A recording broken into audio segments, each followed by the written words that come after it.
Chapter 1. My fiancé is the Moxie. In the great Zhou Dynasty, at the residence of the Pinyin Marquis. Trouble again. The young master is squandering the family fortune. The sun rises, la la relay, filled with joy, la la lo. A young man dressed as a farmer swung a hoe to till the soil and remove weeds, drenched in sweat. Heavens! That's the purple thunbergia transplanted from Jiangnan by the old Marquis, worth thousands of gold pieces. It's being destroyed like this? The servant gasped. The young man wiped his sweat and raised his voice in a hoarse cry, carrying the shoulder pole, la up the mountain ridge, la. That can't be the snow plum from the western regions brought back by the old Marquis? He treasures it like a jewel. The servants collectively gaped. Around the garden, a group of maids and servants gathered, whispering. The young master's illness is getting worse. Who could disagree? Destroying all the precious flowers just to plant vegetables. Planting vegetables is one thing, but refusing any help and insisting on doing it himself. I heard he's possessed by a farmer ghost. Feeling the rage inside him gradually fade, Pierce finally stopped. He had been in this world for several days now, already accepting his new identity, but the thirst for blood and inner fury couldn't settle down easily. For days, he woke up drenched in cold sweat from nightmares. The lecherous old Taoist, sporting a goat beard, started waving around a peachwood sword around Pierce, muttering incantations and sticking talismans on him with each circle. Slap! One talisman landed firmly on Pierce's buttocks, bouncing noticeably. The lecherous Taoist's eyes lit up, surprised by the elasticity. With veins bulging, Pierce couldn't tolerate it any longer. Lundofting his hoe, he aimed it at the old Taoist. Damn old Taoist, don't run, wait till I smash your dog paws. Marquis, save me. This farmer ghost is ferocious. My Taoist powers are limited, better escape. As the lecherous Taoist fled, tales of the Elias of Pinyin being possessed by a farmer ghost became the capital city's dinnertime gossip. In the side hall of the Marquis residence, Pierce, after bathing and changing into elaborate robes, sat with Art for breakfast. The Grand Marquis household breakfast merely consisted of 2 bowls of millet porridge, a plate of steamed buns, and a dish of pickles. Art said kindly, "Son, are you really not sick? If not, perhaps you should go bully and challenge others outside, or visit brothels and listen to music. As long as no one dies or is crippled, your father will handle it for you." Speechless, Pierce replied, "Old man, it's you who's sick. Who tells their son to go provoke trouble or visit brothels?" Sighing, Pierce felt helpless. Art spent his life warring, earning great glory, rising from a foot soldier to become the hereditary Marquis of Pinyin and Commander-in-Chief of the Western Front. To honor him, the late emperor betrothed his beloved daughter to Pierce. Being a prince consort to a princess wouldn't be bad. However, 3 months ago, fate played a cruel joke on both the nation and the Lewis family. The old emperor and his 2 sons were ambushed during a hunting trip, all perishing. Mourning the loss, the ministers had to quickly install the sole remaining imperial heir, the legitimate eldest princess, as the empress. Thus, Pierce's fiancée transformed from princess to empress. A princess turning empress naturally couldn't marry Pierce anymore. An empress marrying Pierce was also problematic. What title would he hold? Moxie? Impossible for a man. Concubine? No precedent for male concubines. Art subtly proposed ending the engagement, but considering the late emperor's decree and Art's contributions, the empress hesitated to abruptly cancel the engagement, fearing public backlash. Thus, the marriage remained pending. The unresolved engagement prevented Pierce from marrying or having children, placing the empress in an awkward position. Pierce sighed, "This is like occupying a toilet stall without using it." Pierce asked anxiously, "Has the imperial decree been issued?" "Not yet, but it should come in a day or 2. What exactly is going on?" Pierce wanted to ask further when the old steward hurried in. "Marquis, the Moxie has summoned you to the palace for a meeting. It's here. ####Chapter 2. I grow vegetables, and I am proud. Father, I'm fine now. It's a good time to go with you to the palace to express our gratitude." 7 days ago, on a clear day, a bolt of lightning struck, causing my former self, who was wicked and unscrupulous, to collapse and convulse, foaming at the mouth. The palace not only sent royal physicians to diagnose him, but also delivered many valuable medicinal herbs like ginseng, lingji, bird's nest, filling up an entire box. Art frowned. "You can come with me to thank Austin, but Jason don't act rashly." Pierce replied dismissively, Okay. He wouldn't act rashly, Just arriving in this world, he had finally become a young marquis living carefree without any worries. He hadn't enjoyed it for long, so he couldn't let his father die yet. Besides, he wanted to meet this Moxie dowager to be. Today wasn't the day of the Grand Assembly. The Silas summoned ministers to discuss matters in the Lewiston Palace. This old man, Esteban, was the current Minister of Revenue, a political rival of Art. Seizing this opportunity, he intended to thoroughly criticize the Lewis. Janelle pointed at Pierce. "Do you have anything to say?" "Your Majesty, please calm down." Art quickly knelt to beg forgiveness. "My son was merely impulsive. It was not meant as disrespect to your Majesty. If you wish to punish someone, punish me instead." Esteban sneered, As they say, if a child is not taught, it is the father's fault. This arrogant and unruly child owes much to Edwin Lewis."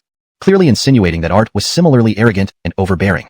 Minister of Justice Ignacio sternly said, "Art, what a wonderful son you've raised. Causing disturbances in the capital is one thing, but assaulting the palace guards today is truly lawless."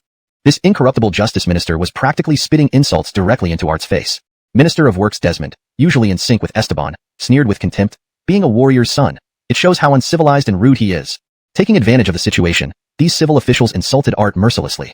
Facing criticism from 3 high-ranking officials, to protect his son, Art lowered his proud head. "Your Majesty, I deserve death for my sins." Her expression softened, her gaze turning to the 4 guards. Your Majesty, spare us. We won't gossip again. The guards begged for mercy. Guards, take these 4 men who neglected their duties and insulted a meritorious family member away to be executed. Brinley's, sir. A squad of Imperial guards dragged the terrified guards away. The civil officials exchanged glances, remaining silent. Clearly, the Emperor wasn't going to punish the Lewis family just yet. It was a warning. Janelle, considering your loyalty, this time I will forgive you. Guards, untie him. Thank you, Your Majesty. Pierce breathed a sigh of relief. Seizing the moment, Art stood up and said, Your Majesty, recently my son was ill, and we deeply appreciate Your Majesty's care, sending physicians and precious medicines. Now that he has recovered, we have come to express our gratitude. Minister Lewis, no need for formalities. You are a pillar of Phalon, having earned remarkable military achievements for the Empire. This is my duty. Janelle smiled. Thank you, Your Majesty. There's nothing I can do to repay you except dedicate myself wholeheartedly, Art exclaimed. His body may be well, but his mind seems troubled. An inappropriate voice intruded once again. You. Esteban's face turned beet red, unable to catch his breath, and he fell straight down. Minister Juan. Startled, the old ministers rushed to revive him with back rubs and chest massages. You, this youth, slander me. Esteban yelled. Everyone heard me. When did I slander you? Pierce spread his hands. Indeed, Pierce only spoke the truth, elevating vegetable gardening to a matter of national importance. But it wasn't incorrect. The ministers secretly wondered. In the past, the young lord was only known for his fighting skills, not his eloquence. Please ensure to continue translating in a similar style and tone, maintaining character personalities and interactions as closely as possible. You're just a pampered child in diapers. How could you possibly understand the hardships of agriculture? You're just parroting a few phrases you've heard here and there to confuse everyone. Planting vegetables in your mansion is nothing but frivolous play, not true farming. Esteban felt he was on solid ground. Your Majesty, please punish this boy for deceiving Your Majesty. Silas Janelle also snapped back to reality. Indeed, how could Pierce, a notorious troublemaker from the capital, know anything about farming? She almost fell for his trick. Bring him forward. Minister Juan. Pierce interrupted sharply. You keep saying I don't understand agriculture. What if I can prove that I do? Nonsense. If you can prove it, say whatever you want. Esteban responded without hesitation. Good. Remember you said that. From now on, I'll call you Old Dog Juan. If you can't prove it, then you are guilty of deceiving Austin. Esteban seized the opportunity to accuse Pierce. Fine, as you wish. Pierce said confidently. Jasoner, stand down. Art quickly stepped in. Your Majesty, ministers, my son is just being foolish. Please don't take him seriously. Edwin Lewis, there should be no jesting before the Silas. Isn't it already too late? Esteban said expressionlessly. He had made up his mind. Today, this brat who dared to publicly insult him would either die or be humiliated beyond repair. Brinley's, anyone who dares to insult a minister in public cannot be let off easily, the other ministers chimed in. If Pierce dared to insult Esteban today, he would dare to insult them tomorrow. They needed to teach him a lesson. The tension in the hall was palpable as the ministers waited to see how Silas Janelle would handle the situation. Pierce stood tall, unbothered by their accusations, while Art nervously glanced between his son and the Silas. This poem is titled Mean Nong, Toiling Farmers, Pierce replied. What a wonderful Mean Nong. This poem is simple yet profound, conveying the hardships of farming, truly an enlightening masterpiece that will be passed down through the ages. Janelle praised. It's impossible, you didn't write this. Esteban blurted out in disbelief. Well then, let Lord Juan prove that this poem isn't mine. If he cannot, it is an act of deceiving Austin. Pierce countered using the same tactic against Esteban. Esteban was speechless. Esteban couldn't believe it 1,000 times over, and so did the others, including Pierce's adoptive father. In their minds, Pierce must have bought this poem somewhere to embellish his reputation, since the old Pierce could only fight. But they had indeed never heard this poem before, so they couldn't prove it wasn't written by Pierce. Enough, Janelle interceded. Being able to compose such a poem is proof enough that Pierce understands agriculture. Let's end this discussion here. Brinley's. Lord J's one. Janelle called. I am here. Minister of Rights Cosmo stepped forward. Immediately include this Mean Nong in the newly compiled Shirshu, and distribute it throughout the 5 states. I want all the aristocratic offspring to understand the hardships of farming and cherish their food. You cannot, Esteban said coldly, with a hint of disdain. The Phalon dynasty valued scholars over warriors, leading to an inherent superiority complex among scholars towards soldiers. Why not? Erwin questioned. The treasury is empty. Without money or provisions, how can we wage war? Esteban mocked. Wasn't autumn tax just collected? Janelle asked. Your Majesty. Last year, Jiangzhou suffered a flood disaster, having the grain revenue. This year, Queenie Inzu experienced a drought, necessitating 30 million taels for disaster relief. Adding to the cost of constructing the previous king's tomb and official salaries, the treasury is now completely depleted. Even the soldiers' rations cannot be paid. Esteban bitterly complained. Erwin silently retreated. How could he argue? Without provisions, let alone delayed soldier payments, soldiers would revolt if they didn't rebel already. Minister of War London Lewis sighed gloomily. We can delay the soldiers' pay, but it's the bitter winter months approaching. Without winter clothing, the soldiers can't endure the cold north. Janelle was at a loss. What can we do? Pierce listened carefully, thinking to himself, the great Phalon has enjoyed peace for over 200 years, but with floods and droughts, internal and external troubles, it seems we're nearing our end. Your Majesty, why not increase the soldiers' pay? Ignacio suggested. Damn, Pierce fumed with rage. Sending an old man close to death to the front line was bad enough. Forcing him to quell unrest among unpaid and undersupplied soldiers was pushing him into an abyss where no remains would be found. The old man had fought for the Phelan dynasty all his life, earning glorious victories. Now he could not enjoy his twilight years peacefully. Pierce felt both anger and disappointment. I disagree. He stood up resolutely. Rubbish. When did it become your turn to speak? Esteban angrily rebuked. Before Pierce could retort, a rough hand gripped his shoulder. The old man shook his head, stern-faced. Janelle hesitated. Lord Lewis, given your distinguished service, it's unfair to burden you, but only you can stabilize the situation. Seeing the old man about to agree, Pierce panicked. Nonsense! A loud shout echoed through the Yang's Indian Hall, silencing everyone. Pierce didn't care, angrily shouting. The old man is already so old, and you want him to go to the front line to die. What do you mean by no one else? There are 2 elder dukes still around. It's never been his duty to be some stabilizing pillar. Don't morally blackmail my old man. Aren't you scholars contemptuous of soldiers, considering yourselves superior? Then why don't you go and persuade the starving and ill-clad soldiers with your high-minded principles? You're only bullying my family. Bullshit. Can a son just stand by and watch his father walk into hell? Pierce retorted. Jason, you've truly grown up. Let's go home. The two walked side by side out of the grand hall, their shadows stretched long by the setting sun. At Plum Fragrance Pavilion, Janelle's private chambers. This infuriates me. Janelle smashed a teacup to pieces. For the first time in her life, she had been openly insulted. Your Majesty, please calm down. 2 young maidservants trembled in fear. Rude scoundrel. That man's mouth was always spouting profanity, driving her mad with anger. Brinleit, despite his rudeness, the fact that he had unhesitatingly stood up for his father, taking all the blame on himself, left her somewhat moved by his courage and filial piety. This emperor's role is no easy task, she sighed inwardly. As an emperor, she could only do what was right, not what she desired. Just as Pierce had pointed out, sending Art to the front line was essentially bullying the Lewis family for lacking powerful backing. However, what should have been a surefire plan had hit an unexpected snag. 30,000 taels. Can the Lewis family really come up with that much?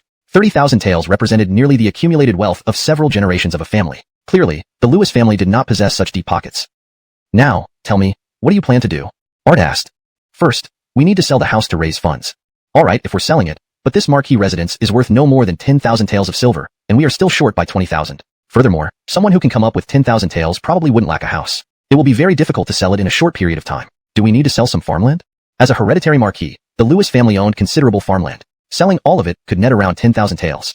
Let's not sell the farmland yet. Leave it to me, Pierce confidently replied. Oh right, hand over everything you have left. I've got some things to take care of. Reluctantly, Art handed over the last 100 taels that he kept as his emergency fund.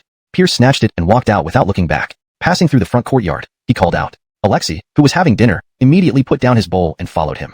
Alexei was the son of a veteran who served alongside Art. After the veteran died in battle, Art took care of Alexei in the marquee residence and appointed him as Pierce's book boy. Alexei was naturally aggressive and learned martial arts from the other veterans in the residence. Many of Pierce's past glorious achievements were owed partly to him. Sure thing. An excited Alexei stared intently at each passing beggar as if trying to memorize their faces. Seeing this, some beggars who had hoped for an easy job instantly became compliant. The next day, the news spread throughout the entire capital. The residence of the Marquis of Pinyin would be sold, a property worth 10,000 taels for just 5,000, first come, first serve. The news created a frenzy outside the Marquis residence. Wealthy merchants and domineering estate managers rushed toward the residence. In the backyard of the residence, Art chased Pierce, brandishing a whip. I'll beat you to death, you wasteful fool. Not only did you spend 100 taels in one night, but you're also selling the 10,000 tael mansion at 50% off. Pierce ran while shouting, Old man, using brute force doesn't count as skill. Don't run. If you stop chasing me, I won't run. Finally, Art ran out of breath, and Pierce stopped running. What exactly do you plan to do? Art panted. Though his adoptive son acted impulsively and often broke people's limbs, Art knew he wasn't stupid. Just watch. Pierce smiled enigmatically. In the reception hall, the merchants and managers had waited for half a day, drinking cup after cup of plain water, but still hadn't seen the host appear. For 1 month, I reserve the right to redeem it for 6,000 taels. If I can't redeem it within that time, the mansion belongs to the buyer. During this month, I still retain ownership. Does this mean you're pledging the property? Something like that, except there's no collateral. Everyone began to discuss among themselves. If the owner couldn't redeem the mansion in a month, it could be bought for 50% off. If redeemed, they would earn 1,000 taels. No way to lose. And as for collateral, it wasn't needed. With so many witnesses present, such a large property couldn't possibly result in fraud. Alright, those who agree stay, those who disagree may leave. Pierce clapped his hands. Chapter 5. I will cook for Austin. No one left. No one was foolish enough to go against money. Since everyone wants it, let's settle it with the highest bidder. In the end, a merchant from Jiangzhou gritted his teeth and bought the residence for 60,000 taels. This meant that if Pierce redeemed the estate a month later, the merchant wouldn't earn a single penny. He was gambling. Winning would make him a fortune effortlessly, and losing wouldn't hurt much either, plus he'd get acquainted with the Pin Norman Ho's household. Both parties signed the contract, and Pierce obtained a bank draft worth 60,000 taels without spending anything. With the money in hand, Pierce began looking for a suitable location, and tasted mediocre. However, these characteristics made it perfect for brewing. Small grains and thick skins meant it could withstand boiling, stirring, and fermenting. The resulting wine naturally had a better flavor and richer aroma. This secret took Pierce over 2 weeks of coaxing before the master craftsman revealed it to him. Wild sorghum was abundant around the Lewis family's estates. Pierce mobilized everyone to gather thousands of pounds of it, enough to brew thousands of pounds of quality wine. After steaming and fermenting the wild sorghum, these processes were relatively straightforward. While fermentation took about 10 days, Pierce started selecting staff from the servants of the mansion. The mansion had plenty of idle hands, all loyal veterans who followed Art and their descendants. Since the Lewis family only had 2 owners, neither of whom cared for pomp, they didn't need so many servants. Most were idle most of the time. Despite their idleness, these people were hard-working and kind-hearted. So it was common to see odd sights in the mansion. Many servants vying to sweep the floor or perform other trivial tasks, often leading to disputes. When news spread that the young master needed help at the tavern, the competition among the servants rivaled a martial arts contest, nearly erupting into chaos. A drink before must have been horse urine. If he hadn't seen Pierce busy making the wine, he wouldn't have believed this was his work, not even the buried aged wine compared to this. Wasn't this distilled liquor bound to be potent? Pierce also took a sip. The aroma was mellow and crisp, around 50 to 60 degrees. The chill faded as warmth spread through his body. Not bad. His skills were still intact. Oh, by the way, don't squander that 60,000 taels, Art cautioned. Alexei looked at him like he was crazy and said, "You're too late, Grandpa. The 60,000 taels are gone." What? Art's eyes widened. Alexei counted on her fingers. Bray spent 10,000 on the tavern, 20,000 on nearby buildings, 30,000 for renovation, originally only needing half as a deposit, but Bray felt owing money was inauspicious and paid all at once. Yes, not a tael remains. I'll beat you senseless. Art grabbed a whip and chased after Pierce again. Gentlemen argue with words, not weapons. That's enough, old man. One more strike and... Pierce threatened. Meanwhile, at the palace in Lewiston Hall, Janelle was poring over documents. Her frown deepened, troubled by recent events. Next to her, a serving tray held a bowl of millet porridge, pickled vegetables, and a few pieces of osmanthus cake. Your Majesty, please eat something while it's warm. The attendant, Raylan, pleaded. You've lost weight. Leave it for now. I have no appetite, Janelle replied faintly. Everywhere in present-day Great Phelan demanded funds, yet the Ministry of Revenue had none, her personal treasury barely sufficient for necessities. Concerned daily, how could she have any appetite? All praised her as the first female emperor, yet only she knew the struggles. Great Phelan was like a dilapidated house. She, the owner, lacked both funds and support. The court officials saw her as a mere figurehead, causing immense mental exhaustion. Austin, Pingin Marquis' son, Pierce, requests an audience, a eunuch reported. Why? Refuse him. Janelle remembered how Pierce had insulted her before. The eunuch, squeezing the silver coins in his sleeve, bit his lip. Norris says he has important matters to report to your Majesty. Oh, let him in, Janelle said indifferently. As you wish, the eunuch sighed with relief. Pierce entered Lewiston Hall nervously, facing the imposing gaze of the Empress. Speak, Janelle ordered. Pierce glanced at the food tray next to her and brightened. Finally, an entry point. He stormed forward, pointing at the millet porridge and pickled vegetables, addressing the attendant. How can you serve Austin such meager meals? No wonder he's become so thin. Londontal attendant Raylan looked innocent and bewildered. Janelle was also taken aback. What was he up to? Was he actually showing concern for her? Quick, take me to the Imperial kitchen. I want to personally cook for Austin, Pierce said, pulling Raylan along with him. ##### Chapter 6, Teasing the Moxie. Upon arriving at the Imperial kitchen, Pierce's heart sank. It wasn't much better than his own place. Only when he saw a bunch of fresh leeks did Pierce get an idea. Without hesitation, he started making dough, chopping a pound of beef and leeks for the filling, and preparing a plate of dumplings. He also mixed soy sauce, minced garlic, and vinegar to create a dipping sauce. What's this? Janelle asked, pointing to the dumpling that resembled a yuan bao. Dumplings, Pierce said with a sweet smile. Janelle hesitated as she picked one up. Your Majesty, dip it in the sauce, Pierce whispered gently. Putting a dipped dumpling into her mouth, Janelle's expression changed from suspicion to surprise. The spicy aroma of leeks, the tenderness of beef, combined with the flavor of the dipping sauce, created a delightful taste in her mouth. Delicious! Janelle couldn't help but exclaim. She then ate all the dumplings by herself. After finishing, she let out a small belch. Beside them, the 2 maidservants, Sir Charles and Verna, were overjoyed to see their Moxie finally eating something. Early. Give up on that thought. Janelle remained unmoved. Seeing this route was blocked, Pierce switched tactics. Your Majesty, you're so beautiful, looking like a celestial maiden. Your heart is as kind as Buddha's. You wouldn't watch someone like me, handsome, dashing, known as White Dragon in the waves, be wiped out, right? Pierce praised while building his own image. Sir Charles and Verna returned just in time to hear this and couldn't help but laugh. They'd seen people who lacked shame, but never someone this shameless. Ordinarily, Janelle would have ordered Pierce thrown out, but now she found it hard to issue the command. Glancing at the memos beside her, she got an idea. All right, I've encountered some difficulties recently. If you can help solve them, I'll grant your request. There's hope. Your Majesty, what difficulties? In short, the government is broke, Janelle replied, hoping Pierce would back off. You want me to help raise funds? Pierce asked. Precisely. Janelle nodded. No problem, I agree. Pierce said without hesitation. Raising funds on his own was challenging, but leveraging Janelle's power would be easy. As the Silas, it was almost effortless. No jesting in front of me. Think carefully, Janelle warned seriously. I've thought about it. If I fail, you can wipe me out early. But if I succeed, your Majesty must write the signboard for me and grant me another favor, Pierce considered. What favor? Speak, Janelle said generously. If he really could solve the financial crisis, she didn't mind giving Pierce more benefits. How about we annul our marriage? Pierce asked tentatively. Beautiful as the Moxie was, she was not within his reach. For a happier future, the engagement needed to be annulled. You want to break the engagement? Janelle's face turned icy. Even Sir Charles and Verna glared at Pierce in anger. What does that mean? Pierce inwardly complained. We can't marry each other anyway. Isn't cleanly dissolving the engagement the best outcome? Just joking. Pierce quickly corrected. Let's tackle one thing at a time. Change the condition. Janelle's expression eased slightly. Then, how about a kiss from your majesty? Pierce joked. Immediately realizing the mistake, Pierce knew he'd messed up. His joke angered Sir Charles and Verna, whose eyes blazed, while Janelle clenched her fists, about to explode. Fine, I agree. For the sake of de Phalon, a little sacrifice is bearable. Janelle gritted her teeth. Pierce's eyes widened in shock. Even Sir Charles and Verna were stunned and tried to persuade her. Your majesty. Janelle waved them off, saying, enough. Pierce swallowed hard. This was getting too exciting. Now, tell me, how do you plan to do it? Janelle asked. Pierce calmed his racing heart and said earnestly, ##### Chapter 7. Audit. At the Moxie's command, a contingent of elite Imperial Guards stormed out of the palace and surged directly into the Ministry of Revenue. The Moxie has decreed that all financial records from the past 3 years are to be immediately sealed. Those who resist will be executed without mercy. What's happening? Cal, the deputy minister on duty, rushed out to ask. Minister, don't ask what you shouldn't. Just follow orders, the guards coldly replied. Brinley's, yes. Cal nodded hurriedly. These were the Silas's personal guards, and he dared not provoke them. That day, the Imperial Guards carried back all the ministry's financial records from the past 3 years to the Lewiston Hall, filling 10 large chests. This action immediately sent shockwaves through the entire bureaucracy, with officials speculating about the Moxie's intentions. The unique female Moxie had been well-behaved since her coronation 6 months ago, and this sudden move left many bewildered. At the Wan residence, 60% of the ministry's officials gathered here, including its minister Wan Phalon, deputy minister Cal, and several chief clerks from the 5 divisions. What does Her Majesty mean by this? Cal asked anxiously. To audit the books, what else?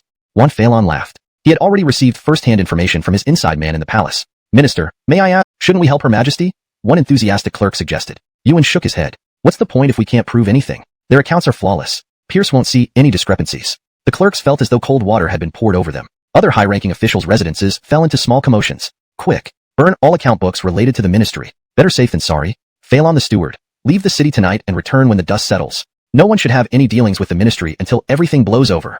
Pierce was oblivious to the upheaval his actions caused among the officials. Even if he knew, he wouldn't care. Right now, he was busy directing a group of eunuchs to categorize the 10 chests of documents. He didn't sort them by time, which would be meaningless, but by categories like taxation, military expenses, salaries, and provisions. Once sorted, he delved deep into the records.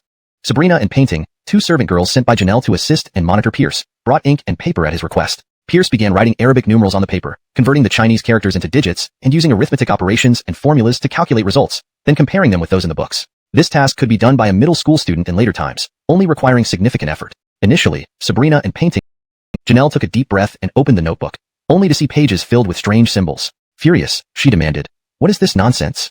Sabrina and Painting quickly explained, line by line. Janelle's expression grew increasingly grave. This military expense was overcalculated by 30,000 taels. This month's salary payments were overcalculated by 20,000 taels. Jiangzhou's tax revenue was underreported by 50,000 taels. Every discrepancy pointed to massive fraud. Finally, she asked Pierce with a stunned look, last year alone, 100,000 taels went missing from military expenses? Pierce nodded. Correct. Including taxes, salaries, and provisions, the total discrepancy last year was 300,000 taels. Dark clouds gathered on Janelle's face. She ordered all the ledgers to be sealed. Not yet, Pierce interrupted. We've only audited last year. 2 more years remain. It's enough, Janelle replied coolly. Agreed.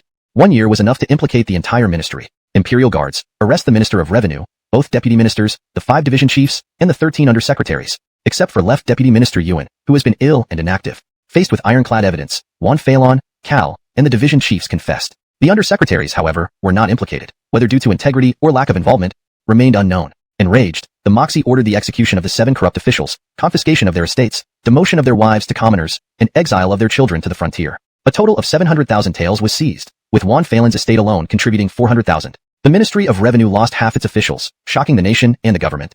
Chapter 8. Are you going to kiss or not? The next day, the court assembly was held. Minister Ewan, who had been ill for years and rumored to be half dead, now appeared lively in the court. Your Majesty, with such a shocking scandal happening in the Ministry of Revenue, I have failed Your Majesty and the people. Please give me one more chance, and I will surely clean up the ministry. Minister Ewan knelt on the ground, weeping bitterly. People secretly despised him. He clearly wanted to secure his territory, but spoke as if he were full of righteousness. Though Silas Janelle was annoyed by his incompetence, she had no other choice since both the minister and deputy minister were removed from their posts. Using someone unfamiliar with the Ministry of Revenue would cause too much disruption in such an important department. I shall tentatively trust you, Minister Sean. From today onwards, you are the Minister of Revenue. Thank Your Majesty. After so many years, Minister Yuan finally achieved his long-held ambition. All 5 assistant ministers in the Ministry of Revenue will be promoted to principal ministers. Thank your majesty. The 5 officials at the end of the line rejoiced. I hope this doesn't disappoint me, Janelle said coolly. I can audit once and I can audit again. Dare not, your majesty. Remembering the incomprehensible arithmetic skills of the person behind all this, the 6 officials quickly reined in their thoughts. Sitting on the dragon throne, Janelle also thought about how someone had coached her yesterday. Her face seemed somewhat unnatural, but she continued slowly. As for the selection of the new deputy ministers and assistant ministers, let's leave it to all the ministers here to recommend candidates. Everyone was elated and about to come forward with recommendations. One more thing, Janelle added coolly. The weather is getting colder, and snow may fall soon. Our soldiers at the front lines still lack winter clothing. I propose a donation campaign. What do you think? Janelle cast a meaningful glance at the ministers who had just started moving. Each person standing in that position was incredibly astute. They knew immediately what Janelle meant. Her Majesty was selling official positions. But the Ministry of Revenue was indeed a fat post, especially positions like deputy ministers. Too tempting. Minister of Rights Cosmo gritted his teeth and stood up, loudly declaring, Your Majesty's concern for our soldiers is a blessing to our nation. As the Grand Master of Ceremonies, he is fit for this role. Agreed. Soon, the 2 deputy ministers and 5 assistant ministers were chosen, and Janelle secured a substantial donation of 500,000 taels. Though the ministers suffered huge losses, they gained a lot and were jubilant. Previously, when Janelle had executed most of the Ministry of Revenue's officials, everyone assumed the emperor would act unpredictably, causing panic. But with this method of selling offices, they found comfort in the familiar rules. They liked these rules because they had climbed to their current positions under them. Anyone disrupting these rules was an enemy, a mortal enemy. Dismissed. Janelle left the dragon throne. Her silhouette carried a hint of weariness. Back at Lewiston Palace, the person who coached her and Raylan and Tatum greeted her. Seeing Raylan and Tatum's flushed faces, it was clear the person had been up to something unspeakable. Janelle didn't want to investigate further. She felt mentally exhausted. Your Majesty, how much did you receive? Raylan couldn't help but ask. Janelle raised 5 fingers. 50,000 taels? Tatum looked disappointed. Pierce slapped her head, scolding, 50,000? Are you belittling my strategies, or your master's execution? It's closer to 500,000. Raylan and Tatum widened their eyes, stammering, 500,000 taels? Then, she extended a hand toward Pierce, saying coldly, come on. A hand? Pierce was taken aback. What else? The Empress stared at Pierce intently. He miscalculated. Pierce regretted it. Women, even empresses, were indeed devious. Still, Pierce grasped the soft hand, the most revered one in the world. He gently massaged it, not missing a single inch. Do you plan to kiss or not? Watching her hand being toyed with by a man, the Empress felt both ashamed and furious. Being so close, Pierce noticed the shape of Janelle's long legs beneath her dragon robe. Legs like those could captivate him for a year. Thus, he impulsively asked, Your Majesty, may I kiss your feet? Guards, take this shameless man away. This translation maintains the tone and style of the original text while ensuring fluency and naturalness in English. It adheres to the structure and logic provided, preserving the character names and narrative integrity.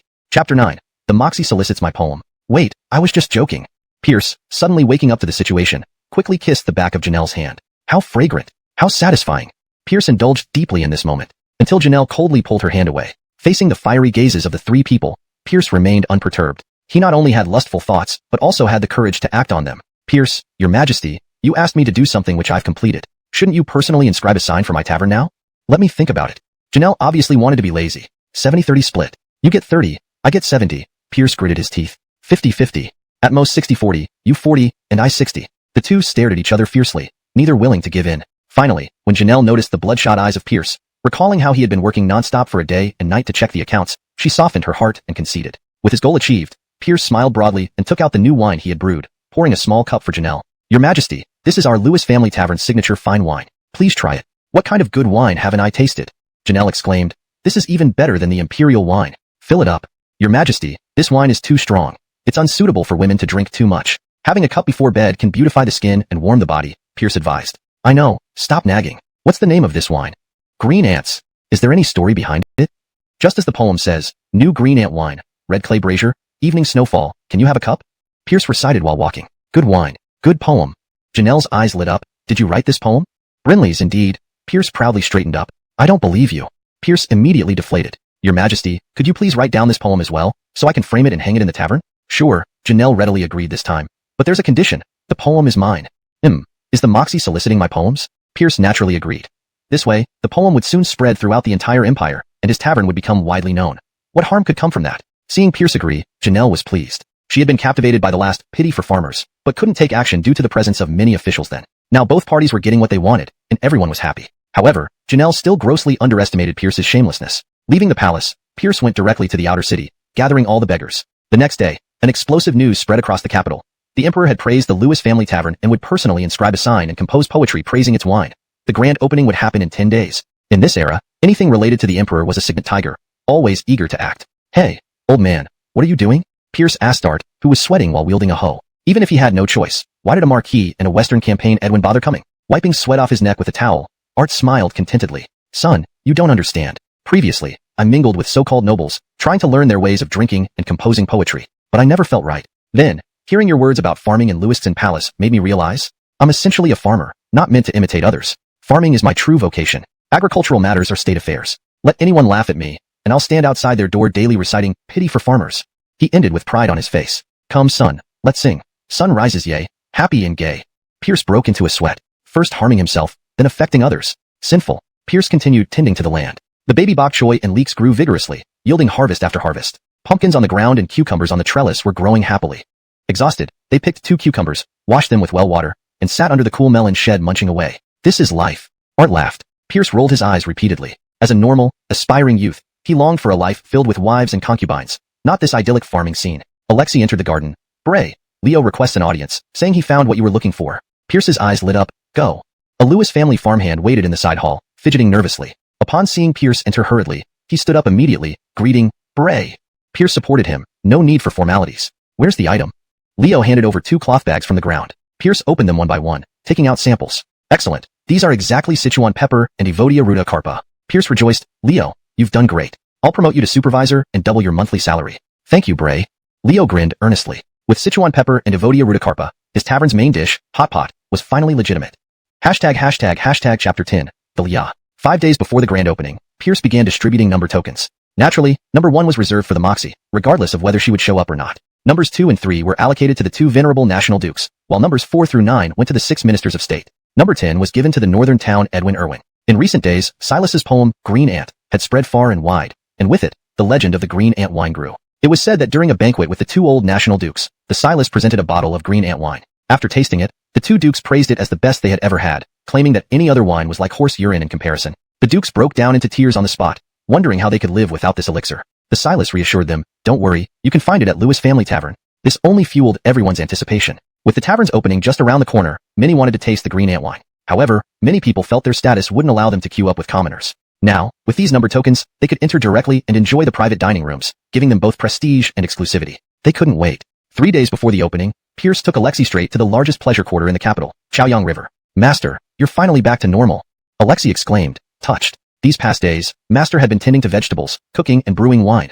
Things that weren't considered proper by Alexei, who worried himself sick over it. Master, rest assured, if anyone tries to snatch your ladies tonight, I'll break their legs. Alexei puffed out his chest. Pierce rolled his eyes. As a master, he felt responsible for correcting Alexei's warped personality. Welcomed upon his arrival. Master Lewis, it's been ages. Our new girls have been waiting for you. Norris, hurry. We miss you terribly. I've learned some new poses. Please guide me. Oh my love, finally here. Me and Sister Londonu are ready. Join us for a bath? Such forwardness left Pierce almost nosebleeding, though he wasn't there for that. Alexei, step forward. Alexei emerged, hands on his hips, roaring like a demon. Stay away from my master, you cheap harlots. Go see yourselves in a mirror. And where's the madam? I need her attention. Pierce sighed as the boats scattered in annoyance. Others waited by the river, including wealthy young lords and penniless scholars. Oh, Norris Lewis, we thought you'd really become a farmer. A flamboyantly dressed lord approached with a group of followers, laughing uncontrollably. Alexei stood guard, fists clenched. Back off or we'll report you, the crowd jeered. Pierce intervened. The impoverished mansion couldn't afford lawsuits. It's Gerald's son, eh? Your father's a cannon, and you're a mini-cannon, isn't it? Pierce, how dare you insult my father? What's insulting when it's the truth? Juan Ross gnashed his teeth in anger. Are you here for the Lia contest? One follower interjected. Brinley's. Laughter erupted. Pierce writing poetry, pigs flying. Ignoring them, Pierce focused. A mysterious boat appeared on the river, known for its virtuoso performer, dubbed Lia. Those who heard it described the melody as lingering in their ears for days, rendering them oblivious to all else. Appearing only under the new moon, the boat's owner set a theme for poets to compose, rewarding the best with a private audience. This tradition elevated the night melody to legendary status, coveted by scholars. Here it comes, someone cried. A beautiful 2-story boat glided close, stopping a few meters from shore. A beautiful attendant bowed deeply, announcing, Our master thanks you all. Tonight's theme is the river, fishing lights, and passing boats. He eagerly awaits your compositions. Participants recited poems, but the boat remained silent. Frustrated, poets stepped back. I'm going next, Juan Ross whispered arrogantly. This poem cost me 10,000 taels. Surely it will impress the owner. He recited, Fishing on the River, extolling the beauty and hardship of fishermen. Applause followed. Pierce admired the poet's talent and empathy for the common folk. The boat owner seemed impressed, declaring, This gentleman's poem highlights both literary talent and empathy. Any other poems? Juan Ross beamed, tailor-made for captivating women. Please step aboard, sir. A trembling voice invited from within the pleasure boat. The owner of the pleasure boat had extended a direct invitation. Juan Ross's face turned ashen as he fell to the ground, utterly shocked. The other young gentlemen were equally astonished, never expecting such an exquisite verse from Pierce. This time, Pierce hadn't beaten them physically, but his intellectual superiority left them more defeated than ever. Without sparing them a glance, Pierce led Alexei directly onto the boat, which then slowly disappeared along the riverbank. After the piece, High Mountains and Flowing Water, concluded, even someone like Pierce, who only had a basic understanding of music, couldn't help but clap and cheer. Good music should be this way. Soothing to listen to, evoking resonance, and painting vivid pictures in the mind. Unlike some modern compositions that arrogantly suggest one doesn't appreciate it due to lack of taste. Thank you for your praise, sir, the woman bowed gracefully. Unfortunately, she wore a veil throughout, obscuring her features. May I ask your name, miss? Pierce inquired. My surname is London, and my name is Charles Ingping, she replied shyly. Charles Ingping's music seems fit for heaven, rarely heard on earth. Sir, you flatter me. Your poem, Mooring by Maple Bridge at Night, moved me deeply too. Since we both admire each other. Pierce and music? Lottie looked doubtful. Don't underestimate me. Bring me ink and brush. With dramatic flair, Pierce waved his sleeve and began writing, When will the moon appear, on the paper. Lottie personally prepared the ink. When will the moon appear? Holding my cup, I asked the sky. As she heard the first two lines, she was struck by their grand and remote majesty. Do I know what year it is tonight in the celestial palace? I wish to ride the wind and return, yet fear the cold heights of jade palaces. Such a transcendent being, almost unearthly, resonated deeply with her inner feelings. Dancing with a clear shadow. Is it really better than living on earth? Dancing under the moonlight, accompanied by her own shadow. This echoed her own solipsistic moments. Turning around vermilion towers, leaning against carved windows, shining upon those who cannot sleep. She too had spent countless sleepless nights. Why do we always hate partings when they happen at full moon? People experience joys and sorrows, unions and separations. The moon waxes and wanes. Such things are hard to reconcile from ancient times. These lines struck right at her heart. Indeed, perfection is unattainable. Why dwell on regrets? But may we live long, sharing the beauty of the moon miles apart. Tears streamed down Lottie's cheeks as the composition ended. Charles Ingping, are you all right? Pierce asked concernedly. No, I'm fine. My apologies. Lottie quickly wiped her tears. Great. Now, let me sing it once. Can you remember the melody? Of course. Relying on her acute musical sense, Lottie transcribed the tune after hearing it just once. She played it back flawlessly, even adding embellishments that enriched the composition, impressing Pierce immensely. So, does this mean you agree? Pierce asked cautiously. Brinley's, just for your song. I'd be willing to serve you faithfully, Lottie nodded. But, she hesitated. But what? It would be too difficult for me to perform daily. How about once every 5 days, playing several pieces at once? This girl must have social anxiety, Pierce thought. Making her perform daily would indeed be challenging. All right, as you wish. All he needed was the Tide Song of Louis Ching, as a draw. But don't forget the opening ceremony 3 days from now, Pierce reminded. Of course, Mr. Lewis. Pierce then hired a few talented musicians as backups for Lottie, offering them 300 taels per month with all tips going to them. Everything went smoothly, putting him in high spirits. Master, wouldn't it be great to have acrobats perform at the restaurant for a lively atmosphere? Alexei suggested. At the auspicious hour, Pierce and Art appeared before the grand gateway. Everyone, Pierce called out, I am Pierce, the owner of the Lewis Family Grand Tavern. Thanks to all of you for your patronage. Today, everything will be offered at an 80% discount. We hope you enjoy yourselves and have a pleasant time. Cheers. The crowd applauded. Though brief, his words were filled with sincerity, and they were very satisfied with this first appearance by Pierce. Next, please welcome Che and the Edwin of the Western campaigns to join me in unveiling the plaque. Pierce knew he had to leave this honor to his adoptive father. He and Art stood on either side of the gateway, each gripping one end of the red ribbon. 3, 2, 1. The red cloth was pulled away, revealing 5 dignified yet grand gilded characters, Lewis Family Grand Tavern. The crowd bowed in reverence, not just because these characters were written by the current emperor himself, but also because many had come here precisely to see this imperial calligraphy. Now everyone, please enter in an orderly manner. Pierce said. Under the guidance of polite and dignified servers, the queue began to move into the tavern. After exchanging pleasantries with Pierce at the entrance, guests stepped inside to face a magnificent screen wall adorned with a poem. New brewed green ant wine. A small stove made of red clay. Evening approaches, snow is due. Can you drink a cup with me?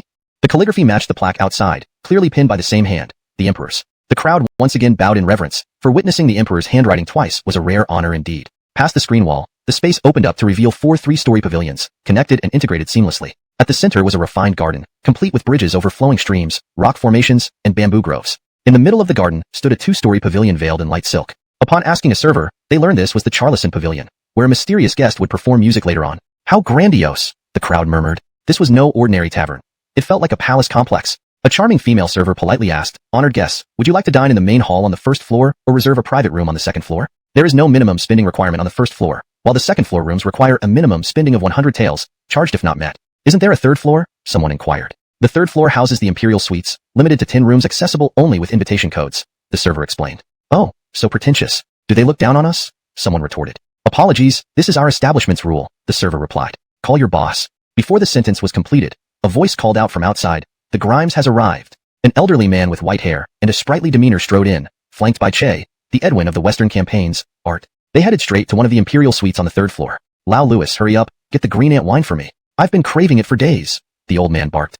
Gulp. Everyone swallowed hard. As they were about to comment, another announcement came from outside. "The Delbert has arrived."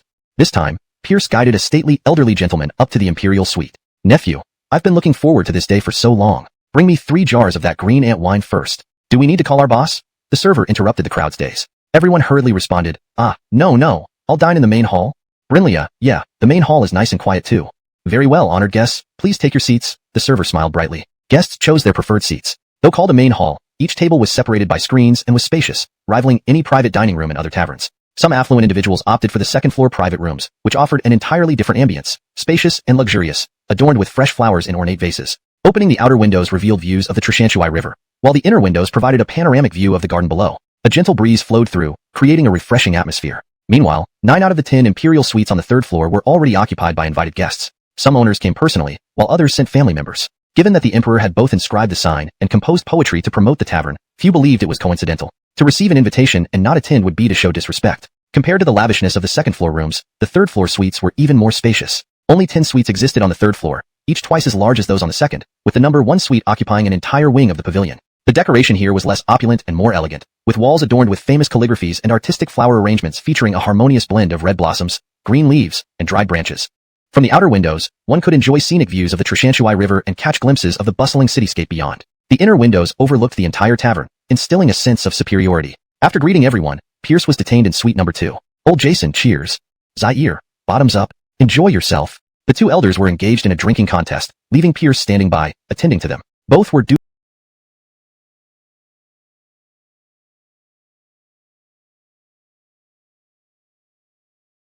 Duke-level nobles with hereditary titles, at the peak of the aristocracy. With no official positions, the 2 retired dukes needed no reservations when they encountered each other.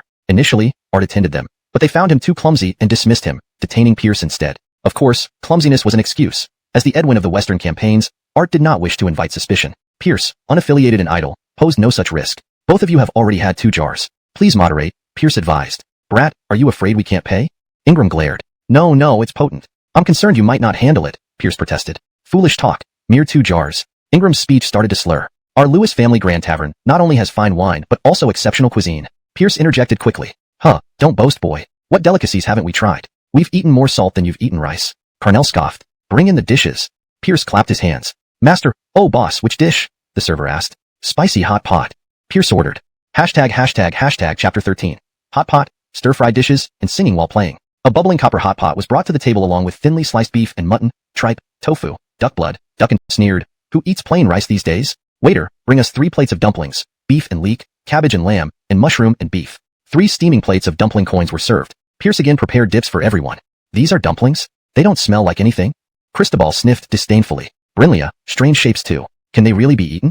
Jason Guogong asked. Pierce ignored them and started eating, one by one. Unable to resist, the 2 grabbed a dumpling each, dipped it in the sauce, and took a bite. Delicious. The 2 looked at each other and began to devour the food. Everywhere in the Lewis family Grand Restaurant, people feasted heartily. The spicy hot pot instantly captivated most diners' palates. Of course, there were some guests from the south who preferred lighter fare. So, servers recommended clear broth hot pots to them, which met their needs just as well. If you didn't want hot pot, no problem. Besides hot pot, the Lewis family Grand Restaurant offered unique stir-fried dishes such as sautéed bok choy, eggs with leeks, fried liver, mushrooms with meat, and stir-fried beef. Just as everyone began feeling tired from eating, a crisp musical note came from the pavilion in the middle of the small garden. The melody of flowing water under high mountains flowed out gracefully. Pierce had placed simple sound amplification devices around the pavilion, so despite the restaurant's vast size, everyone could hear the music clearly. Initially, no one paid much attention, thinking it was a common courtesan performance. But as the music continued, everyone put down their chopsticks. Many even closed their eyes, lost in the melody. After the song ended, everyone snapped back to reality. "This is the Chow Lewis Night tune," someone exclaimed. "You're sure?" another asked. "There can't be any mistake. I once heard Master London play. I can attest to it too. I saw Brother Wong board Master London's boat, it's true." Whoa! Chaos erupted in the Lewis family Grand Restaurant. The elusive Chow Lewis Night tune had actually appeared here. "Boy, good strategy," Cristobal said to Pierce. Where? Master London must have seen something in my charming face." Pierce boasted shamelessly. Jason Guogong sipped his wine slowly and sighed, drinking the finest wine, eating the tastiest food, and listening to the most beautiful music. It's like heaven, Pierce thought, not without spending money, right? After a brief rest, the pavilion echoed with a fresh and brisk melody again, guiding everyone into an early spring scene of rejuvenation. Upon finishing, the crowd was still entranced. One final tune, When Will the Moon Appear? Composed and performed by Pierce, a cool voice announced. Everyone paused. When Will the Moon Appear? Was this new? Composed by Pierce, the owner of the Lewis Family Grand Restaurant? No wonder Master London was here. Pierce hadn't expected Lottie to perform When Will the Moon Appear? In public. Facing the knowing looks of the two old-timers, he stood up proudly. Brinley's, Charles Imping and I admire each other deeply. Ahem, you guys just envy us. Accompanied by the music, the beauty in the pavilion opened her lips. Her ethereal and melodious voice resonated throughout the restaurant. When will the moon appear? I raised my cup to ask the blue sky. This was an unprecedented performance, playing and singing simultaneously, combining music and lyrics for a richer experience. Moreover, both the lyrics and music of When Will the Moon Appear were masterpieces, captivating everyone to the core. Even after the music faded, silence reigned as everyone savored the moment. Suddenly, applause broke out. Moments later, the entire restaurant echoed with clapping. Brilliant. In VIP room 2, Jason Guogong pounded the table. What excellent playing and singing. Past melodies lacked something. Precisely this singing. Londonston to that melancholy tone. Ugh, it stirs my heart. Exactly, Cristobal agreed. With this song, there are no more melodies left to hear in this world. Truly worthy of the Chow Lewis night tune. This melody and singing combination is unparalleled.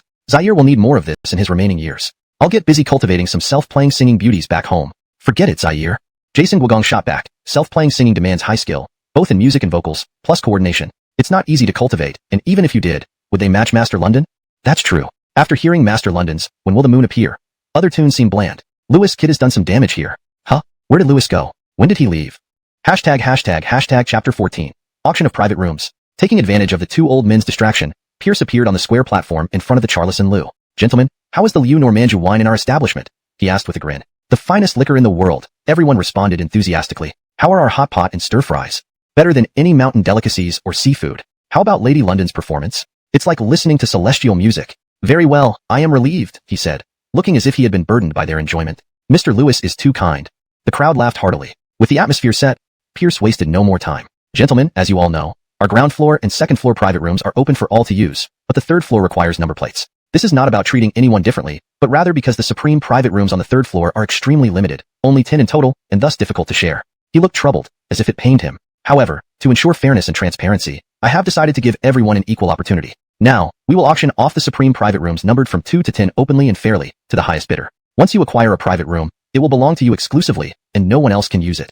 You and your friends can enjoy the world's best liquor, exquisite hot pot, and delicious dishes here anytime. Additionally, every 5 days, you can listen to Lady London's heavenly performances. Thanks to the amplification equipment, Pierce's magnetic voice echoed throughout the entire banquet hall. Many were moved by the prospects Pierce painted, but some still voiced their doubts. Mr. Lewis, if there are 10 supreme private rooms on the third floor, why are you only auctioning 9? From room 2 to 10?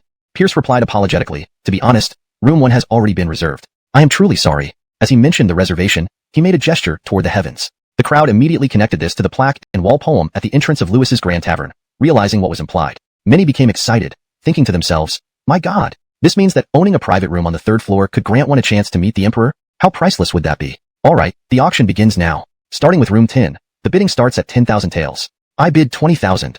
I bid 30,000. Ultimately, room 10 was auctioned off to a wealthy merchant from Jiangnan for 80,000 taels. Room 9, starting bid at 20,000 taels. Inside room 2, Ingram and Carnell were enjoying a plate of stir-fried beef with celery over drinks. Carnell, do you want to bid?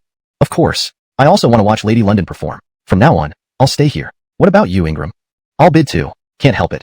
My family has too much silver, and the treasury is almost full. It's perfect to distribute it among the soldiers.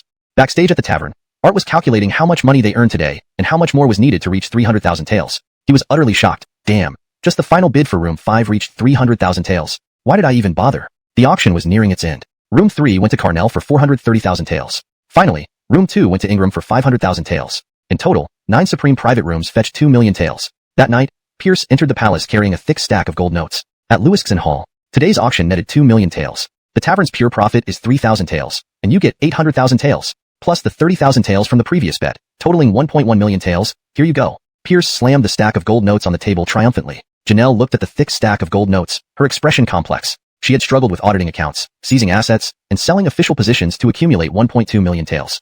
Brinley Pierce managed to earn 1.1 million taels in a single day. This really kills me. Haven't you written a poem for Lady London, along with lyrics and music? Janelle asked coldly. What does she want? Pierce became wary. Brinley's, to promote our tavern and increase the value of the private rooms. Just that? Absolutely. Why have I heard rumors of mutual affection between you two? A wave of killing intent pierced through Pierce's skin. Damn, how did she find out? Pierce panicked. Mistake, just a slip of the tongue. And you claim that I reserved room 1? Your Majesty, I never said that. They must have misunderstood. Janelle recalled the intelligence she read.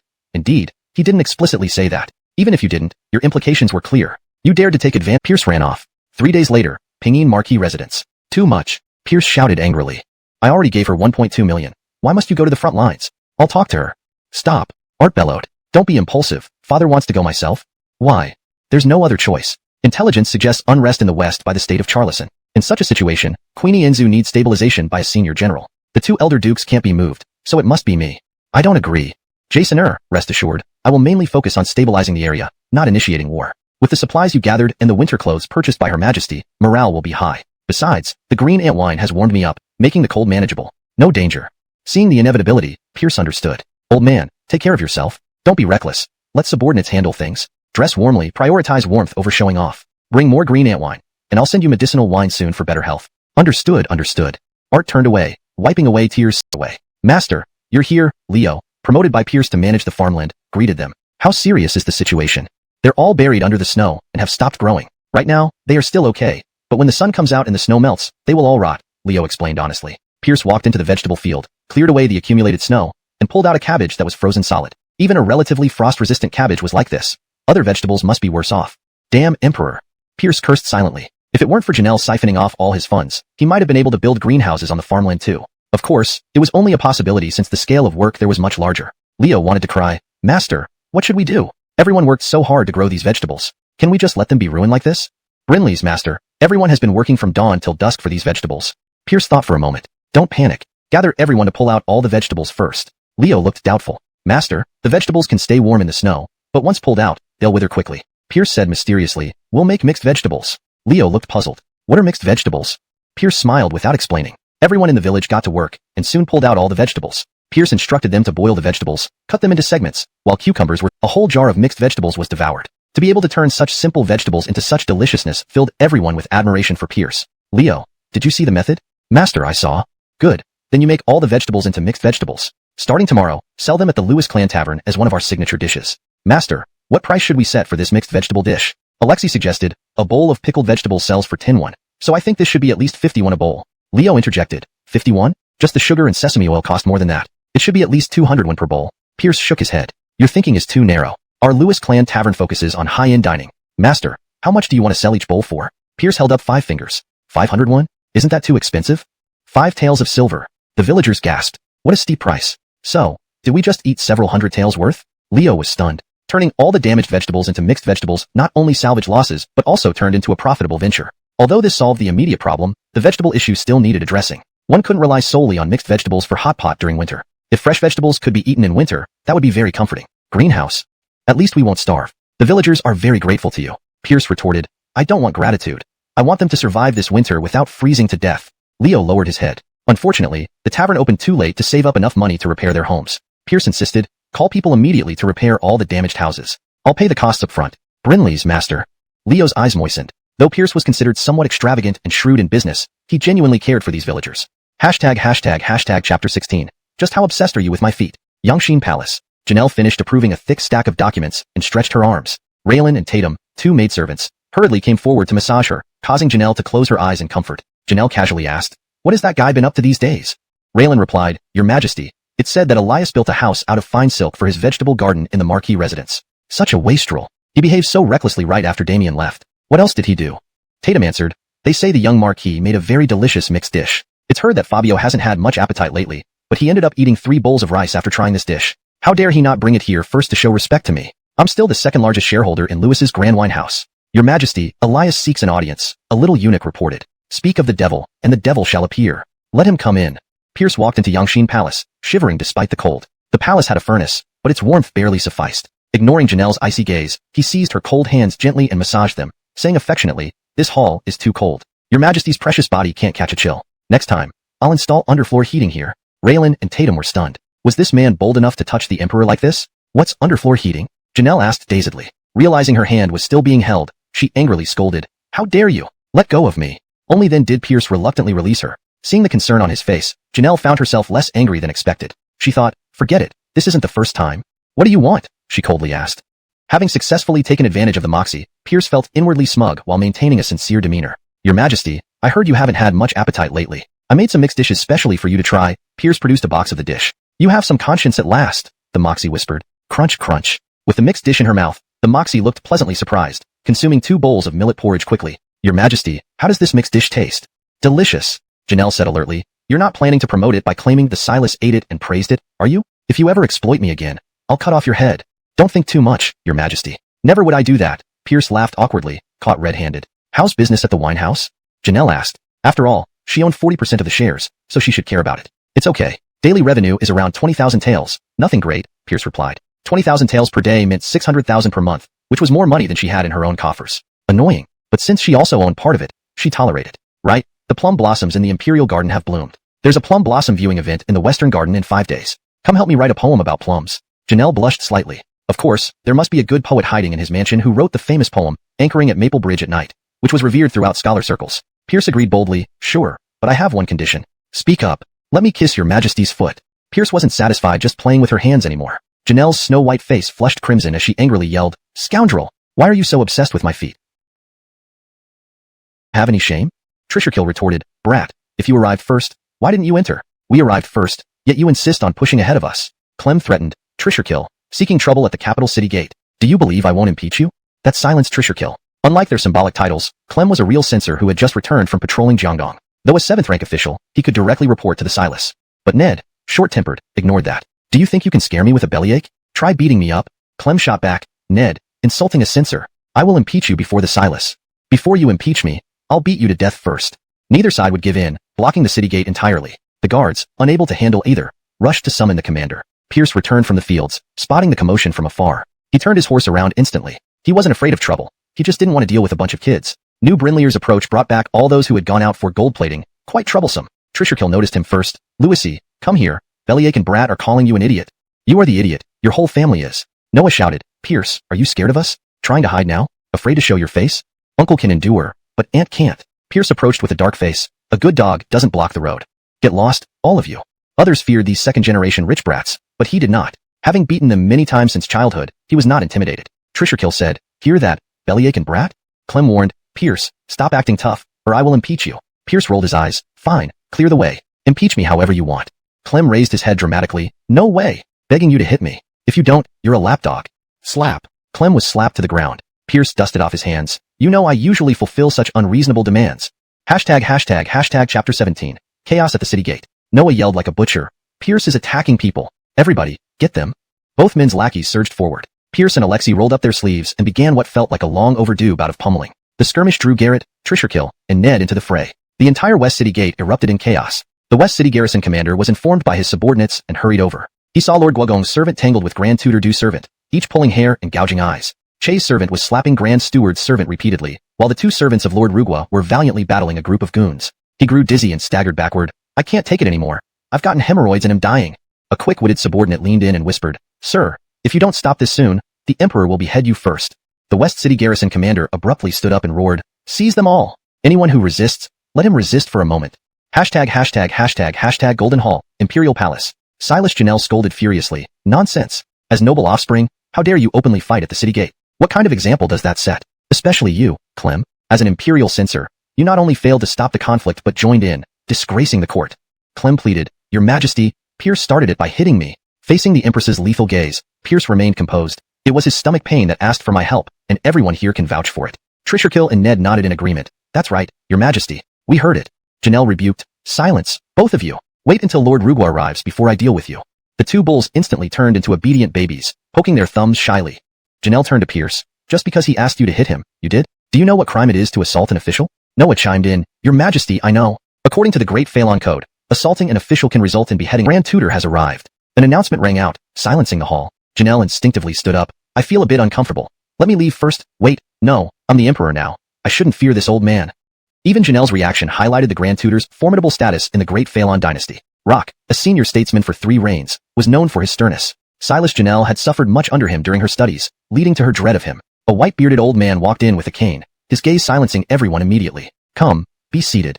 Janelle urged. Thank you, Your Majesty, the old man said indifferently. Rock's gaze fell on Clem, who trembled visibly. Your Majesty, Clem, as an official, engaged in this brawl, please remove him from his position as Imperial Censor and withhold his salary for 3 months. Grand Tutor, isn't this a bit? Your Majesty, the court must uphold its rules. Faced with Rock's serious look, Janelle conceded quickly. All right, as you wish. Clem deflated once more. Then, Rock's gaze landed on Pierce, who met it boldly. How could a mere youngster, and tutor, go ahead? When the guards tried to strip Pierce, he objected. No need. Strike directly. He knew it was better for his dignity, even if it meant worse physical suffering. After surviving countless brushes with death in his past life, he wasn't afraid of torn flesh. Strike, ordered Rock. The sound of harsh blows filled the air. Pierce didn't cry out once, only gnawing a piece of cloth. Watching Pierce being carried out of the palace, Janelle felt unusually heavy-hearted. She ended the court session gloomily. Raylan and Verna whispered incessantly, Your Majesty, why did you punish Norris? Though he sometimes acts improperly, he genuinely cares for you. He's worried about you eating poorly and sends you silver daily. Indeed, knowing you suffer from cold, he spent thousands of taels on installing underfloor heating to ensure you stay warm. He frequently asks us about your health, appetite, and difficulties, caring more than for himself. Those 20 lashes, oh. He wore clothes to maintain your dignity. Will it leave any hidden injuries? The translated chapter captures the original tone and structure while ensuring readability in English. Hashtag chapter 18. The Moxie visits. Janelle was thoroughly annoyed by the commotion and snapped, Be quiet. When has it ever been your place to discuss state affairs, you two chorus?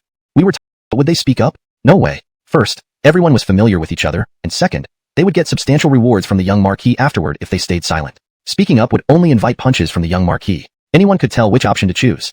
Don't remind me, Trisherkill grumbled. Staying in Pobbing camp, we ate nothing but wheat and beans daily. No alcohol, no meat except once every 10 to 15 days. This whole half year has been miserable. Ned chimed in, exactly, and everything was forbidden. Those damn Charleston soldiers defecated outside our city walls. Yet that turtle London Song, the city defender, dared not say a word. As soon as he heard he was to be transferred back to the capital as the Minister of Revenue, he fled immediately. Garrett added, It's humiliating. Are the Charleston soldiers really that arrogant? In this world, there were mainly 6 empires. Great Phelan was in central China. The northwest was home to the powerful and warlike state of Charleston. The southwest hosted the isolated state of Shu. The south was sparsely populated Queenie. The southeast was torn by internal strife in Wu. And the northeast was wealthy but complacent Song. Trisherkill pounded the table. They're not just arrogant. They want to shit on our heads while we can't do anything. They're waiting for us to snap so they can start a war. Pierce sneered. If they wanted to fight, they'd use any excuse. It seems they aren't ready yet. Ned scratched his head. Dad said the same thing.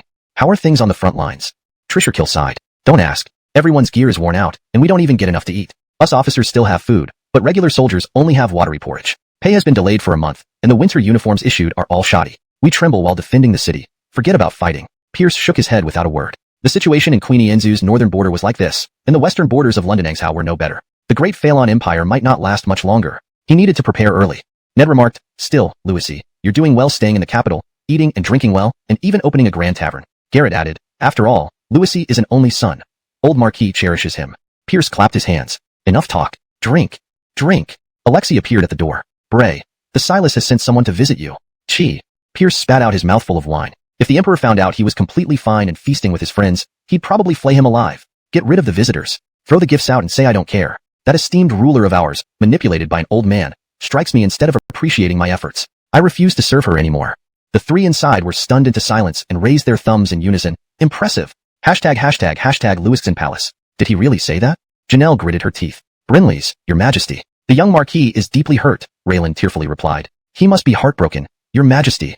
Verna sobbed. Janelle waved her sleeve. How ungrateful. I sent people to look after him. What more does he want? If he still has the strength to curse, he won't die. Leave him alone. Raylan and Verna hesitated, but ultimately said nothing, though their eyes betrayed a hint of distance. Janelle was irritated and questioned herself. Did I really make a mistake? Finally finishing a pile of documents late in the evening, she couldn't bear it any longer. Where are Raylan and Verna? Help me change. I'm going out to see that idiot. Brinley's, Your Majesty. The 2 maids, who had been gloomy all afternoon, now smiled brightly. The first visit of the Great Phelan Moxie outside the palace occurred under these circumstances. Upon receiving notification, the Marquis mansion immediately burst into chaos. Holy crap. This is too much. Pierce regretted his actions. If she found out, it would be worse than skinning him. He'd probably end up lit as a human torch. Without hesitation, Pierce stripped himself naked. Doused. The Moxie was deeply moved. Your Majesty, my life is meaningless, but I can't let others call you a tyrant. In such a state, he was still thinking of her. Janelle felt her nose tingle, her eyes welling up with tears. Very well. The wind here is too strong. Let's go inside. Pierce's servants carried the stretcher into the mansion, and the Moxie followed closely. There was no choice. Pierce wouldn't let go of her hand. His large hand was tenderly rubbing hers, caressing every inch meticulously. Chapter 19 Release me first. Back in the bedroom, Pierce grew even more audacious. The Moxie blushed in embarrassment and struggled to pull her hand away, but failed. It's my fault for striking you. Please let go of me first. I will have Calhoun treat your injuries. Don't worry, Calhoun is a master. It'll be fine after a few needles. Raylan and Tatum, the 2 maidservants, whispered amongst themselves. Is this Calhoun reliable?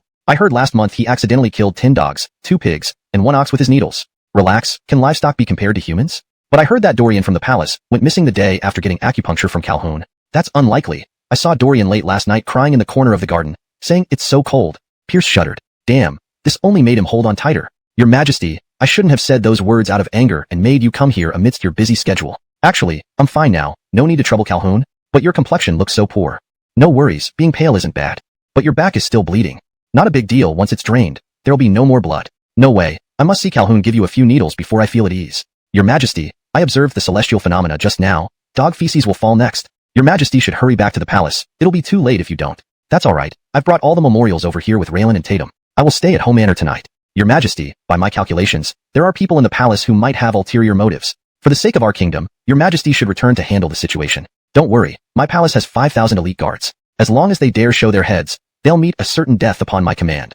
Your Majesty, that's enough. Since you're so badly injured, let's not talk anymore. Calhoun, you come over to give him some acupuncture. Use the longest and largest needles. He's really sick. This is the end. Pierce closed his eyes in resignation. 2 fingers were placed on Pierce's wrist. Your Majesty, Norris Lewis is suffering from a cold due to his injury. This old man has brought special medication from the Imperial Medical Institute for treating wounds, along with a prescription for the common cold. External application for the wound, and internal for the cold will do. No need for needles. Pierce opened his eyes wide in pleasant surprise. This old man is just too adorable. The Empress persisted. Really no needles? The old doctor kept a straight face. No need, Your Majesty. The Empress looked regretful. Fine. Pierce suspected she wanted to kill him, so she could inherit his Lewis family tavern. However, he was truly sick. Reap what you sow. The Empress reluctantly left Home Manor, saving Pierce from a close call. In the study of Tysher Mansion, Clem clenched his teeth. Why does Pierce deserve personal attention from Her Majesty? Rock remained expressionless. Is that all you noticed? You disappoint me. Please enlighten me, Father. Our Empress is telling everyone that she won't tolerate anyone giving her orders. Ha, barely 6 months into her reign and already restless? Still too green.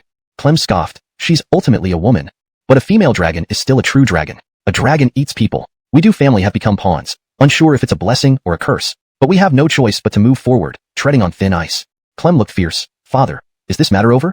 Rock smiled grimly. Not yet. The real drama is just beginning daily. Thus, endless invitations flowed into Home Manor. 2 days later, at Lewis's Grand Tavern, number 1 VIP room, representatives from each provincial chamber trembled with excitement. Even they marveled at the exclusive VIP room occupying an entire floor of the pavilion. This is an authentic pity for farmers.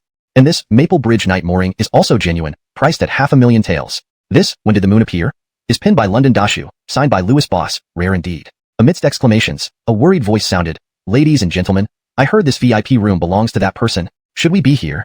Don't worry, the Imperial Capital Chamber President Errol assured. You see, that person dotes on Louis Boss greatly. When Louis Boss was injured, she personally visited. Everyone gasped. Such a thing happened. Then it's fine. A young man strode in confidently. Louis Boss.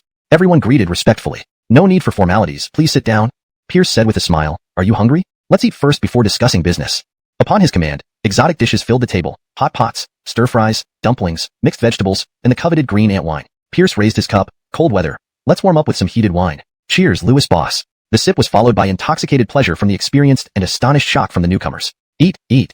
Pierce urged. We won't hesitate then, Lee. The price would drop continuously as we compete for customers, ultimately harming us all. Exactly. Pierce praised. Mr. London has great foresight. Do you mean to unify the selling prices among our chambers of commerce? Asked one of the representatives. Pierce shook his head. Not at all. As long as there are multiple sellers in one place, competition will inevitably harm the interests of the sellers. Errol's eyes lit up. Mr. Lewis, this is truly a profound insight. Pierce modestly waved his hand. I'm just reiterating wisdom from others. Does Mr. Lewis mean for us to sell separately? Correct. Pierce explained his plan. I intend to divide Defeilon into 6 distribution zones. Capital, Jiangzhou, Jiangdong, Jiangnan, Queenie-Enzu, and London Engshao. Each zone will only collaborate with one distributor who has exclusive distribution rights within their respective area. Unfamiliar terms flowed from Pierce's lips, but instead of confusing the chamber representatives, they were electrified, as if listening to the gospel of business. How do you ensure the exclusivity of distributors within their areas? Someone asked sharply. Of course, I can guarantee that. Green Ant wine is exclusively produced by Lewis's Grand Restaurant. If I discover any non-local distributor selling in a designated area, I'll immediately revoke their distribution rights. This clause will be clearly stipulated in the contract. In addition, once a distributor finds anyone buying Green Ant wine from their area to sell elsewhere, they must terminate the relationship immediately. Otherwise, their distribution rights will also be revoked. All doubts vanished from the chamber representatives. May I ask, Mr. Lewis, what are the conditions for becoming a distributor? A smile curved Pierce's lips. Each distributor position in wealthy regions like the capital, Jiangzhou, Jiangnan, and Jiangdong costs 500,000 taels of silver, while those in Queenie-Enzu and London Engshao cost 300,000 taels each. Please consider your purchases accordingly. By the way, the validity period for distributors is 10 years, after which they must repurchase. The chamber representatives calculated carefully, nodding in agreement. A decade of exclusive distribution rights for merely 500,000 taels didn't seem steep, given an affluent state could yield profits exceeding hundreds of thousands annually. After becoming a distributor, will there be limits on the quantity of goods we can purchase? Will there be any discounts on the price? There's no limit on purchase quantity. Just pre-order whenever you need stock. As for pricing, I can offer a discount. Let's say 80% of the selling price at Lewis's Grand Restaurant. Who decides the selling price within the distribution area? The distributor themselves. Lewis's Grand Restaurant won't interfere with any means of distribution within their areas. There is one exception though. If any distributor privately counterfeits green ant wine, not only will their distribution rights be revoked, they'll face hefty fines, or even risk Lewis's Grand Restaurant using the court's power to resolve matters. The crowd's expressions shifted as they recalled Lewis's Grand Restaurant's formidable background. Everyone reassured him, "Rest assured, Mr. Lewis. We are all reputable and wouldn't do such unscrupulous deeds. All right, if anyone wants to become a distributor, let's proceed." After a brief discussion, the chamber representatives subscribed to the distributorships of their respective regions. After all, doing business in familiar territory yields maximum efficiency. Contracts were signed, and money was counted. Casually acquiring 2.6 million taels of silver, Pierce hummed happily to himself. Alexei, who had been watching intently, couldn't resist commenting, "Bray, you have a black heart. You gained a massive fortune without losing anything." Pierce shook his head disappointedly. "A rotten tree cannot be carved into timber. Don't mention being my follower outside. And you'd better never go into business. Otherwise, someone might sell you to the barbarians as a serf, and you'd still count their coins for them." Alexei muttered inwardly, "Even if I don't say it, who in the capital doesn't know I'm your follower?" A little maid bounded up the stairs. "Norris, my mistress sent me to invite you." "Your mistress?" The maid pouted indignantly. "You're really a heartless rascal. After luring my mistress here, you ignored her. Without her, would your restaurant be so profitable?" Recognizing the somewhat familiar face, Pierce realized it was Millie. "Ah, Millie, Miss London wants to see me? All right, I'm coming right now." With that, he ran downstairs, nearly tripping over himself, making Millie suppress a giggle. Inside the Charles and Lou Gordon pavilion, everything remained quaint. Lottie waited upstairs quietly, her face still veiled. "Please sit, Mr. Lewis."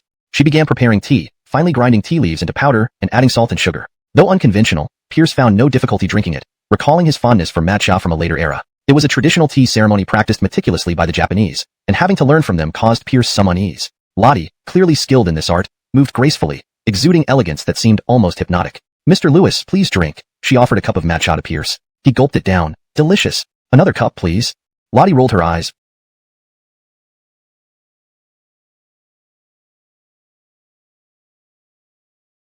but did not move. She had called Pierce here for conversation, not for tea preparation. "Mr. Lewis, I heard you were injured. I wanted to visit, but feared it would tarnish your reputation since I am but a woman of ill repute." "Don't worry, Miss Charles Ingping. I've recovered. In fact, I should apologize for neglecting you these past few busy days." Lottie lowered her head. "Why should you care about me?" Pierce responded matter-of-factly, "As the boss, I should naturally care for my employees.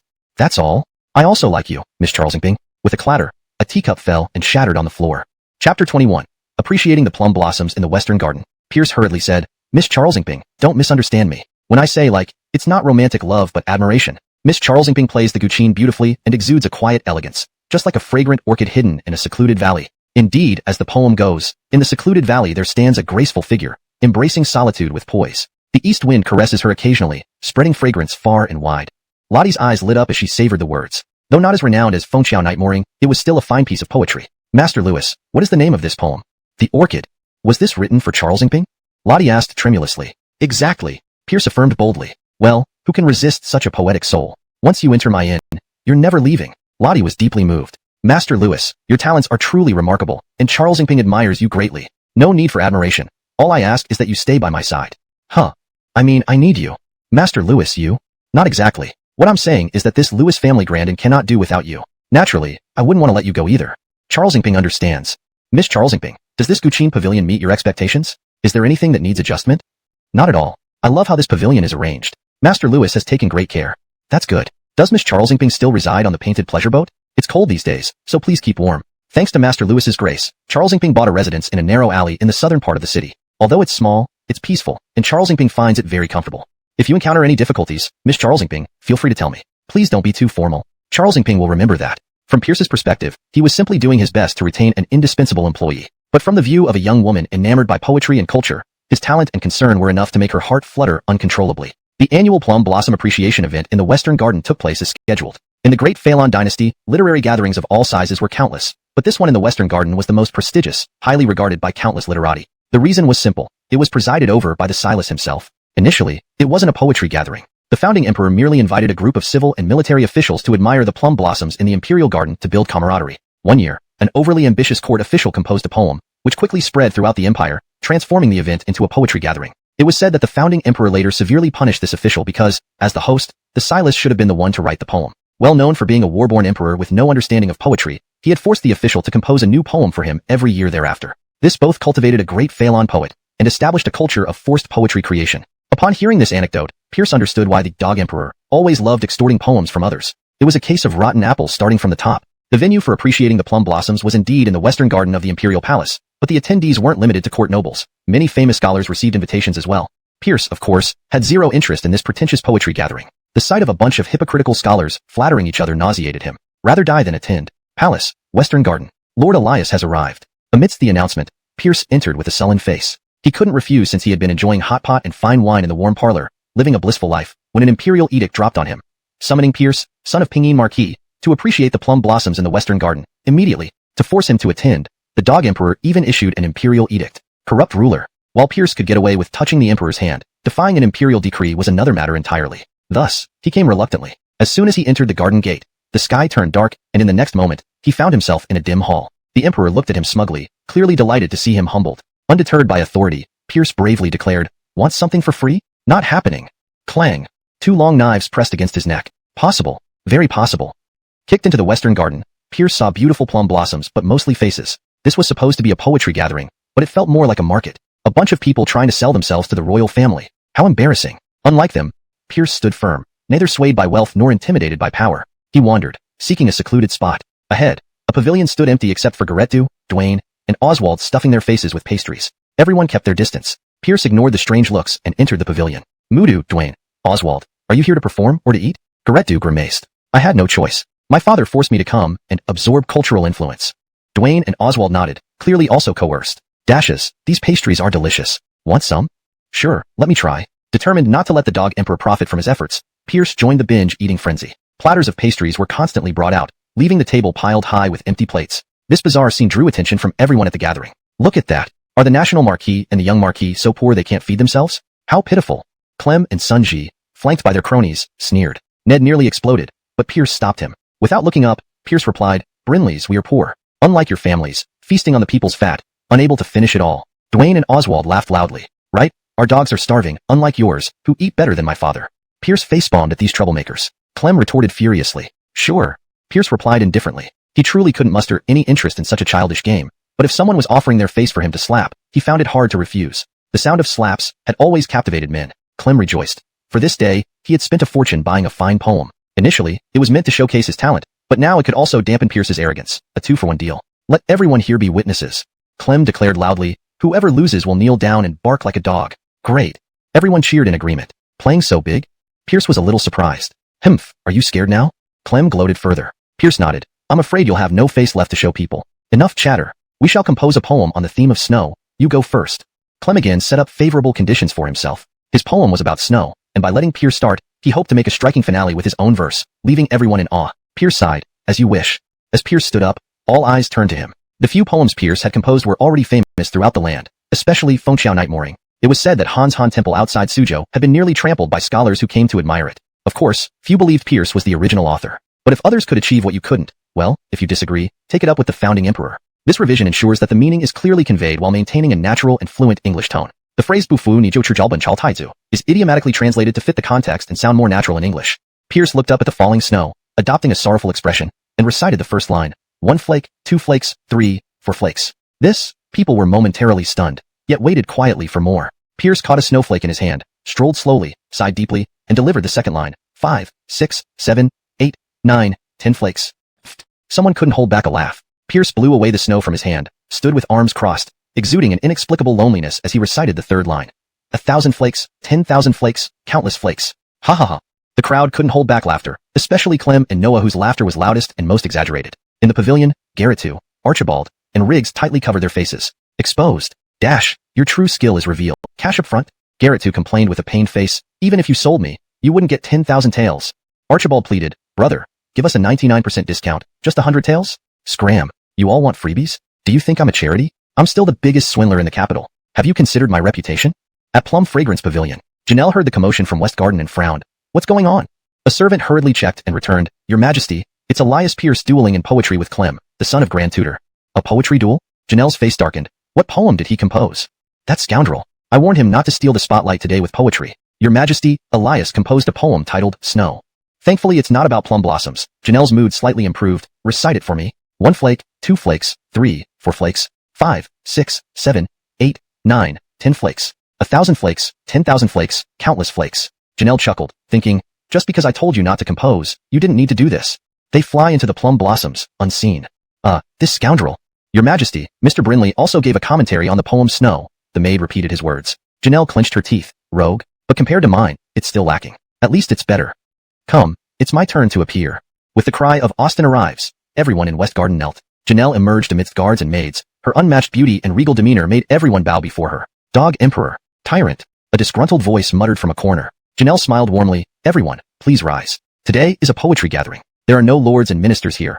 Only the spirit of snow, plum blossoms, and the learned scholars of our Phelan dynasty. May Phelan's literary spirit last for centuries. May Phelan's literary spirit last for centuries. Everyone roared in unison. This was the Phelan dynasty, where literature flourished. Please, Your Majesty, compose a poem, a ceremonial officer called out. Please, Your Majesty, compose a poem.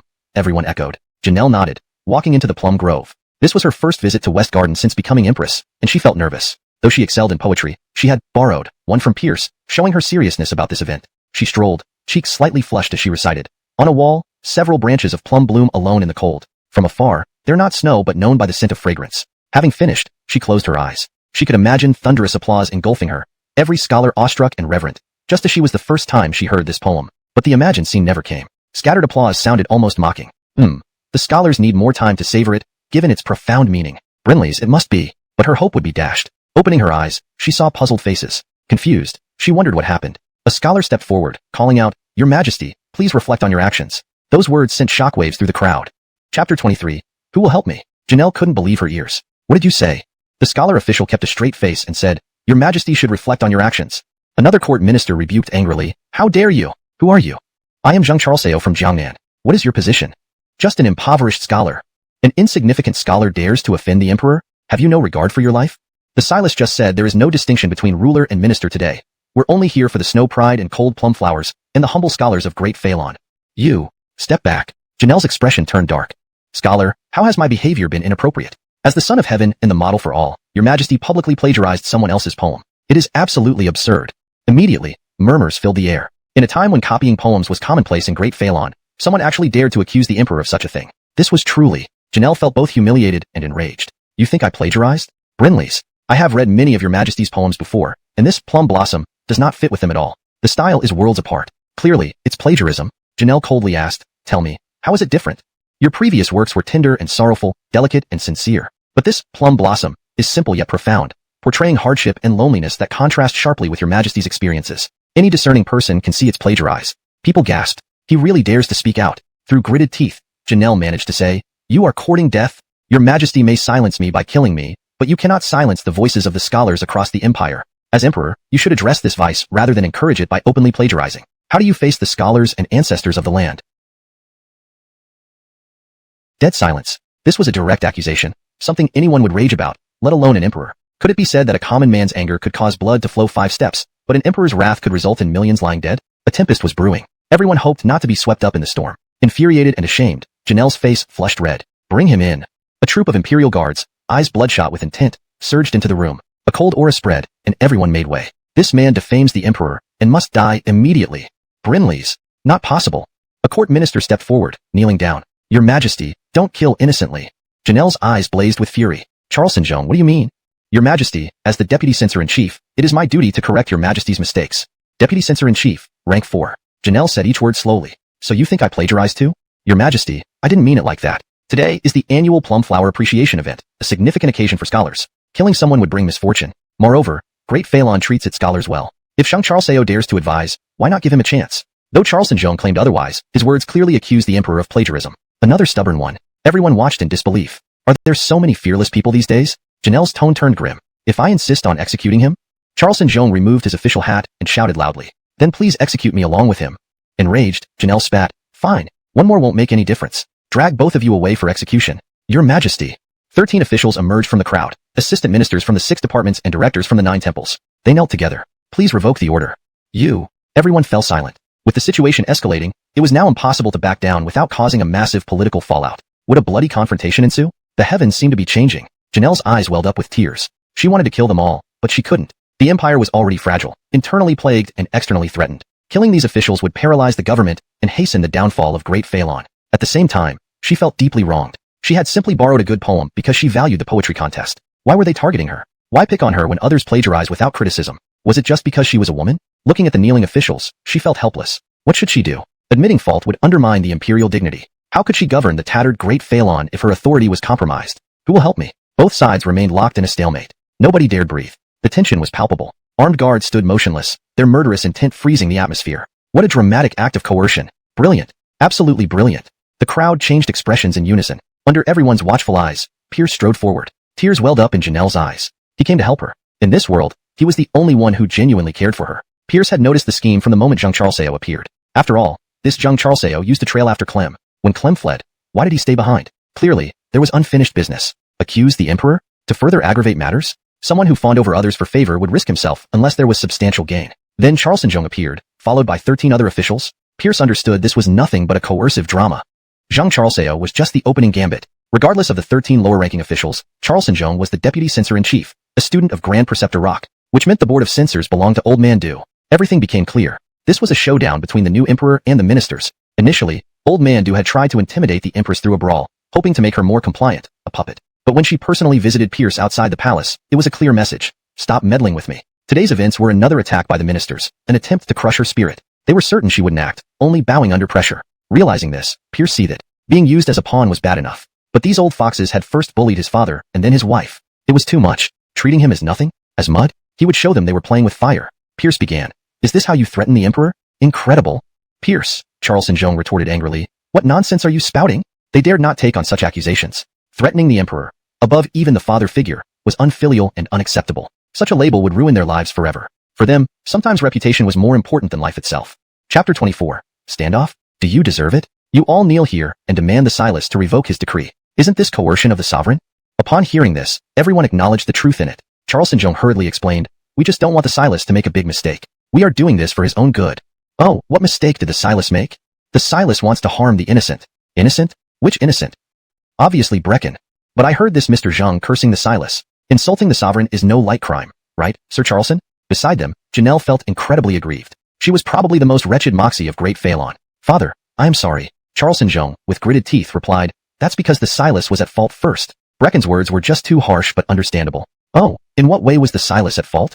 This. Charles Zhong glanced at Zhang Charleseo. Zhang Charleseo steeled his resolve. The Silas plagiarized. Everyone gasped again. This man had an iron head that could be used as a battering ram. Janelle gave him a stern look. What did the Silas plagiarize, Mr. Zhang? Pierce knowingly asked, drawing a glare from the moxie. Zhang Charleseo was fearless now. The Silas plagiarized poetry. Which poetry? Plum Blossom. Do you have evidence? Why do we need evidence? The Silas's previous poems were gentle and sorrowful. Yet this Plum Blossom poem is plain and restrained, with its own depth. Interrupting, Pierce demanded, I asked if you have evidence. No need for evidence. Any discerning person can see this is plagiarism. Do you have it or not? With a loud roar, Zhang Charleseo lost his composure. Faced with those piercing eyes, he immediately collapsed. No. Pierce smiled. Did everyone hear that? He turned to a guard nearby, calmly saying, Brother, may I borrow your sword? With a clang, a flash of cold steel, and a human head flew into the air, splattering blood on the spectators. Everyone was stunned. Zhang Charleseo's head fell, eyes wide open, face still holding the last moment of shock. Ah! Screeches erupted. Shocked, Charles Zhong exclaimed, Pierce, you dare to kill in public. You're lawless. A pair of blood-red eyes stared at Charles Zhong, who stepped back 3 paces, frightened by the brutal, bloodthirsty gaze. The blood-red eyes swept over the moxie, making her step back as well. You weak woman, you're scared of killing? Well, I'll do it for you. If you're afraid of me, then who will fear you, an emperor, without some bloody consequences? Pierce closed his eyes, took a deep breath, and suppressed the violent, bloodthirsty urges churning within him. When he opened his eyes again, he was back to normal, smiling demonically. He stomped on the severed head. Sir Charleston, didn't you hear? This scholar said he has no evidence. He looked at the shocked crowd. Tell me, what crime is unjustified insults towards the sovereign? A civil official trembled. It is one of the 10 grave disrespect crimes, punishable by death. Sir Charleston, any other question? TSK, getting upset already? Complete standoff? Do you deserve it? Pierce sneered. Your Majesty, Pierce loudly declared. Although these 14 were misled by Zhang Charleseo, they committed the great disrespect crime. They may escape capital punishment, but not corporal punishment. Please demote these 14 to commoners and give them 30 heavy strikes each. Upon hearing this, the 14 panicked. Demotion to commoners? They'd rather die. Decades of hard study and years of flattering, suffering so much to reach this position. That high status felt like an unbreakable addiction. They couldn't imagine becoming the despised common folk. Mercy, your majesty. Your majesty, we've repented. Your majesty, never again. Please spare us this time. Watching the 14 bow frantically, Janelle felt vindicated. All grievances and despair washed away. She felt refreshed. Meanwhile, Pierce's words sparked her mind. True. She couldn't kill them, but she could demote them. Killing them would cause unrest among court officials, leading to a government shutdown. But demoting them would create vacancies that people would vie for. She might even sell the positions for huge profits. She decided without hesitation. Roar.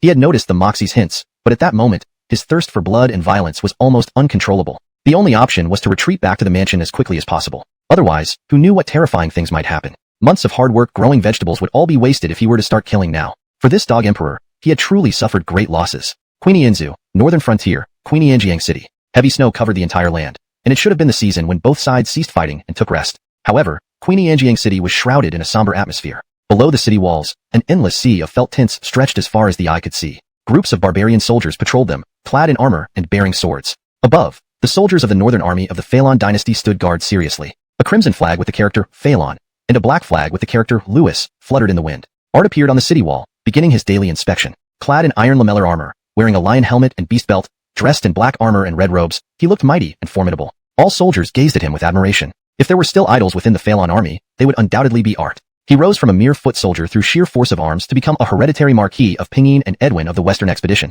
Having participated in dozens of battles large and small, he was an undefeated general who had climbed out of the mountain of corpses. At home, he was a harmless, kind old father. In the army, he was an invincible, awe-inspiring general with strict military discipline. Deputy Commander Godric followed closely behind Art, silently thinking to himself, His Excellency is truly spirited despite his age.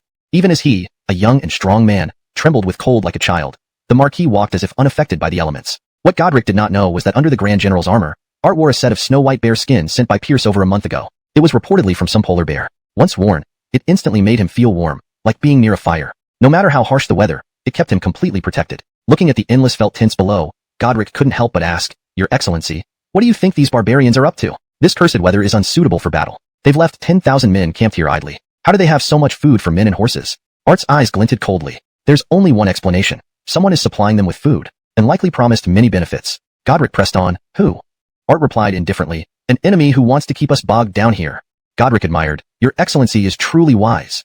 Art's aged face blushed slightly beneath his helmet. The conclusion was actually suggested by Pierce in a letter, and he merely recited it verbatim. Having inspected everything without finding any issues, Art ordered, Strengthen your vigilance. Do not slack off. Understood, Edwin. Returning to the tent, Art began dealing with various military matters. Beside him was a furnace also sent by Pierce. Made perfectly, it leaked no smoke when closed, providing warmth and comfort. Above the furnace, wine could be warmed and walnuts roasted, convenient and practical. Art was a bit troubled. He now had two types of wine, one green ant wine and another medicinal wine sent by Pierce later. He wasn't sure which one to drink. In terms of taste, green ant wine was better, but the medicinal wine wasn't bad either. Drinking a cup of medicinal wine kept his stomach warm for half a day. Ever since drinking the medicinal wine, his back didn't ache, his legs didn't hurt, and he could climb 5 floors easily. After finishing a batch of military affairs, it was dinner time.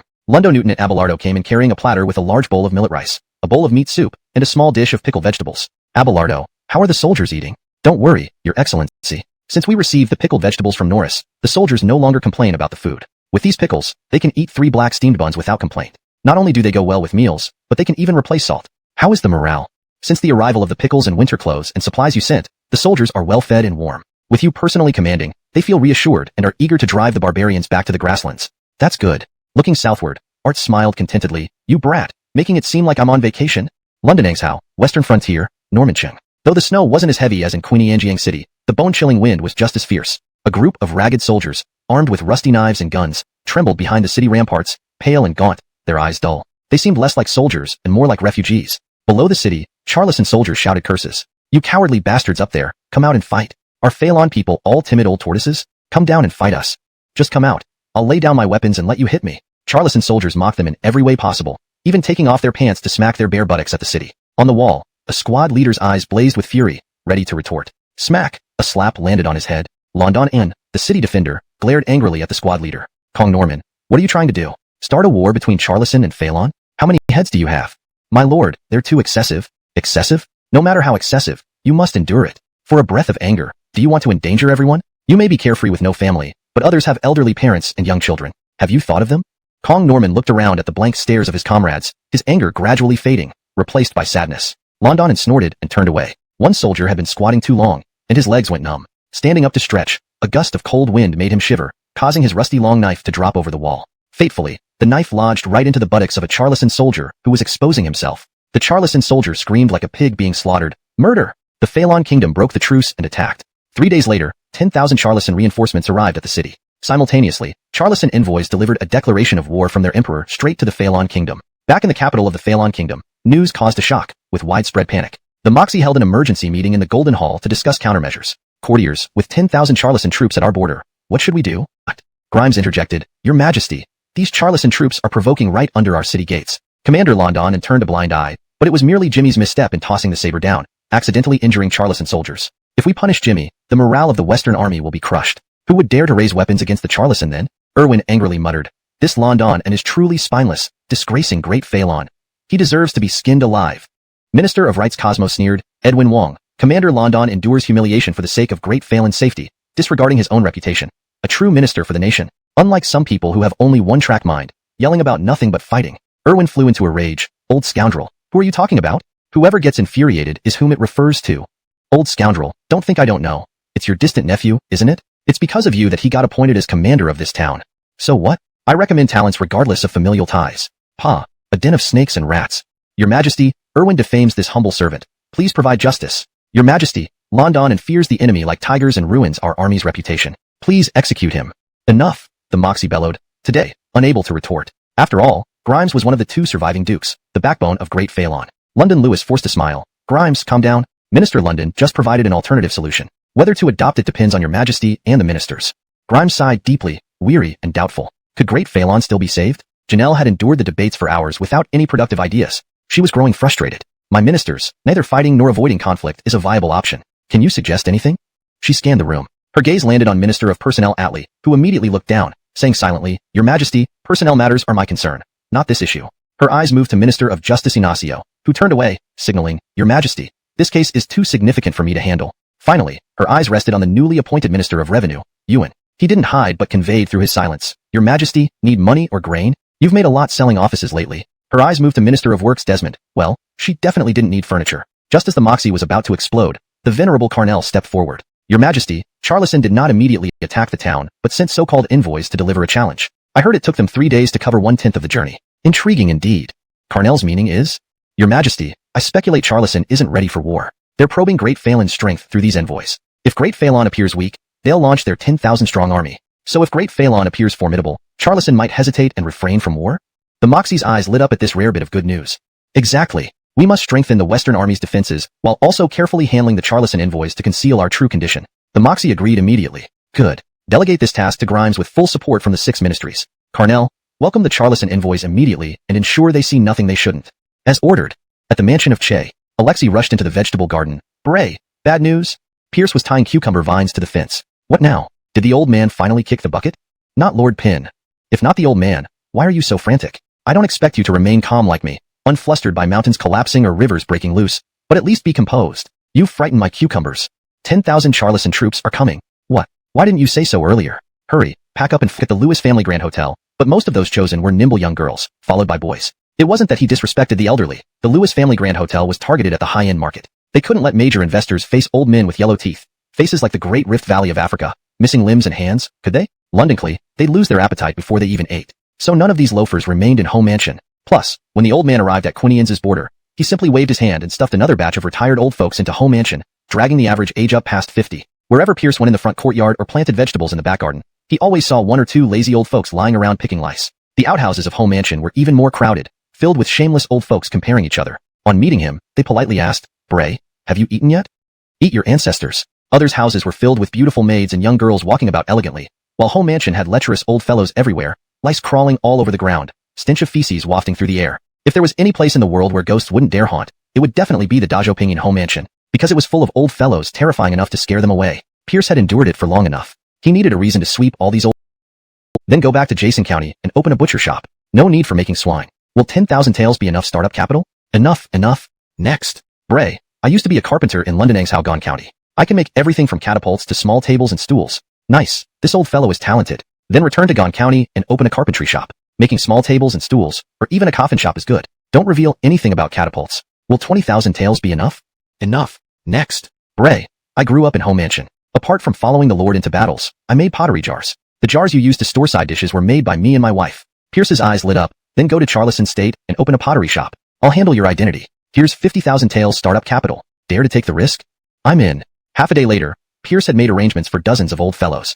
Their coverage spread across almost all 6 states, with emphasis on Dazhou and Charleston, followed by Song, Shu, Wu, Queenie, even leaving contingencies for Manchu, Korea, and overseas Japan. A vast network covering the entire empire was initially formed. Old fellows were eager. Bray, when do we set off? No rush. We haven't trained yet. Train? Train what? Bird keeping and codes. Why keep birds? If Uncle discovers that the next-door widow can't bear her loneliness, how would you inform me? Of course, write a letter. Send a courier on horseback back to home mansion. Pierce rolled his eyes. By the time the courier gets back to inform me, and I get there, that widow would be in menopause already. The old fellow scratched his head. That's true. Widows don't stay fresh forever.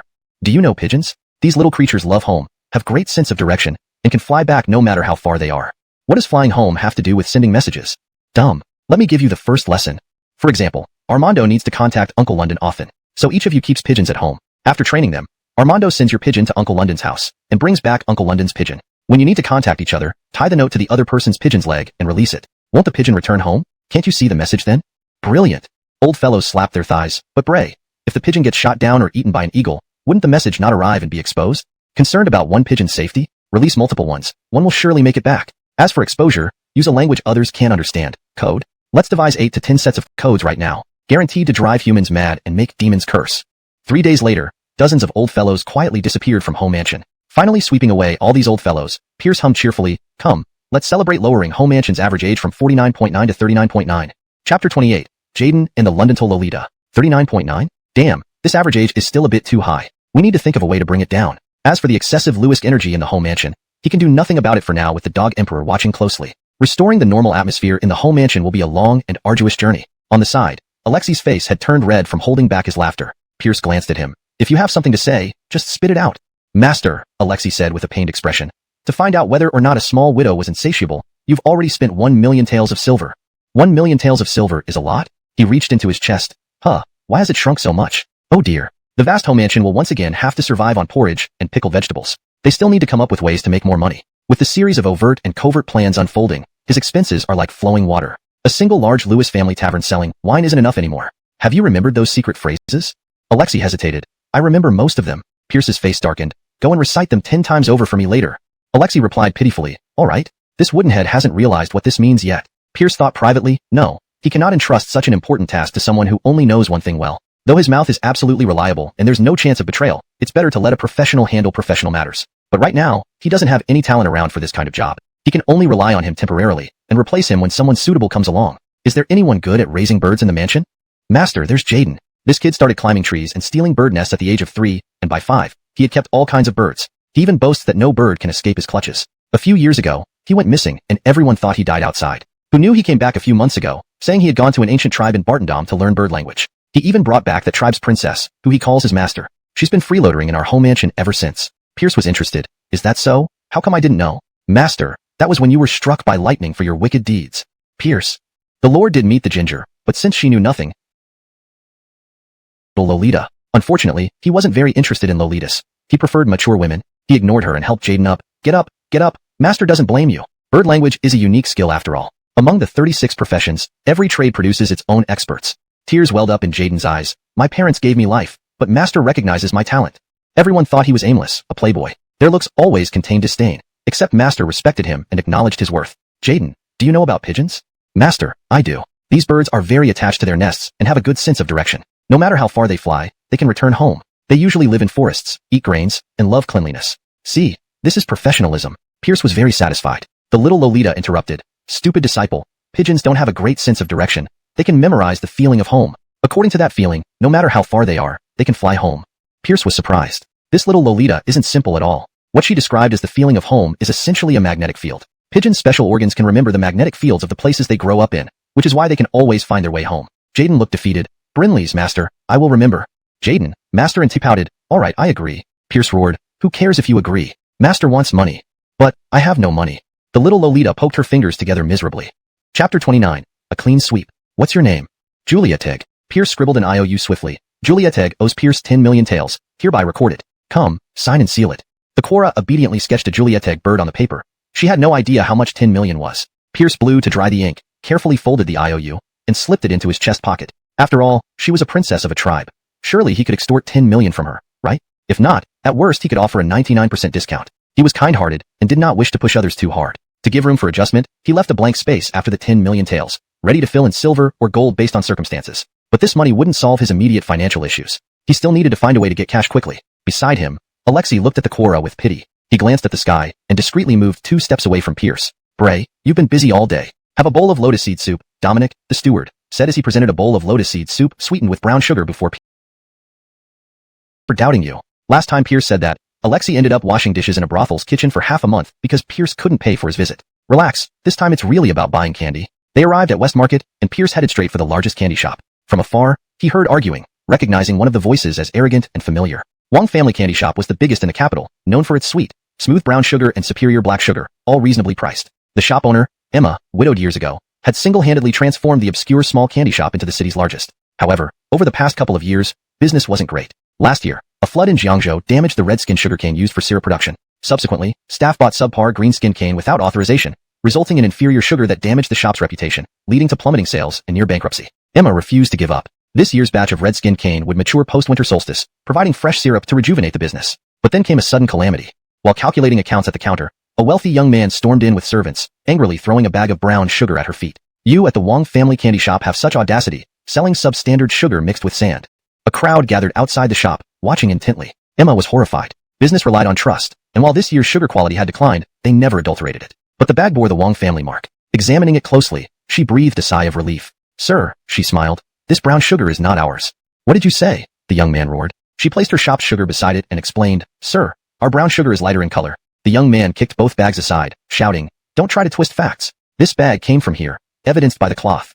Emma responded, Sir, the cloth means nothing. We send out dozens daily. One servant sneered, Wench, do you know who our lord is? His father is the current minister of personnel. If he reports you to the local government, the entire Wong family will be imprisoned. You might not leave intact. Emma paled, realizing she faced a powerful adversary. As a mere civilian, Minister Atlee held immense power as a second-rank official. One word from him could make the Wong family vanish without a trace. The crowd fell silent, fearing trouble. The young man, Noah, now composed, fanned himself lazily. This matter can be negotiated. Emma pleaded, Lord Sun, please show mercy on the Wong family. Agreed. If you meet one condition, Lord Sun, please specify. Transfer the Wong Family Candy Shop to my name, and become my 13th concubine. That'll end this matter. Noah stared at Emma ardently. She was attractive, around 30, a mature woman he fancied greatly. Emma glared at Noah, biting her lip. This beast wanted not just the candy shop but also her body. A total sweep. What could she do? Resist and risk imprisonment? It would be worse in a dark cell. She might even be demoted to an official prostitute. Tears streamed down her face, showing resignation. Success. Noah exulted, reaching to touch her face. Stop, a voice boomed. Chapter 30, White Sugar. Hearing this familiar voice, Noah instinctively ducked his head. Pierce stormed into the Wong Family Candy Shop, angrily delivering a kick to the arrogant Noah, sending him sprawling on the ground. Grandson of a dog. In broad daylight, you dare to maliciously slander and harass an innocent woman? How dare you? Noah patted his bottom and roared angrily, Pierce, mind your own business. The Wong family instantly felt bewildered. Who was this person? He dared to publicly insult and strike the son of the Minister of Personnel right here? Most importantly, why did the struck Noah appear so timid despite his outward bravado? Pierce stood up for justice. Young master wouldn't stand up for them but would say, Your sacrifice was worth it. The Sun family will remember. In a few days, their young master would ask, Was there such an incident? I don't remember. Noah gritted his teeth, but was helpless. He glared fiercely at the 8 lackeys, vowing to settle accounts later. Noah laughed awkwardly. Maybe I got it wrong. Turning on his heel, he left. With that troublemaker Pierce around, he was destined to get no good today. Brother Du had been hiding at home, leaving him short-handed. Such a beautiful lady wasted, Pierce would get lucky. Emma was overjoyed to tears, never expecting Pierce to defuse a disaster with just a few words. This was the power of authority. Pierce calmly said, Stay where you are. Did I tell you to go? Everyone was stunned. Wasn't this the time to call it quits? Why prolong the conflict? Were they going all out now? Noah flew into a rage. Pierce, don't overstep. Pierce impatiently replied, Enough chatter. Either apologize to Mitzi and leave or suffer consequences before leaving. Noah stubbornly resisted. Apologize? To her? Impossible. Beat me dead. Oops. He said it again. In the next moment, a hand slapped across his face, enlarging before his eyes. Ah! Noah screamed, flattened by a single slap. Pierce brushed off his hands. Really? Making such unreasonable demands. Fortunately for you, I'm kind-hearted. Otherwise, others would ignore you. Pierce, you bastard. Wait until I get you. Noah threatened before fleeing, holding his face. No way around it. Lately, his father had repeatedly warned him not to cause trouble or risk breaking his legs. Today was definitely a failure. The onlookers applauded as they departed, giving Pierce admiring looks. They had seen what true authority looked like, beating the son of a minister as if he were nothing, truly domineering. Beside them, Juliet's big eyes twinkled as she placed her curled finger in her mouth, whistling loudly. From afar came Noah's voice. Ouch! Which bird's dead and chasing me to peck? Help! Juliet laughed till her eyes turned crescent-shaped. Emma bowed gracefully to Pierce. Thank you, Bray Lewis, for your assistance. Your kindness will never be forgotten. Pierce helped her up. Lady, no need for formalities, it was a small matter. Emma blushed, glaring at Pierce angrily. This Lothario, did he not realize he touched inappropriate places? For you, it's a small matter, but for the Wong family candy shop, it's a life or death issue. Moving forward, should Bray Lewis need anything, we will go through fire and water. Since that's the case, lady, I have an idea. Let's discuss. Please speak, Bray. I will comply without hesitation. Pierce revealed his intentions. Lady, I wish to sell sugar recently and need a starting place. Emma's heart sank, feeling like moving from the wolf's den to the tiger's lair. At least this man looked more refined. Her fate seemed sealed. Perhaps he would treat her better. All is per your decision. Agreed so quickly? Originally, Pierce planned to intimidate her using Noah. Well, this saved him some effort. Lady, how much black sugar do you have left? About 500 pounds. Where is it? In the warehouse behind. Show me. Call a helper to bring a cart of yellow clay. Pierce ordered someone to prepare a funnel, mixed yellow clay with water, and prepared a large pot with a fire underneath. Preparations completed. In the backyard of Wong family candy shop, only Pierce, Alexei, Emma, and an entertained Juliet remained. Pierce earnestly said, Lady, watch carefully. Everyone was confused, unsure what Pierce was up to. Pierce poured several bags of black sugar into the large pot, waiting for it to turn into a dark syrup before adding the clay mixture inside. What a wasteful child. Emma mourned internally. A good pot of sugar went to waste. Alexei remained unruffled, finding these bags insignificant compared to his master's past extravagance. Stirring rapidly, favor upon me. I must have had 3 lifetimes of good fortune. She secretly resolved that no matter what Pierce asked her to do, she would not refuse. Common woman? What does that have to do with anything? Pierce was puzzled. Lady, this white sugar is our main product from the Lewis family candy shop. The Lewis family? Oh, young master. You're being too hasty, changing my last name so quickly. Master, how much does this white sugar cost? What about your brown and red sugar? The market price for brown sugar is 10 coins per tael, and red sugar is 30 coins per tael. In this era, 1 pound equals 16 taels, hence the saying, half a caddy, 8 taels. Pierce held up one finger. 100 coins per tael? Pierce shook his head. Mitzi widened her eyes. 1 tael of silver per tael? Pierce took a sip of tea, sighing inwardly at how simple-minded people were in this era. Master, isn't 1 tael of silver per tael too expensive? That would make 1 pound of white sugar 16 taels of silver. How many people can afford it? Pierce set down his teacup and said coolly, 1 tael of gold per tael. Mitzi was instantly speechless. She cautiously asked, Master, won't your conscience hurt? Pierce replied with frustration, Lady, don't say white sugar. Even red sugar is something ordinary people can't afford. Therefore, our target customers for white sugar are the high-end clientele. What are high-end customers? They don't just want the best, they want future. The Lewis family candy shop won't stock red sugar, only top-quality brown sugar. We'll use the secret method to produce white sugar and red sugar. At that time, I'll send people from the Lewis family to personally oversee the process. It's not that I don't trust your people. It's just that the secret method is the foundation of our shop, and it cannot be compromised. I hope you understand. Master, you can decide these matters yourself. You don't have to tell me everything. This Mitzi is quite reasonable. Lady, not only will we establish the Lewis family candy shop in the capital, but also in Jiangzhou, Jiangdong, Jiangnan, Queenie-Enzu, and London Engshao. You'll need to put effort into managing these branches. Mitzi's mouth dropped open. Master, is this too ambitious? Why not? Otherwise, how can we make big money? Small gains aren't interesting to the current Pierce. Master truly has great ambitions. Too kind. Since everything is decided, shall we sign the contract? Pierce had someone bring pen, ink, paper, and an inkstone. He quickly wrote 2 contracts. Here, lady, take a look. If there's no problem, let's sign it. Master is serious. He's not just flattering me. Mitzi was deeply moved and signed her name without even reading it. Pierce stored the contract he owned and said, Since everything is settled, I'll leave now. With that, Pierce left swiftly without any lingering. Mitzi stood in place, feeling disoriented. Just like that? Master, you haven't even mentioned when you'll marry me. #### Imperial Palace, Lewiston Hall. Moxie Janelle frowned, with 2 memorials beside her hand, one from Ingram and one from Carnell. Neither contained good news. Ingram, tasked with strengthening the Western Army, found that out of the 50,000 troops, most lacked proper clothing and food. Their weapons and armor were severely damaged, and malnourishment had weakened their combat strength. Between the lines, it meant, the Western Army is virtually defenseless. If Charlesson's 100,000 army attacked, they could likely reach the capital of the Great Phelan directly. Once past London Engshao, it's Jiangzhou where the capital lies. Strengthening the Western Army was urgent. Ingram's suggestion was to immediately send military supplies from the Ministry of Works to the western border, while having the ministry produce more. The Ministry of Revenue should promptly supply grain and salary, and transport adequate food to the western border. The Ministry of War should plan strategic depth in London Engshao to prevent Charleston forces from advancing unchecked after breaking through Norman City. Your Majesty Londontal Marquis requests an audience. ##### Chapter 32. I'm here to bring warmth to Austin. Raylan and Tatum's eyes lit up as they exchanged glances, understanding each other without words. Norris is here to bring warmth to Austin. Indeed, only Norris cares about Austin the most. The Moxie huffed arrogantly, humph. So late at night. What does he want? Tell him to come in. Pierce strode into the Lewiston palace, immediately seizing the Moxie's small hand and exclaiming, "Oh no! Your Majesty's hands are so cold. It's so late, yet you're still reviewing documents. This young lord is really worried. You two didn't try to persuade Austin, did you?" He directed the last sentence at Raylan and Tatum, then gave a barely perceptible wink. The two girls responded in unison, "Norris, it's our fault. We couldn't stop Austin." Their synchronized responses made the Moxie feel an unexpected warmth in her heart. The Moxie shook off Pierce's hand. All right, Pierce, why are you here?" Pierce replied matter-of-factly, "I'm here to bring warmth to Austin." "Warmth? What kind of warmth?" Pierce moved aside. Full cycle. Janelle blushed again. "Your Majesty, I've brought something else for you." From his pocket, Pierce produced an elegant golden-laid small box and handed it to the Moxie. She opened it, revealing a pile of snow-white granules. "What is this?" "This is pure white sugar I made especially for your Majesty. Eating this will keep your skin snow-white and radiant, smooth as water, forever youthful. Even if you stay up all night reviewing documents, there's no need to worry about damaging your skin. And during menstruation, you won't have any concerns either. After eating this, your mood will instantly improve." Delighted, the Moxie asked, "Really? Of course, don't believe me? Try it." Pierce offered a small silver spoon. "How do I eat it?" 3 times a day, half a liang each time. Exactly 1 spoonful. The Moxie carefully scooped up a spoonful and placed it in her mouth, closing her eyes. "It melts in my mouth and tastes so sweet. My mood improved instantly. Right? Didn't I tell you the truth? You have a heart after all. Are you not trying to get under my skin again?" the Moxie asked cautiously. No, how could I?" Pierce waved his hands. "My devotion to your Majesty is wholehearted, completely pure. Heaven and earth bear witness. Smooth talker. Your Majesty." Which woman wouldn't care about her skin? For women, this white sugar was like a miracle elixir. The Moxie hesitated. "Sister, I'll only tell you. This is from the son of Pingyin Marquis, Pierce. You can ask him." Your Majesty understood.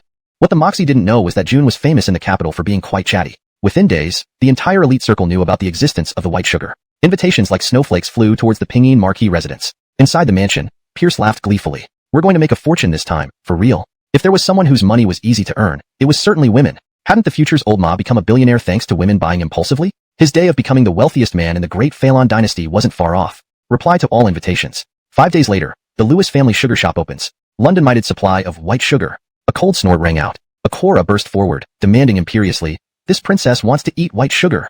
Pierce replied indifferently, "1 tael of gold per tael of sugar. Pay up." The Cora put her hands on her hips. "London to Lewisy, how many times must I tell you? This princess has no money." There weren't many who could act so defiantly while being penniless, except for their little lowly. Pierce swiftly drew up another IOU. "Sign and see." All right, Pierce, why did you come?" Pierce matter-of-factly replied, "I've come to bring warmth to your Majesty." "To bring what kind of warmth?" Pierce stepped aside, revealing a little eunuch behind him. Janelle finally noticed the small wooden cabinet the eunuch held. Opening the cabinet, Pierce revealed a bright red brazier, and atop it sat a bowl of something warming. Pierce brought a porcelain bowl to Janelle, adding a spoon. "Your Majesty, I personally prepared this red sugar ginger tea for you. Please try it." After drinking half a bowl of the steaming hot red sugar ginger tea, Janelle felt warmth from head to toe, and her abdominal pain lessened somewhat. "This red sugar ginger tea is delicious. You've put thought into it." "Why wouldn't I? My heart is full of nothing but thoughts of your Majesty." The Moxie blushed slightly, softly reprimanding, "You're such a smooth talker." How did you know it was that time of the month for me today?" The Moxie shot Pierce a lethal glare before turning to Raylan and Tatum. The two maids shrank back, fearing they would receive caning from the Moxie. Surprised, Pierce replied, "Did your Majesty start menstruating?" "I didn't know. I just saw how cold it was and kept thinking of you. Tossing and turning, I couldn't sleep. So I made this red sugar ginger tea for you." Janelle was half convinced. "Really?" Pierce wore a look of sincerity. "Of course." The Moxie harumphed. "All right, I'll believe you this time." Both maids sighed in relief. Fortunately, Londontal Marquis Pierce was clever. Thinking about how she had unintentionally revealed the timing of her period, Janelle blushed. "Your Majesty, I also brought something special for you." Pierce produced an exquisite golden-laid box from his robes and handed it to the Moxie. Upon opening it, she found a pile of snow-white crystals inside. "What is this?" "These are white sugars I specially made for your Majesty. Eating these will keep your skin radiant and smooth, preserving your youthful vigor. Even if you stay up all night approving documents, your skin won't suffer. And during that time of the month, eating these sugars will make you feel happy instantly." Delighted, the Moxie asked, "Is that true?" "Of course, don't believe me? Try it." Pierce offered a small silver spoon. "How do I eat this?" "Take it 3 times a day, half a liang each time, which is 1 spoonful. Carefully using the spoon, the Moxie took a scoop and put it in her mouth, closing her eyes. "It dissolves instantly and tastes wonderfully sweet. It really makes me feel better right away. See? Did I lie to you? You have some consideration after all. But aren't you trying to get something from me again?" June widened her eyes. "Your Majesty, really that magical? Come, sister, try it." Janelle handed her a silver spoon with a scoop of the sugar. June marveled. "So sweet. My mood really has improved instantly." Unable to contain her curiosity, June asked, "Your Majesty, who gave this to you? Which woman doesn't care about her skin? This sugar seemed like a miracle potion for women." The Moxie hesitated. "Sister, let me tell you alone. It's from Pierce, son of Pingyin Marquis. You can ask him about it." Understood, Your Majesty. Unbeknownst to the Moxie, June was known for being the biggest gossip in the capital. Within days, all the noblewomen in the capital knew about the white sugars. Invitations flooded into the mansion of Pinyin Marquis. Inside the mansion, Pierce beamed uncontrollably. This is going to be big, really big. When it came to making money, no one was easier to exploit than women. Hadn't Ma Queenie Xiang become the richest man because of the spendthrift women buying recklessly? It wouldn't be long before he became the wealthiest person in the Great Phelan Dynasty. Reply to all. The Lewis family sugar shop opens in 5 days. London-minded sales of white sugar. A cold snort sounded. Akora sprang forward, declaring imperiously, I, the princess, demand to eat white sugar. Pierce calmly stated, 1 liang of sugar costs 1 liang of gold. Pay up. Akora placed her hands on her hips. Louis Xiao, how many times must I tell you? Elises have no money. Only their ginger could be so arrogant yet claim poverty. Pierce quickly wrote another IOU, handing it over. Sign here, please. The Akora pouted again, signing with a bird symbol. After collecting the IOU, Pierce tossed 10 pounds of sugar at her. The Akora cheered and sank into a sea of sugar. Ren Charles's heart twitched. 1 liang of gold for 1 liang of sugar. This wasn't eating sugar. It was eating gold. His young master's heart is pitch black. Heaven above. Strike down my young master, but spare the innocent. Chapter 33. The world misunderstands me profoundly. So that day, I was bathing in the sea when a rogue dragon surrounded me with a bunch of shrimps and crabs. It claimed the place as its territory and demanded protection money from me. Juliette clenched her small fists. That's outrageous, isn't it? How could I stand for it? So I immediately unleashed a palm of the Buddha. The rogue dragon isn't to be underestimated either. It countered with a divine dragon whip. We battled back and forth until heaven and earth darkened, and the seas turned upside down. To know what happens next, listen in on the following chapter. Pierce clapped his hands and left the lounge chair. It was a day off, and both the private rooms on the second floor and the VIP suite on the third floor of Lewis's Grand Restaurant were crowded. Even the first floor hall was nearly full. However, the entire Lewis's Grand Restaurant was silent except for the flowing piano music. Everyone had their eyes closed, enjoying the moment. London Dajia was performing. Pierce found a seat near the music pavilion in the main hall. A sweet-voiced waitress approached. Boss. Pierce nodded. Bring 1 order each of hot pot, dumplings, and stir-fried dishes. He needed to plug the little loli's mouth. Juliette chimed in, and side dishes too. Dishes flowed in, and the little loli began gobbling up everything. Finally, Pierce's world was quiet again, closing his eyes and sinking into the melody. When the performance ended, applause thundered. Leaving the eating frenzy behind, Pierce entered the music pavilion. Miss Charlesingping, your skills have improved. Thanks to you, Lewis's Grand Restaurant has been so successful. Lottie smiled. Too kind. Sir Lewis, why did you come to visit Charlesingping? She started to prepare tea for Pierce. Miss Charlesingping, hold on, Pierce stopped her. I brought you some sugar. From his pocket, he took out a gold-inlaid box, handing it to Lottie. She opened it to see white crystals, with a small silver spoon inside the lid. Miss Charlesingping, this is refined sugar. Since you love tea, you can use this instead of brown sugar. It tastes much clearer and sweeter. Sir Lewis, you are thoughtful. Lottie felt like honey filled her heart. Let me make you some tea. Another beautiful tea ceremony followed. Sir Lewis, please. Miss Charlesingping, you first. They sipped tea simultaneously. Lottie exclaimed in surprise. Indeed, as Sir Lewis said, the tea tastes less cloying and more refreshing. Lottie preferred light flavors, liking the fragrance of tea but disliking its sweetness. With white sugar, the taste greatly improved. Pierce laughed. If Miss Charlesingping likes it, that's great. When I have time, I'll make a completely new type of tea for you. Guaranteed you haven't tasted anything like it before. To whet your appetite. Really? Lottie's voice was filled with anticipation. When have I ever lied to you? Well, that's true. Sir Lewis is too good to Charlesingping. I can never repay such kindness. Of course, I have to be good. Without you, business at Lewis's Grand Restaurant would drop by at least 2/10. You're my lucky god. Sir Lewis, outsiders say you're arrogant and unreasonable. But to Charlesingping, you are graceful, talented, gentle, and kind-hearted. Conversations with you always feel refreshing like a spring breeze. AI, Pierce sighed. The world misunderstands me deeply. It's fine as long as Miss Charlesingping understands me. They laugh at me for being crazy, but I laugh at them for missing it. Beautiful poem. Sir Lewis, you truly seem like a celestial descended from above, speaking poetically at every turn. Not too kind. Miss Charlesingping's musical skills are also the best under heaven. We complement each other beautifully, just like Boya and Ziki. Lottie blushed, revealing her long, fair neck. Damn, slip of the tongue. I won't disturb Miss Charlesingping any longer.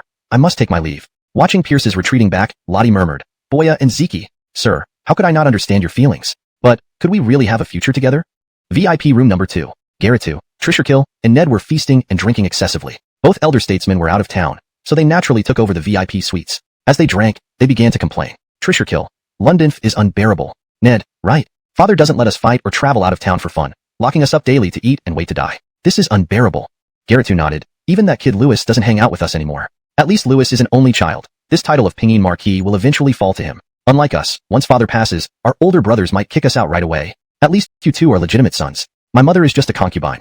I'll probably end up begging. What good is being a legitimate son? The title won't go to us, and we lack skills. Once thrown out, we'd starve on the streets within minutes. Pathetic. With my speech, I doubt begging will be promising either. Encounter some villains, and they might sick dogs on us, biting us to death. The more they spoke, the sadder they felt, crying loudly. Bang! The room door flew open, and Pierce stormed in angrily. You three idiots are crying? People would think Lewis's Grand Restaurant serves terrible food. What? Planning to ruin my reputation? The clingy little loli put her hands on her hips. Exactly. With all this delicious food. What are you three big fools crying about? Chapter 34. Austin often teaches me. Dash, you don't understand our suffering. Brinlea, how could you, the future Damien in the Phelan dynasty, possibly understand the heartache of us street kids? You not only have a dukedom, but also the incredibly profitable Lewis's Grand Restaurant. You enjoy endless wealth and honor. That's enough, Pierce said irritably. With your trio of thickheads, I can tell what you want as soon as you stick up your bottoms. Knox, you want a slice of the pie, right? It's not very coincidental to hear their laments during his rare visit to Lewis's Grand Restaurant. The three nodded repeatedly, gazing eagerly at Pierce without any hint of embarrassment for being caught acting. Damn, this cheekiness is almost on par with my own. Pierce crossed his legs, dipped a piece of beef sirloin in spicy sauce, and chewed it leisurely. Well, this isn't entirely out of the question. Boss, I'll massage your legs. Boss, I'll massage your shoulders. These brats usually call him Londontal Lewis or Dash, but when they need something, he becomes boss. In reality, Pierce wanted to monopolize the sugar business, but the resistance was significant. His power base was limited to the capital, and Lewis's Grand Restaurant was within reach, using distributors that stayed within his influence. As two elder dukes among the top nobles, both had trading caravans with extensive power throughout the Great Phelan. Publicly, bringing them on board would greatly reduce trouble. Privately, since they all grew up together fighting, helping them when possible seemed fitting. Though their words were exaggerated, their situations indeed weren't great. You can get a share, but remember, there's no free lunch in this world. Ned immediately chimed in. Boss, who do you want me to beat up? I'll cripple them. In that case, I'll give each of you 10%. 1,000,000 taels of silver for 1%. Trisherkill widened his eyes. Holy crap, Dash, why don't you just rob people? After knowing you brothers, let's cut it to 80,000 taels flat rate. Take it or leave it. Remember, this is a long-term investment. You'll recoup 80,000 taels in a few years, then profit handsomely afterward. 80,000 taels is still too much. My father won't agree. Pierce finally played his trump card. To fear you. I'll write 1,000,000 taels on the contract, but will only take 80,000 from you. Does that work? Their eyes sparkled. They couldn't resist saying, Dash, you're truly an animal. Pierce impatient. Do you want it or not? If not, forget it. Brinleys, how can we not? They exclaimed with determined gazes. Even if we put a knife to our father's necks, we must secure this 1,000,000 taels. Pierce gave them a thumbs up. You guys are the animals. On the 5th day, Lewis's candy shop officially opened. What was once a single-story ordinary shop became a 2-story elegant pavilion. The first floor sold brown and red sugar, while the second floor specialized in white sugar. 2 stone statues guarded the entrance, a pair of gold boy and jade girl, each holding candy, a fine pair of sugar figurines. Crowds gathered. Greater than personal pleasure. Austin is wise. Everyone shouted. Therefore, I've decided to offer limited quantities of white sugar at Lewis's candy shop for the benefit of everyone. Hurrah, hurrah. Austin is wise. Lewis boss is benevolent. Mitzi struggled to hold back her laughter, clearly aware that half a caddy of white sugar could come from 1 caddy of black sugar. Please enter, ladies and gentlemen. Brown and red sugar are on the first floor, white sugar on the second. This move subtly elevated the status of those purchasing white sugar. Just to mention, our black and red sugar are also top-notch, like the red sugar used in the Silas's ginger tea, taking care of the face of those buying regular sugars. Even small portions add up. The second floor had a refined ambience, refreshingly beautiful, like stepping into a utopia. Mitzi, with her maids, served tea and snacks meticulously. But there was no visible white sugar. Instead, various boxes decorated with gold. Each looked quite expensive. Pierce picked up a small gold box, opened it to reveal translucent white sugar, with a silver spoon inside. Gold and silver enhanced its value. Ladies and gentlemen, see this white sugar. Can you feel the strong celestial energy? Brinleys, I breathed in and felt rejuvenated instantly, feeling 3 years younger. Pierce, who was still celebrating at the Lewis family restaurant with a group of shareholders, was mercilessly dragged into Lewiston Palace. Seeing the Moxie's murderous expression, Pierce felt his heart drop. He stepped forward and held the Moxie's small hand tightly. Your Majesty, you look terrible. Are you ill? Have you seen the royal physician? The Moxie replied coldly, let go. Your Majesty, tell me what's on your mind. Don't keep everything bottled up. Someone. Don't. I let go.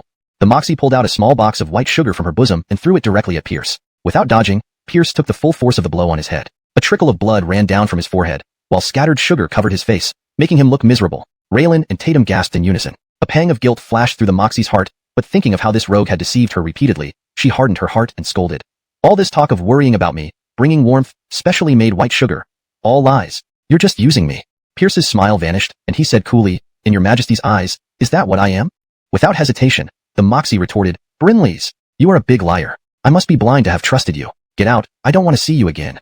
Pierce's face showed complete disappointment as he took out a stack of silver notes and a document from his robe and placed them on the imperial desk. Fine, I'll leave. With that, he turned around, leaving behind a poignant and heart-wrenching figure. Raylan approached the imperial desk. What's this? The next moment, she exclaimed, Your Majesty, this is 300,000 taels and 30% shares in the Lewis family confectionery shop. The Moxie was shocked. What? Tatum suddenly remembered something and exclaimed, Your Majesty, we wronged Londontal Marquis? What do you mean? Tatum sobbed, Your Majesty, a few days ago, When Londontel Marquis came to bring warmth, he privately asked me if your majesty faced any difficulties recently. I told him the treasury lacked funds because the military equipment for the Western Army needed strengthening. He asked how much was needed, and I said roughly 300,000 taels. He nodded then, and promised to take care of it. Your majesty, everything Londontel Marquis did was for you. Although he used you for advertising, he earned money to solve your majesty's problems and alleviate your worries. We were wrong. By the end, Tatum was in tears. The Moxie turned pale, collapsing onto the dragon throne. How could this be? No wonder he showed that utterly disappointed expression. She had broken his heart once more. He had worked so hard to earn money for her, enduring countless hardships and humiliations. Not only did she not believe him, but she even injured him. How bitter he must feel. Hurry. Stop him. Don't let him leave. As you command. A team of guards rushed away, only to return swiftly. Your Majesty, Londontel Marquis said he feared sullying your sight and refused to return. I couldn't persuade him and could only let him go. Snap. A report dropped to the ground, and the Moxie felt her heart pierced by knives. After finishing her work, the Moxie couldn't hold back anymore. Let's go. Out of the palace. This was only the second time since her ascension that she left the palace, and her destination was Pinyin Marquis Estate. Your Majesty has arrived. Servants knelt everywhere, pride written all over their faces. For the Silas to visit twice within just over a month was an immense honor. In the bedroom, Pierce lay on a lounge chair, a slightly bloody bandage wrapped around his forehead. He turned his head without looking at the Moxie. The Moxie felt somewhat awkward. You all leave us. An order issued, and only Pierce and the Moxie remained. I wronged you. I apologize. Humph. It's not entirely my fault either. Why didn't you explain earlier? Okay, I admit I was a bit impatient. Please understand. Humph. Enough. What do you want? Speak. The Moxie grew somewhat angry. When had she ever conceded like this? Pierce turned around, staring fixedly at the Moxie's long legs. The Moxie instantly understood. This rogue was always fixated on her feet. Biting her lip, she struggled internally. Finally, a voice prevailed. Since I've kissed his hand, kissing his foot isn't a big deal, right? As the Silas, I'm both father and mother. No, I'm his mother. Kissing a mother's foot should be normal enough, right? Clenching her teeth, the Moxie said, all right, I will grant your wish. Pierce leaped up, eyes wide open. Really? The Moxie growled. A sovereign's word is sacred. Damn, was happiness coming this abruptly? Even if his head was smashed or a leg broken, it would be worth it. Actually, breaking 3 legs would be worth it. Pierce hurriedly moved aside the lounge chair. Your Majesty, please sit. The Moxie reluctantly lay down. Lifting her long leg, Pierce reminded, Your Majesty, take off your shoes. Glaring at him, she still kicked off her shoe, revealing a snow-white bare foot. Pierce swallowed audibly, feeling extremely excited. Then, the Moxie lifted her imperial robe, revealing a pair of white underpants. Struck by thunder, Pierce froze. No matter how many calculations were made, he hadn't counted on those cursed underpants. Holding the Moxie's bare foot, Pierce was on the verge of tears. The Moxie was both ashamed and furious. Scoundrel, what's that expression? Is my foot not beautiful? Believe me, I can have your eyes gouged out. Pierce hastily said, No, your Majesty's feet are beautiful, the most beautiful I've ever seen. It wasn't a lie. The Moxie's feet were indeed beautiful, perfect size, full and white shape, smooth toes like lotus seeds, nails like pink shells. But compared to the long legs, it was still a little lacking. Just your underpants. What about my underpants? A flash of inspiration hit Pierce. Your underpants somewhat detract from the beauty of your feet. Let me make some new ones for you. I guarantee they'll make your feet shine even more brilliantly, captivating everyone. Well, how could she even begin? This rogue wanted to make underpants for her? Truly embarrassing. Brinley, she was also curious. What kind of underpants could enhance her already perfect feet? Your Majesty, wait here. I'll be back soon. Chapter 36. It's Peanuts. Pierce dashed out of the bedroom, shouting, Get me a fishing net, a black one, and a tailor. Soon, Pierce came back to the bedroom eagerly with his masterpiece that he had crafted. These 4 pigeons are my offering to you, master. Since you're injured, they'll help replenish your strength. Well said, Jaden. You've got potential. Today I'm in a good mood, so I'll treat you all, a pigeon feast. Suddenly, the Quora appeared from nowhere. Hadntastic. We have pigeons to eat. Pierce handed 2 of them to the kitchen to make soup. Pigeon soup not only tasted delicious, but also greatly nourished the body. With all the fatigue from past few days and getting hit by the Emperor, Pierce really needed some nutrition. He planned to cook the remaining 2 as mud-baked pigeons himself since no one else knew how to prepare them. While gutting the pigeons, Pierce discovered a treasure. Among the pigeons' droppings was a thumb-sized, round fruit that looked somewhat familiar. What a gross thing to play with, Pierce, the Quora scolded. Breaking open the fruit and confirming its halves, Pierce recognized it without doubt. It was peanuts. Peanuts, though having a longer growth cycle, generally harvested once a year, and low yield, were highly nutritious. They could be eaten raw, boiled, fried, cooked as dishes, or pressed for oil, greatly diversifying the monotonous diet of this era. Excited, Pierce shouted, Jaden! Jaden rushed over. Master, you called? Pierce was thrilled. Where did you catch these pigeons? 30 miles east of the capital, in the forest. Take me there. Alexei, bring along. That bulbul is chasing an unfaithful lover. And this turtle dove took over a magpie's nest. Both birds are fighting. Then the skylark said it misses its mate and wonders who can ease its longing. Both turned to stare at the bewildered Quora. What are you looking at? As dusk approached and the searchers roamed dozens of miles without finding a single peanut, let alone its shell, Pierce grew dejected. Could that pigeon have picked up the peanut from miles away? If so, there was nothing he could do. But the Quora spoke boldly. Pierce, if you promise to cook something tasty for me, I will find it for you. Weakly, Pierce agreed. Okay, find peanuts for me, and I'll cook something delicious that you've never tried before. The Quora added after some thought. And tell me 100 stories. All right, even 1,000.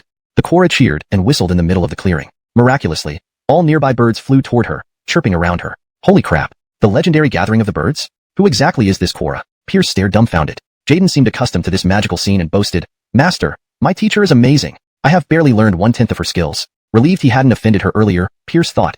Otherwise, he'd be pecked half dead. 15 minutes later, all the birds except a skylark flew away. The Quora beckoned. Follow us. Londontel Grey knows where the peanuts are. Skeptical but hopeful, Pierce followed the skylark, winding through the woods until they reached a clearing bathed in the last rays of sunset. There sprawled a vast field of peanuts. Pierce yelled, Alexi, get everyone to collect peanuts. With the Quora's assistance, several more peanut fields were uncovered. Finally, each person packed a huge bag full of peanuts, a grand harvest. Afterward, twilight faded into nightfall. The city gates were closed, trapping them outside. However, Pierce had foreseen this possibility and brought sufficient tents, cooking utensils, and seasonings. Tonight, we camp here. Everyone gets some game. Hurrah! Long live the master. Translation note. I've preserved the original narrative tone and style while ensuring fluent English. Character names are transcribed using pinyin for consistency. Chapter 37. No alcohol for kids. Outside the pitch-black forest, for bonfires were burning brightly. Pierce personally tended to a small deer, while Garretu, Trisherkill, and Ned each prepared several wild rabbits and pheasants. The others assisted the four of them. It was clear that the ecosystem at this time was excellent. Even in the middle of winter, they could still catch so many animals. While roasting the deer over charcoal, Pierce, Thank you, master. Jaden devoured it ravenously. Pierce carved off another hind leg for himself and said to the servants, Join us, don't be shy. Several servants rushed over. Heaven, crispy outside, tender inside. This is the most delicious roast I've ever tasted. Spicy, flavorful, and satisfying. I wouldn't trade this for bare paws. One bite of roast and a sip of green ant wine. This life beats being a god. Ned couldn't hold back any longer, dropping his rabbit and pheasant and shouting, You guys, save some for me? Trisherkill followed closely behind. Move aside. I'm coming. Garrett too, looking at his bland roast, quietly walked over without yelling. Pierce glanced at them and said casually, Come over, bring your rabbits and pheasants. The servants cheered, sprinting over to join the meat frenzy. Pierce inspected their roasts. They were decent, at least not burnt, but their flavor lacked due to using coarse salt from the market. Pierce seasoned their meats with fine salt and Sichuan pepper powder, coated them with his secret sauce, and roasted them again. Sure enough, the aroma improved significantly, and they were snatched up immediately. Dash, you're amazing. How do you turn simple roasts into delicacies? Ned asked admiringly, his mouth full of oil. Pierce ignored him. Seeing the right time, he dug out the mud-covered packages from the coals, sweet and fragrant. She fell in love with it instantly. Pierce eagerly peeled the peanuts. Come, everyone, try the charcoal-roasted peanuts. Everyone looked skeptical. Master, are these edible? Because they were roasted directly in the embers, the peanuts didn't look great, charred black. Pierce discarded the overly burnt ones and kept what was still edible. He tossed two into his mouth. Crunch, crunch. Perfect. He almost cried. With a sip of green ant wine, it was a match made in heaven. Being able to enjoy peanuts with wine in this world was a rare luxury. Seeing this, others cautiously picked one to try. Crunch, crunch. Trisherkill exclaimed, so aromatic and crispy, even better than the meat. Really, peanuts with wine, perfection. Half a bag of roasted peanuts was gone in seconds, and some servants even grabbed the burnt ones. Satisfied and full, the Quora began pestering Pierce for stories. Everyone quickly gathered around, eager to hear. The Quora reminded, 100 stories. Pierce sighed and started his tale. One day, your humble servant was defecating on a cliff. Why were you on a cliff? Because it makes me look cool. While pooping, I slipped and fell down. This is what happens when you show off. I landed in a cave, found a super cool sword and an awesome martial arts manual. I meditated in the cave for a century, mastering cool level 9. Whenever, Chapter 38, the final London of defense. Can war truly not be avoided? The Lewiston Palace, equipped with floor heating, was warm as spring, but the Moxie's heart felt as if it had sunk into an icy pit. The Charleston envoy had already arrived in Jiangnan. As the saying goes, only a thief can last 1,000 days, but no one can guard against a thief for that long. A momentary lapse by Carnell allowed the Charleston envoy to witness things they shouldn't have seen. Beneath the opulence and splendor of Jiangnan lay debauchery and extravagance. The absurdity of allowing officials to indulge while forbidding commoners from lighting a lamp. The cruelty of luxurious feasts inside grand mansions, while corpses of those frozen to death lay on the streets. The sorrow of farmers lacking food and weavers lacking clothes. The Charleston envoy promptly wrote a letter to the Charleston Silas. This letter, intercepted by Carnell, described how this country resembled a dam corroded by termites, outwardly splendid and orderly, but internally riddled with holes, ready to collapse at the slightest push. But this is merely what your servant has observed in Jiangnan. The final conclusion must be drawn after seeing the capital of Phelan. Please wait for good news, strengthen your military preparedness, and strike Phelan at any moment. In other words, the capital of Phelan was now the final line of defense. Carnell reported to the Moxie that immediate rectifications must be made in the capital. Besides ensuring the Charleston envoy did not see anything improper, they also needed to show them something to make them hesitate. Otherwise, war would be inevitable. He planned to delay the Charleston envoy in Jiangnan and Jiangdong, giving the Moxie a month at most. The Moxie immediately convened a court meeting in the Golden Hall. After hours of debate, the ministers reached no consensus. Stopping the Charleston envoy from seeing anything inappropriate was manageable. Just keep the troublemaking nobles in check, close the doors when playing, catch all beggars, and patrol the streets with troops. But making the Charleston envoy feel intimidated proved difficult. Should they place massive trebuchets on the city walls? But Charleston's weaponry was renowned. Phelan's trebuchets couldn't compare. Displaying them might only invite ridicule or expose Phelan's apparent strength masking weakness. This approach wouldn't work. Someone suggested dressing all commoners in silk to present a refined image to impress the Charleston envoy with civilization. The suggestion was immediately dismissed with derision. Do you know how many commoners there are in the capital? 40,000. Who will pay for it? In winter, forcing people to wear silk will freeze them to death. How ruthless can you be? Refined? A monkey in clothes is still a monkey. You think the Charleston envoy is a fool? Or are you? By the end of the argument, no solution emerged. After dismissing the court, the Moxie sat alone. His eyes brightened. To find out if he could make the Charleston envoy hesitate, she would simply need to ask. Summon Prince Pierce of Pinyin. Pulled out of his warm bed, Pierce began with lavish praise upon meeting the Moxie. Your Majesty, you look more beautiful every day. Your beauty makes fish dive deep, the moon hide, and flowers blush. One smile enchants the city, another bewitches the nation, and a third conquers the world again. The fourth unites all under heaven, the fifth brings all nations to court. Enough, enough. Even the proud Moxie blushed. Raylan and Adelaide giggled quietly. Called you here for a reason. The Moxie recounted Carnell's report in detail. Pierce sighed inwardly. If he were Charleston, he'd attack too. But now wasn't the time for Phelan to sink. He hadn't built his own boat yet, only learned to swim. You want to intimidate the Charleston envoy? The Moxie asked urgently. Brinley's, do you have a way? Brinley's, I do. The Moxie rejoiced. Tell me quickly. There's a condition. Frustrated, the Moxie exclaimed. Conditions. Always conditions. You say you care for me, yet can't stop setting conditions? Name it. Pierce rose to the challenge. Deal. Go on. What's your plan? The Moxie was curious. So many ministers had been helpless. What could this troublemaker of the capital come up with? Your Majesty, Pierce sat down by the Moxie's feet without being invited, causing her to instinctively pull her feet back. Before discussing how to intimidate the Charleston envoy, I must first refute some of your ideas about preventing him from seeing what he shouldn't. Oh? Which ones do you find inappropriate? Pierce counted on his fingers. Calming those who cause trouble is reasonable, but closing them off to enjoy themselves isn't necessary. Not only should we not close doors, but we should open them wide to show Charleston the prosperity of our great Phelan. Otherwise, how can we demonstrate our era of peace and prosperity? On the other hand, instead of hiding the truth, it would be better to admit openly that nobles seek pleasure. After all, which noble doesn't indulge in luxury? But might the Charleston envoy think that the nobles of Great Phelan are excessively indulgent and wasteful? Your Majesty, extravagance and waste are relative terms. They apply when commoners cannot afford food or clothes. If the common people live comfortably, who would blame the nobles for their indulgence? Most residents of the capital fare better than in other places. It's that small minority we need to address. Moxie pressed further. How do we address it? Let me come to that later, Pierce teased, prolonging the suspense. Regarding rounding up beggars from the outer city, this is even more absurd. What crimes have they committed to deserve arrest? Arresting people without cause would only alarm other poor citizens. You risk creating chaos throughout the capital. He mentioned only the outer city because Great Phelan law did not permit beggars in the inner city, and any who slipped through were regularly cleared out. The Moxie nodded. You're right. I hadn't thought it through. That's indeed a problem needing attention. A large number of beggars would certainly give the Charleston envoy an unfavorable impression. That's correct, Pierce agreed. Finally, sending troops to patrol the streets is unacceptable. It's not wartime, and such actions will only cause panic among the people. They might think Charleston is attacking and flee, causing greater unrest. This undermines our position. The Moxie acknowledged. You make a valid point. Now, can you tell us how to address the minority of poor and destitute in the outer city? Pierce countered. Why are they impoverished and reduced to begging?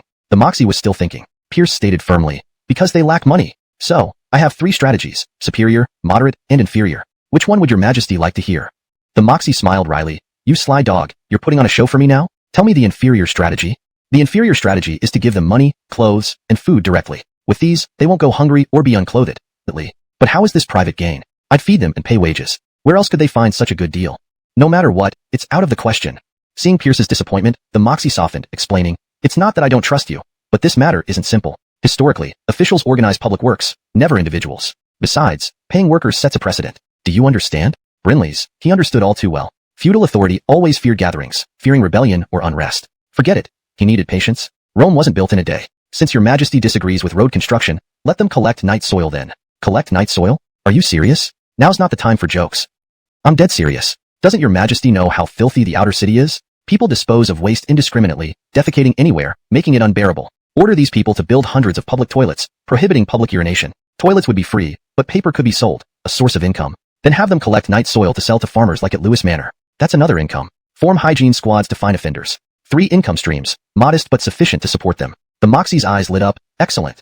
This solves current issues and improves sanitation, reducing disease spread. Pierce feigned admiration. Your Majesty is wise. The Moxie decided. This idea is yours, so you'll handle it. Capital security falls under the 5 cities military command, and I appoint you chief night soil collector. rank equivalent to 6th Division Inspector, initially 7th rank. Pierce froze in shock. Hashtag chapter 40, the poop cleaner. Poop cleaner? The dog Silas is clearly seeking revenge, using his power for personal vendettas. What a tyrant. The Moxie's phoenix eyes narrowed with anger. Huh? You dare to defy an imperial order? Someone. Pierce gritted his teeth. Your subject thanks the Silas for this honor. Very well. If you fail in this task, I will chop off your dog head. Now, this issue of not letting Charlison's envoy see what he shouldn't be seeing has been resolved. Next, how do we make the Charlison envoy fear our great Phelan? This was the real concern of the Moxie. Pierce said calmly, Your Majesty, isn't it obvious? If there is nothing for the Charlison envoy to see that would cause him concern, naturally, he will be wary. With these words, the Moxie felt as if a bucket of cold water had been poured and cancel it. This will just be a contingency plan. The Moxie was reassured. Very well, this matter is entrusted to you. I hereby appoint you as parade officer. Go ahead with full confidence. Parade officer? Is the dog Silas feeling sentimental now? One officer here, another officer there. Pierce hurriedly corrected, Your Majesty, this parade involves the military, so it should be a military rank. The Moxie nodded. Fine, then I appoint you as parade commander, 7th rank. Now, you are both a civil and military official, rare in the history of the great Phelan. Proud, right? Grateful, yes? Thank me. Pierce rolled his eyes. Thanks for making me a poop cleaner, indeed. Your Majesty, funds will be needed for the initial construction of public toilets. How much do you need? 1,000,000 taels for starters. Romantic. I need rest. Escort the guest out. With that, Janelle vanished from the Lewiston Hall like lightning. Pierce gaped in shock. Dog Silas. Exploiting me again. He won't stop until he squeezes every last drop out of me. Returning to the Ho residence, Pierce barely had time for a nap when the dog Silas sent over a 7th rank civil official uniform along with a seal. Efficient indeed. Unfolding the uniform, it bore a small spotted dove. Brinleys, birds, animals. The civil officers are the birds. This little dove is cute. But wait, what is it pecking at? Damn, that's a pile of poop. Pierce tore the uniform to shreds in fury. Looking at the seal, it was unmistakably shaped like a pile of poop. Dog Silas. Too outrageous. Alexei. Master, who shall we beat up? Alexei appeared eagerly. Pierce had already delegated the intelligence work to clever Xiao Lundanuzi. Being demoted didn't faze Alexei. Instead, he did cartwheels joyfully. This undisciplined idiot. Let's beat up the Emperor. Alexei made a face. No way. Fearful? Didn't you promise to go through fire and brimstone for me? I'm not afraid because she's the Emperor. Then why? Because she's your wife. And my mistress. Can't touch her. Pierce erupted in anger. What bullshit are you spouting? Alexei retorted. Master, you can fool everyone else, but not me. You truly love the Moxie. Everything you do has her shadow in it. Get lost, you idiot. Master, where are you going? To clean poop. Coming. Brinley's. The 5-city military command was not a single department but a collective. 3 young men were enjoying wine and admiring plum blossoms in the backyard. Dressed in elegant white robes, they looked refined and cultured, though anyone observing would call them idiots. Waving fans in the dead of winter. Who wouldn't think them fools? 2 of them were familiar, Clem and Noah. The third was the young master of this London manor, Sterling, son of the war minister London Lewis, who had just returned from profiteering in the south. Servants nearby swept snow and occasionally bowed to offer wine and snacks. The 3 chatted cheerfully, feeling very pleased. At this moment, our poop cleaner is probably raging at an empty courtyard. He wouldn't guess that the people he's looking for are right here, serving us. They exchanged glances and laughed heartily, feeling years of resentment dissolve away. Chapter 41. Be a man of integrity. Among the attendants was a man dressed in ragged 7th-rank military official attire, feeling rather complicated. He was Lyle, the deputy commander of the South City Military Office. Each military office had 1 commander and 2 deputy commanders. The commanders were all civil officials who never appeared in daily affairs unless there were opportunities to take credit. Only then would they show up saying, this official is the commander of such worded. He'd be finished. So, Lyle could only suppress his conscience and temporarily ignore the young Marquis, leading the entire South City military office personnel to serve at the London family residence. They had done this before, from 1st-rank national dukes down to 5th-rank minor officials. They had cleaned every noble mansion. It was familiar territory. But afterward, the inevitable thrashing from the young Marquis was unavoidable. Truly stuck between a rock and a hard place. With tear-filled eyes, Lyle looked to the heavens, wondering when this miserable existence would end. In the pavilion, Sterling asked worriedly, son brother, didn't our uncles forbid us from causing trouble during this period? Will we get our legs broken for doing this? Clem laughed. Relax, brother London. Times have changed. What do you mean? Hey, haven't you heard? Pierce belittled the minister's suggestions in front of Austin and wants to build public restrooms in the outer city instead. Isn't that absurd? If we don't teach him a lesson, he'll think nothing of the whole court. Son Charles agreed. Exactly. Building public restrooms won't deter the Charlison envoy. It's just ridiculous, even deceiving Austin. We should step forward now. As you see, our uncles aren't stopping us. Their silence means consent. Lyle felt chills down his spine. Initially thinking this was just a rivalry among 2nd-generation aristocrats, he now realized it involved deeper political maneuvering between wounded during a charge, losing the use of his arm despite saving it. After retirement, Art placed him in the South City military office as deputy commander. Lyle blushed in shame. Master, I failed you. Pierce stared at him intensely. Old Zhao, do you want to be a man of integrity? Recalling years of humiliation and servility, yet remembering his youthful ambition on the battlefield, Lyle's tears flowed freely. Straightening his crooked hat, he shouted, I'm not putting up a facade anymore. Master, I want to be a man of integrity. Pierce smiled. Good. Old Zhou, from now on, you're mine. If anyone disrespects or bullies you, slap them. All consequences are on me. Lyle kneeled again. In my early life, I fought for the old Marquis. Now, I'll follow you. London or die. I belong to the Lewis family. Pierce lifted him, comforting. Rest assured. I'm not as weak as the old man. Following me, you'll never suffer humiliation. Here, take this money to tidy yourself up and treat your brothers to a drink. Opening the banknote and seeing the amount, Lyle gaped. 10,000 taels. Brinley's of miserly living had barely netted him hundreds of taels. Luke's generosity. Overwhelming. I can't accept this much, master. Pierce barked. Too much? Look at you. An old bachelor shaming the Lewis family. Get a proper house, marry 2 wives, and carry on the family name.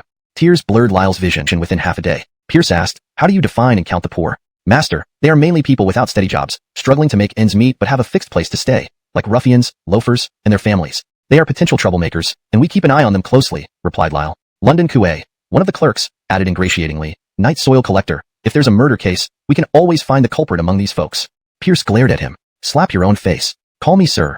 Anyone who calls me night soil collector will have me angry. The clerk quickly complied. Brinley's, yes sir, I deserve it.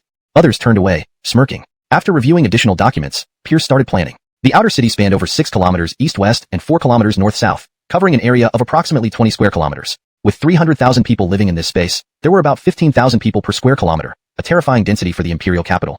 So, he concluded, there should be at least 3 public restrooms per square kilometer. To avoid long queues, 5 would be better. In total, around 100 public restrooms were needed, far fewer than the hundreds he initially anticipated. Pierce sighed in relief. This was manageable. His immediate priority was still organizing these people. Gathering 30,000 people together wasn't feasible, but he knew they were likely organized into groups. The weakest clung together to survive, while the strongest acted independently. Pierce was decisive. He immediately ordered, South City Garrison, gather all the leaders of the beggars, ruffians, and loafers here.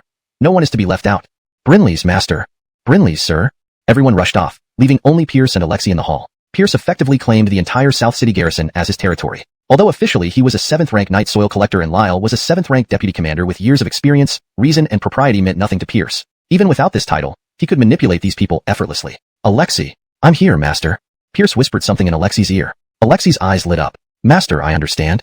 He then hurried away. 2 hours later, over 100 people stood in the courtyard of the South City Garrison. Fortunately, despite being shabby, the courtyard was spacious enough to accommodate everyone without crowding. These people wore all manner of attire. Some bare-chested with tattoos, some wearing eye patches, and others burly and menacing. Clearly, none of them were easy to provoke. You must know why I've called you here, correct? Amadeo of the Beggar Clan asked. Is His Excellency seeking help in building public restrooms? Pierce loudly replied, wrong. Not to help me, but to help yourselves. Amadeo remained non-committal. Does His Excellency have an imperial edict? Pierce spoke sincerely. The Silas intended to issue an edict, but I advised against it, because I believe you are all heroes and should choose willingly, not be forced. In truth, the Moxie refused to issue an edict. If successful, great. If not, she would be remembered infamously, something she couldn't accept. Upon hearing this, the hostility in the crowd diminished. Without an imperial decree, they retained the power of choice. Amadeo said, thank you for advocating for us beggars. What do you mean by helping us build public restrooms? Pierce declared, good question. You all know your situation well. Many of your brothers struggle to eat. Some even starve to death on the streets. Do you want jobs? Jobs that provide food and warmth? Building public restrooms is your opportunity. Pierce detailed his plan, much like he did with the Moxie. Many showed signs of interest. No way, came a loud protest. Hashtag chapter 43. Grandson, you're quite cocky, aren't you? A bulky minor foreman of the stick bearers roared loudly. It's better you kill me than ask me to carry night soil. Precisely. I am a proud, thunderous cudgel bearer. Asking me to carry your night soil would make people laugh themselves silly. Exactly. I'm known as empty hand in this world. Asking me to carry night soil for you? How can I still walk this earth? Immediately many voiced their agreement. Pierce scanned the crowd and noted that those reacting most fiercely were the various foremen of the stick bearers, followed by the thugs and flunky leaders. Strangely, the beggars' foremen remained silent. Indeed, for beggars who had nothing, eating night soil wasn't an issue. So what was carrying it? Pierce sneered, all talk about is how you care about face. As bosses, you naturally don't worry about food or drink. But have you thought about your own brothers under you? Have you considered how their mothers lie sick at home with no money for medicine, and how their children starve so badly they might eat dirt? When you are here being stubborn, perhaps their wives are selling themselves just to get some food for the family. Your brothers have lost all dignity as human beings. Yet you talk big about your damned faces? To hell with your faces. Aren't you ashamed? Many lowered their heads, but a few hardliners persisted. Pierce was about to escalate his argument further when, oh my, our night soil carrier really puts on airs now. The door flew open, and 3 young men stormed in with a bunch of minions. Furious, Pierce shouted, stomachache, grandson, and the one without balls. Are you all itching for a beating again? Fine by me. Clem remained unperturbed, saying calmly, Pierce, today you can't touch us. Is that so? Just based on these few dozen followers behind you? Where's the South City Military Commissioner? Brinley's, sir. Over 100 soldiers from the military commission answered loudly. Beat them to death. Brinley's, sir. Suddenly, a voice interjected. Who dares? A middle-aged man dressed in the official attire of a 6th-rank civil servant walked out from behind the trio. The soldiers stared, recognizing him as their commander, whom they normally couldn't find even if they dug through the ground. The scholar official named Nicholas looked imposingly stern. What do you think you're doing? Are you showing any respect for your commanding officer? Believe me, I can strip you all of your ranks. Seeing Nicholas, then looking at Pierce and Lyle, the soldiers quietly stepped aside. They couldn't provoke either side. Lyle gritted his teeth in frustration. Those damned guys, bugging out at critical moments. Luke, I failed to maintain discipline. Pierce had calmed down and comforted him. It's not your fault. After all, he's a real commander. With this internal mutiny in the South City Military Commission, the heads watched the unfolding drama with interest. Noah was smug, taunting, Pierce, come at me. Come beat me. I beg you to beat me. Pierce strode toward him, causing Noah to retreat hastily into his minions, yelling, Pierce, don't misbehave. This time, you'll be the one hurting yourself. Clem and Sterling also instinctively took a step back, pushing Nicholas forward. Brinley's of fear couldn't vanish instantly. Nicholas himself was panicking. Pierce was the lawless little marquis of the great Phelan dynasty, but he had committed to his course, so he steeled himself. Night Soil Carrier, are you here to pay homage to this official? Nicholas, the 6th-rank commander of the South City Military Commission, was Pierce's superior, a 7th-rank Night Soil Carrier. Pierce smiled. Lord Huang, what brings you here? Night Soil Carrier, this is my office. Am I not allowed here? Pierce's smile faded. Lord Huang, let me ask again. Why are you here? Night Soil Carrier, I heard you gathered a bunch of lowlifes in my office. I don't care what you intend to do, but I won't tolerate such scum here. Such blatant insults disregarded everyone's humanity. What did you say, dog official? Dog official, dare you repeat that? Since we aren't welcome here, we'll leave. We don't wish to be nuisances. The foreman angrily headed for the door. Pierce finally understood Clem's strategy to disrupt his plan. If these people left now, reuniting them would be nearly impossible. Without hesitation, Pierce punched Nicholas, shouting, You bastard! You're the Night Soil Carrier, not me. Your whole family is. Nicholas rolled on the floor, screaming in pain. The foreman cheered, stopping their departure. Clem, Noah, and Sterling smirked triumphantly, shouting, Pierce, you dared to assault an imperial official. Unlawful behavior. Seize him and take him to the board of censors. Sir. Dozens of minions pounced on Pierce. These were selected for their skill. Even Pierce and Alexei together wouldn't stand a chance, let alone Pierce alone. But at this critical moment, Alexei arrived as instructed, bringing a dozen veteran soldiers from the Lewis family. No harm shall come to our young master.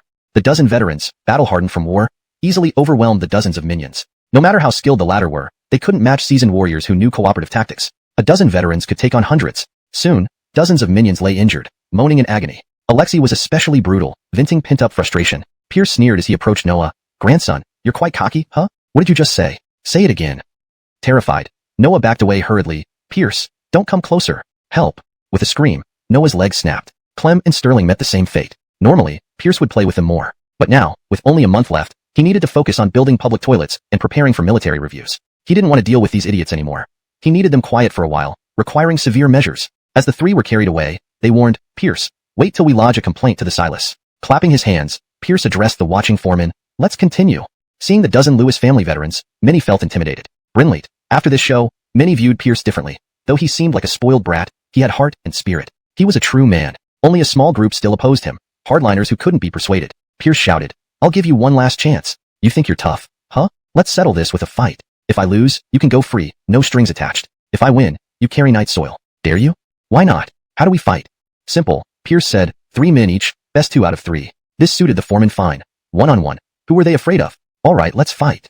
Please note that the translation has been made smoother and slightly adapted to ensure fluency in English while keeping the essence and structure of the original text intact. Hashtag chapter 44. No cowards in the Lewis family. Master, count me in.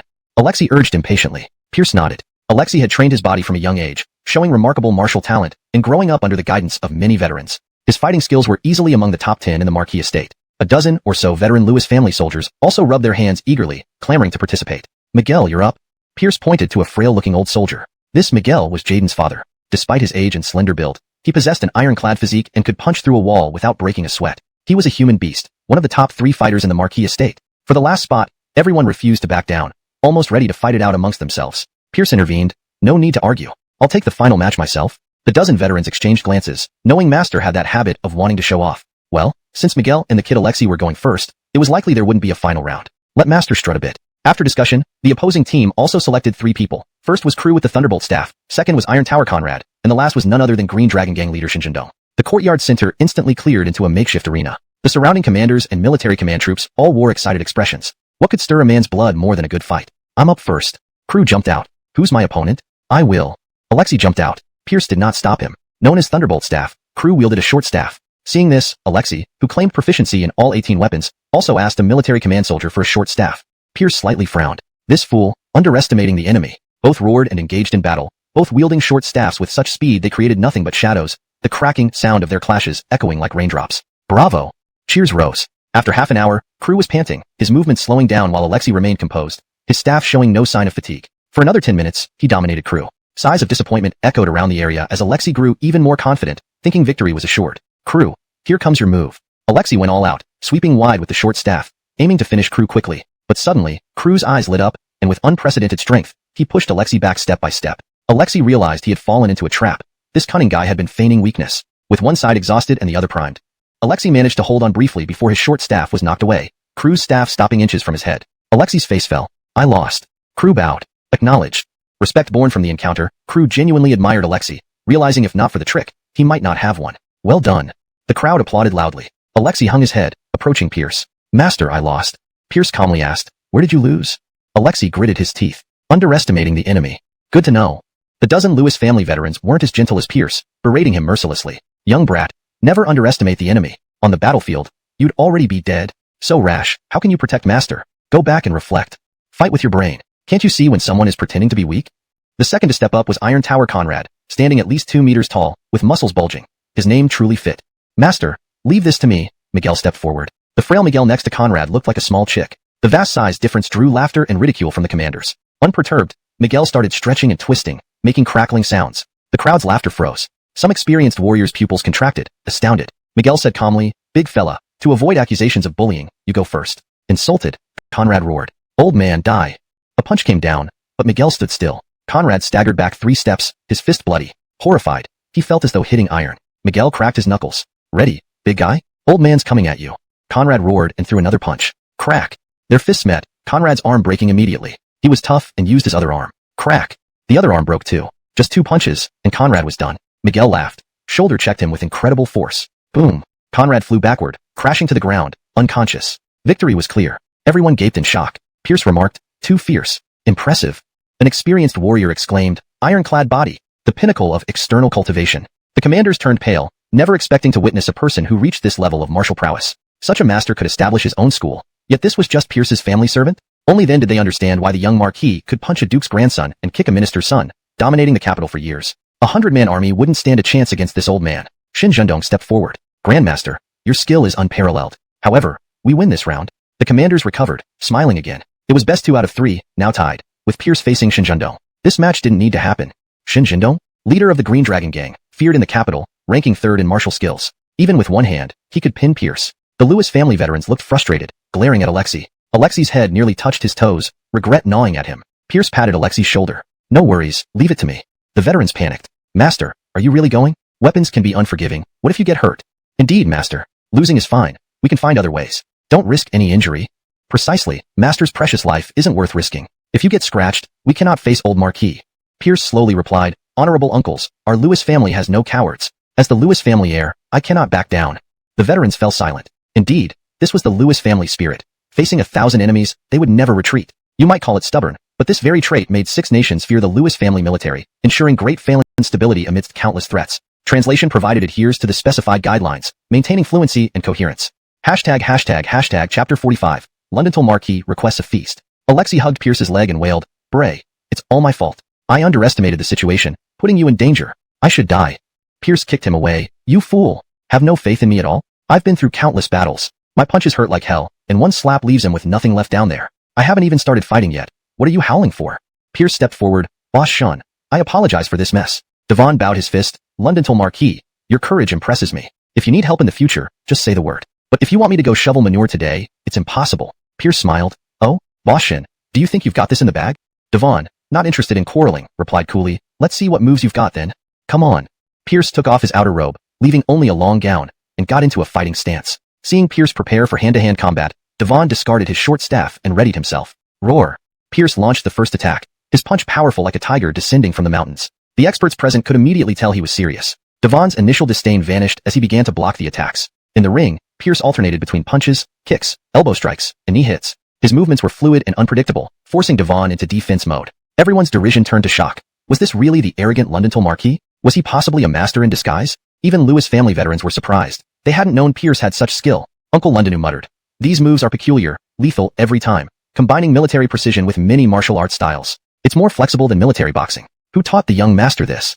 Seizing an opportunity, Devon forced Pierce back and asked, "Dare I ask, Londontel Marquis, what is this style called?" Pierce replied nonchalantly, "This is the Lewis family boxing." Devon nodded. No wonder he had never seen such unique moves after years of wandering the Donghua. It was the Lewis family's traditional military boxing. Excitement flashed across Devon's face. "Londontel Marquis, I'll take you seriously now." They engaged once more, each blow meeting its mark. Onlookers saw no doubt about Pierce's prowess, but the Lewis family veterans couldn't help but ponder. The old Marquis, while skilled in his youth, hadn't fought personally for years. Could he have created this Lewis family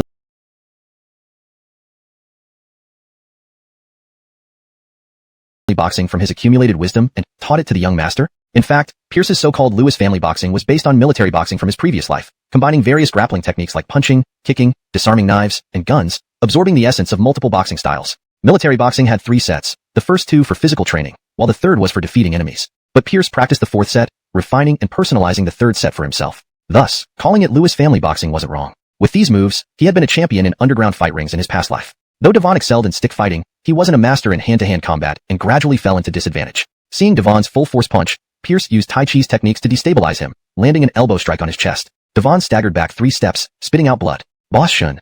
The subordinates exclaimed, shocked by this unexpected turn. Reflecting inwardly, Devon realized a last-ditch effort might still win, but he couldn't ensure the Londontel Marquis' safety. Minor injuries were fine, but any serious wounds would incite the wrath of the great Phelan Pinyin Marquis, a fate the Green Dragon Gang couldn't bear. Thus, Devon declared openly, "The Londontel Marquis' skills are formidable. I admit defeat." Upon hearing this, Lewis family veterans cheered while the other leaders groaned in dismay. What a turnaround. "Thank you for conceding, Boss Shin." Pierce knew Devon hadn't gone all out. Alexei draped the outer robe over Pierce's shoulders, lamenting, "Bray, you're despicable. Practicing secretly behind my back." Pierce barked, "Get lost." Pierce announced loudly, 2 out of 3, I won. Any objections? Arno, leader of the Lundongning Club, spat, "Damn, we lose fair and square." Manure scooping then? Devon grimaced, imagining himself, a Green Dragon Gang leader, actually shoveling manure. This would ruin his reputation forever. Many hearts shattered over this loss. Pierce felt triumphant, finally having subdued these troublemakers. He shouted, "As long as you admit it, this isn't the place to talk. Go back now and tell everyone to come to Lewis Manor for a feast. Eat first, we'll talk later." Know where Lewis Manor is? 30 kilometers west of the city. Beggar Gang Chief Amadeo asked skeptically, "Londontel Marquis, you're not joking, right? There are over 10,000 of us. Do I look like I'm joking? Lewis Manor has prepared food for 10,000 people, just waiting for you guys. Want meat and wine? Come to Lewis Manor." Meat and wine. Everyone gulped, their mouths watering. Even many of the leaders hadn't enjoyed such treats in a long time. Scram. Be late, and you'll only get cold winds. Without hesitation, hundreds of men bolted. Within half an hour, over 10,000 raced out of the outer city gate towards Lewis Manor, some losing their shoes along the way. Old beggars who usually refused to sit, unless necessary, sprinted faster than youngsters. Street thugs flaunted their legendary lightness, disappearing in a blur. City guards at the southern gate were startled, fearing some monstrous creature had emerged. Upon inquiry, they learned the Londontel Marquis had invited them to a feast. Outside Lewis Manor, thousands sat in squads of 10, covering several hills. Food streamed in, an earthen bun, a side dish, a bowl of meat broth, with real meat, and a bowl of wine per person. Heaven! Is this Lewis family restaurant side dish? Can't believe I'm tasting this in my life. Truly delicious. I wouldn't trade these earthy buns and dishes for dragon liver or phoenix heart. What kind of meat is this? Not beef, not lamb. Could it be legendary dragon meat? I've only seen such large pieces in dreams. And this wine. Oh my god, it's Lewis family restaurant's green ant wine. A bowl must cost 1 tael of silver. This is nectar and ambrosia. ##### End of chapter 45. Chapter 46. Free labor. After everyone was thoroughly fed, Pierce picked up a loudspeaker and stood on higher ground, beginning his persuasion. "Brothers, are you all full? Thanks to Elias, it's the first time we've eaten this much. Do you want to be full every day? Do you want your parents and children to be full every day? Brinleys, we dream about it. Very good. As long as you listen to me, I will ensure that you and your families never go hungry. We'll follow Elias's orders." The cries of thousands of people were earth-shaking, and many had tears streaming down their cheeks. For them, having the entire family well-fed was an unattainable dream. Brinley, Elias said he would help them achieve this. More importantly, Elias had the means. He could provide food and drink for tens of thousands. What difficulty would it be to keep them full? What else needed to be said? From now on, whatever Elias said, they would do. They would follow wherever his blade pointed. Even the corner of Pierce's eyes were moist. How easily deceived. Spit. What simple and hardworking folk. They would work tirelessly, do any job, and their only request was merely to have a full stomach. Some of the leaders among the crowd sighed in their hearts. This was now set in stone. Even if they opposed Elias, their subordinates would no longer listen to them. Taking advantage of the moment when everyone was full and satisfied, Pierce announced the start of kiln digging and brick making. He had prepared the tools, shovels, poles, baskets, wheelbarrows, everything was ready. The location was chosen at the back mountain of Lewis Manor. 10 earthen kilns were dug simultaneously. With such ample free labor, it was time to establish a brick factory. Why open a brick factory? To build public toilets, bricks were necessary. As part of the imperial city's facade project, only the best blue bricks would do. Of course, after the public toilets were built, this brick factory would naturally belong to Pierce. The residents of Lewis Manor had earned a good amount from the Lewis family Grand Hotel recently. Wasn't it time to buy some blue bricks to build new houses? Several palaces in the Imperial Palace also needed renovation. A portion of the workforce began repairing the road between Lewis Manor and the capital. What? Misusing public funds? Nonsense. Wouldn't the blue bricks need to be transported to the capital? With such dangerous roads, what if someone fell? Even if the Moxie didn't care, kind-hearted Elias cared deeply. It must be fixed, and properly too. Another group started building houses. Given the tight schedule, Pierce planned to settle over 3,000 homeless beggars directly in Lewis Manor, living in temporary straw huts for now. Once there were enough blue bricks, Pierce promised to build brick houses for them. Over 3,000 beggars immediately bowed and thanked him. Home. A house. Brick houses. This was something they dared not even dream about. To the beggars, a rainproof, windproof, warm in winter and cool in summer brick house was absolutely divine residence. In the palace, a grand drama was unfolding in the Golden Hall. Beneath the throne, Grand Tutor Rock was crying by the side of his son Clem, whose legs were broken. Nearby, Nicholas, the commander of the southern city garrison, knelt with a bruised nose and face. Your Majesty, the shit cleaner, Pierce, acted lawlessly, beating Commander Huang of the southern city garrison first, and then breaking my son's legs when he tried to stop it. There is no law here. Please, Your Majesty, take action for Huang and for my son. On the dragon throne, the Moxie inwardly berated Pierce 1,000 times. This rogue couldn't go a day without causing trouble. However, she couldn't punish Pierce now. She still needed him to resolve Charlison's crisis. In the hall below, numerous ministers had varying expressions. The Minister of Personnel and the Minister of War both felt for their own sons who were similarly injured. But as department heads, they did not intend to step forward. After all, being the first to speak out carried risks. Chief Censor Fei Charlisk stepped forward. Your Majesty, Pierce assaulted an official and seriously injured the son of Grand Tutor. He should be arrested immediately. Deputy Chief Censor Lu London also stepped forward. Your Majesty, Pierce repeatedly violated imperial laws. He should be arrested and handed over to the 3 judicial departments for trial. Seeing the 2 leaders of the censorate stepping in, the subordinate censors could not remain silent and joined in accusing Pierce. Suddenly, Pierce became the common enemy of the entire censorate, criticized en masse. An unprecedented event in Phalon history. The Moxie's expression turned cold. What a Grand Tutor do? Now the entire censorate is your mouthpiece. What use do I have for such a censorate? Many ministers sighed secretly. This move by Grand Tutor Du was indeed unwise. While it pressured the Moxie, it also made her wary. The Moxie said coldly, since so, summon Pierce for an audience. After all, I cannot rely solely on your account. Thus, Pierce, who had just returned to the Marquis residence and washed up, was summoned to the Golden Hall again. Pierce, Grand Tutor claims you assaulted officials first and broke Clem's leg afterward. Is this true? Pierce, prepared with his speech, replied, Brinley's, Your Majesty, it is true. Everyone was shocked. He admitted it? Even the Moxie was surprised. Was this guy possessed? She had intended to help him today. But, this isn't my fault. The Moxie breathed a sigh of relief. Oh, why is it not your fault? Pierce, indignant, said, Your Majesty, Commander Huang insulted me first. Nicholas, bruised and battered, was bewildered. He had seen shameless people, but never one like this, clearly slandering first. He quickly protested, Your Majesty, it's not true. I did not insult Pierce. Pierce angrily retorted, Didn't you call me shit cleaner repeatedly? Nicholas nodded. Brinley's. Pierce loudly declared, Did you all hear that? He confessed. Everyone was puzzled. So what if he called him shit cleaner? He was one after all. Pierce, aggrieved, explained, Your Majesty, you appointed me as a shit cleaner to clean the waste in the capital and provide a clean environment, enhancing everyone's comfort. What noble intentions. But, Commander Huang used the term, shit cleaner, with utter disdain and disgust. This not only defamed me but twisted Your Majesty's intentions, undermining your painstaking efforts. Tell me, wasn't it right to beat him? 1,000 grass mud horses galloped through the ministers' minds. Could this logic work? Seems so. Each minister reflected. When they called Pierce a shit cleaner, weren't they mocking him? Weren't they misinterpreting the Silas's intention? Damn, we can't call him that anymore. Nicholas nearly fainted, exclaiming, Your Majesty, I didn't. Pierce countered, Your Majesty, he did. Everyone present can testify. Nicholas was speechless. Had he not done it? Honestly, he had. Chapter 47. The Moxie finally stood her ground. The Moxie struggled to hold back her laughter. This rascal was truly adept at making up nonsense. She had appointed him as a sanitation officer purely to get back at him for always peeping at her feet and wanting her to wear that embarrassing, broken fishnet. Cleaning the capital and creating a comfortable environment for everyone hadn't crossed her mind at all. It certainly wasn't a noble cause she had considered. But didn't his actions align with her ultimate goal? Even if not, could she say otherwise? This felt like moral coercion. What a bold and audacious rascal. The Moxie shot Pierce a glare and said coolly, Since Lord Huang acted improperly first, let's drop this matter. Lord Huang, you must understand my sincere intentions better from now on. Nicholas felt as if he'd eaten shit. Your Majesty, this minister acknowledges my mistake. The Moxie continued, Pierce, why did you break Artemio's leg? Pierce feigned innocence. Your Majesty, they attacked first. They sent dozens of minions to beat me up alone. I nearly died. Everyone present can testify. I was merely defending myself.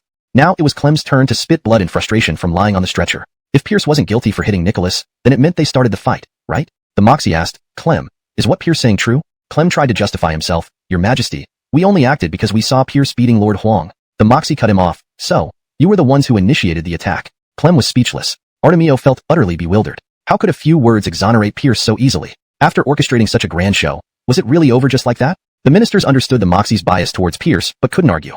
The Moxie cast a cold glance at the disheveled Artemio and the embarrassed censors and slowly said, The Charleston envoy will arrive in the capital in a month, a matter concerning the life and death of Great Phelan. I do not want to see such antics anymore. Since Clem has broken his leg, and given Artemio's advanced age and poor health, take this opportunity to return home for rest and recuperation. Thank your Majesty for your grace. Rock's face turned ashen. Finished. He was finished. The left chief censor Faye Charlisk and right chief censor Gordon London, as disciples of Artemio, it is only right for you to accompany your teacher part of the way. Don't worry. I'll assign someone else to take over your duties while you are away. Thank your Majesty for your grace. Faye Charlisk and Gordon London also looked ashen. Finished. They were finished. The ministers were both shocked and excited. Shocked that the Moxie had expelled Artemio directly from the capital, knowing it would be hard for him to return. Excited because the censorate needed restructuring, with 2 vacancies in the chief positions needing serious consideration. The Moxie waved her sleeves. Court dismissed. The Moxie finally stood her ground. Liu Go was a jobless wanderer in the outer city of the capital. Having no particular skills, he relied on helping out during weddings or funerals for food and some coins, or sometimes repairing houses, running errands, or delivering messages. But mostly, he idled around, living meal by meal. He had a dilapidated mud hut at the edge of the outer city, built by his deceased father. It leaked rain and wind, but provided a roof over their heads. He lived there with his elderly mother, young wife, and 3-year-old son. Liu Go seldom returned home, not because his mother nagged or his child cried, but out of guilt. His wife earned a pittance doing tailoring work alone, barely enough to survive. Meals consisted of 1 pot of watery porridge. If he came home, he'd consume most of it, leaving scraps for his wife and mother. Such despair gradually dimmed the light in his eyes until he became numb. Brinley, he held on to one last conviction. Never sell his wife or have her work as a prostitute. When Shu Laoda invited him to Luishuang for a feast, saying the Elias invited everyone for drinks and meat, Liu Go went reluctantly. Surprisingly, there was real wine and meat. The best wine he'd ever tasted, half a pound of meat. From that day forward, he worked at Luishuang, leaving early in the morning and returning late at night. Knock, knock, knock. Night fell, and he knocked on his yard gate. Who's there? A cautious female voice asked from inside. Salma, it's me. An elderly woman ran out eagerly. Husband, you're home? Brinley's, I'm back. The house was still run down, but a small oil lamp brought warmth. His son timidly peeked from behind his mother, too shy to approach. His old mother coughed as she tugged at him, asking about his day. His wife wore a coarse cloth apron. Husband, have you eaten? Let me cook noodles for you. Liu Go stopped her. Salma, I've eaten. You don't need to bother. He pulled out 2 coarse bread loaves from his pocket, giving one to his son and splitting another between his mother and wife. Then, he produced an oil paper wrapped side dish. Jerry, eat these breads with this dish. It's very fragrant. His mother asked hesitantly, Son, where did you get these large loaves? They usually only drank thin porridge. Even black bread was rare. Liu Go smiled. Jerry, I work at Luishuang now. They provide 2 meals a day, 3 course loaves and a side dish per meal, and soup for lunch. I only need 2 loaves to feel full, so I bring the extra ones home for you. Luishuang? Which Luishuang? From Ping Norman Marquis. The Elias hired us to build public restrooms in the outer city. We're currently firing bricks and building roads. The Elias said once the restroom project is done, we'll manage them, earning wages. At least several dozen coins a month. At that moment, Liu Go stood straight. His mother's eyes welled with tears. The Elias is truly a savior. So, my son will finally have a stable job, no longer idling around. Oh husband, can you see? Our son has made it. You can rest in peace. His wife cried happily. Husband, will you come home every day? Of course. Liu Go lifted his head. His wife wiped her tears. Thank goodness. The family finally had a pillar to rely on. Come, try this side dish. It's a specialty from Lewis's restaurant, something even officials can't enjoy often. So good, exclaimed his silent son. Jerry, you've never tasted anything better in your life. Husband, even meat isn't as delicious as this. Take your time. From now on, I'll bring some home daily. Chapter 48. Indestructible Old Turtles. After the project for constructing public restrooms was underway, Pierce entrusted Lyle and Alexei with overseeing it. Lyle took charge of managing 10,000 laborers along with his military commission personnel, while Alexei coordinated manpower from Luishuang. Pierce instructed them to consult each other on issues, seeking him only if unresolved. He plunged into preparing for the grand military parade. In his view, scaring the Charleston envoys hinged heavily on this parade, not merely as a contingency plan he mentioned to the Moxie. First, he selected troops. The Great Phelan had 5 standing armies in East, South, West, North, and Central, totaling around 300,000. 5,000 of the elite Central Army were the most formidable, guarding the capital city from their encampment north of the city. Pierce intended to pick 5,000 elites from this central force. However, the Moxie suggested, isn't my Imperial Guard, the best of the 5,000, more suitable? Pierce dismissed it, saying, they look tall and impressive with shiny gear, but many have never killed even a chicken. Would they frighten Charleston envoys? The Moxie fumed. You dare say my Imperial Guard is just show? Pierce shrugged. That's your own words, Majesty. The Moxie speechlessly sighed. Next, they finalized the training and parade locations after discussions. Decidedly, Absolutely. Alright then, I'll trust you one last time. With the trio joining him, Pierce ascended the platform to face the 5,000 soldiers. These were technically elite relative to the other 4 armies. But to Pierce, they seemed rather ordinary. Thankfully, their armor and weapons were presentable. Otherwise, with the Western Army depleting the Ministry of Works inventory, finding equipment for them would be impossible. Gentlemen, I'm Commander Pierce, appointed by Austin, overseeing this parade. It's a pleasure meeting you all. Have you eaten? The soldiers reacted enthusiastically but jeered. Just a young pup, barely off milk. You think you can command us? Go home and suckle. Had dozens of battles, and over 100 wounds. Show us 3 wounds, and maybe I'll acknowledge you. Just a kid without combat experience or merits. How can you lead us? Stunned, Pierce thought of his father's high reputation in the military. He should have been treated better. Herb, a Lewis family veteran, whispered, Master, Lord Lewis's influence mainly lies in the Northern and Western armies. These central troops belong to 2 old Duke families. So that's it. Braden, go. Trisherkill stepped forward. My father is Montague.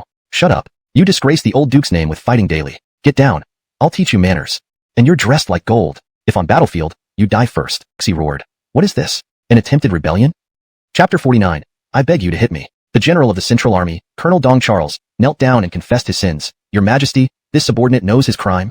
His left cheek was swollen from being hit by Pierce, and his right eye was also struck during the scuffle, leaving him in a sorry state. Moxie, guard, take him away and give him 30 lashes. Hold it. Pierce stepped forward. Your Majesty, you cannot punish Edwin Dong.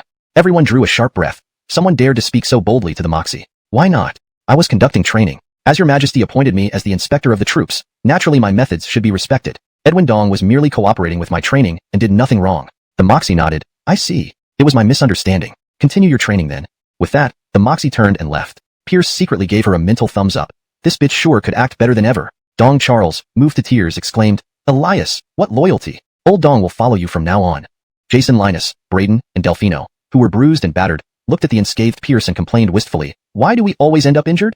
By demonstrating his martial prowess and taking responsibility, Pierce successfully earned the acceptance of the Central Army. Training officially began. Pierce didn't intend to strictly replicate modern military drills, especially since the Great Phelan Dynasty lacked aircraft and artillery for display. He planned to blend ancient and modern methods, aiming to overwhelm the Charleston envoys with sheer presence. He wanted to tell the Charleston kingdom, though I may not defeat you, even in death, I will drag you down with me. This way, the Charleston kingdom would hesitate and fear. All troops attention. Stand at ease. Turn left, turn right, turn about. 10 days later, the 10 kills in Louishuang produced their first batch of bricks. Most of them were high-quality blue bricks. A few were red bricks, which hadn't been fully baked at the bottom and were of slightly inferior quality. Pierce picked up 2 blue bricks and gently knocked them together, producing a clear metallic sound. Not bad, he nodded approvingly. Use the blue bricks to build public toilets. The red ones will go towards building pig pens in Louishuang. Meat was scarce in winter. Beef was off limits due to official restrictions. Only old or sick cattle could be slaughtered. Heavy snow blocked the roads, greatly reducing the supply of mutton from Queenie Enzu. Chicken, duck, and goose barely met the demands of the Lewis family inn. So Pierce started raising pigs in Louishuang. The castrated pork was free from any gamey flavor and extremely delicious, becoming very popular in Louishuang and making its way onto the menu of the Lewis family inn. The meat provided to the free laborers earlier had been pork. Louishuang now aimed to expand its pig farming operations, with every household hoping to raise a few pigs. Thus, the red bricks came just in time to construct pig pens. Pierce asked Lyle, who stood nearby, how's the road construction coming along? He had taken a shortcut on horseback and hadn't seen the progress himself. Lyle smiled. Master, mission accomplished. The smaller and rougher sections have been smoothed out, significantly improving transportation efficiency. It used to take over half a day to transport vegetables and meat to the Lewis family inn, but now it only takes 2 to 3 hours, cutting the time in half. Excellent. Pierce rejoiced. With limited time, he hadn't expected the roads to become perfectly smooth immediately. Pierce announced loudly, everyone has worked hard lately. To celebrate the successful production of our first batch of bricks and the completion of the road repairs, we'll have a pig feast today. Oh great. Meat. The pig feast left everyone with oily mouths and happy faces. Lyle, keep firing the kills. Arrange for the first batch of blue bricks to be delivered to the outer city. Organize those skilled in construction from the poor districts, and I will provide the blueprints. Time is running out. We need to start building the public toilets immediately. Rest assured, Master. I'll arrange it right away. Good. I trust you to handle it well. After hastily eating some roasted meat, Pierce rushed back to the capital and headed straight for the Ministry of Works. Building public toilets in the outer city wasn't just about having people and bricks. It required selecting suitable locations and, if necessary, relocating residents. Compensation plans and coordination were intricate tasks that the Ministry of Works, being experts in such matters, was responsible for handling. The Moxie had long instructed the ministry to manage this task. Pierce, unsure of the ministry's reliability, decided to visit in person. After all, Minister Desmond had previously been loyal to Esteban, and this traitor might try to play tricks. Pushed to his limits, Pierce wouldn't mind settling scores with the ministry. Oh, Lord Pooper, welcome. Forgive me for not greeting you sooner, Desmond greeted. Desmond's face showed reverence, devoid of any mockery. This made Pierce uncomfortable. When someone calls you Pooper with admiration, you can't accuse them of twisting imperial edicts. This bastard was definitely doing it on purpose. Pierce forced a smile. Minister of Works, it's been a while. Have you eaten? Eaten. No need to Worry about me, Pooper. Pierce clenched his teeth in frustration. Minister of Works, how are the site selection and relocation efforts going? Of course, the Moxie's orders cannot be delayed. Desmond pulled out a map from his sleeve and handed it to Pierce. Was this bastard being so cooperative? Pierce opened the map and was instantly furious. True, sites had been selected. One public toilet every 5 kilometers within a 1 kilometer radius, neatly arranged. But they were too neat. Some locations could have been adjusted by a few meters to empty spaces, yet the ministry chose residential areas instead. Wasn't this just asking for trouble? Pierce was about to explode, but seeing the complex expression on Desmond's face, he held back. Brinley's, the ministry wasn't playing fair, but by giving him this map, Desmond showed he didn't want to go to extremes. This fence-sitter didn't want to offend either the Moxie or the civil officials. Forget it. With this map, replanning wouldn't take much effort. Minister of Works, how about the relocation? Desmond immediately lamented. Oh, Lord Pooper. We are helpless here. We've worn out our tongues, but many refuse to move, claiming the houses are ancestral properties. Besides, the Ministry of Works is broke and can't afford compensation. Pierce nodded. He hadn't expected the ministry to resolve everything smoothly. Otherwise, he wouldn't have come. Kuwait. London till Kuwait. Help me redesignate the locations for public toilets, trying our best to avoid residential areas. If that's not possible, target the residences of the poorer folk. Sir, leave it to me. The capital city was densely populated, and it was impossible to have more than 100 public restrooms without demolishing some houses. Pierce began pondering who should make up the demolition squad. Lewis family members were unsuitable for this task. The small soldiers under the South City military office were a decent choice, but working with them might drag on and wouldn't be efficient. After some deliberation, he concluded that club-wielding thugs were perfect for this job. Money in one hand, batons in the other. Just ask whether you want to move or not. Bring Chief Shun of the Azure Dragon Gang here. Shortly after, Artie hurriedly entered. Forrester, did you call for me? Pierce said cordially. Chief Shun, please sit down. Despite their initial clash, the two had gotten along well recently. Pierce greatly admired Artie's integrity and heroism. He was someone willing to do menial labor for his brothers. Pierce explained the entire demolition project to him. Chief Shin, finances aren't your concern. I will cover all expenses. You only need to muster your Azure Dragon brothers to lend a hand. Should this task be completed, the position of stuffed. Such a feast is worth dying for. That's good. I'm sure everyone knows why I've gathered you here, right? Everyone fell silent. I understand your difficulties. But remember, houses are lifeless. Humans live and thrive. Wherever you are, that's home. Liaga shouted. Forrester has been a great benefactor. I'm willing to relocate. With a leader in place, others also voiced their willingness, though a few still hesitated. They were grateful for Forrester's benevolence, but couldn't bear the thought of giving up their homes for public toilets. Rest assured, brothers, I won't let anyone lose out. Here's the compensation scheme. You have 2 choices. 1. Accept a relocation payment 3 times the market value. 2. Trade your old hut for a brick and tile house in Lewis Village. At this, everyone's eyes gleamed. Initially, they expected just a nominal sum from Forrester, akin to how government officials typically treated them. Both options guaranteed gains, especially the latter, a brick and tile house. And anyone agreeing to relocate will receive a management position. Managing a public toilet is easy work. Sit at the entrance, sell tissue paper, ensure order, clean up and relax in the sun. No brain power needed, no legwork required. A blissful life like a celestial being. Not only does the job pay easy, every household gets half the restroom's monthly income. For example, if the restroom earns 10 silver taels a month, that's 500 coins per household. It's earning while resting. Such a golden opportunity is rare indeed. Pierce spoke with such fervor, making the sanitation job seem better than paradise itself. By now, everyone's eyes weren't just glowing. They were red with excitement. Forrester, I want a new house. Forrester, I want a brick and tile house too. Without exception, all 22 chose brick and tile houses. Their old homes weren't worth much even if given triple the market price. Very well, you'll temporarily reside in thatched cottages in Lewis Village until the restrooms are built and the brick and tile houses constructed. Forrester, we'll pack up right away.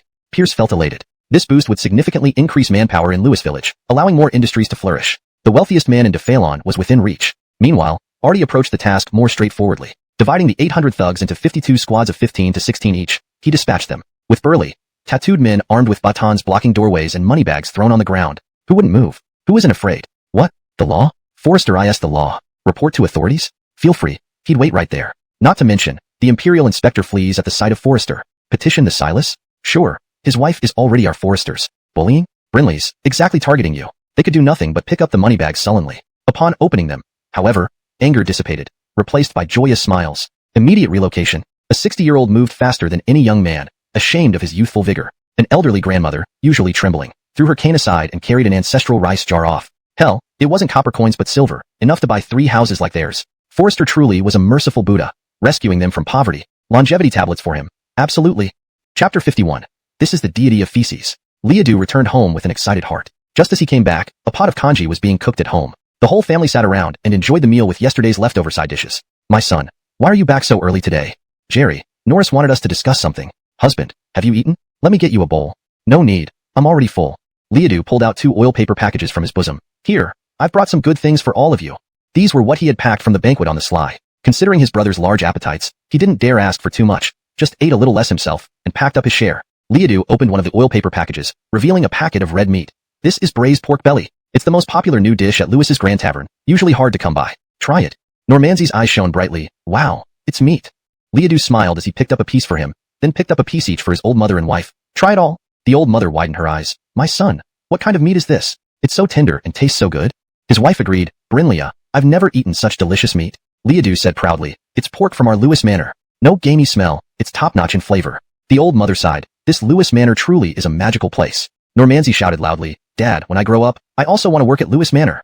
Everyone laughed. Liadu opened the second oil paper package, which contained more meat, along with pieces about the size of thumbs. This is peanut stewed with pig's trotters. There's only one place in the world where you can find it, Lewis's Grand Tavern. Have a try. Liadu picked a piece of trotter for everyone, and scooped a spoonful of peanuts for each person. The trotters are soft and chewy, delicious. These peanuts are crispy and sticky, also very tasty. Seeing the family eating sweetly, Liadu wore a silly smile. The old mother asked, My son, what did the young lord want to discuss with you? Liadu replied casually, Oh, the young lord wants to renovate our house into a public restroom. Bang! A bowl fell on the ground. His mother and wife looked desolate, almost breaking down into tears. Liadu quickly added, Don't worry. Hear me out. The young lord isn't taking our house for free. He's going to exchange it for brick and tile houses for us. Brick and tile houses? My child, don't talk nonsense. Brinley's husband. Even the wealthy families outside the city can't afford brick and tile houses. Really, I'm not lying. The young lord said that once the public restrooms are built, if there are surplus bricks from Lewis Manor, he will build brick and tile houses for everyone. Everyone can testify to this. If you don't believe me, go ask Charleston San at the end of the street. He was there today too. And, by letting our houses be used to build public restrooms, we can also obtain a management position in the public restroom. In the future, all you need to do is sit at the entrance of the public restroom selling toilet paper, keeping people from causing trouble, and maintaining cleanliness. You can earn 0.5% of the monthly income of the public restroom. According to the young lord, it's at least hundreds of coins. Old Jerry, really there will be brick and tile houses? Salma, really hundreds of coins? Liadu nodded heavily. If I lie to you, let the young lord be a public restroom is an honor. The young lord's design concept is 100 years ahead of its time. After entering the main gate, there was a small courtyard. On the left side of the courtyard was the men's restroom, and on the right side was the women's restroom. Such a design maintains privacy for both genders, very humanistic. But the big hall in the front held a statue of a smiling deity, which was confusing. Alexei couldn't help but ask, Bray, who is this enshrined deity? Pierce's face turned serious. This is the deity of feces. Deity of feces? Everyone exchanged confused glances. Master, I've heard of the kitchen god, mountain god, water god, but never of a deity of feces? Pierce reproached. I told you to read more books. All things have spirits, understand? Since there are kitchen gods, mountain gods, and water gods, why can't there be a deity of feces? Makes sense. Truly worthy of being the young master. Lyle asked cautiously, Master, why do we need to enshrine the deity of feces in the public restroom? Pierce stated matter-of-factly, naturally to pray for smooth bowel movements. You have all experienced constipation, right? That feeling of wanting to go but unable to is very uncomfortable. As long as you sincerely pray to the deity of feces, no constipation will exist. Everything goes smoothly.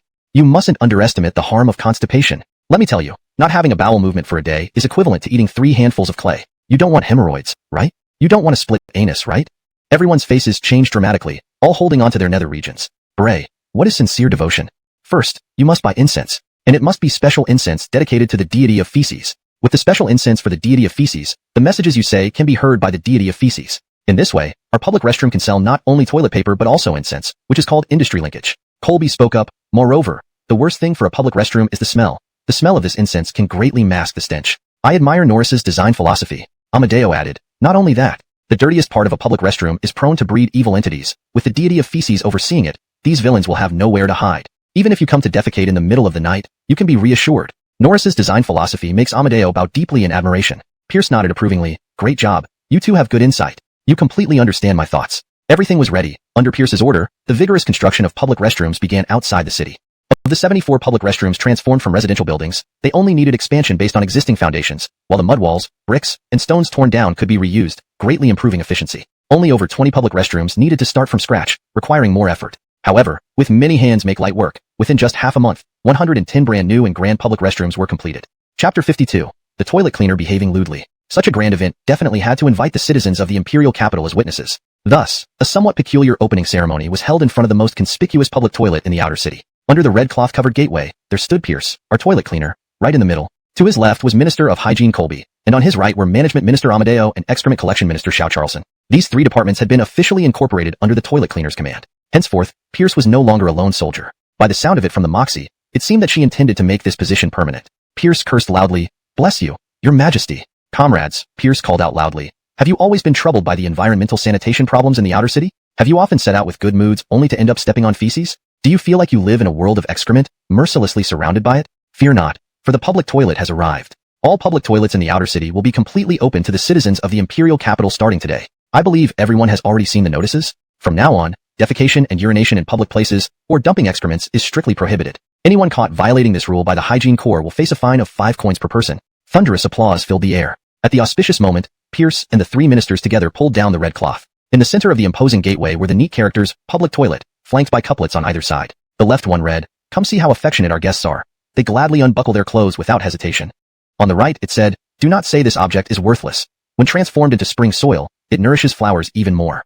Citizens' eyes sparkled as they praised the couplets enthusiastically. A poor scholar even clapped until his palms stung, swaying his head and saying, "For someone to write such elegant couplets for a public toilet, he must truly be a man of extraordinary talent." He felt he had discovered the direction of his life. He couldn't help but ask aloud, "Dare I ask, O toilet cleaner, who wrote these couplets?" Stepping forward, Pierce smiled and replied, "It's me, just your humble servant." The scholar exclaimed, "I have heard of the toilet cleaner's exceptional talent, but to see it with my own eyes, truly fitting your reputation." Every sentence addressed him as toilet cleaner. Pierce felt utterly exasperated. Pierce raised his voice again. "Fellow citizens of the imperial capital, today marks the grand opening of the outer city public toilets. We offer free handkerchiefs. Welcome all to come in and experience." As soon as he finished speaking, the crowd dispersed amidst raucous noise. Stunned, Pierce pulled a man aside and asked, "Brother, it's the public toilet's opening day today with free handkerchiefs provided. Why don't you go in and try?" The man hesitated and replied, "No, thanks. My wife is about to give birth soon. Next time perhaps." Then he fled hurriedly. Pierce then tried pulling a stout Auntie, it's the public toilet's opening day today with free handkerchiefs provided. Won't you try it out?" Without hesitation, the aunt slapped him hard, shouting, "You're behaving lewdly, toilet cleaner. Help." Terrified, Pierce quickly let go and retreated 3 steps. "You may doubt my character, Auntie, but do not doubt my taste." Finally, Pierce realized he overestimated the ancient people's sense of shame. They'd rather hide at home to defecate than choose the public toilet. Alexei remarked softly, "Master, you underestimated your own sense of shame." Pierce kicked a leg at him, shouting, "Get lost." Absolutely refusing his meticulously designed public toilet to turn into a face-saving project, Pierce thought, "Watch how I deal with these hypocrites." "Amadeo, come here." Pierce whispered plans to the management minister Amadeo for half an hour. Amadeo solemnly swore, "Rest assured, sir. Spreading rumors, we're experts at." Afterward, Pierce shut himself inside the office hall of the Southern City's military commissioner, writing furiously, non-stop. In the palace, Lewiston Hall, having finally finished reviewing all official reports of the day, the Moxie stretched lazily. Casually, she asked, "Raylan Tatum, wasn't it the opening day of the public toilet today? How did that bastard do?" "Your Majesty, apparently, that public toilet is quite magnificent. A courtyard divided into separate sections for male and female, even with a god of waste shrine in the center for worship." God of waste? The Moxie's expression was priceless. What is that rascal up to again? Wasn't he just struck by lightning recently? But it seems not many want to try. People found it embarrassing to relieve themselves in public. Moxie expressed her concern. "Less than 5 days left till the Charleston envoy arrives in the capital. Can that bastard pull through?" "That's right, Your Majesty." Londontal Lord composed a couplet for the public toilet. Moxie laughed and quipped, "Since someone still writes couplets for public toilets, they must want their name to be even smellier, right? Let's hear it. Come see how affectionate our guests are." They gladly unbuckle their clothes without hesitation. "Do not say this object is worthless. When transformed into spring soil, it nourishes flowers even more." Moxie slowly pondered over it, her eyes widening in admiration. Not bad at all. The rascal managed to write such elegant couplets for a public toilet. Come to think of it, maybe he should write one for me too. She had forgotten being rebuked during the plum blossom viewing at She Garden. Now, she yearned to use his talent for free once more. By the next day, news of the god of waste was sweeping across the entire imperial capital. "Did you hear? The god of waste in the outer city public toilet is miraculously efficacious." Merchant Londonu was constipated for half a month. He merely offered incense to the god of waste and suddenly found relief. So much so that he stayed there for nearly an hour, leaving looking years younger. Not only that, they say if you sincerely worship the god of waste, the waste produced becomes fragrant. Take Zhao Concubine from the finance minister Londonu's household. After praying to the god of waste, her waste was scented so much that her room became aromatic, and her body smelled fresh. After tasting it, Londonu declared it to smell like jasmine and promoted her from concubine to main wife. Soon, shadowy figures began sneaking into various public toilets in the outer city. Upon entering the public toilet, management personnel sitting cross-legged would ask, "Need handkerchiefs or incense?" Handkerchiefs cost 2 coins, with a complimentary public toilet bulletin for those 18 and older. Special incense for the god of waste costs 3 coins. Most opted for the special incense for the god of waste, lighting it before entering the toilet, carrying their own handkerchiefs. Some bought handkerchiefs specifically to read the public toilet bulletin. It was rumored that those who read it came out walking unsteadily but looking satisfied, hence visiting daily and sometimes twice or thrice a day. Many wondered what power this bulletin possessed and started buying handkerchiefs. Those who bought them remained tight-lipped, even pretending not to recognize acquaintances in the toilet. Since then, no one dared defecate in public or dump excrement openly. Firstly, the relentless hygiene corps would find them. Secondly, everyone loved visiting the public toilets. Lyle watched all this and couldn't resist asking, "Master, What secrets lie in the public toilet bulletin you wrote? Pierce gave him a sidelong glance. Want to know? Lyle nodded eagerly. Here, take the latest edition of the public toilet bulletin as a reward. Looking at it, Lyle noted its illustrated, refined content. A few more glances. Holy crap. Master, I'll be heading back to my room. Before leaving, Lyle didn't forget to take some handkerchiefs. Chapter 53. The God of Wealth runs away. As the Charleston envoy's arrival drew closer, the entire court of Great Phalon was enveloped in tension and unease. All officials unconsciously spoke in hushed tones. The young gentlemen of the capital were confined to their homes, and brothels saw a drastic drop in business, losing all the bustling atmosphere they once had. Everyone understood that the fate of Great Phalon hinged on this moment. No matter how many conflicts existed amongst them ordinarily, they would have to put aside their differences and unite as one to face the external threat. 3 days before the Charleston envoy's arrival, the Moxie finally decided on who would receive them. The principal envoy, although he had witnessed Pierce's eloquence, he doubted it would play a significant role in diplomacy. Could national envoys really argue in public without tarnishing their country's dignity? Pierce was notably late, causing Cosmo considerable annoyance. How presumptuous. Standing here as the principal envoy while his deputy had yet to arrive. Utterly disrespectful. The Moxie frowned. What's happening? Where is Chamberlain Lewis? A guard hurried in, shouting, Your Majesty, Chamberlain Lewis has gone missing. What? What happened? According to Home Mansion, Chamberlain Lewis left hurriedly yesterday, saying he needed to find a woman named Lottie and hasn't returned. Bastard. The Moxie was furious. At such a critical moment, he stood her up to chase after a woman? Did he care nothing for his nominal fiancée? She decided to punish him severely. She slammed the table. Find him. Turn the capital upside down if you must. As you command. The royal guard swarmed, the capital prefecture issued search notices, and the 5 city commands mobilized. For 3 whole days, they searched every corner of the capital. But Pierce had vanished into thin air. Bastard. Son of a bitch. Big liar. In the Lewiston Hall, the Moxie smashed several cherished teacups in anger. She felt betrayed, angry, and hurt. At such a crucial time, she was tense and unsure, needing someone beside her. Brinley. This bastard abandoned her for a woman? It felt like being stabbed in the heart. Unbeknownst to her, Pierce had unknowingly become a small source of reliance for her. Tomorrow, the Charleston envoy would arrive. Gossip spread. Truly, a dog can't change its nature. Who knows where he is now? The Moxie actually thought he could handle the Charleston envoy. What folly. Brinley's, a wastrel like him is as unreliable as pigs climbing trees. We old ministers will handle it. The Moxie should understand who truly supports Great Phalon. If only she had realized earlier. One day prior, at Home Mansion, London to Lewis, I'm very angry. The Quora stood fuming, hands on hips, in front of the sleepy Pierce who had overslept till noon. Recently, Pierce had been extremely busy between Lewis Manor, South City Command, and military drills. Finally getting some rest, he didn't expect the Quora to come knocking. Recalling the terrifying scenario of being chased by an angry mob, he shivered, instantly sobering up. Alice, please calm down. Let's talk this out. Explain yourself. You've been ignoring me at Lewis Manor. Where have you been? Alice, I've been too busy cleaning stables, or on my way to clean more stables. Surrounded by beggars and soldiers, I couldn't possibly disturb you. Really? If you don't believe me, ask Alexei. He won't lie. Seeing the princess's gaze, Alexei reluctantly nodded. His young master indeed had a tough time lately, quite different from his usual style. This worried him. All right, I forgive you. Phew, the Quora was so simple. I heard you built a public toilet outside the city walls. It sounds fun. With a lucky shit god. London to Lewis. I want to pray to the shit god. I went to her small house in the South City. No response when I knocked. A neighbor told me that 3 days ago, she left in a carriage and hasn't returned. Charleston Lau, leave this to me. Return to the tavern and say London Dejia is unwell and the performance is cancelled. Pierce rushed to Lottie's secluded residence in the South City. The quiet courtyard in the narrow alley was eerily silent. The door wasn't locked and opened easily. Ignoring the surroundings, Pierce headed straight to the inner room. On the dining table lay a golden trimmed box used by Lewis's candy shop for white sugar, which he had given to Lottie. Underneath was a letter containing a poem. In Chongyang's fine snow, when the imperial capital's evening bells chime, sails heavy with mist, birds fly late through the dim sky. The river mouth hidden deep, distant trees moisten the view. Parting emotions overflow, tears mingle like scattered threads. Pierce rushed out, let's go. Alexei followed closely. Where are we going, master? To Chongyang River. ####. Chapter 54. Jiangnan's Londontal Tyrant. Clearly, the poem in the letter was composed by Lottie beside the Chao River. Chao fine snow falls as the imperial capital's evening bell rings. At dusk, she stood alone by the riverbank as light snowflakes drifted down and distant bells echoed. How lonely she must have felt. The sails appear heavy, birds fly slowly. The sea gate is invisible, trees stand far away with moisture. Heavy sails, slow birds, deep seas, distant trees. All revealing her inner heaviness. Endless farewell emotions. Tears blur cheeks like scattered silk. Thinking of leaving, her tears mixed with melting snow on her face. She must have been heartbroken. Damn it. He had been busy with shoveling dung and military inspections, forgetting to send her warmth, breaking her heart all this time. He was a negligent boss. Moreover, he promised her new tea last time, but nothing had happened since then. This was clearly a deceitful act towards her feelings. What kind of beast was he? In late winter, the Chao River was shrouded in mist, with only a few boats floating on the water. Pierce's heart turned cold. Where could he find Lottie? A burst of laughter and playful shouts echoed nearby. Not far off, a 2-story ornate boat carried a group of well-dressed young men enjoying themselves. By their accents, they were from Jiangnan. Only these southern fools would entertain themselves on the cold winter waters of the Chao River, calling it an elegant pursuit. The few scantily dressed girls on board were almost frozen stiff, but endured it for the silver in these idiots' pockets. Hearing Pierce's call, the boat slowly approached the riverbank. On the deck, a man in white robes, holding a feather fan and wearing a silk headband, looked disdainfully at Pierce and asked unhappily, "Who are you? What brings you here?" To board the boat, Pierce had to humiliate himself and go along with them. He pulled out a folding fan from his robe, snapped it open, and started waving it. Cold. Damn cold. One of us, the idiot thought, his expression softening slightly. "I am Pierce from the Imperial Capital. Seeing that everyone on your boat seems to be having a good time, may I join in the fun?"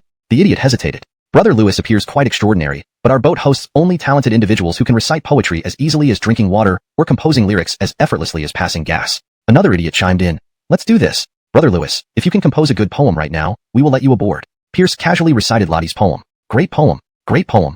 They all applauded. Though these idiots couldn't compose well, they had basic appreciation skills. The boat finally docked. "Brother Lewis, please come aboard." Once aboard, Pierce dropped the act. "To be honest, this poem wasn't written by me." Everyone felt deceived. "This poem is delicate and reserved. If my guess is correct, it should be composed by a lady," said a green-robed scholar at the main seat. There was actually someone with taste on this boat?" Pierce bowed. "I am Pierce. May I story?" Everyone stared at Sherman in disbelief. When did the Londontal tyrant of Jiangnan become so agreeable? Sherman inwardly sneered. He was far from ignorant like these fools. If there was any doubt before, Pierce's authoritative shout just confirmed it. If Sherman was the Londontal tyrant of Jiangnan, then Pierce was the Londontal tyrant of the entire empire, untouchable. Only Alexei felt a bit disappointed. If these fools had refused, he could throw them all overboard. Pierce laughed. "Thank you, Brother Jiang. Come visit the Lewis family Grand Hotel sometime. I'll treat you to drinks." Sherman laughed. "Brother Lewis, don't be so formal. Invited by you, how can I refuse?" Everyone cheered. "Brother Lewis, everyone gets a share." They had visited the Lewis family Grand Hotel just 2 days ago. The bizarre dishes there made them question life. Not only were they unfamiliar, but they tasted unreasonably delicious. Of course, the final bill was touching. It took all their money combined to pay. Pierce laughed loudly. "All invited. Just mention my name." The boat changed direction, full sails set, moving like an arrow. On board, they continued reveling. Someone mentioned the newly established public toilets in the imperial capital. For scholars, they mostly discuss the couplets outside the public toilets. Visitors show affection, gladly loosening their out for fresh air. I ended up using the toilet nearby due to a sudden urge. Not worth mentioning. Got it. Half a day later, the boatman pointed ahead to another ornate boat. "My lord, is that the one?" Chapter 55. The night is deep and the dew heavy. "Sir, please return." Pierce rushed to the front of the boat and instantly relaxed. "Brinley's. Boatman, get closer." In the distance, Pierce saw Lottie's maid Sophia watching them, the unexpected visitors. Pierce shouted loudly, "Sophia, it's me. Stop." Sophia was shocked. Turning her head, she said, "Miss, he's caught up with us." Inside the pleasure boat, Lottie fell into panic, at a loss for what to do. The two boats finally approached each other, and Pierce was about to leap aboard. From inside the pleasure boat came a cry, "Don't come over. If you dare to come over, I'll die in front of you." Pierce froze on the spot. "Charles Ingping, why do this?" "Sir, our social statuses are worlds apart. We have no future together. We might as well part ways forever." "I disagree. Charles Ingping, as long as we cherish each other, why should we care about public opinion? I will protect you properly and never let you suffer."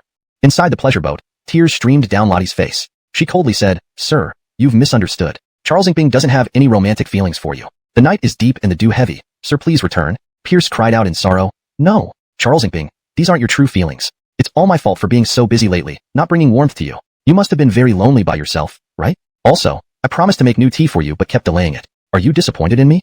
"Sir, Charles Ingping, listen to me. These past days have been too busy. Neglecting you was wrong of me. I'll definitely change. When spring arrives and I gather new tea leaves, I'll make fresh tea for you immediately, alright? Don't leave me." Behind Pierce, Sherman and others secretly wiped away their tears. So moved. Who would have thought Brother Lewis could be such a passionate person? Brinley's, only deep love could lead one to speak such humble words. So heart-wrenching. Wanna cry. "Sir, Charles Ingping has made up her mind to leave. No need to say more." "Don't. I have to say it, or there won't be another chance. Charles Ingping, do you know? Every day without seeing you, I think of whether you've eaten well, slept well, and if you've dressed warmly when the weather turned cold. My heart is filled with thoughts of you." Wah. A loud sob broke out. Sophia couldn't hold back any longer and squatted on the deck sobbing, causing everyone else to feel empathetic, some turning to wipe away tears. Inside the pleasure boat, Lottie had already cried through her veil, but her voice remained cold. "Sir, today either you let Charles Ingping go, or she will end her life here." "Fine. Lottie, you're determined to leave today?" Pierce was furious. He had humbled himself enough. What more did she want? Everyone else felt some anger as well. This woman was truly heartless. Even after Brother Lewis went this far, her heart remained stone cold. Sophia couldn't watch anymore and sobbed. "Miss, perhaps?" "Hush," she sternly reprimanded. "Brinley's, Bray Lewis, I must leave today." "All right, I'll fulfill your wish." Pierce said, "Since you left me a poem, I'll leave you a verse. From now on, we owe nothing to each other." Lottie sighed. "Please proceed, sir." Londonston carefully. This verse was written during the days I didn't see you, titled, "Butterfly Lovers." Leaning against the tower, feeling the soft wind, gazing far into the distance. Spring worries arise, spreading endlessly to the horizon. Grass colors and light linger in the twilight. Silently, who understands the meaning behind the railing? Attempting drunkenness with reckless abandon, raising the cup, singing songs, yet forced joy tastes sour. Despite growing thinner from missing you, I remain unwavering. There was a smash from inside the pleasure boat. Despite growing thinner from missing you, I remain unwavering. Tears poured from Lottie's eyes, unable to be stopped. Sophia once again burst into tears. Sherman looked up at the sky, desperately trying to keep his own tears from falling. Brother Lewis, you are a man deeply in love. Others, while wiping away their tears, said, if not for a love buried deep within, how could one compose such soul-stirring lines? Pierce demanded, Lottie, do you still want to leave? Sir, do you still want to leave? Fine, since that's the case, I'll gift you one more farewell poem. With that, Pierce began pacing on the deck, slowly reciting. To meet is difficult, parting harder still. East winds weaken as flowers wither. Spring silkworms weave silk until death. Candles burn to ashes before they cease to weep. Morning mirrors show worries about changing hair. Nighttime chants reflect moonlight's cold embrace. The journey to the immortal mountain isn't far. Let the immortal bird frequently inquire after you. Inside the pleasure boat, Lottie had removed her veil, clutching her mouth tightly to prevent a painful cry. Her mind repeated the lines, to meet is difficult, parting harder still. East winds weaken as flowers wither, tears continuously streaming down her cheeks. Who wouldn't want to spend eternity with him? But she simply couldn't. Damn it, I can't hold back anymore. Somewhere, Sherman had produced a handkerchief and kept wiping the overflowing tears. This is too damn moving. Other gentlemen had already changed several handkerchiefs. Several courtesans embraced each other, wailing heart-wrenchingly. Nearby boats, hearing the cries, hastily fled. They thought it was a funeral procession. Such heartfelt sorrow made it seem like an entire family had perished. Pierce pressured further, Lottie, do you still want to leave? By then, Lottie was crying profusely. Sir, please don't say anything more.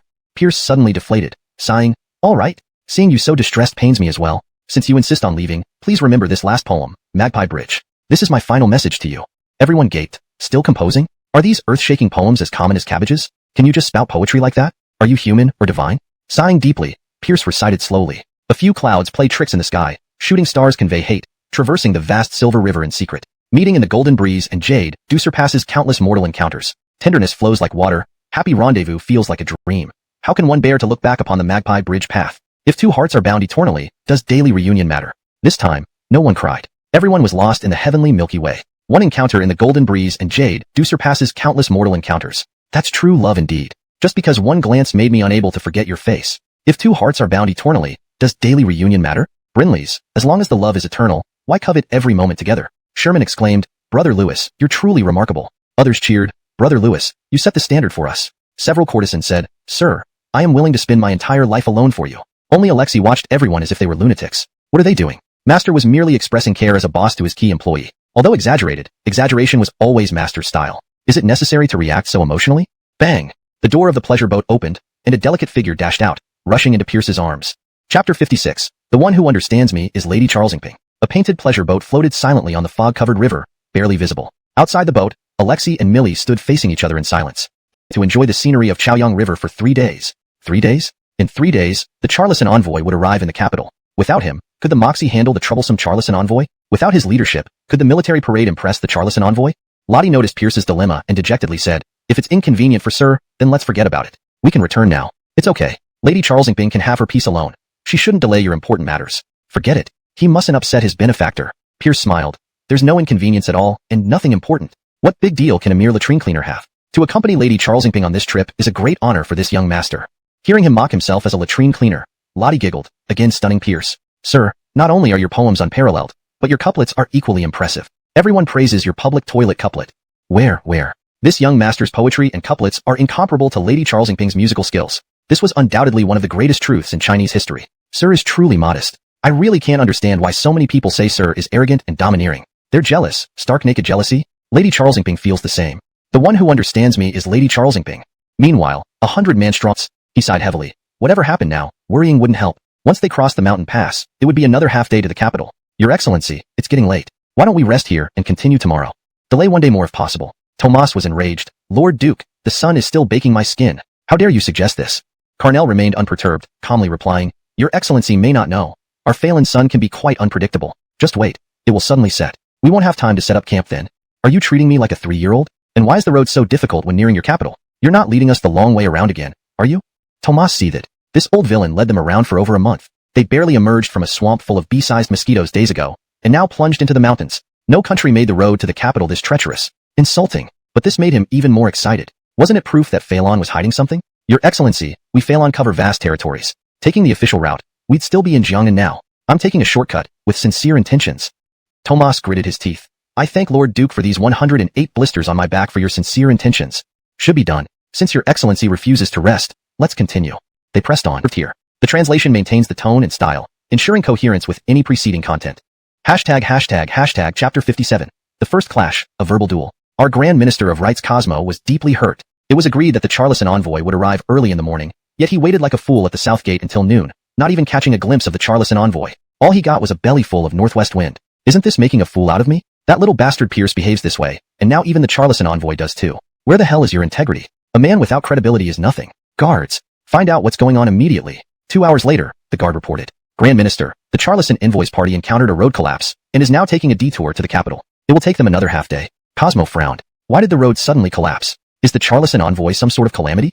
Grand Minister, I am not sure, the guard replied. Dismissed. After standing from morning till noon, Cosmo's old bones could barely hold up. To avoid needing the toilet at such a critical moment, he only had a bowl of millet porridge that morning, leaving him cold, tired, and thirsty by now. Thinking that the Charleston envoy would still be a nurse, the stall owner's ancestors, and rushed into the city towards the nearest public restroom, which came into view just outside the outer city wall. At that moment, all his hatred for Pierce vanished. Oh, outhouse lord, you are truly a savior. He rushed into the restroom, spent 2 coins for toilet paper, and received a complimentary copy of the latest issue of the Public Restroom Gazette. How thoughtful. Reading while squatting was quite entertaining. Cosmo had heard about the mysteries surrounding this gazette. Let's see what's written in it. Having overseen Phelan Dynasty's culture and education for decades, what articles hasn't he seen? Reading it, Cosmo almost popped his eyes out. Who wrote this? It's so brilliant. Even with illustrations. What talent. As the sun set, a dusty caravan finally approached the city gate from afar. The officials and guards at the gate were ashen-faced. We're done for this time. Several hours ago, the Grand Minister ran into the outer city, and he hasn't returned. Now there isn't even one person left to welcome the envoy. This will definitely infuriate the Emperor, and we'll lose our heads. Suddenly, a carriage stopped at the city gate. The curtain lifted, revealing a young man with a radiant smile. Opening his arms wide, the young man said, Outhouse Lord is back. Why are all you officials and guards so is this inexperienced lad? Tomas snorted. Is Phelan so short-staffed that they send a mere child to welcome me? Carnell secretly groaned. Seeing only Pierce as the welcoming envoy felt like getting hit with a 1,000-point strike. Silas, what were you thinking? Beat up the Charleston envoy first. Show who's boss? Pierce's smile remained unchanged. Lord Chancellor, our Emperor often says, the people are paramount, the state comes second, and the ruler is light. If even our Emperor doesn't think he's more important than commoners, why should you think I'm not qualified to welcome you?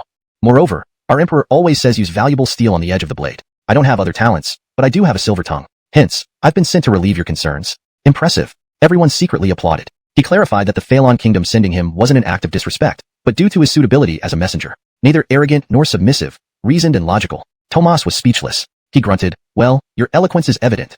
Internally, he was startled. This young man had remarkable courage and eloquence. The Phelan capital truly harbored many hidden talents. Pierce bowed. On behalf of the great Phelan, I invite you into the city, Lord Chancellor.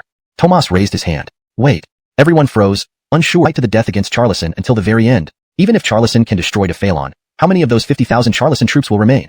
With these words, a metallic stench seemed to fill the air. Everyone could almost visualize Phelan troops and Charleston troops fiercely battling in city after city. Every inch of land contested, blood turning mountains and rivers red, the sky weeping, humanity sinking into darkness. Even a schemer like Tomas paled at the thought of that terrifying scenario. Pierce's strategic retreat not only diffused Tomas's intimidation, but also ignited the fervor within everyone's hearts. Only then did everyone begin to seriously look at this cheerful young man before them. Tomas asked in a stern voice, Phelan envoy, report your name. Your subordinate is Pierce, the stable boy. Tomas staggered back. How insulting. Sending a greenhorn to welcome me is bad enough, but a stable boy? Was he treating him as if he were nothing but excrement?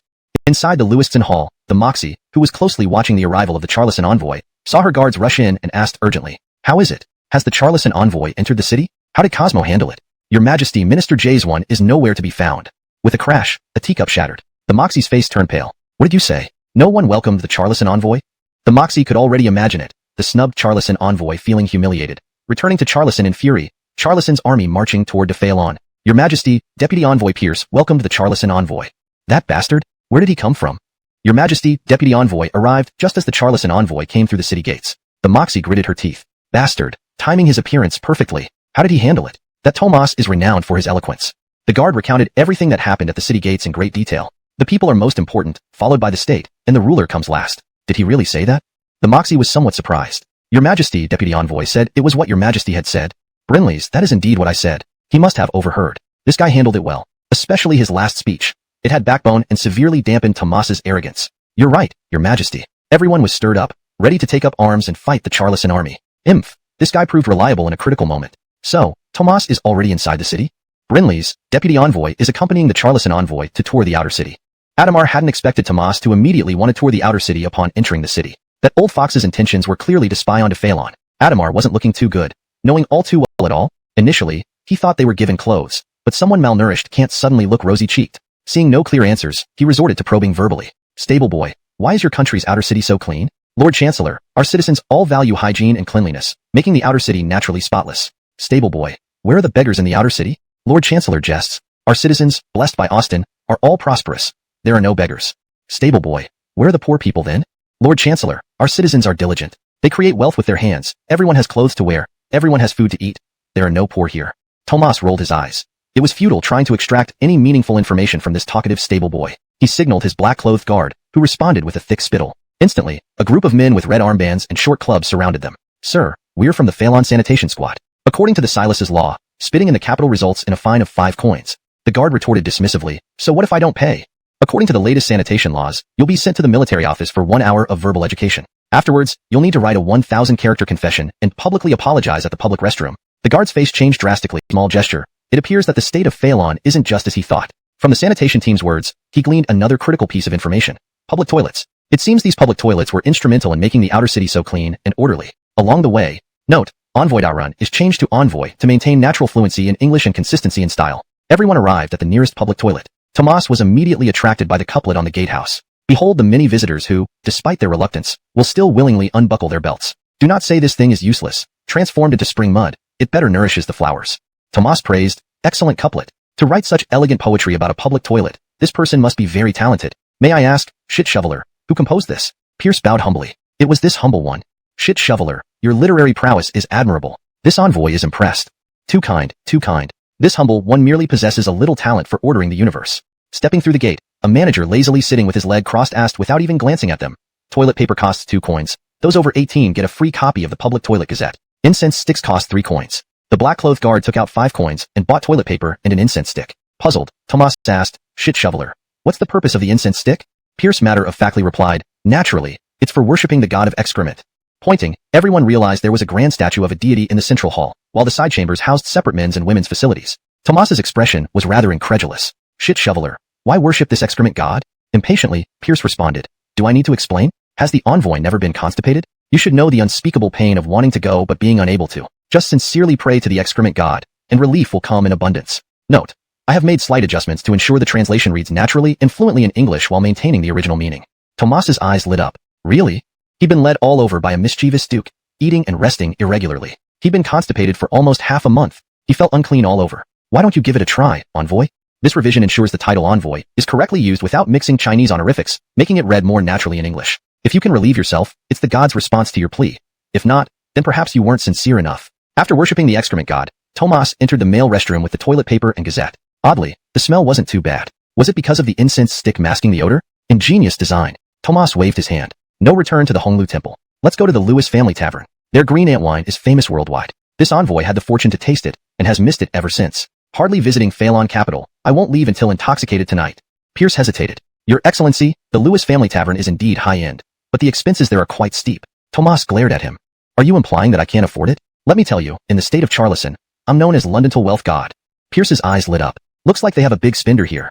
Alright, let's see how much he's willing to spend. Carnell knew that Pierce was up to no good and didn't reveal that he was the owner of the Lewis family tavern. Instead, he added fuel to the fire. Coincidentally, I have a private room there. I can offer it to you. However, your Excellency will need to cover the costs for wine and food. I, being penniless, am well known in the capital for my financial struggles. Apologies. Pierce almost couldn't hold back his laughter. You old fox, claiming to be poor? That would make the Lewis family poorer than beggars. Feeling confident, Tomas declared generously, I'll cover everything. In the Hall of Tranquil Heart, the Moxie demanded, tell me quickly, how did Envoy Tomas's tour of the outer city go? Your Majesty, rest assured. The outer city is now nearly as clean as the inner city. Envoy Tomas couldn't even find a single pile of dog feces. All those beggars, porters, thugs, and loafers are now either employed by the health department, management department, or waste department, or voluntarily working at Lewis Village. None of them have time to cause trouble on the streets. Envoy Tomas still had some doubts and asked Vice Envoy many questions, but Vice Envoy skillfully answered all without leaving any loopholes.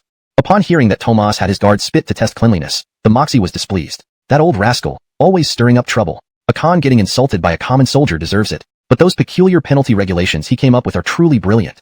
Verbal education, writing self-criticisms, public apologies. Wait until you experience them yourself, you bastard. If Pierce had known one day he'd be kneeling before the Moxie reading out a self-criticism, he would have burned the so-called health regulations to ashes immediately and trampled on them. They strolled down several streets and ended up visiting a public restroom. After coming out, they decided to head to the Lewis family tavern for drinks and have now entered the inner city. The Moxie finally breathed a sigh of relief. "Oh yes," she asked through gritted teeth. "Did you find Cosmo?" "Your Majesty, we found Lord J's one. He fainted in the restroom, and the doctor said the city is now cleaner, almost matching the inner city." Tomas didn't find a single dog turd. All beggars, laborers, hoodlums, and loafers have either been integrated into sanitation, management, or feces removal departments, or work voluntarily at Lewis Manor. They're too busy to cause trouble on the streets. Tomas wouldn't let go easily and asked many questions of Deputy Envoy, but they were all skillfully handled without exposing any loopholes. Upon hearing about Tomas testing with saliva, the Moxie scowled. This old devil always stirs up trouble. For a prime minister to be insulted by a lowly soldier, what a shame. But those bizarre punishment regulations are brilliant. Verbal education? Write a self-criticism? Public confession?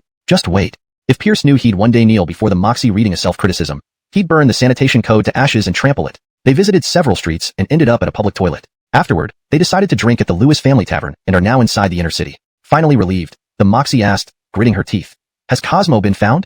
"Your Majesty, we found J's one, sir. He fainted in the toilet, and the doctor said it was due to excessive energy depletion." Raging, the Moxie shouted, "Just standing at the city gate for a moment caused excessive energy depletion? This old man is becoming useless. He can't shoulder great responsibility anymore." Thankfully, someone timely appeared. Otherwise, today would have been disastrous. Send the imperial physician to check on him. Send a message casually telling him to rest at home. Once he recovers energy, he can resume duty at the Ministry of Rights. Brinley's, Your Majesty. Chapter 60, A Big Fatty Sheep. As night fell, the day for commoners ended, while the exciting second half was just beginning for the nobles. Accompanied by Carnell and Pierce on either side, Tomas arrived at the Lewis family Grand Hotel. Gazing at the brightly lit main hall, Tomas nodded in appreciation. Indeed worthy of being the top hotel in the great Phelan dynasty. "Minister, Duke, please follow me." Upon entering the gate, a dragon-carved and phoenix-painted screen wall came into view, with several beams of light illuminating a short poem written on its center. Green ants and newly brewed wine, a small red clay stove. Snow falls as evening comes, can you share a cup? Beautiful poetry. Tomas praised. "I heard this was composed by your emperor?" Carnell said proudly. "Indeed. Our Silas is exceptionally talented, often producing masterpieces." Pierce silently sneered. "Real deity surveying the mortal world." The gentle breeze passing through made one feel almost ethereal. Tomas struggled to contain his astonishment. This isn't just any hotel. It's truly a paradise on earth. As soon as they entered, Charleston Duo followed closely behind. Seeing Pierce, he started to leave, knowing that the boss should greet the guests. Pierce quickly signaled to him with a look, their secret code. Charleston Duo grinned. "Jerome's arrival honors us greatly. What would the Duke like today?" Carnell introduced, "This is the Khan of Charleston, here specifically to taste our Lewis family green ant wine. Today, the minister is the guest of honor."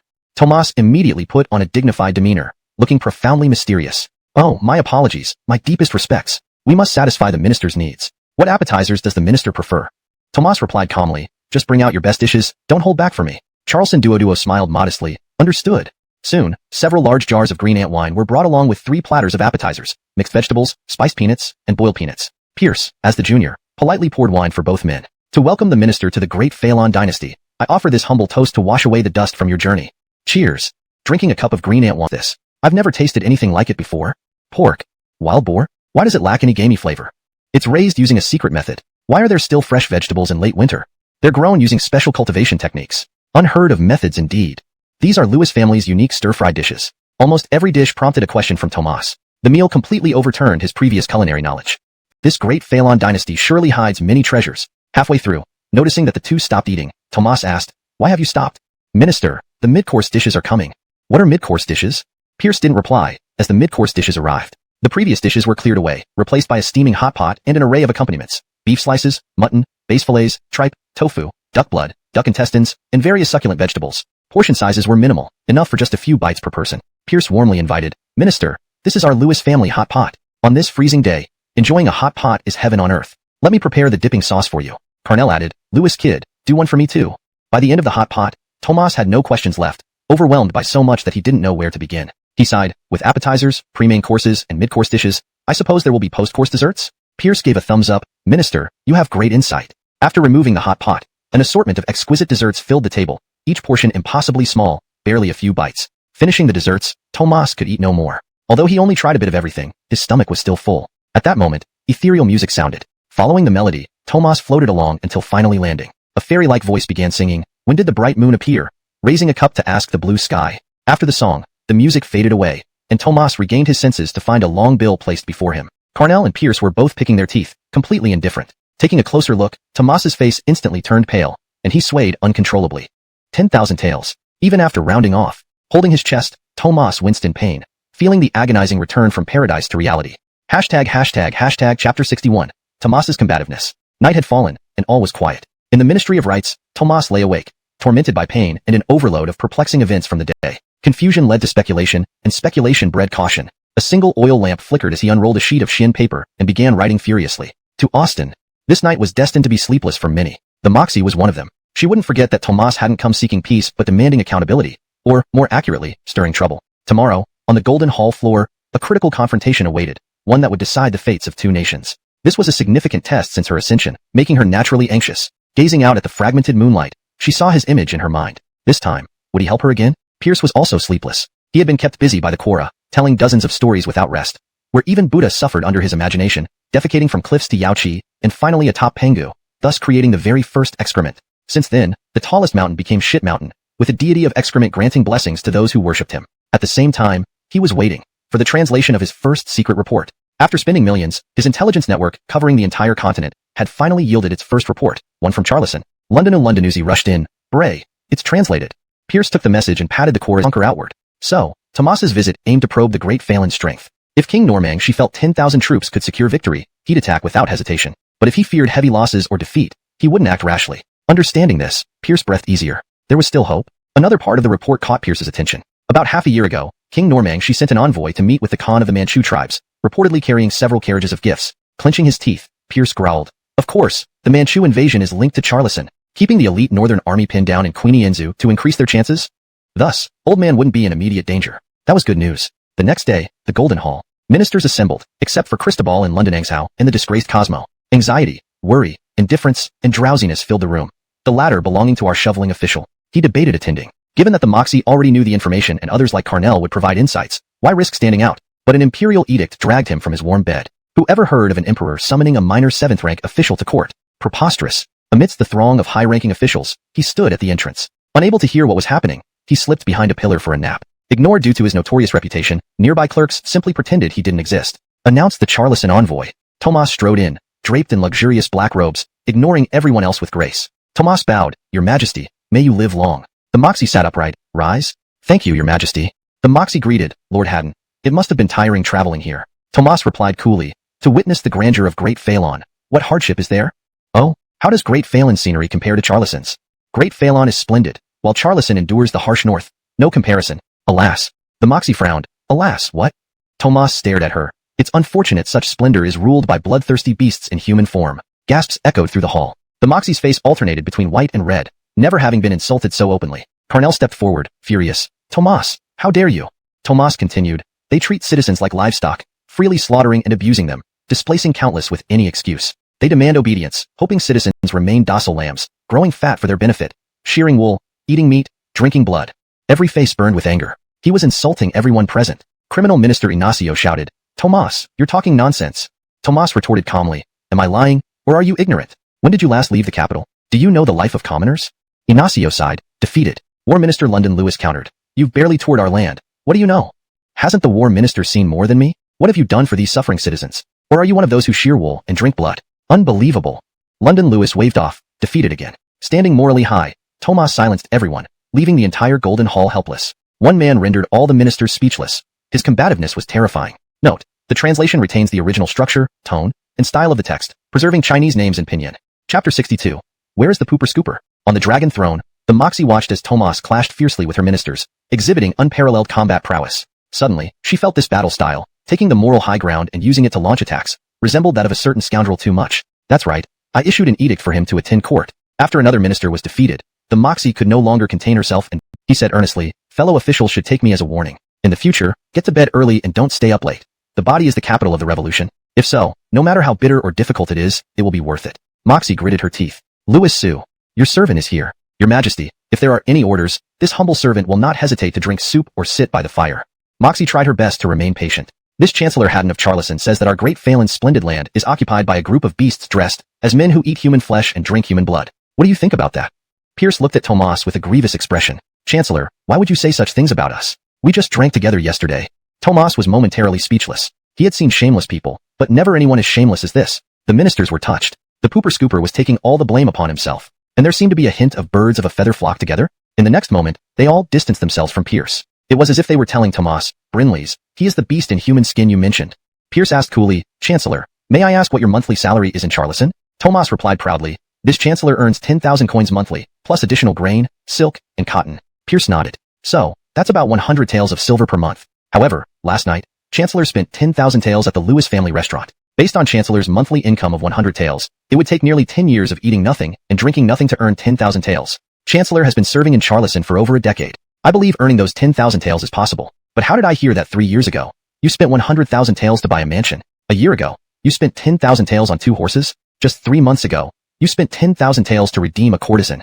Finally, he smiled at Tomas. Chancellor, does your salary seem insufficient? Please don't tell me that your family also engages in business activities. According to Charleston law, officials are strictly forbidden from engaging in any commercial activities. Violators can face demotion or imprisonment. Tomas looked dejected, rendered speechless. Deep within his eyes lurked a hint of wariness towards the person before him. The minister's eyes lit up. What a brilliant move to use the enemy's spear to pierce their own shield. You, Tomas, loudly accuse us of being beasts who eat human flesh and drink human blood. Let me prove, with irrefutable facts, that you yourself are no good. Is it not absurd for a bandit to accuse others of being bandits? How credible are the words then? With this approach, Tomas's accusations fall apart on their own. What brilliance! However, achieving this required a calm mind, quick reflexes, meticulous calculations, and formidable intelligence-gathering abilities. Has this infamous troublemaker in the capital grown into such a capable individual? Seeing Tomas deflated like a defeated rooster, the Moxie felt vindicated. Indeed, only evil can fight evil. Tomas laughed awkwardly, bowing. Your Majesty, what I said earlier was just a joke. A joke? Pointing fingers at her and cursing is a joke? The Moxie almost overturned the table. The ministers were also on the verge of spitting blood. This man's audacity matched that of a certain pooper scooper. The Moxie frowned. Haddon's jokes aren't very funny. Tomas waved his sleeve indifferently. All right, no more jokes. Let's get to the main topic. A little over a month ago, one of your soldiers openly violated the alliance treaty between our 2 countries by attacking our soldiers first, causing one of ours to be injured and disabled. As the Khan, I come to ask Austin whether Great Phelan intends to declare war on Charleston. Here it comes. The ministers looked grave. Edwin Irwin, who defended the northern frontiers, could not bear it any longer. He shouted angrily, Tomas, you're making false accusations. That soldier accidentally dropped his sword from the wall, injuring your soldier unintentionally. Tomas retorted coldly, accidentally? Why didn't our soldiers accidentally stab yours in the buttocks? That's because your soldiers went too far, coming down to the city walls to insult us incessantly. The boundary of the alliance is set at the city walls. Running below the walls doesn't violate the agreement. Irwin turned red with frustration but could not argue back, as the alliance indeed specified boundaries based on the city walls. Prince Jason stood up. Chancellor, according to common sense, your soldiers cannot enter within 3 kilometers of the city walls. Tomas immediately countered. Common sense? Which rule? This chancellor is unaware of such rules. I only know that the treaty states the boundary is the city walls. As long as our soldiers don't enter the city walls, they don't violate the treaty. Prince Jason raged. Your sophistry. Prove it, Prince. Calling me sophistry without evidence won't help. You. The ministers were furious. Does this man have no shame? How is this different from a certain pooper scooper? Helpless, they looked to the Moxie. Clearing her throat, the Moxie confidently asked, where is the pooper scooper? The minister's eyes landed on Pierce, who was halfway out of the Golden Hall. Pierce turned back and pleaded, Your Majesty, it's past noon. These past few days, this humble servant has been busy with national matters and only ate 1 steamed bun in 3 days. Let's talk after I grab a bowl of rice, then I'll come back to listen to your wise words. Just now, it was state affairs, now it has escalated to national matters? The ministers nodded approvingly. Brinley's, we want you to maintain your shameless face. Chapter 63. A new height of shamelessness. Prince Pierce felt helpless. What were you guys and that wily old man Tomas arguing about here? Diplomacy between 2 nations is not about reason. It's about who has the might. It's about interests. Even if you could talk eloquently about morality, Charleston would still attack when they want. Even if you don't abide by rules, Charleston won't attack if they choose not to. Packaging yourselves as the aggrieved party every day, just to garner sympathy from others? No one will pity you. They'll only think you are weak and can be bullied, stabbing a knife at critical moments without hesitation. Tomas pressing you step by step is merely testing your reactions. You should not care too much and retaliate together. The crucial part is your attitude, not some ridiculous logic. Upon returning to the Golden Throne Hall, Prince Pierce couldn't resist asking Tomas a profound question. Khan. Angry generals chimed in enthusiastically. Civil officials glared furiously at them. Tomas sighed sorrowfully. Ladies and gentlemen, when 2 countries are at war, the people suffer. My king didn't immediately attack your country but instead sent me to inquire about your emperor, aiming to avoid war and prevent a humanitarian disaster. Who would have thought your Phelan kingdom would take such a stance? My king's concern for the people would be disappointed. Your Majesty, haven't you once said, the people are most important, next comes the state, and last comes the ruler? Are these your thoughts on caring for the people? If this news spreads, how would the people of Great Phelan see you? Your Majesty, please reconsider. Ministers glanced at each other helplessly. So shameless. If there were levels of shamelessness, this old man must be looking down from the mountain top at us mere ants at the foot. He started with moral superiority, shifted to direct threats when that failed, and now claimed concern for the people. He had ascended a new moral peak, Mount Everest this time. All their faces put together couldn't match the thickness of this old man's skin. Except for one person, all eyes turned towards Pierce. Scooper, we can't handle it. It's up to you. The Moxie also felt utterly helpless. Last time at She Queenian admiring plum blossoms, she deserved the criticism for plagiarism, but this time, what did she do? Saying, people are more important than the state and the rule. Sincerity. Well done. One plot fails, another emerges. Only you can get away with everything. Cede territory and compensate? They were too tired to feel anger. All eyes returned to Pierce. Go ahead, Scooper. Let's see your shamelessness again. Pierce sighed. For the people. Our Moxie has already been so compromising. Brinley Charlison keeps pushing, and we ministers can't stand it anymore.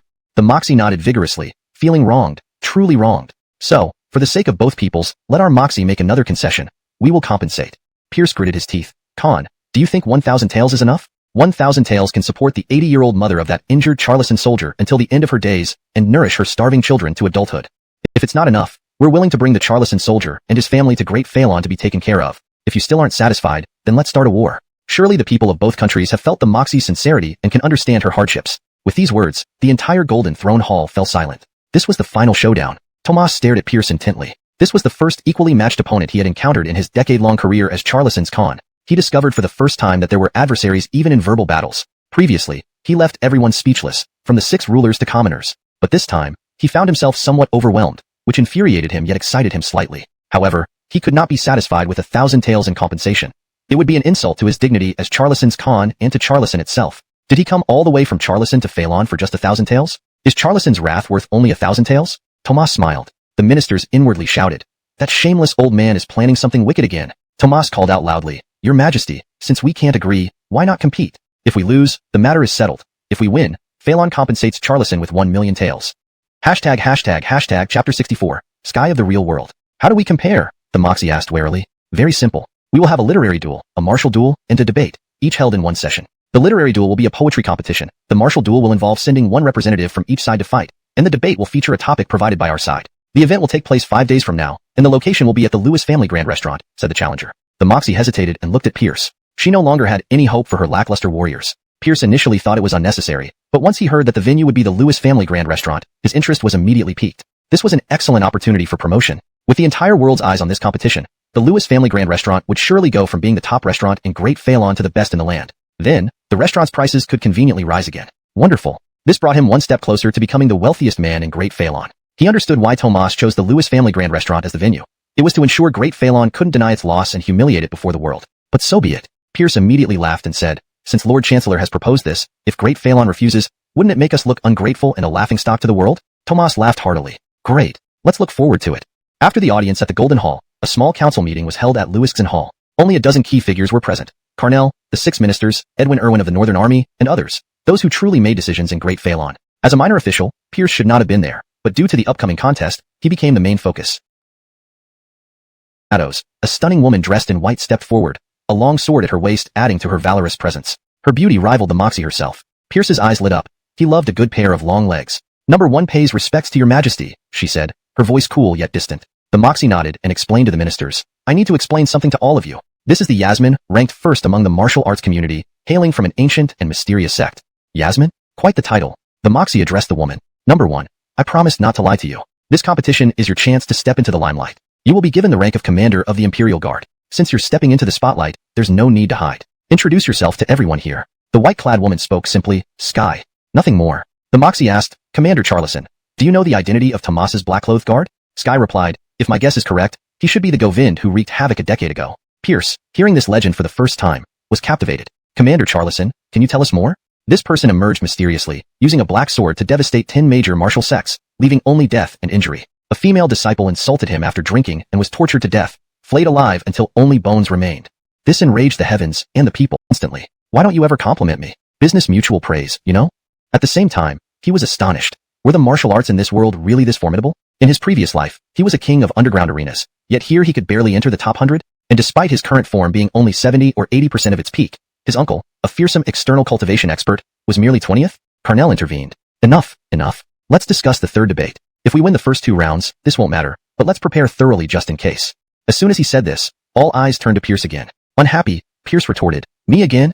A debate is just arguing, right? Who wins depends on who's less honorable, doesn't it? Is there anyone here more dishonorable than you? Or in all of Great Phalon? Only you fit the bill. The Moxie pounded the table. So it's settled. Pierce, Commander Charlison, you two must prepare well and not bring shame to Great Phalon.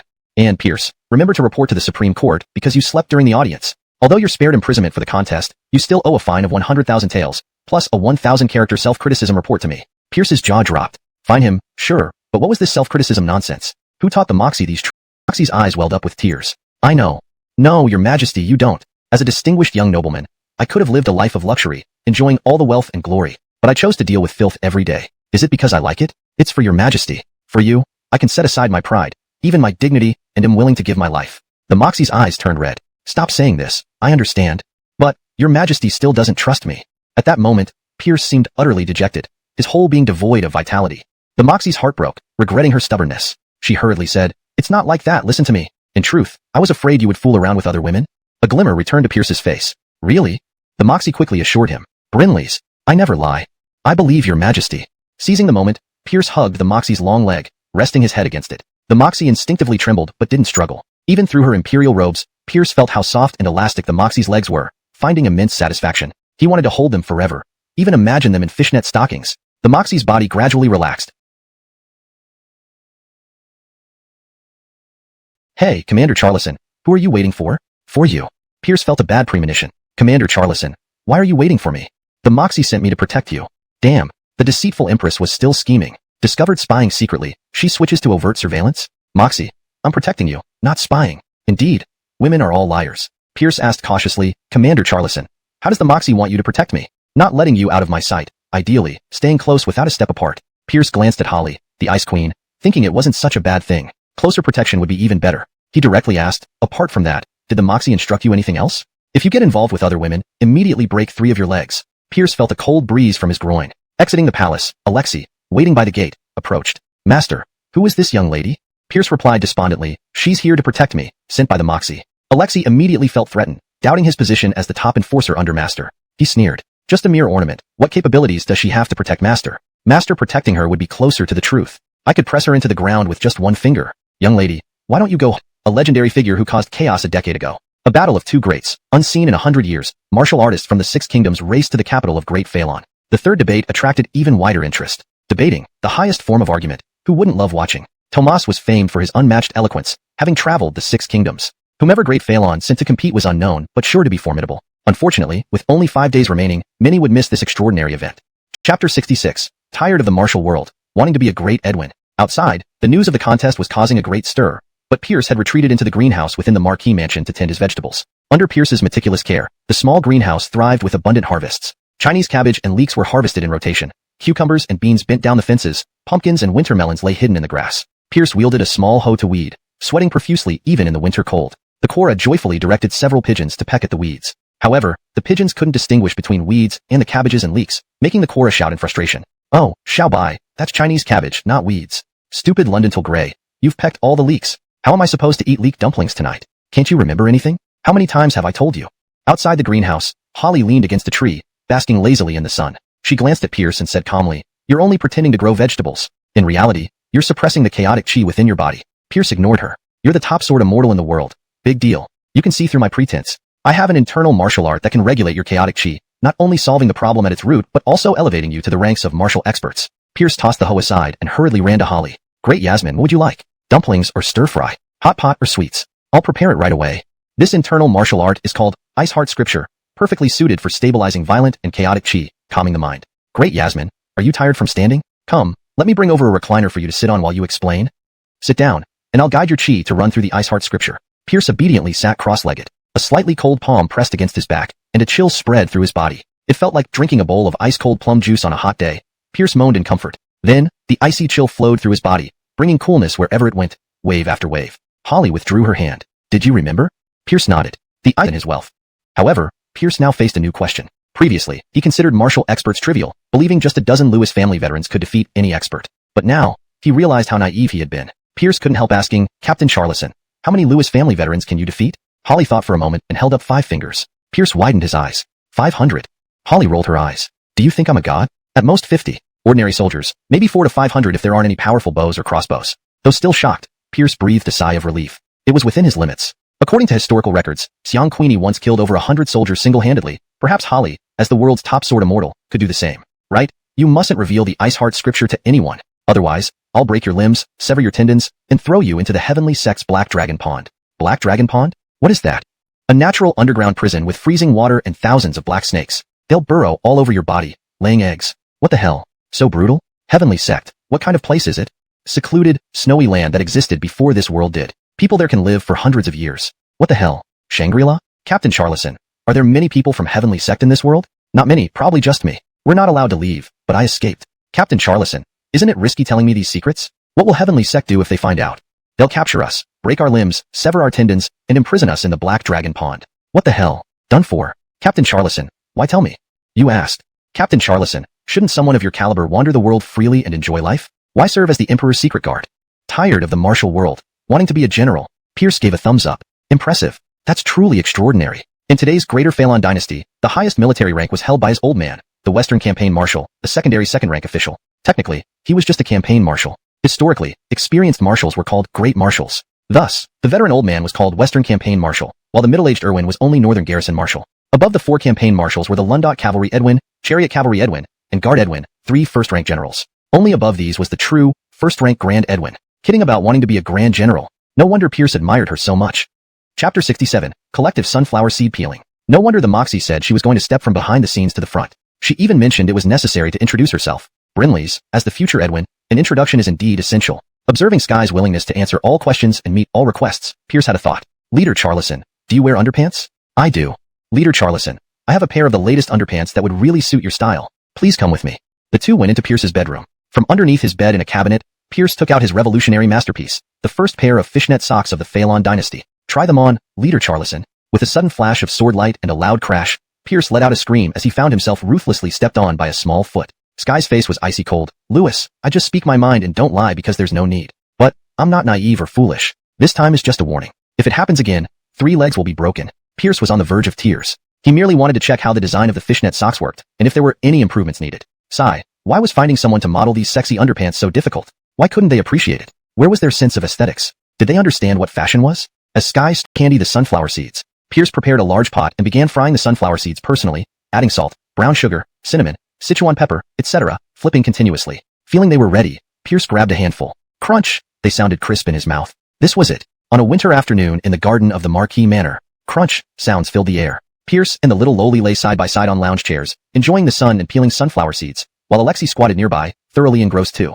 Occasionally, sunflower seed shells fell onto his head.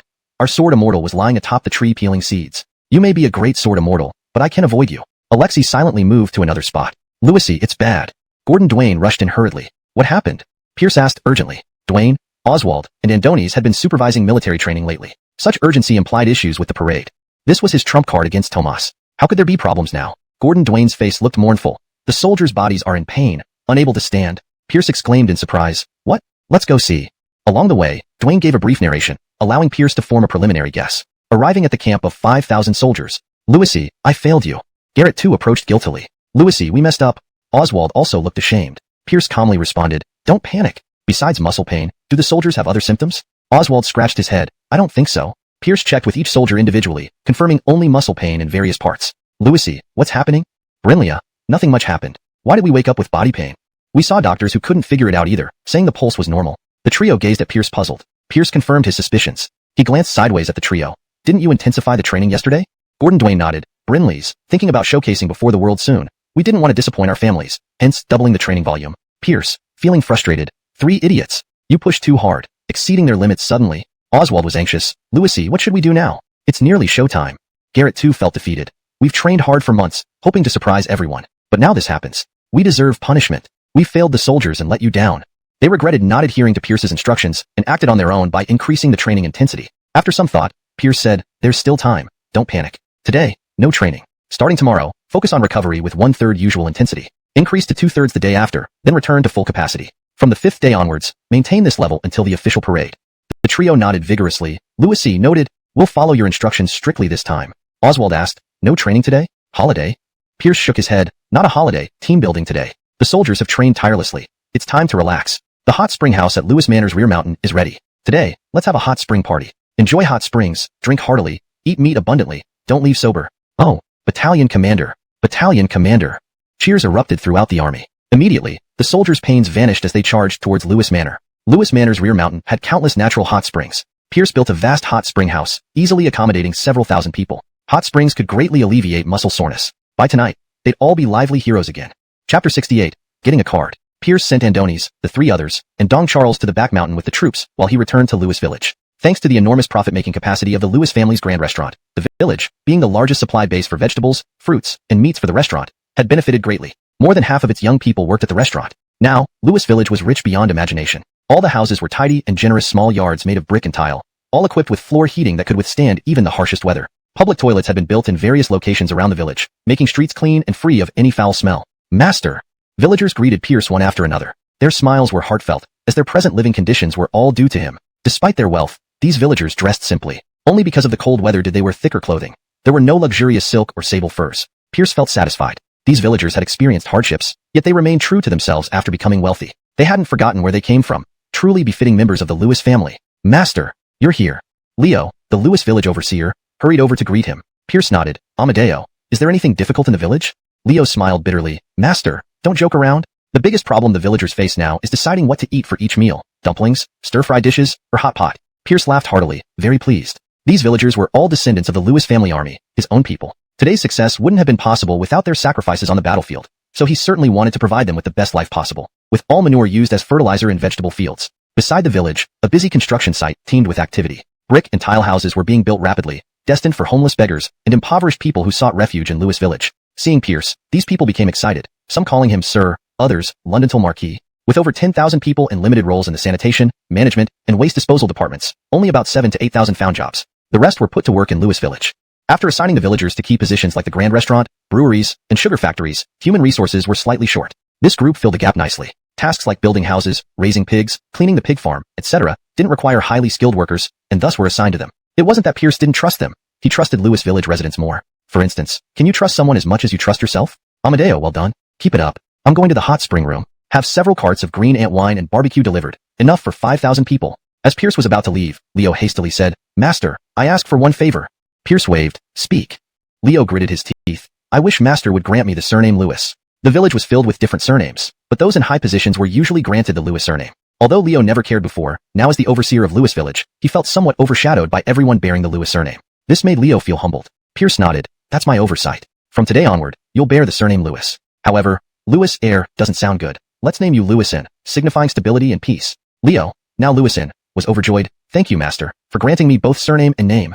Lewison? What a wonderful name. How cultured. You bunch of scoundrels, still looking down on people like dogs? Not only was he granted the surname by Master, but also the name. Don't thank me. Inside a steaming hot spring bath, Pierce, Trisherkill, Ned, Garrett, and Dong Charles leaned comfortably against the smooth mountain walls, hands spread on the edges of the hot spring, heads resting on vine cushions. Each person had a pot of green ant wine and a platter of barbecue. Lamb skewers, beef skewers, chicken wings, drumsticks, chicken intestines, duck gizzards, grilled fish, pork belly, corn, eggplant, leeks. Trisherkill tore off a dripping lamb skewer, took a sip of wine, and sighed. This is living. Ned gnawed on a big piece of beef, oil covering his mouth, mumbling, Lewis C. Rue really knows how to think of birds. Pierce chewed on a chicken wing. Would you like to come here often? In unison, the four answered, Brinley's. Pierce calmly said, get cards. Garrett asked cautiously, how much does this card cost? The card comes in 3 tiers, Supreme VIP, Prestige, and Ordinary, and is available in London Time, annual, and monthly versions. Ned interrupted, stop. Tell me directly, how much for a London Time Supreme VIP card? Pierce raised a finger. 10,000 taels? That's not expensive. 100,000 taels. Holy shit. Lewis C., why don't you go rob? The four stared wide-eyed. Pierce replied earnestly, how can this be considered robbing? A London Time Supreme VIP card means anytime. You can enjoy this luxurious hot spring with a private suite. Each visit includes a platter of barbecue and a pot of green ant wine, along with a massage from our premier technicians. Hearing about these services, the four nodded, finding it somewhat acceptable. Garrett asked, Lewis C., how much for the Prestige card, and what services does it offer? Chapter 69, The Betting Ring and Tickets. The venerable card costs 10,000 taels. It includes a private hot spring for 10 people, a barbecue platter, and a pot of green ant wine. Dong Charles cautiously asked, London. The Lewis family candy shop reached several tens of thousands of taels and would continue to rise as it spread across the empire. They still couldn't match their father's achievements yet. But it was only over a month since then, far too soon to recoup their investment, leaving them no money for diamond cards. As for Dong Charles, his family as a middle-ranking officer was so poor that even mice would cry, and his wife and children couldn't afford decent clothes. Buying even a regular card was already stretching his budget to its limits, let alone a diamond card. Pierce rolled his eyes. If you don't have money, why are you so excited? Waste of my expressions. The four felt even more embarrassed. In front of Pierce, who could make a few 100,000 taels easily, they truly couldn't hold their heads high. Look at you guys. There's a great opportunity to make money right now. Immediately, the four rushed forward, massaging shoulders and rubbing legs, all smiles. Boss, are you hungry? Here, have some lamb skewers. Boss, thirsty? Here, have some green ant wine. Only Garettu remained somewhat lucid.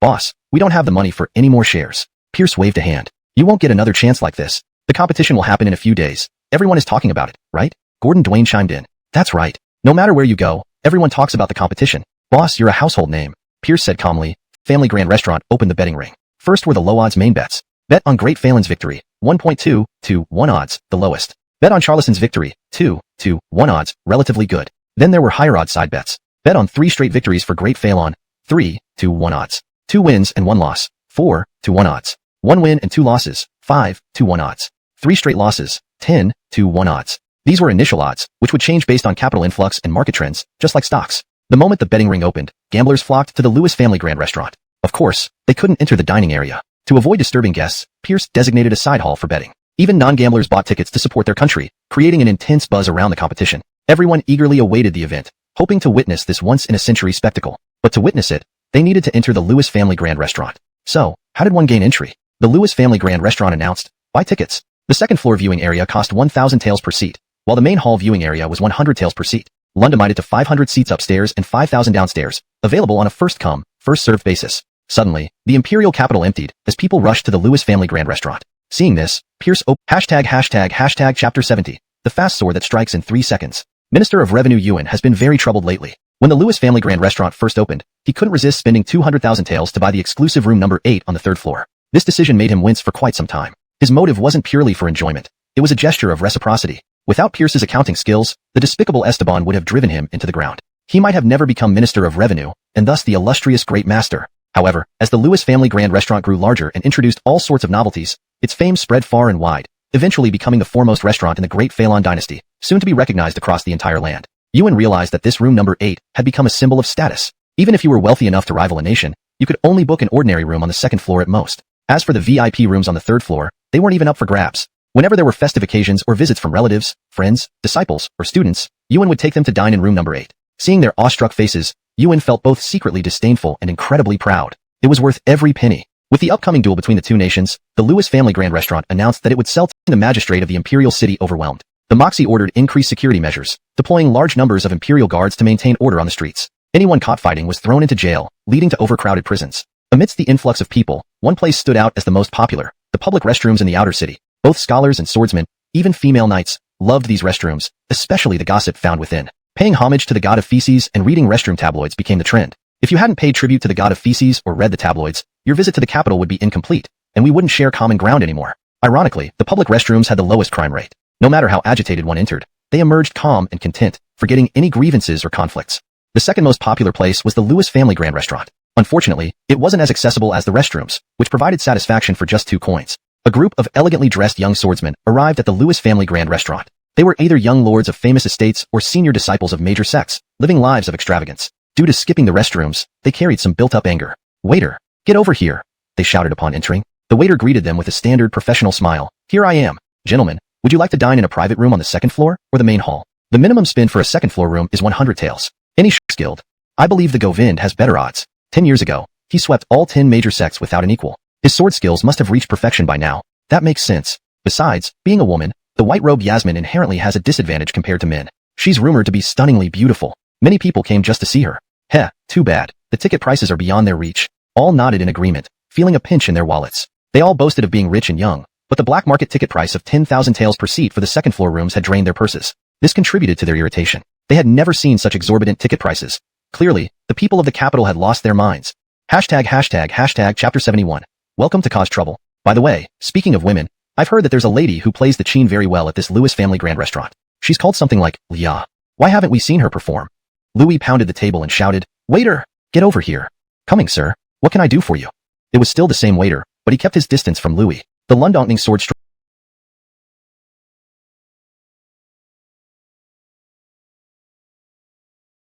experts.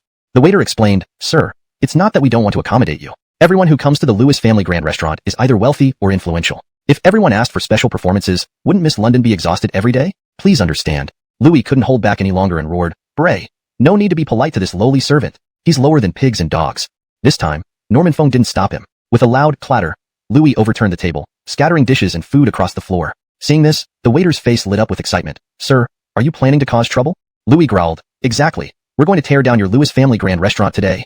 "Hadntastic." The waiter's smile stretched from ear to ear. He whistled, and within moments, more than a dozen waiters armed with knives, spears, and cudgels rushed in. One waiter excitedly asked, "London Ross, someone is finally causing trouble?" "Brinley's. They called me a little bastard. Overturned the table, and said they would tear down our restaurant. So it's confirmed. Now Bray can't say we use violence without reason against guests anymore." "Great. I've been waiting for this for so long. I can't remember the last time I beat someone. My fists have been starving." Norman Fong and Louis exchanged puzzled glances. It was bizarre, hearing that they were, since the guard station had no authority to pass sentences. In the capital prefecture jail, these young martial artists thought they could catch a breath, but instead faced even more horrifying torture. The capital prefect snarled, "Daring to disrespect Miss London, you're asking for death."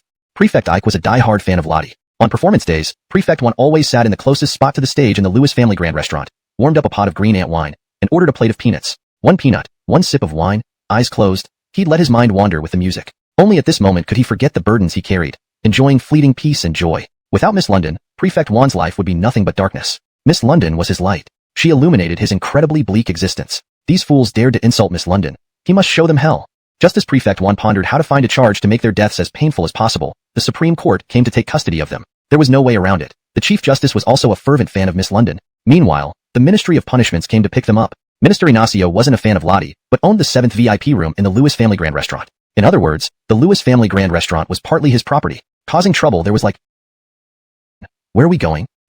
Let's head to the public restroom first. The latest edition of the Londontal News should be out. The two arrived at a public restroom in the outer city. A group of literati scholars from Great Phelan were gathered around the couplets outside the restroom, discussing them heatedly. Prince Louis's couplet is truly brilliant. It reflects profound wisdom through simple means. His chances in this literary contest are quite high. Indeed, Prince Louis has exceptional talent. Whether it's his previous works, Anchoring at Maple Bridge, and When Did the Bright Moon Appear, or the latest Butterfly Loves Flowers, Farewell, and Magpie Bridge, they are all masterpieces. Charleston, a mere barbaric nation, dares to challenge us in literary combat. How embarrassing for them.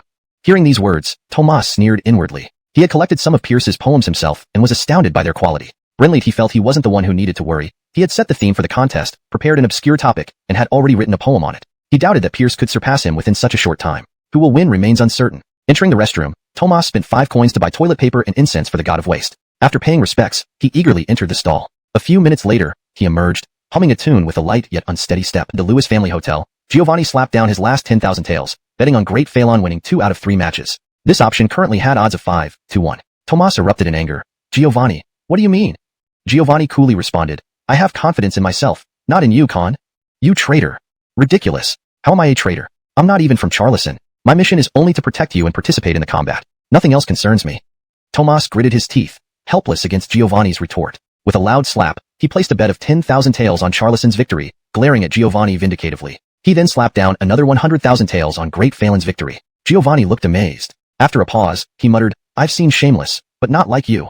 Tomas waved his sleeve dismissively. "You know nothing about politics." With that, Tomas began strolling leisurely. Having seen the outer city, he decided to explore the inner city further. His mood turned somber after a thorough tour. Compared to the outer city, the inner city was cleaner, grander, and bustling with affluent residents. Pedestrians moved humbly, filled with pride and contentment. Passing by mansions of officials, he noted displays of opulence. But as Pierce said, lacking comparison, they didn't seem overly ostentatious due to white sugar. Intrigued, Tomas joined the queue. When his turn came, he was greeted by Madame Wong, a strikingly beautiful young widow. Dashing nervously, Tomas knew she must be a prized possession of Pierce. Seeing the crystal-clear white sugar, Tomas believed it indeed held celestial essence. It couldn't be so pure otherwise. The enchanting lady must gain her allure from handling this magical sugar daily. Thus, our Prime Minister generously bought 3 pounds. Instantly, a smile spread across Madame Wong's face. What a generous patron. Please continue translating, or provide additional sections if needed. Chapter 73.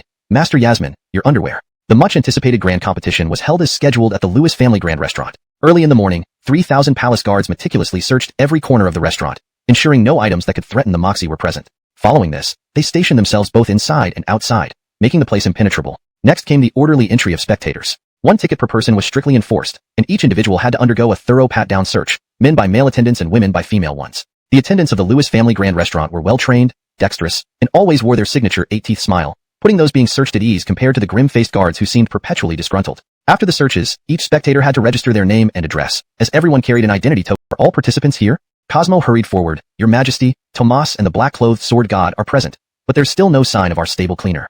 Indeed, Minister Jason had his duties. As the Minister of Rights, overseeing such an important event between two nations required his presence to add gravitas. Minister Jason assured, as long as I get my sweets, I'll serve until the Phalon dynasty falls apart. How outrageous! The Moxie exclaimed. How can he not feel pressured by something so crucial? Was Pierce not feeling pressured? He was, and very much so. At that moment, he was ruthlessly pinned under Sky's foot, unable to move. Seeing Sky in her usual white attire, Pierce wondered if she disliked his black fishnet stockings. Maybe it was the color? Thinking quickly, the ever-adventurous Pierce designed a pair of white silk stockings and eagerly presented them. Master Yasmin, your underwear? A scream ensued, and that's how things ended up. Pierce pleaded, Master Yasmin, I'm sorry. Can you please lift your foot? No. Pierce threatened. If you don't let me go, we'll miss the competition time. If we lose because of this, your path to becoming a general might be ruined. You're threatening me? I wouldn't dare. I'm just stating the facts. I think I mentioned before that next time, through your shadow. What real talent does he have? Some of Pierce's fans were hurt. Lord Lewis, are you really like that? We worship you. One wealthy young lady sobbed loudly. You're lying. Lord Lewis isn't like that. He will appear. I believe in him. Chaos reigned. Tomas said to Cosmo, Minister Jason, the competition has already started. Shouldn't we declare us the winners since no one has shown up? Cosmo forced a smile. Minister Prime, let's wait another 10 minutes, just 10 more. Tomas fumed. You said that 20 minutes ago. Cosmo nearly cried. Truly, just 10 more minutes. Tomas waved dismissively. Fine, 10 more minutes. If no one appears, consider Charlison victorious. Cosmo dashed back to booth number 1. Your Majesty, he said cautiously, 10 more minutes. Should we send someone else if Shoveling Man doesn't appear? The Moxie scanned her ministers. Who among you will compete? Or do you have a candidate? All heads lowered. No one expected this and thus had no backup plan. The Moxie's eyes blazed with fury. She felt betrayed again. Another lie. How could he say he would never deceive her? Damn liar. Time ticked away minute by minute. Tomas laughed. Time's up. Victory for Charlison. Suddenly, a voice rang out across the restaurant. Hold it. Two figures descended from the sky. One grabbed another by the waist from the rooftop. Bang, more carefree and uninhibited. This action caught the wealthy young lady's attention. She screamed, help, there's a lunatic here. In the VIP booth number 1, the Moxie finally heaved a sigh of relief. Seeing Pierce in such a pitiful state, her anger instantly dissipated, replaced by a pang of sympathy. Who did this to him? Who beat him up so badly? On the platform, Tomas looked at him with pity. Lord Lewis, are you alright? Pierce smoothed out his bird's nest-like hair and replied coolly, it's fine. But your face is swollen. I tripped and fell while walking. Your nose is bleeding. I've been feeling heated lately. Cosmo rushed onto the platform and, upon seeing Pierce's condition, gasped sharply. Shoveler, can you still manage? Pierce roared angrily. Enough nonsense. Let's get started. We need to finish quickly. I still have to see the doctor. Cosmo announced loudly. The first literary contest begins now. The entire hall immediately fell silent as everyone held their breath. Tomas declared loudly, today, our two nations meet for this great contest. It coincides with a duel between Yasmin and Sword God, making it a legendary event in martial arts history. Although I am merely a man of letters, I admire these heroic warriors deeply. His words earned thunderous applause from the crowd of martial artists. For the Grand Minister of the Charts, and my heart is resilient against wind and frost, catching wolves and tigers without fear. Even foxes dare not challenge me. Two mighty warriors of great Charlison. Their names will echo through the ages. Bravo! The audience cheered, especially the martial artists, who applauded until their hands hurt. This poem was grand and heroic, capturing the essence and spirit of these wandering knights, stirring emotions and leaving everyone inspired. The literati from Phalon who were shouting earlier went silent, their faces pale. In the VIP booth number 1, the Moxie's expression darkened. This old fox was indeed well prepared. Other ministers and generals also looked concerned. Even the generals, normally indifferent to literature, were visibly moved by this poem. All eyes turned toward Pierce. Under the scrutiny of everyone, Pierce burst into laughter, utterly carefree and uninhibited. Tomas raged, Pierce, what are you laughing at? Pierce didn't mince words. I'm laughing at how this poem resembles one written by a 3-year-old child, vulgar and unrefined. Ah. The audience was taken aback by his boldness. Before Tomas could react, Pierce shouted, prepare ink, brush, paper and inkstone for me. He intended to write on the spot. Pierce pointed at Holly who was leisurely eating sunflower seeds in the corner. These 4 lines, who could rival him? Was there a better night-themed poem in existence? This young man wasn't human. He was a poet immortal. Subsequently, Pierce completed the majestic Ode to the Wandering Knight with fluid ease, shocking everyone present. Finished, Pierce tossed aside the brush and left gracefully. Wasn't this exactly, after finishing, he brushes off his clothes and hides both body and name deep within? Behind him, thunderous applause underscored his lofty, unattainable figure. His carefree and uninhibited demeanor struck everyone as charming and graceful. Even his slightly unsteady gait exuded poetic depth. Haddons went wild, screaming and weeping, unable to contain their profound admiration. The wealthy young lady had gone berserk, pulling at her hair wildly to express her profound admiration. Outside the main entrance of the Lewis family tavern, Pierce's face was pale. Damn, it hurts so much. That bitch really knows how to hit hard. Where's the doctor? This gentleman calls for you. In the VIP booth number 1, the Moxie's expression was complex. Firstly, she was shocked. Could this guy really be a reincarnated celestial being? How could he compose such masterpieces effortlessly? A line like, both countries take their positions. The sword immortal in white was already on the platform. Our Yasmin carefully held the scroll of the swordsman's tale, gently blew dry its inscriptions, then proudly rolled it up and tucked it into his chest. Everyone was taken aback. This, as proof of Phelan's victory over Charlison, this poem is destined for the annals of history, and this scroll is now a national treasure. It might even be offered to the ancestral temple. Yasmin, should you really claim it for yourself? Isn't that inappropriate? Even the Moxie scowled. Charlison Sui acted as if it were only natural. Pierce gave this to me, so what do you have against it? Why don't you speak through your swords instead? Everyone raised their hands in surrender. Fine, you're the Yasmin, we can't compete with you. Obtaining a poem that could very well be the only one worthy of her life, Charlison Sui felt content. It wasn't in vain that she ground ink for someone else for the first time. As for whether she felt guilty about treating Pierce too harshly, our Yasmin said, I'm helping him build up his stamina with my internal strength. Sure, it hurts a bit, but it's all for his own good. Amidst everyone's attention, the black-clad sword god Giovanni made his grand entrance. The entire venue fell silent, every heart pounding wildly. A single, the swordsman's tale, pushed the atmosphere of this duel to its peak. Giovanni coldly asked, Woman, would you like to make a bet? Charlison Sui didn't reply. For those she disliked, she wouldn't waste words. Giovanni continued without waiting for an answer. If I win, I won't kill you, but I want that scroll of poetry. The swordsman's tale stirred Giovanni deeply. In 10 steps, a man kills one. 1,000 miles he leaves no trace. When matters are resolved, he dusts off his clothes and departs, leaving behind his name hidden deep. These lines described none other than himself. For a swordsman, having such a poem once in his life was enough. Charlison Sui replied coolly, You will die here today. Giovanni sneered, Since that's the case, I'll kill you first and then take the scroll. The second round of combat begins. The match ends when one party concedes or dies. Giovanni attacked, his dark sword gleaming ominously as it shot straight at Charlison Sui, fast like a string of shadows. Charlison Sui did not retreat. An ice-blue long sword met the black one head-on. There was a sharp metallic sound, and everyone covered their ears, yet their hearts still tightened. In the supreme VIP box, 2 mysterious figures draped in black robes appeared beside the Moxie, protecting her from the shock waves of internal strength and the terrifying sound waves. Clang. Surprisingly, Giovanni retreated 2 steps. In the 10th VIP box, as the host, wealthy Jiangnan merchant Anderson respectfully accompanied the guests. At the center whistled demonic depths, the most treacherous and malevolent sword technique in the world. But have you seen the Yasmin's technique before? I have never heard of it either.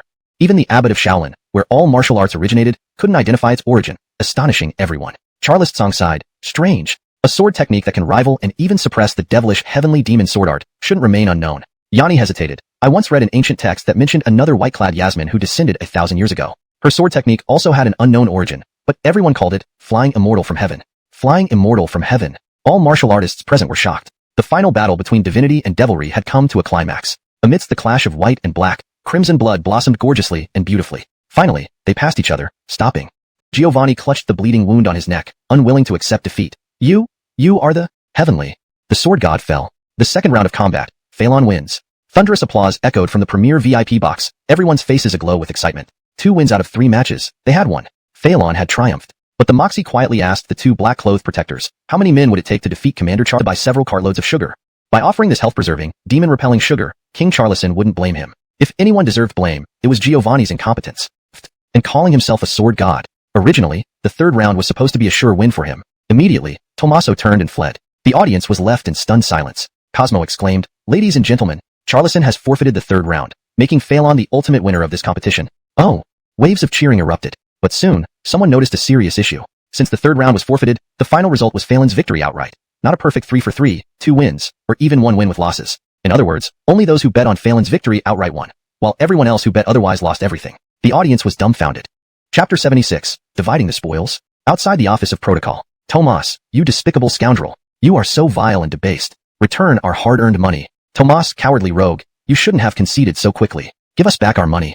Large crowds gathered outside the imperial capital, holding banners and chanting slogans. The wave of voices grew higher and louder with each passing moment. The public was Cooper among them.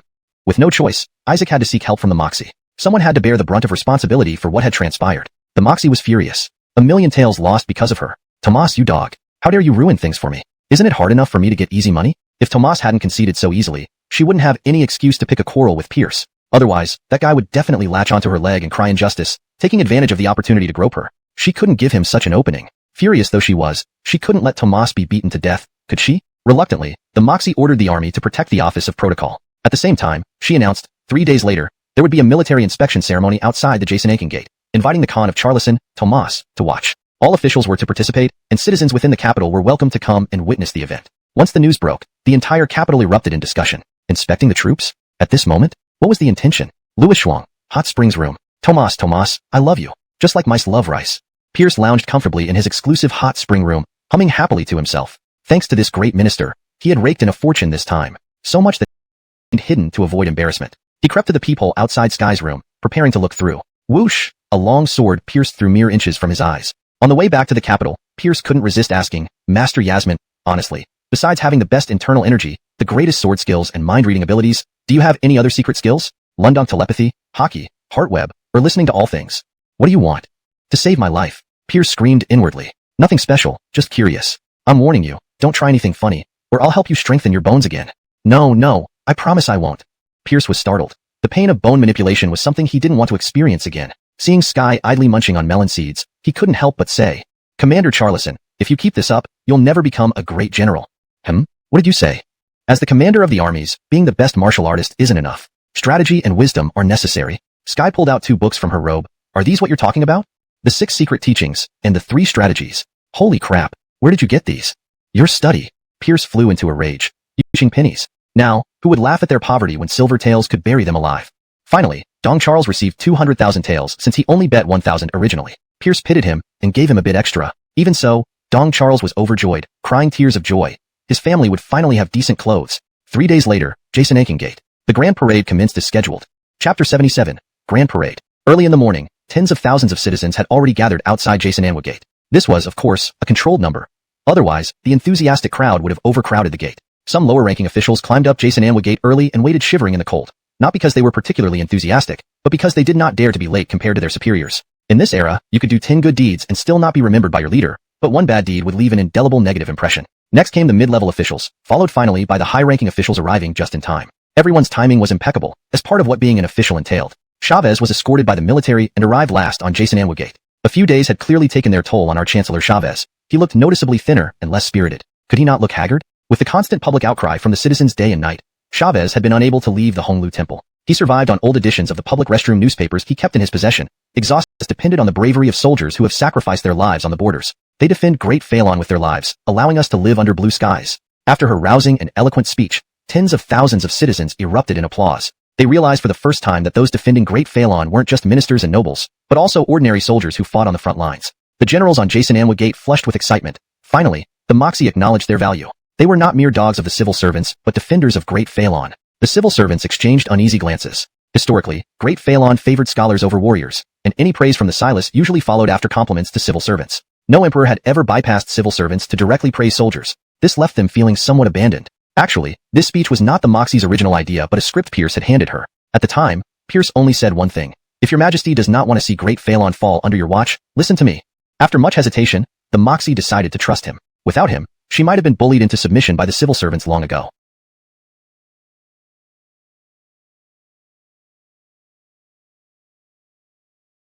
Literati of Great Phalon and held a 7th-rank civil servant position of manure shoveler. Thus, civil servants were not completely sidelined, ensuring this parade would not become solely a showcase for warriors. Quiet! Pierce shouted loudly, silencing the entire area. First unit enter. Snap, snap, snap. The sound grew louder, moving closer, everyone craning their necks toward Jason Anwa Gate. Each step resonated like thunderclaps striking hearts. It wasn't the sound of drums or heavy impacts. They couldn't identify the source.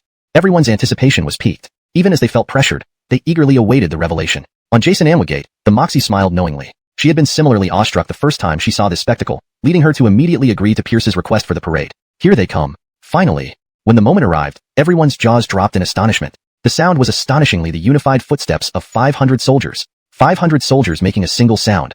How absurd. Brilliant. It unfolded right before their eyes. Not only audibly stunning, it was visually mesmerizing. 500 soldiers, identical armor, matching heights, synchronized movements. They appeared as one cohesive entity. Chavez's face darkened. Losing the earlier contest didn't concern him much. It was merely a matter of losing face and unable to use the breach of treaty as an excuse against Phalon. But this sight left him in awe. What sort of elite army could achieve such precision? If other armies of Great Phalon were even a tenth as disciplined, could Charlison really gain an upper hand against Phalon? The awe continued. Led by Major Dong Charles, 500 soldiers marched in perfect unison before Pierce's horse, halting in perfect silence. Each soldier stood straight as a spear. Dong Charles turned and bellowed, "Attention!" Snap! All 500 stood rigidly upright. Turn left. Snap! Turn right. Snap! Attention! Snap! Dong Charles faced Pierce. "Please inspect the troops, Sir Inspector."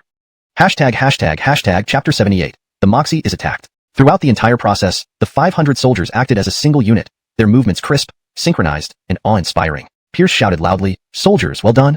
The 500 soldiers roared in unison, "Commander, at your service. Soldiers, you've worked hard. For the people." Then Pierce rode his horse to the second open area. Second squad, enter the field. Next, Garrett led 500 soldiers marching with equally precise and uniform steps into the field. The third squad was led by Trisherkill, the fourth by Ned, until the 10th squad, making it a total of 5,000 soldiers all assembled perfectly. Though they were repeating the same procedure, the unparalleled precision and efficiency left the audience more awestruck than ever. It's difficult for 500 people to achieve perfect synchronization, but not impossible. However, for 5,000 people to do so, it was nothing short of miraculous, and the miracles didn't stop there. At ease. Snap. 5,000 soldiers formed 10 distinct formations, each person standing rigidly upright, motionless like a wooden post. 1 minute passed, then 2, then 10. For 10 whole minutes, only the wind whistled past the Jason Anwa gate. If someone closed their eyes, they might think they were in an uninhabited, vast wilderness. But when they opened their eyes, they would see thousands of soldiers standing before them. Everyone's eyes widened and mouths gaped open. This scene shattered their preconceptions. Above the Jason Anwa gate, Tomas's face was pale as he muttered, "How could this be?" Next, the 5,000 soldiers began a spear demonstration. Thrust. Pierce commanded loudly. Ho! 5,000 soldiers roared as they thrust out their spears, like 5,000 raving dragons surging from the sea. Facing these 5,000 soldiers, the audience felt a wave of overwhelming power sweeping over them. In unison, they took a step back, hearts pounding, struggling to breathe. Retract. Pierce barked again. Ho!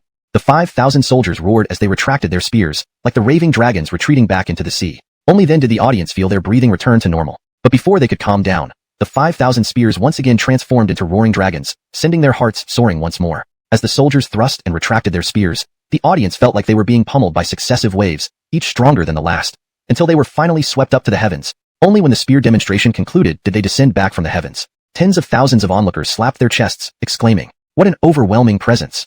Such valiant warriors indeed! So our great Phelan has such formidable soldiers."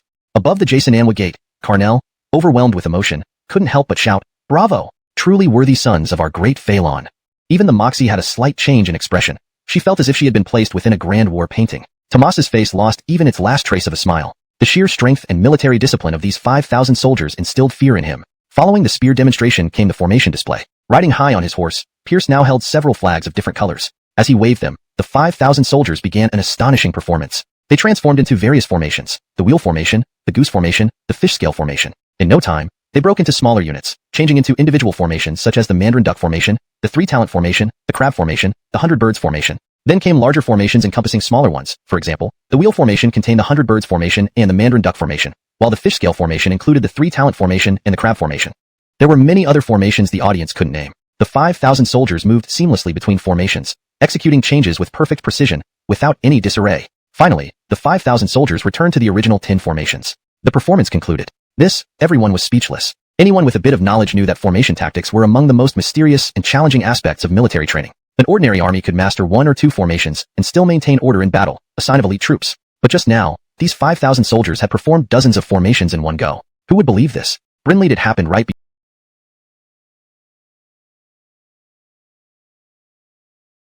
before tens of thousands of eyes. While the initial march-in and spear demonstrations showcased the army's organization, discipline, momentum, and appearance, the final formation display evoked awe, not just for the army itself, but also for the person who trained them. Pierce, as the parade commander, had full authority over the army's training. Clearly, these dozens of formations originated from him. Is this the legacy of the Lewis family? Under the watchful gaze of thousands, Pierce rode his horse to the base of the Jason Anwa gate. "Your Majesty, the parade is complete. Please give your remarks." The Moxie stepped forward, looking down at the 5,000 soldiers and the tens of thousands of onlookers. "Well done, worthy soldiers of our great Phelan. Because of you, the Phelan dynasty stands unshaken. Because of you, our citizens live in peace and prosperity. Reward. Every one of the 5,000 soldiers will receive a promotion and 3-month salary, along with varying amounts of grain, silk, and brocade. Thank you for your Majesty's grace. Long live the Silas." The 5,000 soldiers cheered joyfully.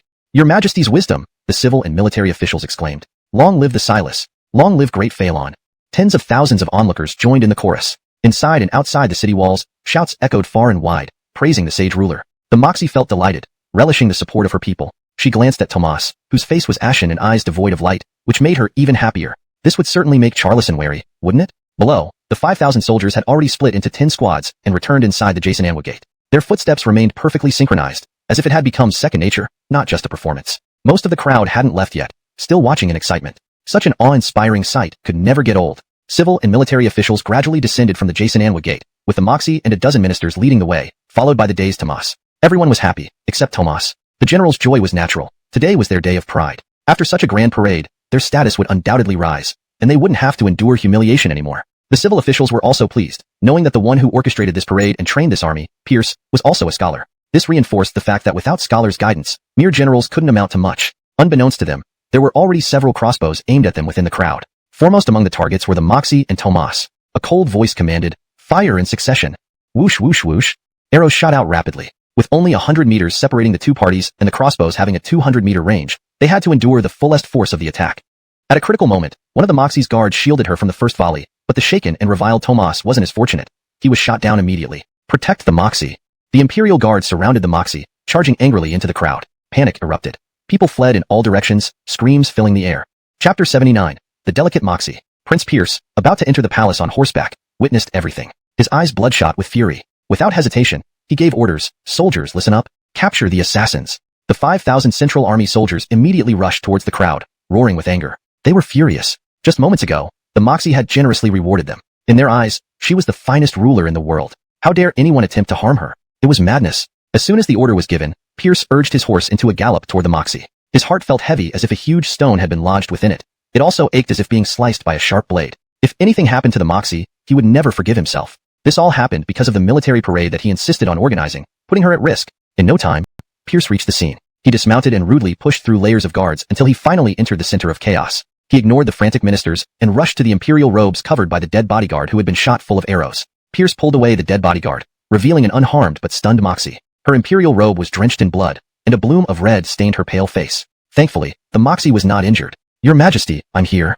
Pierce gently wiped the blood from the Moxie's face. The Moxie was terrified. For years, she had been haunted by a recurring nightmare. Back then, she was still an innocent princess. One day, her father and two elder brothers left the palace enthusiastically for a hunting trip. By evening, 3 vibrant lives had turned into 3 gruesome corpses. Ever since, she often had nightmares. In these dreams, her kind father and beloved brothers suddenly transformed into grotesque demons lunging at her. Each time, she woke up in a cold sweat, unable to sleep again. Today, the horrifying scene reoccurred, but this time it involved her protectors instead of her family members. She couldn't tell whether she was dreaming or living the nightmare. Only when she saw a familiar, comforting face did she regain some calm. Without hesitation, she clung to that person, like an injured cub seeking refuge, feeling the trembling Moxie in his arms. Along the way, each guard either stared at the sky or glanced at their feet. "I didn't see anything. Nothing at all." Carnell hurried into Lewiston Hall. "Your Majesty, we captured 8 assassins, 13 died in the melee, and several escaped into the crowd." The Moxie asked urgently, "What have you learned about their backgrounds?" Carnell shook his head. "All 8 assassins took poison before capture. There were no identifying items on them." Pierce questioned, "Where did they get their crossbows?" "Those are strictly regulated military weapons, each one recorded." Carnell hesitated. "These crossbows don't match Phelan designs. They seem more akin to those from Charleston." The Moxie gasped, "Charleston?" Pierce frowned. Indeed, Charleston was the prime suspect. With the Moxie dead, Phelan would descend into chaos, offering Charleston the perfect chance to invade. But even Tomas was targeted. Was it a false flag operation? Ah yes, Tomas. If the esteemed Khan of Charleston dies here, Charleston will demand retaliation. Even a show of force would lead to conflict. Pierce anxiously asked, "Jerome, how is Tomas?" The Moxie realized the severity, growing tense.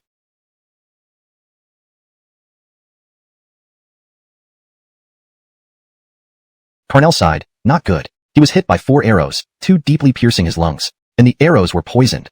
"What?" Pierce and the Moxie exclaimed together. The Moxie's complexion paled further. "Will war truly come?" Pierce pressed, "Where is Tomas now?" "He has been sent to the Imperial Hospital." "I'll check on him." Pierce turned and left. Tomas mustn't die here. All his efforts would be in vain if Tomas died. How could he bear it? Behind him, the Moxie continued questioning Carnell. "How are the casualties?" Arriving at the Imperial Hospital, Pierce asked urgently, "Where is Tomas?" Recognizing him, a staff member replied, "Norris, he's inside. Calhoun is trying to detoxify him." "Detoxify?"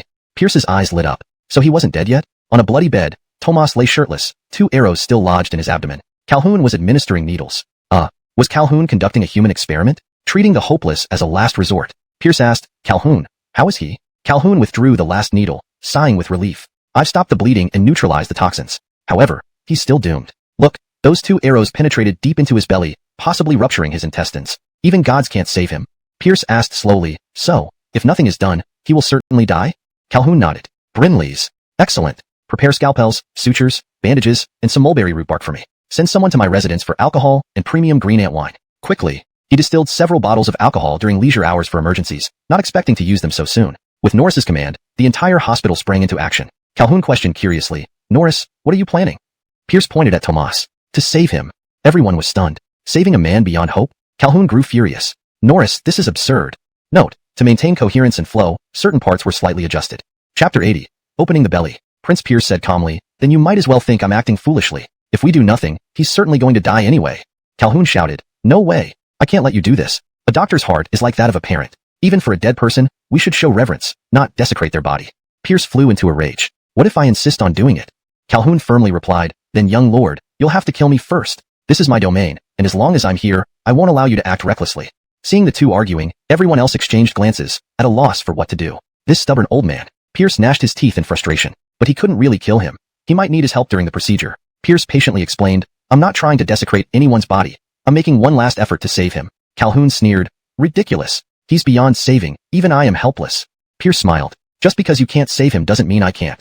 Calhoun retorted disdainfully, you're saying your medical skills surpass mine, Norris? Pierce, growing impatient, replied, for complex diseases, I can't match you. But when it comes to external injuries, I have some experience. It wasn't a lie. In his previous life, injuries were commonplace during missions, and he always handled them himself. Calhoun was furious. Having practiced medicine for half his life and being the head physician of the Imperial Medical Institute, he prided himself on unmatched medical skills. Today, he felt slighted by an imperial playboy from the capital. His face flushed red. Pointing at Pierce, he scolded, you impertinent youth. Be careful you don't bite off more than you can chew. The stubborn old man refused to yield, which enraged Pierce.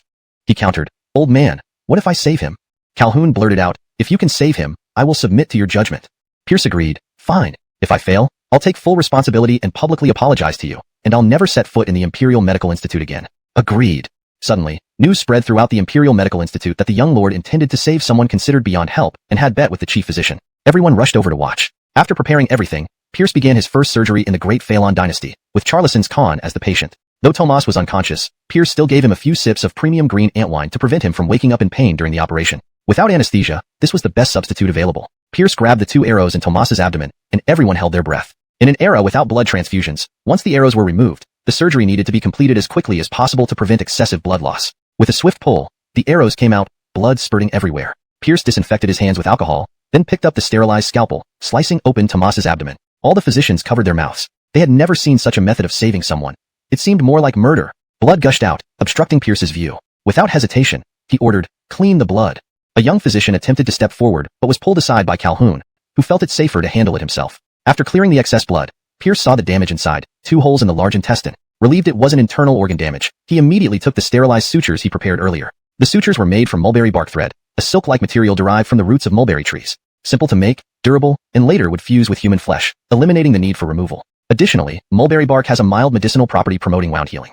Though Pierce had only read about this in ancient texts and never tried it, he had no time to produce more reliable catgut sutures, so he took the risk. Taking a deep breath, Pierce worked swiftly, stitching meticulously, every second counting as each delay increased Tomas's risk of death. In the freezing cold, his forehead dripped with sweat despite the temperature. Blood continuously flowed as Calhoun kept wiping it away. In just minutes, Pierce finished stitching the 2 holes in the large intestine. Without pausing, he disinfected the area again and began stitching up the abdominal incision. With the final stitch, Pierce breathed a sigh of relief. Next was disinfection, applying trauma medicine, and bandaging. Done. Pierce clapped his hands. That's it. Whether he survives depends on his fate.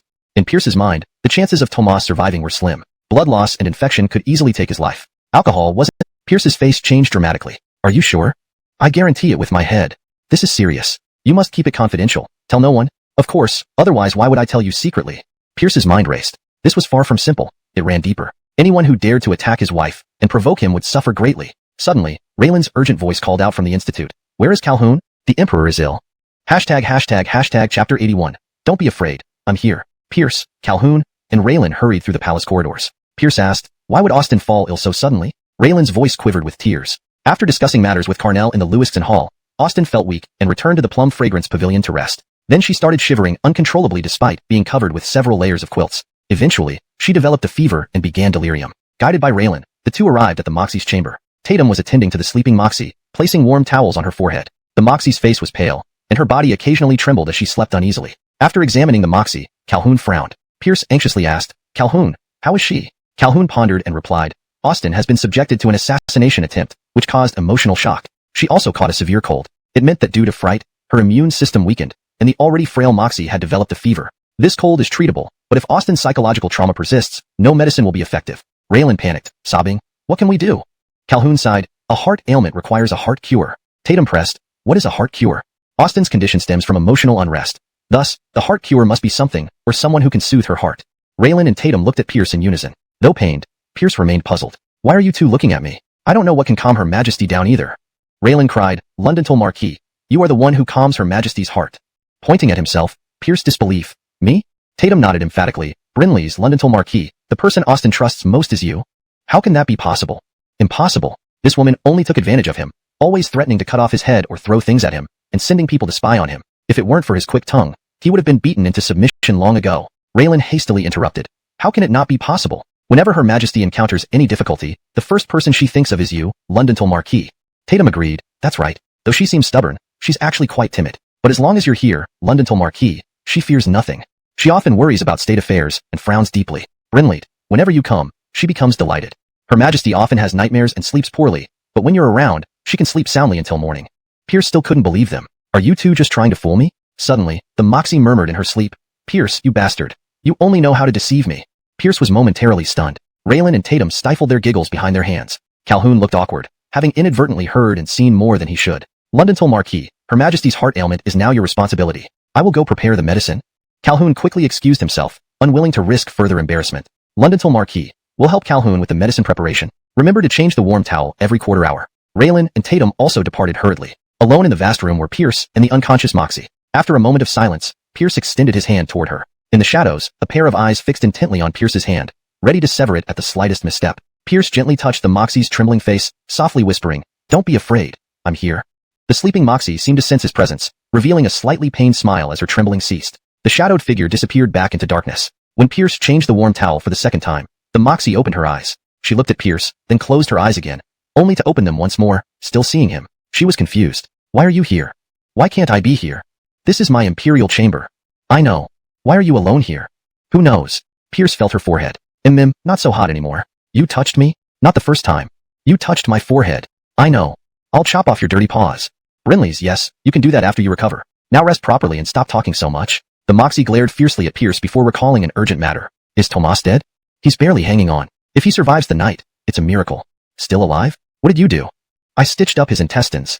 Nonsense. Pierce shrugged, indifferent to whether she believed him. After some thought, he decided not to tell her about the poison, choosing instead to wait until she fully recovered so she wouldn't be overly distressed. Raylan and Tatum finally returned with the medicine, but soon withdrew. The Moxie widened her eyes. Why didn't these two attendants serve her? Pierce lifted the medicine bowl. Here, Your Majesty, open your mouth. No way. Your health is paramount. Don't sulk. I'm not sulking. Get those two brats in here. You drink the medicine first. I won't. How about this? You drink the medicine, and I'll tell you a secret. What secret? You drink first. The two locked eyes. Finally, the Moxie reluctantly opened her mouth. Dashing a few gulps, she finished the medicine. Well, what? The secret. I won't say. The Moxie's eyes widened in fury. You dare? That's blatant defiance of my imperial decree. How so? I said I'd tell you after you drank the medicine, not immediately. I plan to tell you tomorrow. For now, sleep. You bastard. Brinley, a bastard. How can I sleep with you here? And how could you sleep without me? Ultimately, exhaustion overcame the Moxie, and she fell into a deep, peaceful sleep. The next day, the Moxie woke feeling refreshed and realized her illness had vanished. A figure stood silently by the window, its back turned to her. The Moxie softly asked, Did you stay awake all night? Pierce turned around with dark circles under his eyes. Of course not. I slept well on the table. The Moxie chuckled, delighting the entire plum fragrance pavilion. Well, tell me your secret. Lond unto me again, and you're dead. Pierce slowly revealed. The arrow that struck Tomas contained the same poison as the arrows that struck the late king and the two crown princes. The Moxie gasped in shock. What? Chapter 82. The Remnants of the Great Ross Dynasty. In the Luiskson Palace, the Moxie sat majestically on the dragon throne. Carnell stood respectfully, and Pierce lounged lazily on the steps. The Moxie was somewhat annoyed. You damn fool. Be on your best behavior when there are outsiders around. But remembering that he hadn't slept all night, she couldn't bring herself to reprimand him. Never mind. Carnell wasn't exactly an outsider anyway. The expressions on their faces were all solemn. Carnell confirmed again. It's really the same poison? Pierce nodded. There's no mistake about it. Ian has been studying this poison for several years, and only recently developed the antidote. If Tomas hadn't died, it would have been too lenient for him. Carnell cursed, rebels and traitors, utterly disrespectful. Pierce couldn't help but ask, Can I know how the former king and the two crown princes were assassinated? Upon hearing this, both the Moxie and Carnell changed expression. This was indeed the greatest secret in the Great Phalon over the past decade, a topic that everyone spoke of with great fear and taboo. This assassination had many strange elements. The emperor and the two princes went hunting outside. Even if they were in the imperial hunting grounds, there should have been soldiers guarding them. Besides, there was also a mysterious secret guard. How could all three of them die? If Pierce wanted to investigate the assassin, he couldn't avoid this terrifying assassination. He had to ask. Carnell looked at the Moxie, who nodded in agreement. Carnell slowly said, This matter has always been investigated by me. Let me tell you about it. Pierce straightened up. Duke, please go on. This event was a conspiracy from start to finish. First, news spread that a white deer, a symbol of good fortune, had appeared in the royal hunting ground. Our late king and the two princes couldn't resist going to check it out.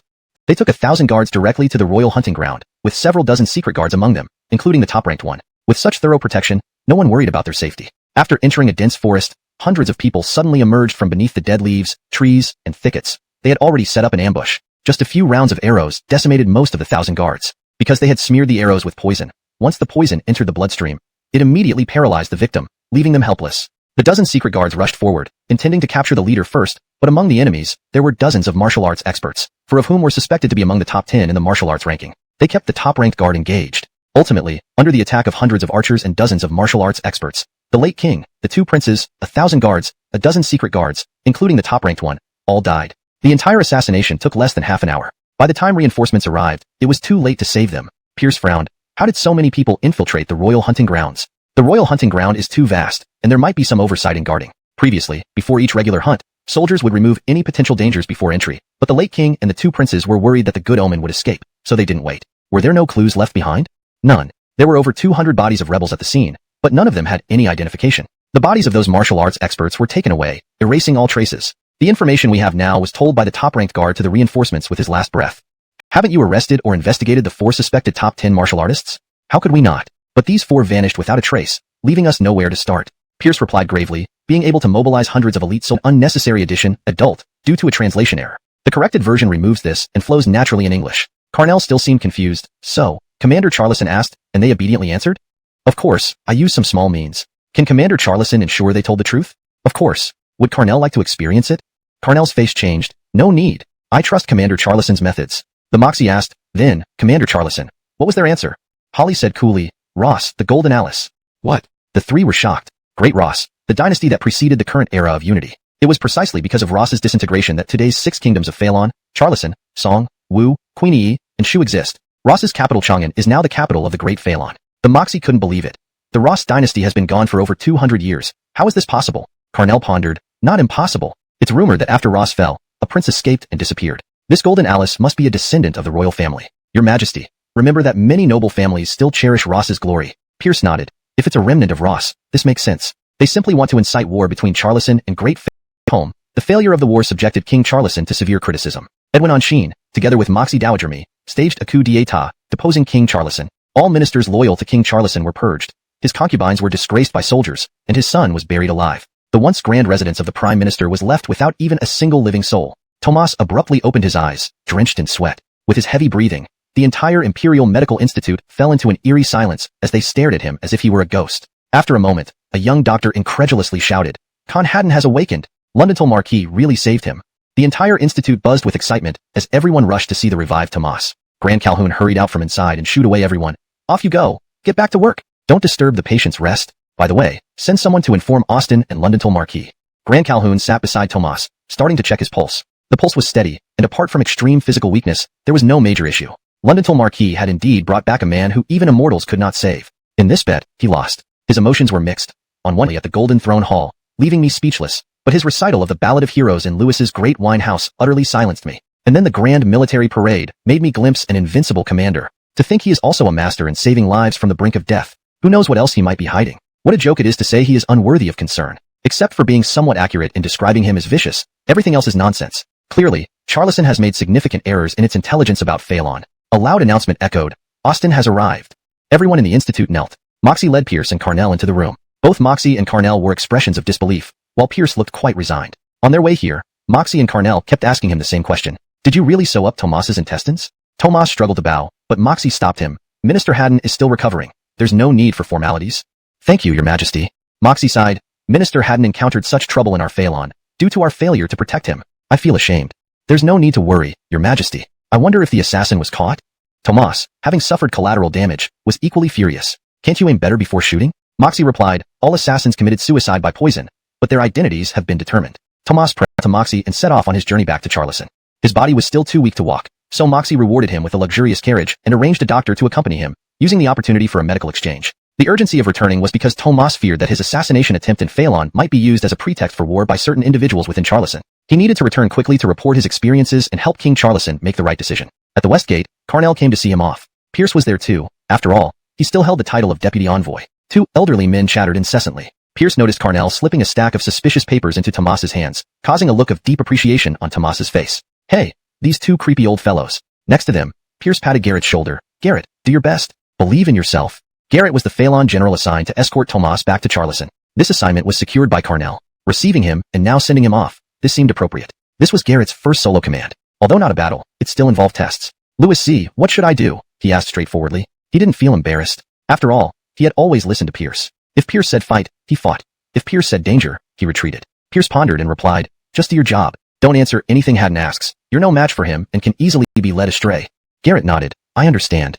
Chapter 84. You have a misunderstanding about this, Bray. Pierce was quite confident in Garrett. Although this guy spoke less, he obeyed orders without question. He would do exactly as told and never made decisions on his own. The incident during the last military parade was entirely due to Trisherkill's unauthorized action, having nothing to do with the wooden-headed Garrett. Though Garrett was reticent, he wasn't dull. Having grown up in a family of generals, he possessed basic military skills. In Pierce's eyes, while Garrett might not be an outstanding commander, he was definitely a dependable general who could execute orders precisely, had a solid grasp of military principles, and could endure tough battles. Tomas and Carnell finally finished their formalities. Tomas looked at Pierce with complicated emotions. Pierce, initially underestimated, had ultimately caused Tomas great embarrassment, yet saved his life. A young Marquis from Great Phelan. Londontal Marquis, may I have a private word with you? Pierce nodded, climbed into the carriage, and drove it to the roadside. Khan, speak your mind. If you want to fight, this young master will give you both hands and feet. Tomas smiled bitterly. Londontal Marquis, you jest? I merely wish to discuss the current situation with you. Pierce replied coolly, oh, what are your thoughts, Khan? Londontal Marquis, being quietly, Londontal Marquis, how is Che's health? Pierce's face changed. Old ghost. What do you mean by that? Tomas remained silent. Back at the mansion, Pierce grew increasingly uneasy. Could Charleston be planning something against the old man? An assassination? Alexei, call Miguel for me. Master, you called? Miguel came quickly. Miguel, sit down. Thank you, master. Miguel, Pierce asked seriously, tell me honestly, does the old man have experts protecting him? Brinley's, Miguel answered without hesitation. Gracie is the captain of the personal guards. Donovan? An image of a middle-aged man flashed in Pierce's mind. How good is Donovan in martial arts? Miguel, somewhat displeased, said, that boy isn't better than me in external martial arts, but is proficient in both internal and external arts. Overall, he's stronger than me and ranks second in the mansion. Plus, he's competent in warfare. The Lord keeps him close to groom him into a leader of the Lewis army, assisting you. Pierce was surprised. Donovan is even better than you? Who did he learn martial arts from? It's his family's secret technique. His father was once a top-level expert in the Jianghu world, pursued by enemies. Saved by the Lord, he joined the Lewis army. I see. Then who is the best fighter in the mansion? Don't know, Miguel shook his head. I've seen him, but he wears a mask. Only the Lord knows his identity and whereabouts. Pierce was shocked. So mysterious? Exactly. He's always secretive and elusive. How strong is he? Since even Gracie can't beat him, he must rank among the top 10 martial artists. Pierce nodded and yelled, Yasmin. On the rooftop, Holly, munching sunflower seeds and reading strategies, asked calmly, what? Do you know if the mysterious figure we discussed is in the mansion? Not at the moment. All right, Pierce sighed. Then there's nothing we can do. Miguel asked curiously, Master, why did you ask this? The old man might be in danger. What? Miguel stood up abruptly. Miguel, usually I wouldn't bother you, but only Donovan might not ensure his safety. I want you to take a batch of seasoned soldiers to protect him. Master, nonsense. Your uncle is still fit to kill 10 times over on the battlefield. But if I leave, what about you? Miguel, this young master has Yasmin watching over me. Pierce pointed at the roof. You go ahead without worry. Miguel nodded. True. I'll set off right away. Hold on. Pierce stopped him. I've sent someone to get the antidote for the poison arrows from the Imperial Medical Institute. Bring it with you when you leave. Good. Thinking logically, Pierce felt that with Donovan, Miguel, several dozen elite veterans, and the antidote from the Imperial Medical Institute, no one, not even the remnants of Great Ross or Charleston assassins, could harm a single hair of the old man. After all, even the top-ranked Holly couldn't escape unscathed from an attack by 50 veteran soldiers. Master, I want to go too. A weak voice interjected. It was Alexei. Pierce didn't even look at him. Don't make a fuss. Master, Alexei firmly insisted. I want to go. Pierce rudely said, your third-rate martial arts, what use are they? Better stay here as this young master's assistant, beating people up and chasing dogs. Alexei stubbornly said, Master, with Yasmin around, whether I'm here or not makes no difference. I haven't improved in martial arts for a long time. I want to hone myself in battle. You actually have ambition?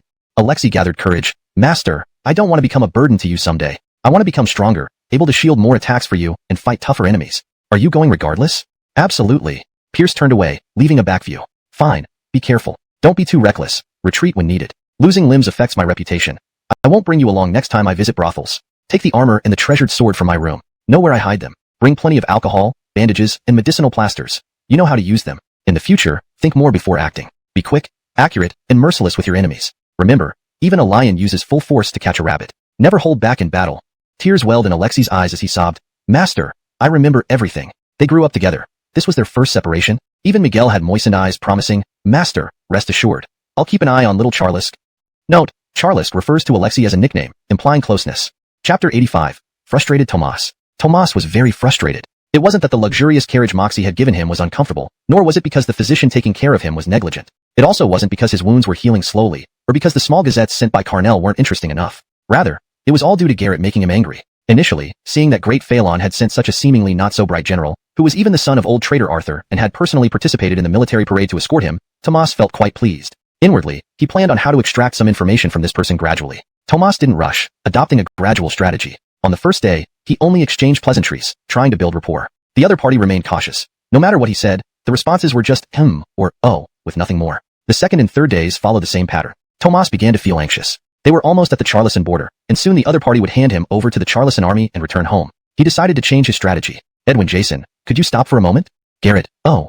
Tomas blinked. "Aren't you going to ask why?" "No. But isn't it your duty to do so?" "Oh." 15 minutes passed with only the sound of the wind howling. Tomas angrily shouted, "You should ask." "No." Tomas spat out blood in frustration. "Fine, if you won't ask, I will speak. Edwin Jason, there's something that has been bothering me greatly. It feels like a mental ailment. If this isn't resolved, I fear it might hinder me from doing my duties. Even my death is trivial compared to Edwin Jason failing in this task. Fortunately, you are aware of this matter. Can you help resolve this confusion for me?" "Oh." Excited, Tomas asked, "Is Edwin Jason agreeing? Who came up with the military parade? How long did they train? How did they practice those formations? What's the secret to their seamless changes? How many troops are trained like this?" Taking advantage of the rare opportunity, Tomas quickly unleashed a barrage of questions he'd been holding back. Garrett blinked. "I don't know." Tomas was frantic. "How can you not know? You were one of the leaders." "Garrett, I have a poor memory. I forgot." Tomas felt hopeless. "How could you forget something so important? Think harder." "Oh." 10 minutes passed. "Edwin Jason?" "Your Excellency, I remembered. Quickly, tell me." "No, wait, let me write it down." "Speak." Garrett said seriously. "Your Excellency, I remember now. It's getting dark. We should prepare dinner. Do you want rations or rations?" Tomas was utterly despairing. This wooden man is as bad as Louis Exine. One won't say anything, keeping it sealed. The other speaks nonsense, leading people into oblivion. One he can't handle at all, the other he can't match. Heaven, why must you punish me so? With no choice, Chancellor Haddon could only retreat into the carriage to read the small gazettes and ease his worries, swaying back and forth with each jolt of the carriage. On the 5th day, the slow-moving carriage finally reached the border. After the Charleston soldiers took over the guard duty, Tomas ordered, "Immediately escort me back to London City." London City, the capital of Charleston. Charleston Palace. The young king of Charleston rushed to Tomas, who sat in a wheelchair, grasping his hand. "Chancellor Haddon, you've endured much." Tomas shook his head. "This old minister does not suffer. The Silas suffers. I received news of Chancellor Haddon being attacked. My heart raced with anxiety, wishing to immediately attack Phelan. Fortunately, your timely message arrived. Was it truly caused by the remnants of Ross?" Tomas nodded. "There's no mistake. Even the Silas of Phelan was nearly killed. Without such an elaborate plan, this wouldn't have happened." King Charleston gritted his teeth. "These remnants nearly harmed my chancellor. Sooner or later, they'll be completely eradicated." Tomas was deeply moved. "Your Majesty shows concern." "Chancellor Haddon, what did you gain from this trip to Phelan?" Tomas sighed. "Your Majesty, perhaps now is not the time to attack Phelan." "Why so?" "First, London Anshow. Under Montague's supervision, Phelan continuously supplies military equipment, and now Western Phelan army is well equipped and has sufficient troops and provisions. We probably can't win easily against them." King Charleston frowned. "Didn't Phelan recently experience natural disasters? How can they still have such strength?" "Your Majesty, Phelan is situated in prosperous central China. Even if one or two provinces suffer disasters, it's insufficient to bring them down. With a bit of time, they can recover." King Charleston nodded thoughtfully. "Now consider Jiangzhou, Jiangnan, and Jiangdong. Although corruption runs deep among officials and the common people suffer, life hasn't entirely collapsed. These remain the wealthiest 3 provinces of Phelan, providing 9/10 of its taxes. So what about Phelan's capital?" "Your Majesty, this old minister cannot describe it." "Cannot describe it?"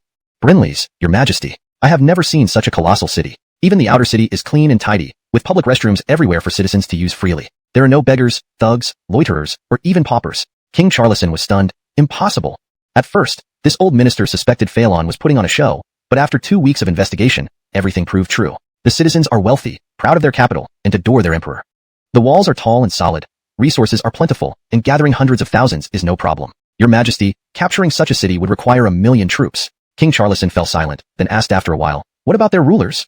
"About the Phelan Moxie, despite being a woman, she seems adept in imperial governance, without any sign of losing power. Since her coronation, she doesn't seek indulgence, but works diligently. She listens to ministers and avoids autocracy. She is a competent ruler." "And her ministers?" "Both civil and military officials fulfill their duties, though there's a slight favoritism towards civil servants. But the female Moxie seems to be striving to elevate the status of military officers for balance." King Charleston looked grave. Such a flawless opponent was intimidating indeed. Oh, regarding Phelan's breach of alliance, did Chancellor Haddon manage to get an explanation? Tomas said shamefully. Your Majesty, this old minister is incompetent and couldn't obtain one. Please punish me.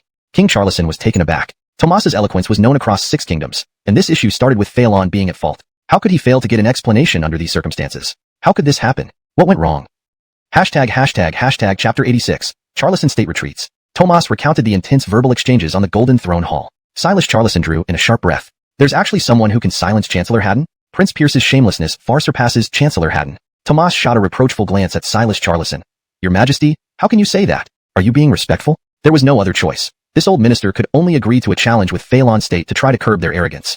Louis Tomas narrated the literary and martial competitions in detail that took place at the Louis clan's Grand Wine House. Of course, he didn't mention anything about the bets. Such trivial matters should not bother the emperor, who has countless important matters to attend to. What a remarkable verse. I kill one man in 10 paces, 1,000 miles of road without pause. After accomplishing my task, I wipe my hands clean and bury my name in form. Even as I read it, my heart races. Prince Pierce's poetic talent is truly terrifying. Tomas sighed. Your Majesty, the literary culture of Great Phelan indeed outshines ours. Even in the capital, the ways of education and moral cultivation are omnipresent. Continue, Chancellor Haddon. When Silas Charleson heard that Skye had beheaded Giovanni on the spot, Silas Charleson sighed. What a transcendent swordsman. I never thought even Giovanni would not be her match. Have you investigated this person's background clearly? Tomas shook his head. Her origin is too mysterious. No one in the martial world knows about her. She first appeared at the Huashan Sword Conference, defeating each of the top 10 experts one by one, rightfully earning the title of the world's #1. An instant legend upon debut. Tomas said with a bitter expression. Giovanni's death isn't regrettable. This third round was the Charleson troops have withdrawn. Oh, what did you say? Pierce snatched the report from Jaden and read it carefully. 2 days ago, the 100,000-strong Charleson army began dismantling their camp near Normanching and completely retreated within a day. Not even a single Charleson soldier remained, who used to stand guard and shout insults outside the city gate. This was a complete withdrawal. Without a second thought, Pierce rushed to his bedroom. He retrieved his groundbreaking creation from under his bed, tucked it safely in his clothes, and hurried to the palace. He did not directly enter the Lewiston Hall but waited outside. The ambiguous relationship between the Moxie and the young duke was well known in the palace, so the imperial guards paid no attention to this casually wandering young duke. Forget wandering around. Even if the young duke defecated in the royal palace, they would pretend not to see it. Pierce idled around for a while, feeling somewhat bored, and started chatting with the guards on duty. Brother, New Brinlier is almost here. Do you have meat at home? Thanks to young duke, Austin's treasury is abundant, providing us all double pay this month. We'll have a good New Brinlier, the guard replied gratefully. Pierce nodded. The dog emperor certainly knew how to win people over. Do you live in the inner city, or the outer city? Young duke, who can afford to live in the inner city? Do people still relieve themselves wherever they like in the outer city? Who does that anymore? We all use public restrooms now, which are grand and fragrant, free of charge. Bow to the god of feces, and your bowel movements are smoother. What do you think about the restroom newspapers? Hee hee, young duke, those are great stuff. At the palace gate, an excited messenger strode in. Pierce hurried forward. Brother, is it the urgent report about Charleson's retreat? Wow, young duke, how did you know? Give it to me. I'll inform the Moxie.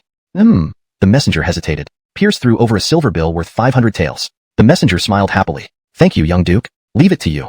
With the urgent report intercepted, Pierce sauntered leisurely toward the Lewiston Hall. So slow, he grumbled to himself. After all, his report came via bird, whereas the messengers of Great Phelan relied on runners. Even then, this must be an express delivery. Inside the Lewiston Hall, the Moxie was reviewing official documents. 3 more days until New Brinlier's Day. The court would start a 5-day holiday tomorrow. The Moxie wanted to finish reviewing all the year's documents today. A guard reported, Your Majesty, young duke requests an audience. Without looking up, the Moxie replied, Let him in. Upon entering, Pierce immediately grabbed the Moxie's small hand, warmly asking, Oh, Your Majesty, why are your hands still so cold? You need to drink more ginseng soup. New Brinlier is coming soon. Why are there still so many documents to review? This level of hard work isn't good for you. Remember, health is wealth. The Moxie, immune to hand-touching incidents, rebuked, Release me. Don't disturb me. I still have so many documents to review. Seeing the pile of documents taller than the Moxie herself, Pierce felt a bit sympathetic. In Pierce's memory, the Moxie had never left her desk, busy reviewing documents all day, taking care of all of Great Phelan's documents by herself. She had no time for fun, not even a moment to catch her breath. Where was the freedom in being an emperor compared to forced labor? Nope. If this continues, he might lose his future wife. He sat down lazily on the steps and commented offhandedly, Your Majesty, if I may say, your approach is foolish. What? The Moxie widened her eyes. Are you courting death? Want me to break your leg or swell your mouth? Pierce was unperturbed. Your Majesty, as a wise ruler, you should listen to honest advice, though it may sting. Understand what's happening in every part of Phelan. All petitions must be reviewed by me before they are forwarded to the relevant officials to ensure my power remains unchallenged. This is an ironclad rule set by our ancestors, and I cannot go against it. No wonder the Silas of Phelan tend not to live long. Your Majesty, my point is to find someone to assist in reviewing the petitions while adhering to the 2 rules. The Moxie was a bit confused. I don't understand. It's simple. We can recruit several experienced ministers and form a cabinet. All petitions should first be sent to the cabinet, where they will be discussed and initially reviewed by the cabinet ministers and other officials. They would write down their opinions on slips of paper, attach them to the petitions, and then present them to you. Then, based on the cabinet minister's suggestions, you can make the final approval or revision on the petition.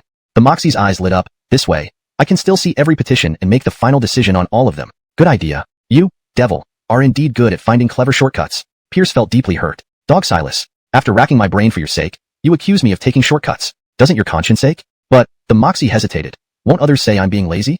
Pierce spoke righteously. Your Majesty, this isn't laziness but a means to improve the efficiency of the court and reduce mistakes. A small error in national affairs could eventually become an irreparable disaster. The Moxie was finally convinced. That's true. This is exactly what we need. Pierce urged, Your Majesty, instead of choosing another day, why not start today? Let's gather a few ministers to handle these petitions now, and see if this method works. Practice makes perfect, after all. The Moxie looked troubled. But who should we invite? They must be proficient in their duties, experienced, and not burdened with other important tasks. Pierce pondered, Your Majesty, for military affairs, how about Lord Jason Guagong? The Moxie nodded. Lord Jason Guagong is indeed suitable. He is knowledgeable in military matters, and has no official position currently. For administrative affairs, how about Grand Tutor Kyler? Grand Tutor Kyler, a senior minister from 3 dynasties of the Phalon, had served for over 50 years, including as the governor of a province and as secretary of 6 departments. His experience rivaled that of Rock. However, he was humble, unlike the meddling old man Rock. Pierce knew this elderly man because he was the owner of the 4th Supreme Private Room at Lewis's Grand Hotel. Whenever Lottie performed, he would spend the entire day there, sipping peanut rice wine, drinking osmanthus liquor, and listening to performances. Despite his age, he was in robust Henleys. I'm mud, but I support your Majesty, not walls. Kidding aside, with the Moxie and the Yasmin covering him, where couldn't he go? To lock himself in a tiny black room every day to discuss trivia with 2 eccentric old men? His future might not look bright. Furious, but unable to force him, the Moxie said, Forget it. Let's just summon Shui Tutor and Lord Jason Guagong for now. We'll consider the rest of the cabinet members after the new Brinlier. Soon, the 2 elders hurried over. The Moxie explained the situation to them. The 2 elders were thrilled. They understood the significance of the cabinet immediately. Being able to advise on matters big and small was like being trusted advisors. Given their experience, the Moxie would likely accept most of their recommendations. The cabinet's authority would surpass that of the 6 ministries. Upon hearing that Pierce adamantly refused to join, the 2 elders viewed him as if he were foolish. Lord Jason Guagong almost wished to beat some sense into him. Pierce clapped his hands. Let's begin our rehearsal. He carried the stack of petitions from the Moxie's desk to the tables of the 2 elders and said, First, let the 2 senior ministers review the petitions and write down your opinions on slips of paper. This process is called drafting notes. Then, I'll present the petitions along with the slips to your Majesty for final approval. For clarity, please use regular black ink, while your Majesty should use red ink, known as red fichu, red notes. During the upcoming holiday, I will arrange for a room inside the Meridian Gate to be prepared as the cabinet office. Adjacent to the 6 ministries, you can also consult with the secretaries of those departments. Brinley's, your Majesty. Oh, by the way, we're still missing one person for the cabinet. If you have any suitable candidates, feel free to recommend them to me. Brinley's, your Majesty. The 2 elders left, worn out yet exhilarated, leaving only the Moxie and Pierce behind. The Moxie huffed, You, useless lump, do you have something else to say? Pierce smiled, making the Moxie uneasy. Your Majesty, I have a piece of tremendous news to share with you. What good news? The Charleston army has retreated. Chapter 88. Your Majesty, you can't escape. Really? The Moxie rejoiced. The 10,000 Charleston troops besieging Normanching had been a thorn in her side, making it difficult for her to eat or sleep peacefully. Brinley's. Pierce handed the urgent report to the Moxie. The Moxie flew into a rage. You dare to intercept my urgent reports? Are you not afraid of losing your head? Pierce loudly protested his innocence. Your Majesty, the messenger suddenly had a stomach ache, and seeing that I was about to meet with your Majesty, he gave me the report to present on his behalf. I forgot to hand it over as I saw your Majesty busy reviewing petitions. The Moxie glared at him. You are cheating. Pierce retorted. Your Majesty, aren't you the one trying to cheat now? The Moxie blushed furiously. Ah, it's getting late. I should rest now, and it wouldn't be convenient for me to go out to your mansion. Let's talk about it another day. Rest assured, I won't break my word. Pierce pulled out a piece of lingerie from his robe. Your Majesty, there's no need to go to the mansion. I've brought the undergarments myself. You filthy rogue. The Moxie's face turned red. How could you carry something like this around? Pierce defended his creation. Your Majesty, this is a masterpiece of the times. Once you wear it, you'll love it. The Moxie clenched her teeth. There are too many people here. I will not wear it. This is simple. With a bang, Pierce closed the doors of Lewiston Hall tightly, cutting off any possible escape routes for the Moxie. Outside Lewiston Hall, the palace guards turned away their heads. We didn't see anything. Inside, the dim light from the candles cast a soft glow on the Moxie, accentuating her exquisite beauty. The Moxie continued to struggle. Wearing this means I have to take off my underwear, which is indecent. I refuse.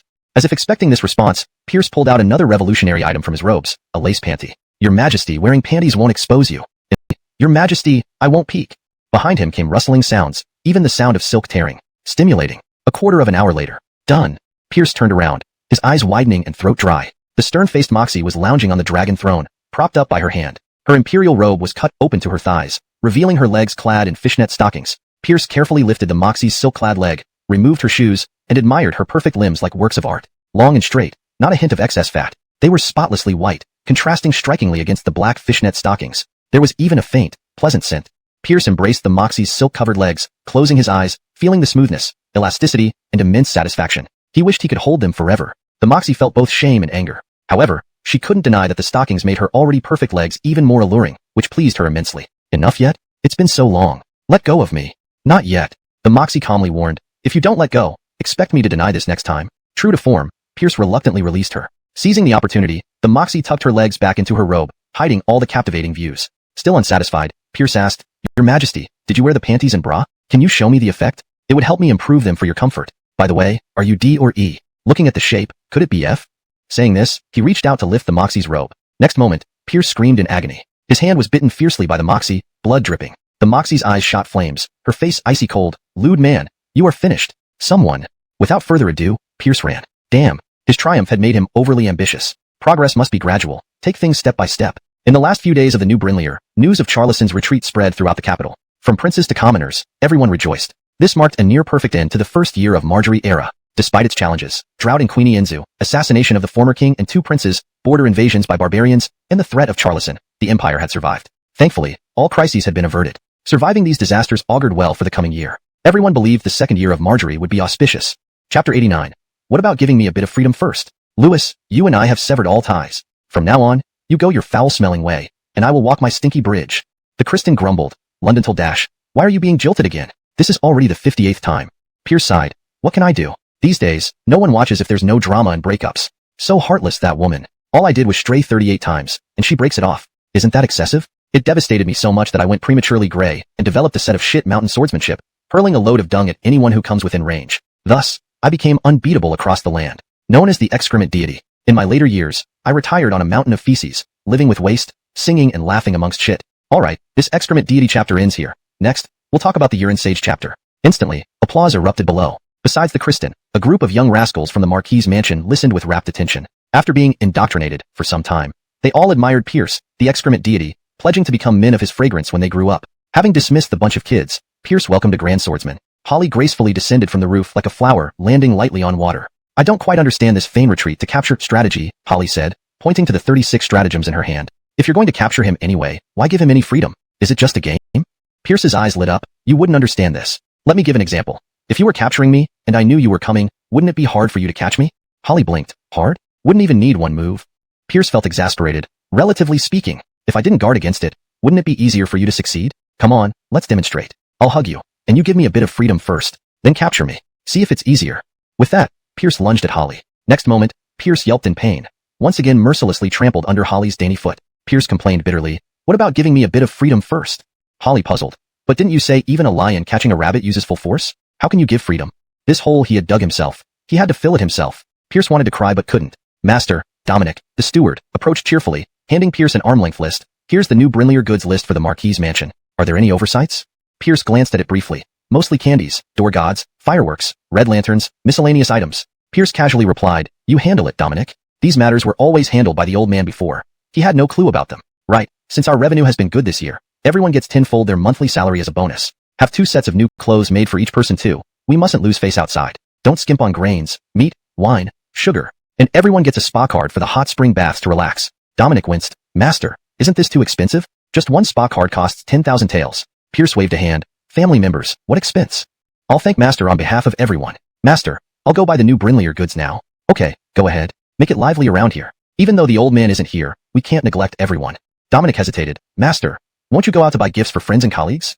Reminded by Dominic, Pierce remembered he was now the boss. With the new Brinlier coming, he should console his subordinates, especially key staff. He didn't want another chase after a beauty on Chaoyang River.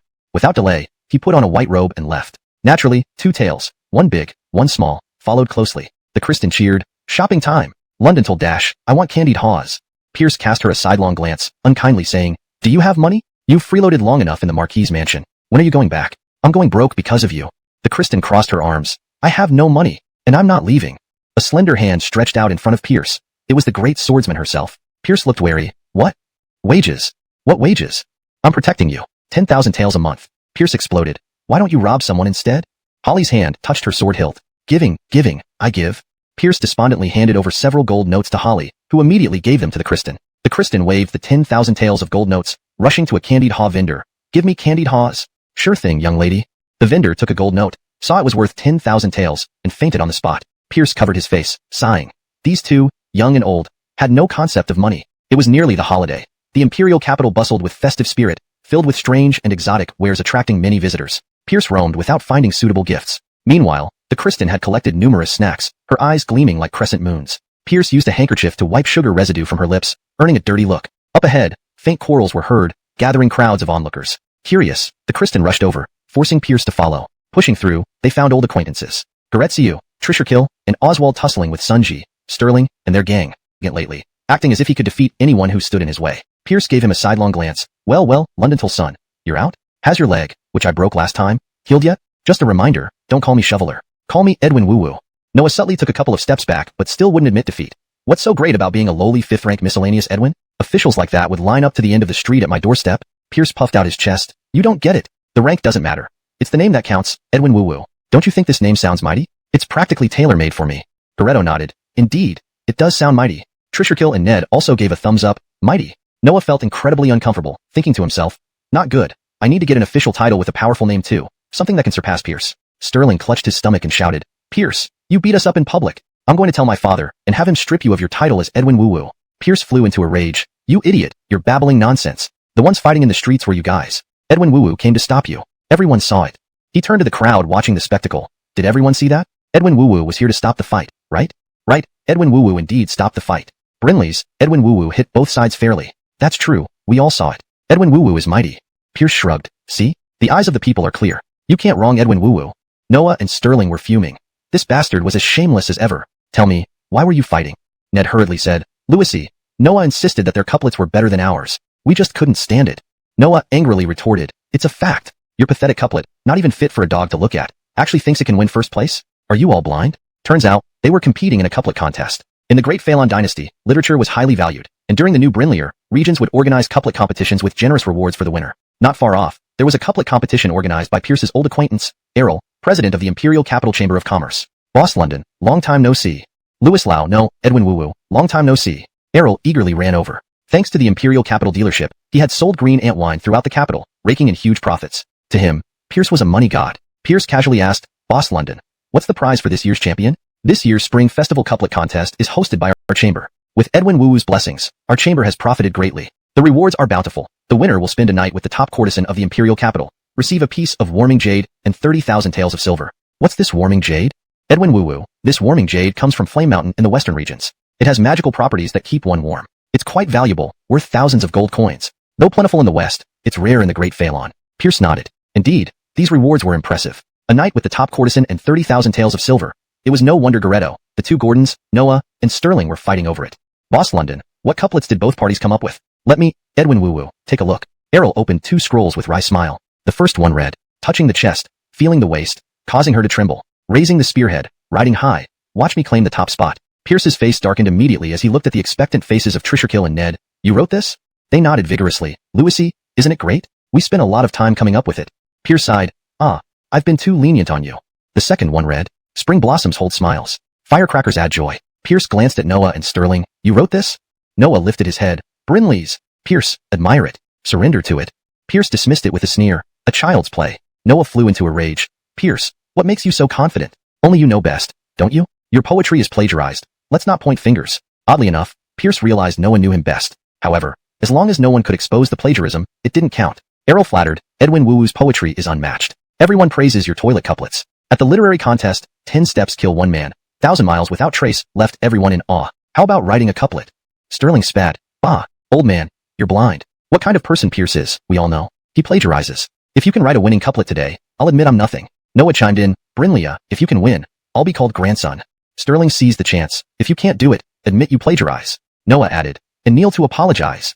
Pierce sighed. Even though it's pointless to bet on such a known fact, since you're offering your faces, how can I refuse without losing face? Bring ink and brush. Word spread quickly that Pierce, the unmatched poet, was going to write a couplet, and the crowd became electrified. More scholars rushed over, filling the entire street. The commander of the West City Military Office tried to disperse the crowd but turned around hastily when he saw Xiao Howie, Xiao Guoganji, the sons of the ministers of personnel and war. He fled. wishing he had an extra pair of legs. Red paper for couplets was laid out. Pierce dipped his brush and wrote, "Bursting fireworks mark the end of a year. Spring breeze brings warmth into two wine. Thousands of households celebrate under bright skies. New peach would replace his old charms." Finished, he threw the brush aside. Patting his hands, "Boss London.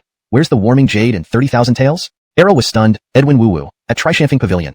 On the top courtesan Vita, Arrow was awestruck by Pierce's casual brilliance. This wasn't just a couplet, but also a fine poem, revealing boundless talent. Truly, Pierce was unmatched in the great Phelan. Compared to this, other couplets seemed like children's play. There was no doubt who would win this year. Ignoring the dejected Noah and Sterling, and the astonished crowd, Pierce walked straight to Trichamping Pavilion. Someone shouted in admiration, "Edwin Woo-Woo, mighty."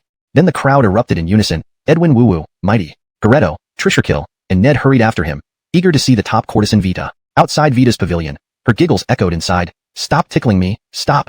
Pierce burst out of the door. Muto, Braden, and Dimitri stared in disbelief. "That quick?" Pierce cursed. "What do you think? Just picking up some jade and silver tickets. How long does it take?" He glanced subtly at the roof. Thankfully, no sword energy descended. Inside, Vita, a beauty unparalleled, glared at her red, tickled feet, cursing Pierce worse than an animal. Chapter 91. Fragrant Plum Soap. Pierce rode toward Lewis Manor. He knew exactly what gift he would present. The moment he stepped into Vita's bedroom, a pungent fragrance enveloped him. Instantly, an idea popped into his head. Soap. It was time to make it happen. On the way, the Cora chattered incessantly in Pierce's arms. "Londontal Dash, what does a night of spring mean? Did you enjoy it?" "Londontal Dash, everyone says you can't. Are you really not capable?" "Londontal Dash, you seem a bit angry. Is this anger from embarrassment?" Arriving at the gate of Lewis Manor, Lewison scurried out to greet them. "Bray, you're here." Pierce lifted the Cora off the horse and pointed at her, instructing Lewison, "Take her to feed the pigs. No dinner for her until she feeds 100 pigs." The Cora yelled, "Londontal Dash, you really can't do it. Annoying brat. Pierce has fireplaces and underfloor heating now, producing endless amounts of wood ash daily. We can't even use it all for farming. Lastly, prepare some lard, salt, and plum blossoms. Ask the carpenter to make some molds, each 3 inches in size, and gather some trustworthy and reliable villagers. I'll do it right away, Bray." London mistone, wood ash, and animal fat were essential materials for making soap. Salt increased its hardness so it wouldn't crumble easily, and plum blossoms added fragrance. Although the scent was mild, it had to suffice for this cold winter month. Materials were quickly gathered. In a warehouse, Pierce directed several villagers to work. Making soap was simple but labor-intensive. Pierce didn't want to torture himself. First, burn limestone to form quicklime, then add water to make lime water. Next, filter the wood ash repeatedly to create lye water. Mix the lime water with lye to obtain caustic soda. Heat the caustic soda, add lard, stirring continuously. Reduce the heat once boiling, continuing to stir. Only after most of the water evaporates and the mixture becomes thick is it done. This process took hours, and Pierce had the villagers take turns stirring. When almost finished, add salt and plum juice. Pour the mixture into the molds and let it cool. Hours later, Pierce had over 100 pink bars of fragrant plum soap. Sniffing close, he detected a light plum scent. Pierce grinned. "Let's call it fragrant plum soap." He asked the villagers, "Did you remember the method?" "Brinley's, Bray." "Excellent. After the new Brinleyer, set up the soap factory. You'll be the supervisors." The villagers rejoiced. Becoming factory supervisors meant substantial monthly pay and elevated status within the village. "Thank you, Bray, for your guidance. Family matters. Keep this secret. Don't spread it around." "Don't worry, Bray. Not even under torture." "Great. Here, take a piece of fragrant plum soap home for your wives to bathe with." Whistling a tune, Pierce carried a box of fragrant plum soap out of the warehouse. He didn't plan a large-scale promotion. Most people in this era couldn't afford basic necessities, let alone luxuries like soap. London Mistone also had significant uses, so he couldn't waste it on soap production. His target was the wealthy class. They had so much money it was practically rotting, and not spending it would be sheer wastefulness. He felt obligated. The Cora, who had fed 100 pigs, looked at Pierce tearfully. Her clothes were dirty, and she smelled rancid, tears rolling in her big eyes. Pierce felt a surge of guilt. He quickly approached. "Alice, don't cry. I'll take you to soak in a hot spring and eat barbecue. And I have something fun for you." The Cora perked up. "What's fun?" Pierce, after each spree, he would snatch the few coins left, leaving them to weep bitterly. Suffering from malnutrition, she was skinny, often mocked as a bamboo pole by other children. She once believed there was no hope for her family.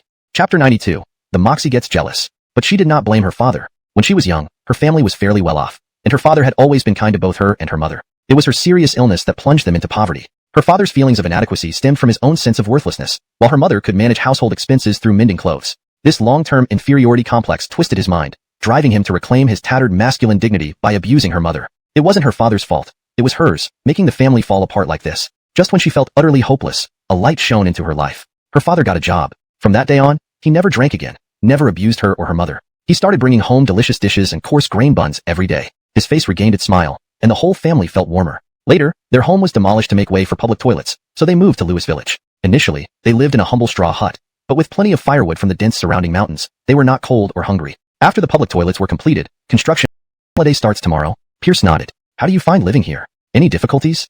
No, we are all very satisfied. Is there enough meat for the new Brinlier? How are things going? Brinley's, yes. Father bought a large pork leg from Lewis Village yesterday. Enough for over half a month. His department also gave out year-end bonuses, and Jerry received a chicken from the pig farm. We never dreamed of such days. That's good. Here, I have a piece of sweet plum soap as a new Brinlier gift. Pierce left, leaving behind an ecstatic, yet slightly melancholic Millie. Clutching the pale pink, faintly fragrant soap, she held the most precious gift she'd ever received. In the palace study, today was a rest day, all documents reviewed, and the Moxie had some free time. In front of her lay blank paper, but her pen hovered hesitantly above it. She wanted to write a poem but found herself completely devoid of inspiration. Even as a princess, though not exceptionally talented, composing a few poems came easily to her. But after being emperor for half a year, dealing with endless documents, arguing with ministers, and worrying about national affairs, suddenly, she realized she couldn't write poetry anymore. This realization made her sad. She really envied that guy, lounging around, receiving a monthly salary without lifting a finger. No wonder he could craft such beautiful poems. Should she ask him to write one? No, that's poetry for every festival or occasion, facing ridicule if it wasn't up to par. The Moxie cautiously asked, "Could you help me write one?" Pierce smiled. "Have you forgotten the last time in West Garden when your poetry was criticized?" Enraged, the Moxie retorted, "If anyone dares accuse me of plagiarism this time, I'll have them prove it, or else off with their heads." Thumbs up, Pierce said, "Your Majesty, you're getting tougher. So, you'll help?" "No way. Your Majesty cannot expect free services. As the great general of Great Phalon, I must correct this shameful behavior. Even if you execute me, I will remain incorruptible." "Incorruptible, huh?" The Moxie's eyes sparkled. "What a fine poem. Let's use this one. Recite the entire poem quickly." "Not a chance." The Moxie pouted. "You claim to love only me, yet you won't even write a poem for me. Tell me, how many poems did you write for Lottie? Butterfly Love, Farewell, and Magpie Bridge, all timeless masterpieces. And you wrote Heroic Conduct for Commander Charlison, 10 steps, 1 kill, 1,000 miles, none follow. When it comes to me, you always procrastinate, set conditions. You don't truly care for me. Everything you say is a lie. I don't believe you anymore." Is the Moxie "Oh yes, why did you come to see me?"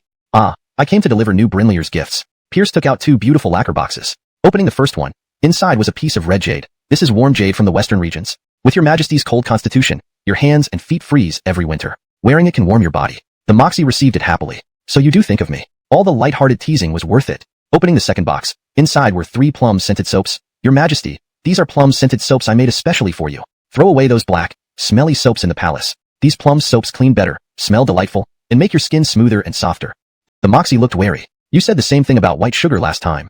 Pierce sincerely replied, "Different this time. White sugar is internal use. These soaps are external. Both will ensure your Majesty remains youthful and stunningly beautiful." "Really?"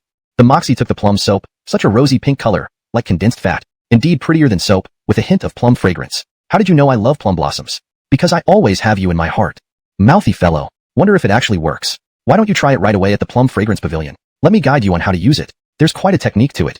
The Moxie angrily retorted, "Lewd man, don't think so.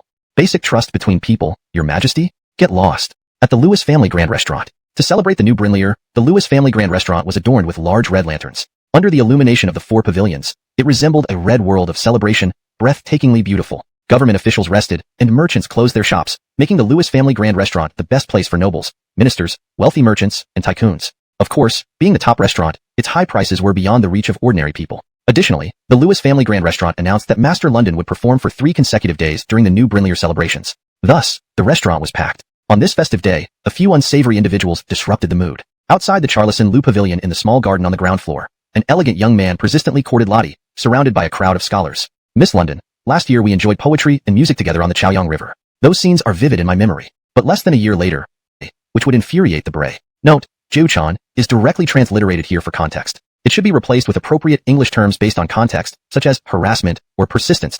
Improved edit. Furthermore, Master London was the cash cow of the Lewis Family Grand Restaurant and had an ambiguous relationship with the Bray. If Frederick continued his harassment, it might drive her away, which would infuriate the Bray. "Mr. Lewis," Lottie calmly stated from inside Charlison Lou, "the past is gone. Please do not obsess. I am now the chief performer of the Lewis Family Grand Restaurant. Do not disturb my work." Charleston Duo interjected, "Mr. Lewis, Master London has spoken." "Perhaps." Noah pointed at Charleston Duo and cursed, "You dog, who asked you to speak?" Sterling arrogantly added, "You're just a lapdog of Pierce. What face do you have?" Charleston Duo lowered his head in humiliation. Ordinarily, the many nobles present would have stood up for him, but given Giroux's influence, they chose to stay silent. An article from Giroux could ruin reputations and subject them to ridicule by scholars nationwide. Especially now during official performance evaluations by the Ministry of Personnel, avoiding conflict with Noah was wise. "Miss London, can I see you one more time? Let us talk, and surely we can reconcile." Frederick begged desperately. The surrounding scholars continued to support him. "Master London, meet Brother Lewis once." Brinley's, "Master London, Brother Lewis is sincere." "Master London, today you must give Brother Lewis a response." These scholars grew more unreasonable, as if Lottie refusing to see Frederick was a betrayal of true feelings. Mr. Lewis, I repeat, we have no connection whatsoever, now or ever. Please stop harassing me. Lottie sternly stated. With that, the tone became quite unkind. Frederick's face alternated between red and white, extremely uncomfortable. Noah shouted in anger, bitch, don't be so arrogant. Sterling was even more vulgar. You're just a common courtesan. Some people call you Master London, thinking you're important? Frankly, you're just a prostitute. Noah chimed in, right? I despise women like you most. Slut, trying to save face after selling yourself. Everyone can have you. Pa. Translation notes. Names are transliterated using pinyin. Maintained paragraph structure and style. Ensured natural English fluency while preserving context and emotion. Adjusted certain phrases to fit English language norms and avoid overly explicit content. Chapter 94. I don't care who you are. The entire Lewis family grand restaurant fell into an eerie silence. Inside the music hall, no one spoke, only faint sobs could be heard. Charleston Duo clenched his fist. The capital magistrate, Ike swore like a street thug, disgracing his title. I will report him to my father. His time as magistrate is over. The whole restaurant grew even quieter. Extremely pleased, Noah said to Frederick, Brother Lewis, you can go in now. We'll guard here for you. Frederick nodded, about to charge into the music hall. Halt! Two voices bellowed simultaneously. One belonged to Charleston Duo, but did not draw much attention because the other voice came from an enraged Pierce walking in. At that moment, all employees of the Lewis family grand restaurant perked up. They finally had their leader. Others brightened their eyes. There would be a show. Subconsciously, Noah and Sterling took 2 steps back, a flicker of panic crossing their faces. Pierce, his face ice cold, did not pause in his stride. Noah exclaimed, Pierce, what are you going to do? Don't be impulsive. Sterling added, Pierce, don't act rashly. We didn't hit anyone. 2 cries of pain erupted as Pierce kicked them both away in one motion. Pointing at them, Pierce ordered, beat them, hard. An army of long-suffering waiters rushed forward with a roar. Noah and Sterling's guards fought back fiercely to protect them, but they were no match for the military-trained and coordinated waiters. Soon, their guards were sprawled on the ground, moaning. After the brutal beating, Pierce demanded of Noah and Sterling, whose noses were bloodied and faces swollen, now, apologize immediately to Master London. Noah cried out, Pierce, you think I'll do it? Pierce walked up slowly, cracking his knuckles ominously. Sterling exclaimed, Pierce, what are you going to do? Their legs, broken last time by Pierce, had just healed. They didn't want to spend months recovering again. Hastily, Noah said, apologize. I apologize. Master London, I spouted nonsense. Please accept my apology. Sterling added quickly, Master London, I'm sorry. I'm scum. Please forgive me. Pierce sneered, you know your place well. Turning around, he instructed, throw them out. They are never to set foot inside the Lewis family grand restaurant again. Waiters shouted in unison, Brinley's boss. The restaurant returned to its silence. Everyone silently applauded. How satisfying. Truly, evil needs to be dealt with by the eviler. Then everyone looked towards Pierce and Frederick, caught between a rock and a hard place, waiting to see how things would unfold. Pierce approached Frederick without expression and, without hesitation, delivered a kick. Frederick screamed in agony, bending in pain. Everyone was stunned. Just a direct kick like that. No respect for the literary champion at all. You dare hit me? Frederick could hardly believe it. Slap. Pierce slapped him hard again. Frederick flew across the room, losing a few teeth. All present gaped in astonishment. Furious and terrified, Frederick stuttered, you? Pierce stepped on his face. What? Running amok in my territory and insulting my people? You're asking for death. Do you know who I am? I don't care who you are. Let me tell you, Master London is mine. If you dare to cause trouble again, I'll beat you until you can't recognize your own family. Now, get lost. One step too slow, and I'll break 3 of your legs. Daring to poach his assets, truly seeking death. Facing the unreasonable Pierce, Frederick was frightened, crawling away without uttering a word. Thus ended the farce. Despite the brutishness and straightforward brutality, everyone admitted it was overwhelmingly domineering. No wonder Pierce was known as the young tyrant of Great Phalon. Protecting his people like this, who wouldn't pledge loyalty unto death? Which woman wouldn't be devoted body and soul? In the music hall, Lottie felt her heart warm. She lowered her head, a sweet smile touching her lips. Pierce announced loudly to the guests upstairs and downstairs, I deeply apologize for disturbing your meals, honored guests. To compensate, everyone here will receive a 10% discount. Boss Lewis, you're magnificent. Someone couldn't help but shout. Pierce smiled and nodded, then turned towards the music hall. Outside the music hall, Charleston Duo lowered his head. Luke, Pierce said calmly, do you know what you did wrong? I do. What was it? Not throwing them out immediately. Very good. Go write me a 1,000-word self-criticism. Charleston Duo's shoulders slumped. Brinley's, young master. Inside the music hall, Pierce showed genuine concern. Miss Lottie, you've suffered. Lottie sobbed. It's due to me that Lord Lewis and the Lewis family grand restaurant are involved. Miss Lottie, don't say that. It's not your fault. What a wonderful girl. After suffering herself, she still thought of her boss and the restaurant. Lottie continued crying uncontrollably. What should he do? Pierce panicked. All right. She needed a comforting embrace now. As a warm-hearted boss, it was his duty. He gently embraced Lottie, consoling her. Don't cry. Don't cry. Lottie burst into tears, sobbing until she drenched Pierce's chest. Only after a long while did she calm down. Come, Miss Lottie, I have a new Brinleyer's gift for you. Lord, what is it? Pierce presented an exquisite lacquer box containing 3 pink, plum-scented soaps. Pierce looked sincere. Miss Lottie, I made this special plum soap just for you. Lottie's eyes sparkled. So beautiful and so fragrant. Using this plum soap for bathing not only cleanses better but leaves a delightful fragrance and makes your skin smoother and tenderer. Really? Of course. When has this lord ever lied to Miss Lottie? Brinley's. Lord Lewis has been so kind to me. I shall repay you even if it means serving as grass or a ring. Just stay by me. I won't let you down, Lord. ####Chapter 95. Unstoppable Generosity. It was New Brinley's Eve. Pierce, Holly, Juliet, Jaden, and Alger sat together for dinner. Though there were only 5 of them, this gathering was a patchwork effort by Pierce. There was no other way. Most of the old veterans from the mansion had followed Miguel to the front lines in Queenie Inzu, while those left behind had families and children, none of whom would pay him any attention. The table was laden with sumptuous dishes: braised pork, roasted duck, roasted chicken, grilled steak, stewed lamb, steamed mandarin fish, various vegetables, and of course, piping hot dumplings. Pierce raised his glass. Here's to us, cheers. Cheers. Everyone drank heartily. Pierce, Jaden, and Alger were drinking green ant wine, while Holly and the Cora were sipping osmanthus liquor. Eat up. Woof. The Cora immediately dug in ravenously, her mouth quickly covered in grease. The Yasmin ate slowly and elegantly, making it quite a sight. As for Jaden and Alger, they just buried their heads and stuffed themselves. Still, it felt like someone was missing. Pierce missed the old man. After finishing the New Brinley's Eve dinner, Pierce pulled out a thick stack of red envelopes and started handing them out. 1 for the married, 2 for the unmarried. Each envelope contained a 100-tael silver note, causing the servants of the mansion to burst into smiles. Not surprising from Bray, truly extravagant. Alice, here's yours. The Cora, who had never received a red envelope before, jumped with joy. Commander Charlison, this one's for you. Yasmin Holly smiled faintly and carefully put it in her pocket. Pierce then said mysteriously, Commander Charlison, I have a special New Brinleyer gift for you. Follow me. In the bedroom, Pierce opened the cabinet under the bed again. Holly's expression darkened. Stockings. No, Pierce quickly clarified. Don't misunderstand, Commander Charlison. This is a specially designed gift for you that you will definitely love. He took out a wooden box to his family hotel, distributing red envelopes to every employee, who all beamed with joy. Unfortunately, Lottie wasn't there. Her 3-day performance had ended, and she retreated back to her private world. A late-stage social anxiety patient. In private room number 2, Trisherkill, Ned, Garexon, and several nobles were enjoying drinks and entertainment. The 3 had made a fortune following Pierce this year, and didn't need to skimp at all. Seeing Pierce and the Cora, the 3 instantly handed over a large red envelope to her, and dragged the money god Pierce into their festivities. This was his style, lavish generosity. On the side, the Cora grumbled, so stingy, only 10 taels.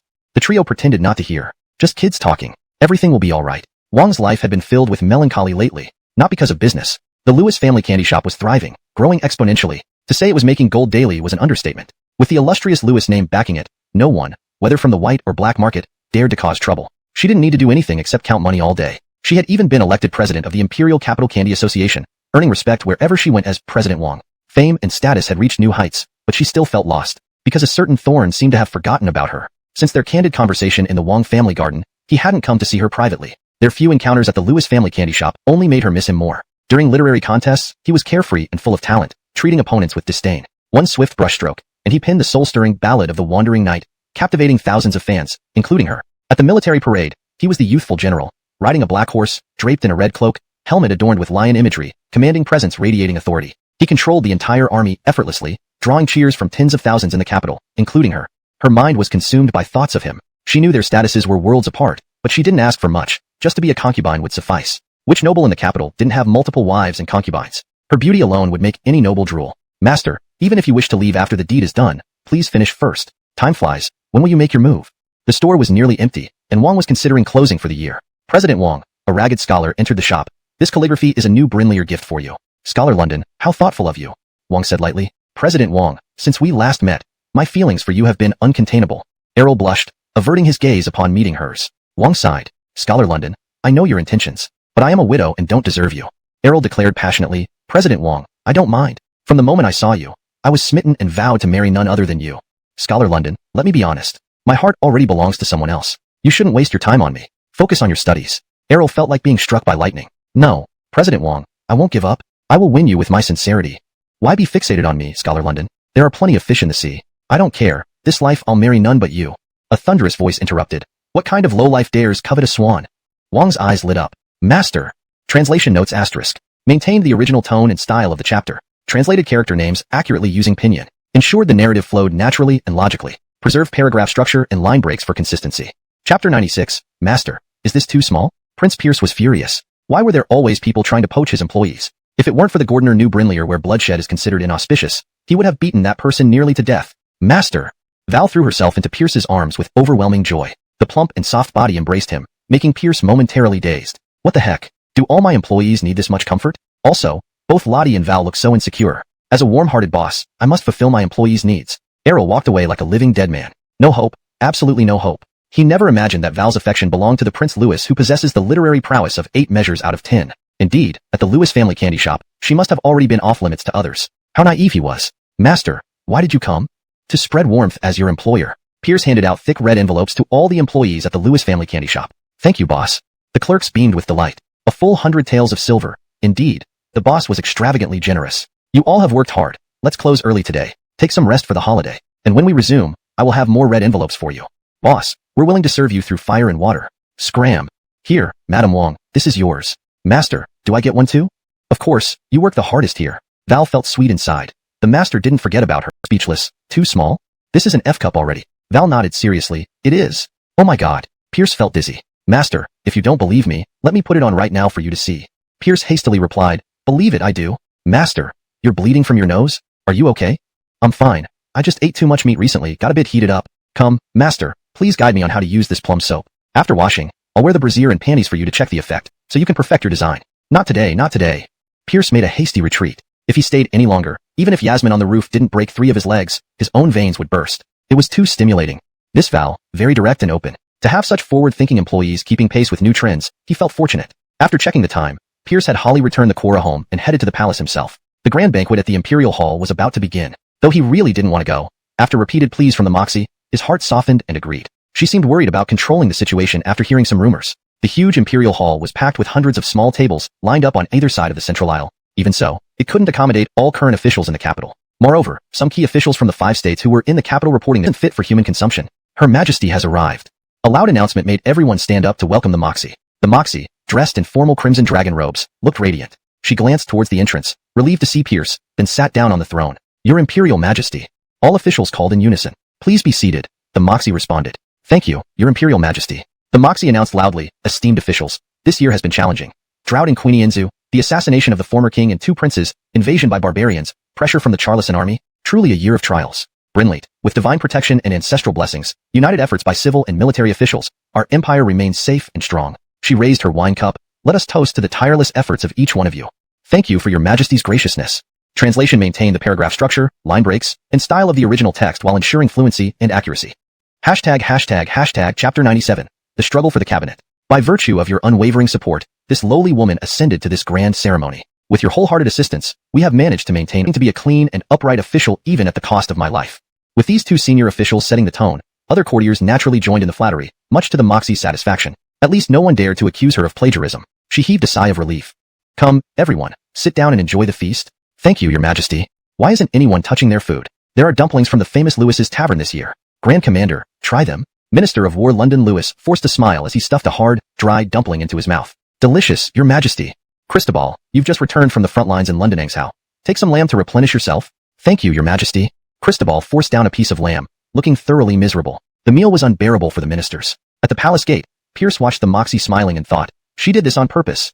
Around him, several officials were indeed eating voraciously. For these men, both the emperor's wrath and grace were equally imperial favors. No matter how unpalatable the food was, they had no choice but to eat. Thus, many people began crying as they ate. The Moxie asked, puzzled, why are all of you crying? Your Majesty, it's just too delicious. If so, I shall indulge you all with another round. Cries of despair filled the Golden Hall. However, they must control this department. Currently, the cabinet consisted of 1 civil and 1 military member, leaving the final spot hotly contested. Whoever gained this last seat would gain a decisive advantage. The military faction had nominated Cristobal, which explained why he was so quickly summoned from London Engsau. The civil officials had their own candidate. The Moxie, expressionless, asked, Heading Minister, who do you wish to recommend? Digby spoke each word deliberately. The foremost scholar in the land, Giroux.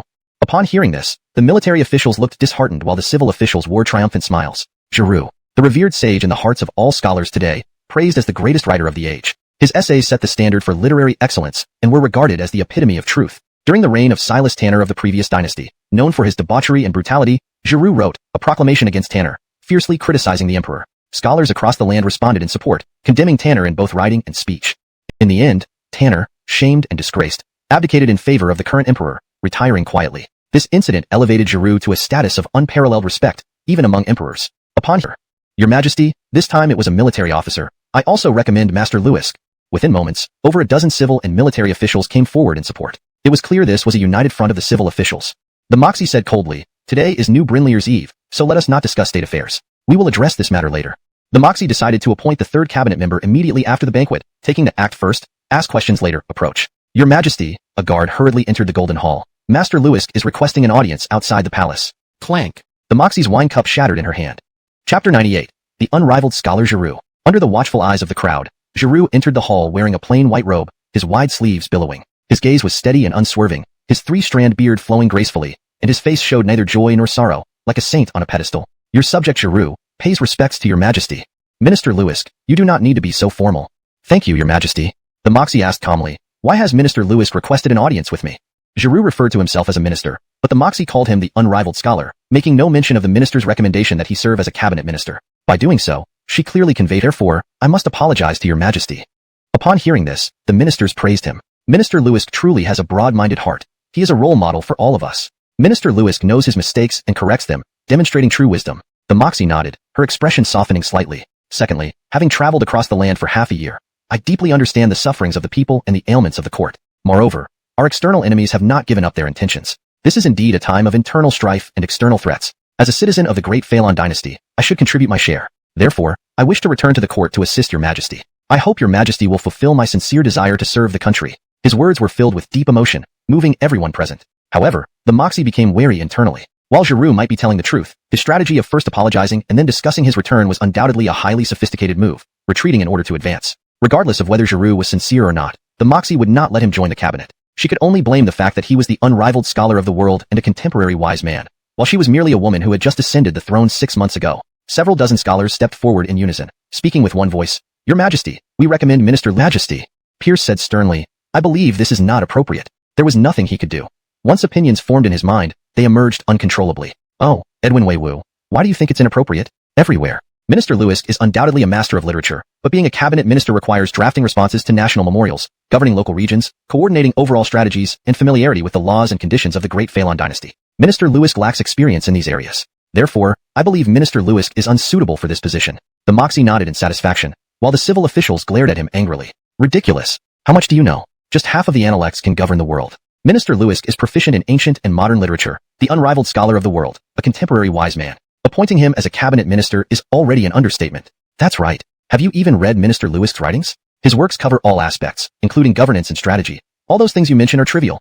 Pierce retorted coldly, if so, then let Minister Luisk become a governor first. He can choose any of the 5 states to start with. Once he successfully governs a state, we can discuss further. To contribute to the great Phalon dynasty, ranking officer who could rival Tomas. Arguing with him was a death sentence. All eyes turned to Zhou, who had remained calm throughout. A single article by Zhou had thoroughly denounced Tanner, indicating remarkable debating skills. A clash between equals. Zhou looked disdainfully. You are the poetry master who doubles as a muckraking officer? Pierce flicked his sleeve. Call me Edwin Wei Wu. Chapter 99. This is a disease that needs treatment. One was Pierce, who rose like a shooting star, hailed as unparalleled in poetry.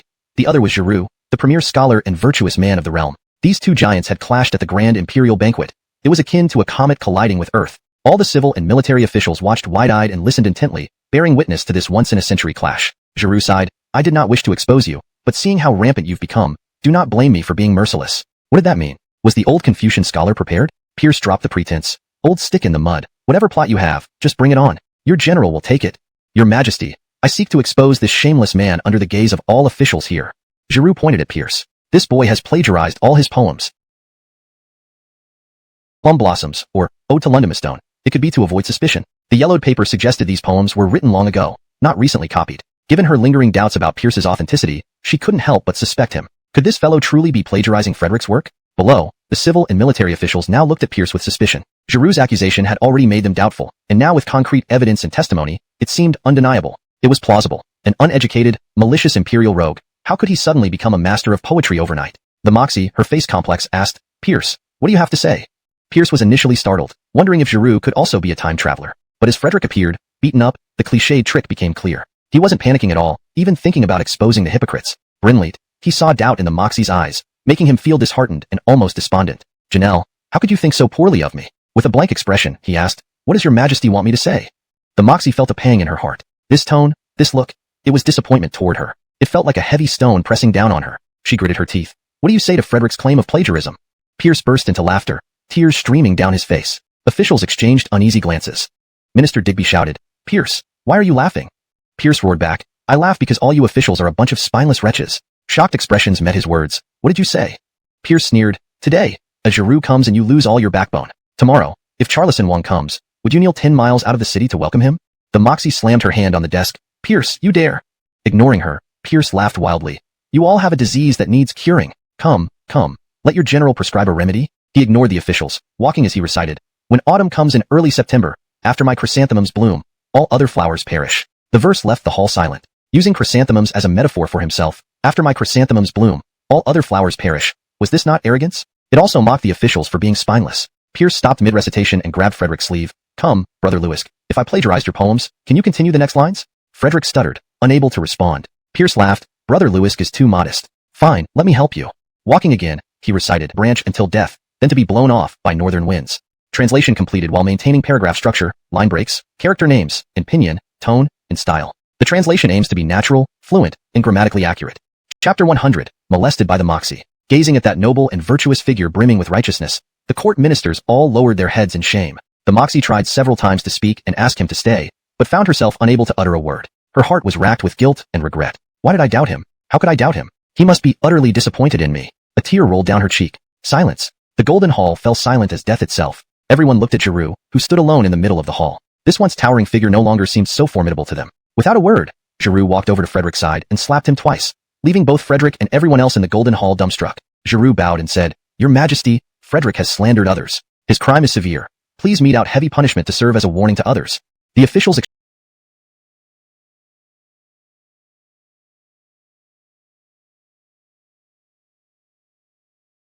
alongside him, many court officials who had supported Zhou were also thoroughly disgraced by Pierce. This was the biggest scandal in the academic world for nearly a decade. At the same time, Pierce's ode to chrysanthemums spread far and wide, stunning the entire realm. I bloom after all flowers die. How proud and aloof. The whole city dons golden armor. What a majestic and heroic spirit. Rather perish with fragrance than fall to the northern wind. Such unyielding integrity. This was the essence of scholars in the great Zhou Dynasty. For a time, the two odes to chrysanthemums became classics revered by all intellectuals and students across the empire, recited everywhere. While the cabinet conflict suppressed by the two odes continued, civil and military officials covertly jostled for power, neither able to overpower the other. With the loss of their ace, Zhou, the civil officials had lost their strongest card. The military officers had no ace either, maintaining the current balance between civil and military powers. At the Marquis mansion, the Moxie lamented, I only slightly doubted you, didn't even scold or hit you. Did I really need to go to such lengths? Pierce rolled around on the bed. I won't listen, I won't listen, I won't listen. The Moxie angrily said, just tell me, what do I need to do to earn your forgiveness? Berating from Vita.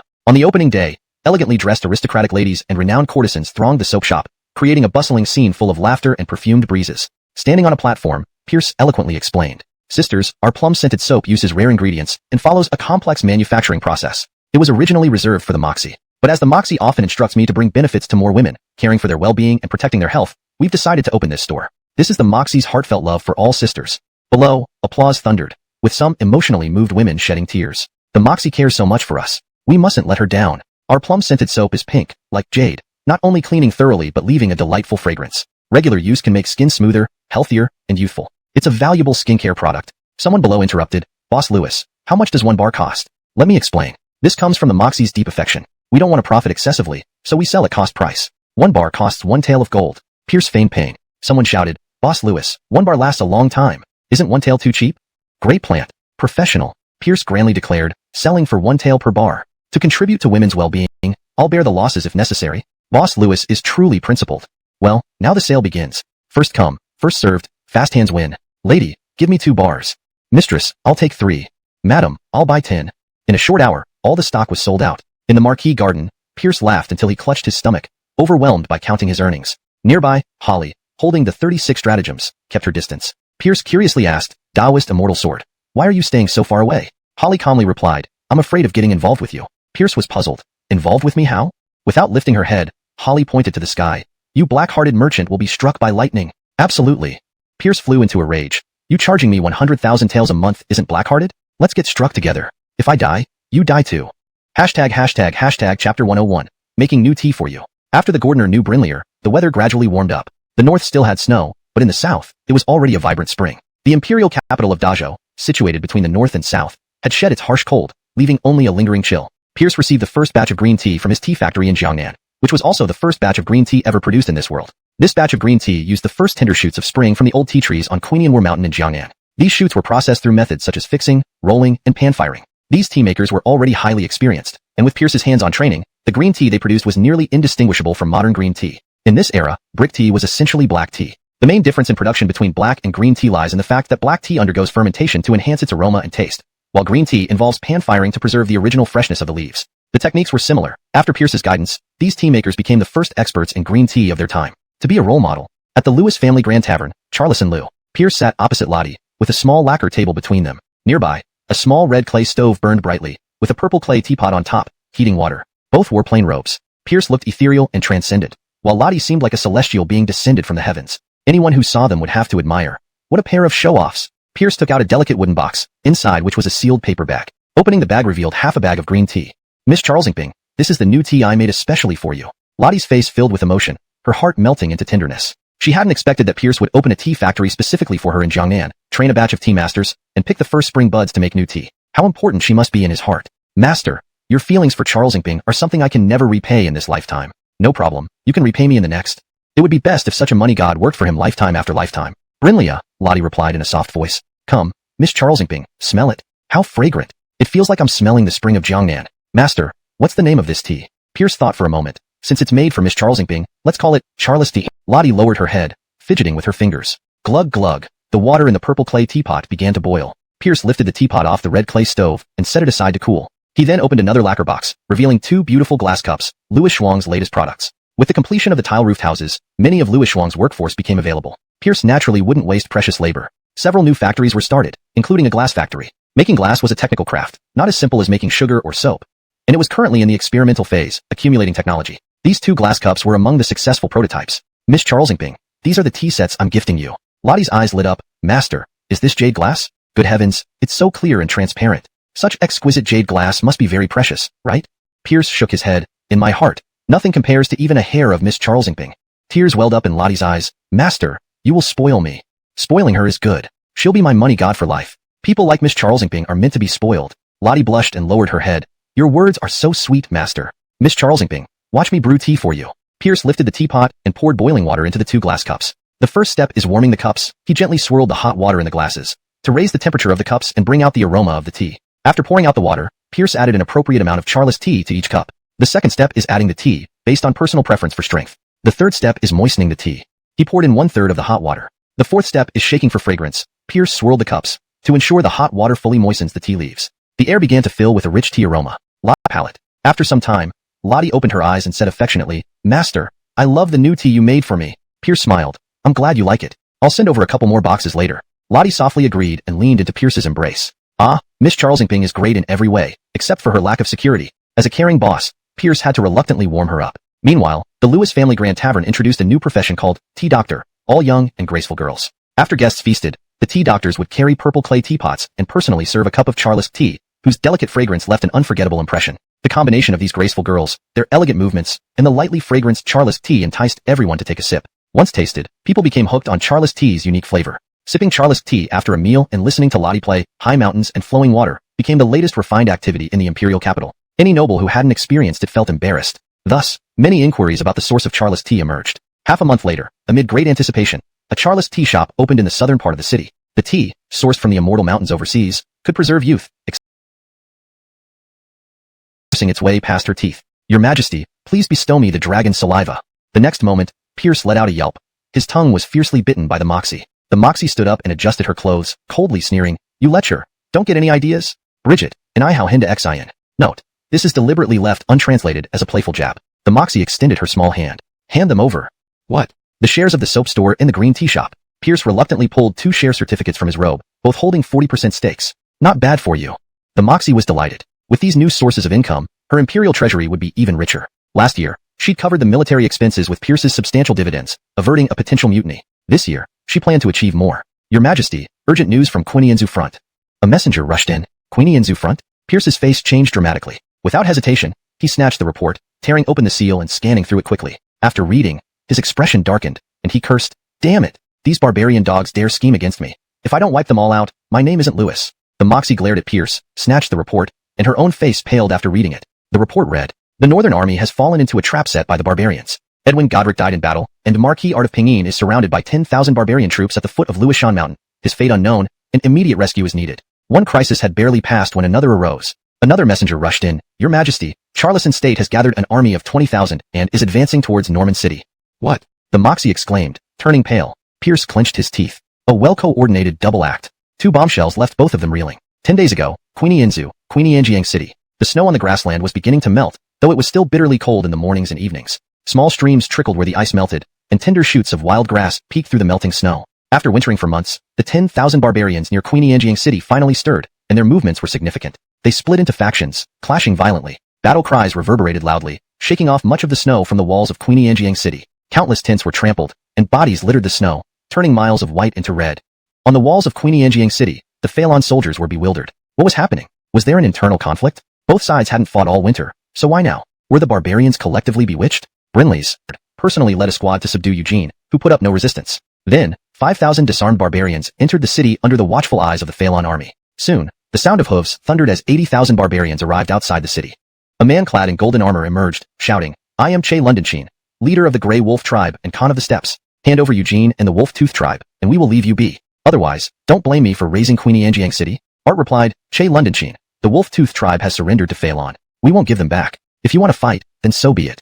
Che Londonsheen raged but lacked siege equipment. After cursing Eugene as a traitor, he retreated. In the central camp of Queenie Anjiang City, Art sat as the chief general, flanked by Miguel and Edwin Godric, along with 5 division commanders, including former Captain Abelardo. Eugene, bound like a captive, stood in the tent, furious. Is this how Phelan treats those who surrender? Note, replaced Zongzi with captive to ensure it reads naturally in English while maintaining the meaning. Art coldly replied, I haven't accepted your surrender yet. Then what are you doing? Tell me what happened first. How else can I report this to our Silas? Eugene huffed and reluctantly explained the cause of the internal conflict. Just as Art suspected on fighting one last battle before retreating. This was both to demonstrate the bravery of the grassland warriors and to gain some spoils from Great Phelan. Eshan believed that the Great Phelan army was well-trained and well-supplied, fortified by advanced weapons. Attacking Queenie Anjiang City with 10,000 men would likely end in failure, costing more lives than it was worth. He thought it better to decisively retreat and return home for springtime herding. Jerry called Eshan a coward, while Eshan accused Jerry of vanity and disregard for his people's lives. The two argued heatedly, almost coming to blows. In the end, Eshan stormed out, saying he would no longer stay, leading the Wolf-Tooth clan into retreat. Jerry viewed this as a challenge to his Khan authority and a betrayal of the grasslands. Taking advantage of the Wolf-Tooth clan's lack of vigilance, Jerry launched a surprise attack, slaughtering nearly 10,000 of them. After the battle, Eshan could only lead 5,000 survivors to surrender to Great Phelan. Eshan said bitterly, this is what happened. Jerry has gone too far. My Wolf-Tooth clan will never forgive him. Art stared at Eshan. Eshan, you bring your people to surrender to us hoping we will seek vengeance for you? Eshan shook his head. No, I just want my people to survive. Of course, if Great Phelan plans to attack Jerry, 1,000 men to guard Queenie Anjiang City. Caught off guard, the nomad army fell into chaos, retreating hastily. Blinded by the prospect of military honors, the Great Phelan soldiers pursued them fiercely, all the way to the foot of Norman Mountain. Suddenly, the nomads stopped fleeing. The Phelan troops realized they had been led into a trap.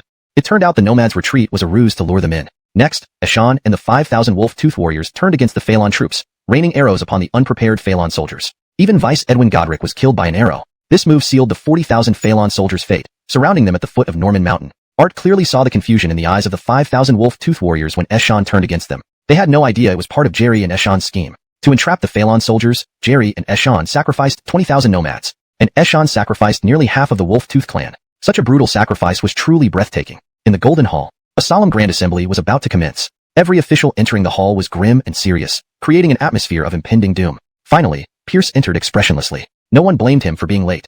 Everyone watched him with complex expressions. Long live the Moxie. The stern-faced empress hurried in. All rise. There was a moment of silence, like calm before the storm. You should consider the greater good.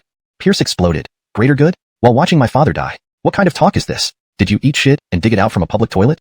Insolent. Cosmo covered his face and retreated. Minister of Revenue Ewan added, Edwin, besides manpower, the treasury has just recovered. Fighting on 2 fronts is impossible. Minister of Works Desmond cautiously noted, beyond food, the military equipment is already depleted by the Western Army. We can't support another major campaign. Pierce waved it aside. Stop giving me lectures or moralizing. I just want one answer from the Moxie. Will you send troops or not?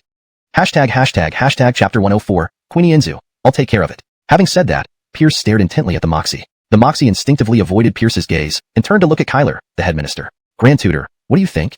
Kyler sighed inwardly. He really did not want to step forward at this moment. Without Pierce's recommendation, he might not even have become a cabinet minister. But how could he avoid the Moxie's questioning? He stepped forward and said, Your Majesty, with insufficient troops, provisions, and military equipment for a 2-front war, the Great Phelan can only focus all its efforts on fighting Charlison. As for Queen Engsub, even if the nomadic tribes eventually manage to defeat driven out of Queen Engsub, High Commander, your foresight is truly far-reaching. Pierce laughed. Do you think the attacks by the nomads and Charlison are coincidental? London Lewis's expression changed drastically. Pierce, what are you implying?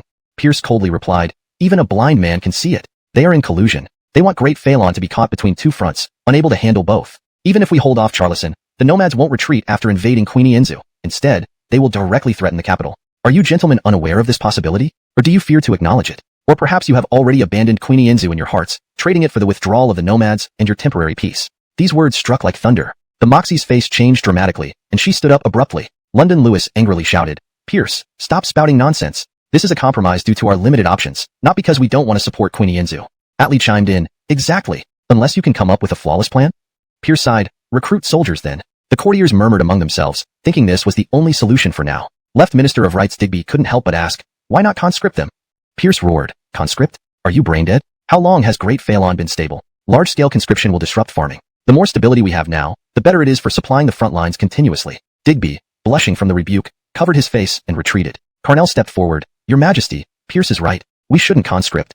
The Moxie's mood eased slightly as she asked hurriedly, Pierce, how shall we recruit? Pierce said, due to the urgency of the situation, let's recruit directly in Queen Engsub and London Engsau. Troops recruited in London Engsau will join the Western Army to defend against Charlison. Those in Queen Engsub will join the Northern Army to fend off the nomads. I believe people will eagerly sign up to protect their families. The ministers nodded in agreement. Yuan, however, had no choice but to step forward, looking troubled. Edwin Wanwu's suggestion is excellent, but recruiting needs money and supplies. The treasury might not bear the cost. Desmond weakly added, the Ministry of Works doesn't have enough armor and weapons to equip these new recruits either. The Moxie looked expectantly at Pierce again. Pierce angrily replied, I don't care about London Engsau. Recruit as many as you can, equip as much as you can. As for Queen Engsub, I'll take full responsibility. You're taking full responsibility? Everyone was taken aback. Pierce declared, Brinleys, please entrust me with the authority over Queen Engsub's defense. I will recruit myself, provide my own provisions, and supply my own equipment. If you won't save them, I'll save my father myself. London Lewis scolded, ridiculous. Give you full authority over Queen Engsub's defense? Have you ever fought a war? Pierce countered, have you? So should I hand it over to you? Should you recruit, provide provisions, and supply equipment yourself? London Lewis immediately backed down. The civil and military officials in the Hall of Golden Splendor drew a sharp breath. Someone was actually volunteering to personally fund an entire army? This was unheard of. They knew Pierce was wealthy, but they hadn't expected him to be this extravagant, almost inhumanely so. Northern Edwin Irwin stepped forward. Pierce, war isn't a game. How confident are you? Pierce retorted, not at all. None whatsoever. You want to take over? Recruit yourself, provide your own provisions, and supply your own equipment? Without another word, Irwin retreated, deciding Pierce wasn't worth arguing with. Carnell stepped forward. Your Majesty, this is the only way. With 10,000 Western Army troops and 5,000 Central Army troops ready to back them up, plus newly recruited reserves, holding off 20,000 Charlison troops should be manageable. As for Queen Engsub, leave it to Edwin Wanwu. The Moxie thought privately, Duke Pinyin is capable, and Pierce must have learned something from him. Besides, he handled the last inspection quite well, proving he does have some skills. And for his father's sake, he would surely try every means possible. In the absence of other options, she had to trust him. She nodded. So be it. From this moment, you will oversee Queen Engsub's defense. You have full authority to act as you see fit. Her words sealed the deal, and no one objected. Of course, there were whispers. Controlling all of Queen Engsub. Wasn't that too much power? The Lewis family's territory isn't Queen Engsub. Was he planning to rule Queen Engsub like a king? The Moxie stood up, looking down at the gathered officials. Ingram, I'm here.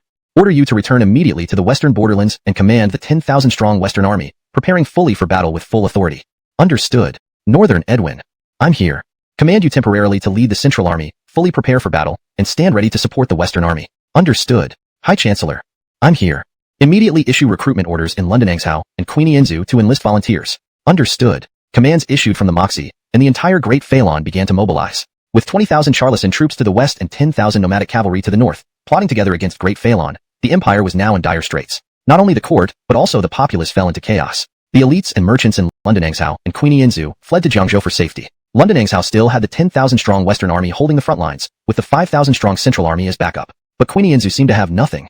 At this moment, a recruitment order was issued. The citizens of Queen Engsub eagerly signed up, proclaiming, You won't protect us, we will protect ourselves. What thrilled them most was that they were enlisting in the Lewis family army. The most mysterious force in Great Phelan appeared once more in this life or death moment.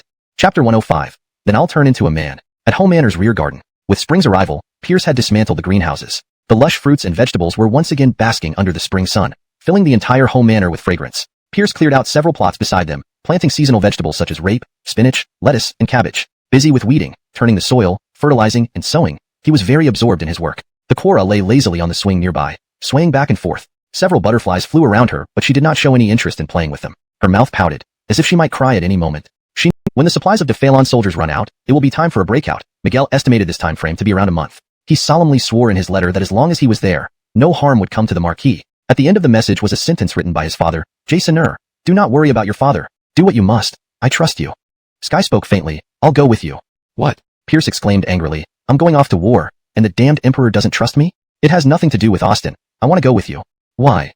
You said that theory derived from books always seems shallow, and practice makes perfect. I've read many books. It's time to gain some experience on the battlefield with you. But you're a woman. The camp is filled with men. It wouldn't be convenient. What's inconvenient? Setting aside daily needs like eating, drinking, and sleeping, military regulations stipulate no women in the camp. Why this regulation?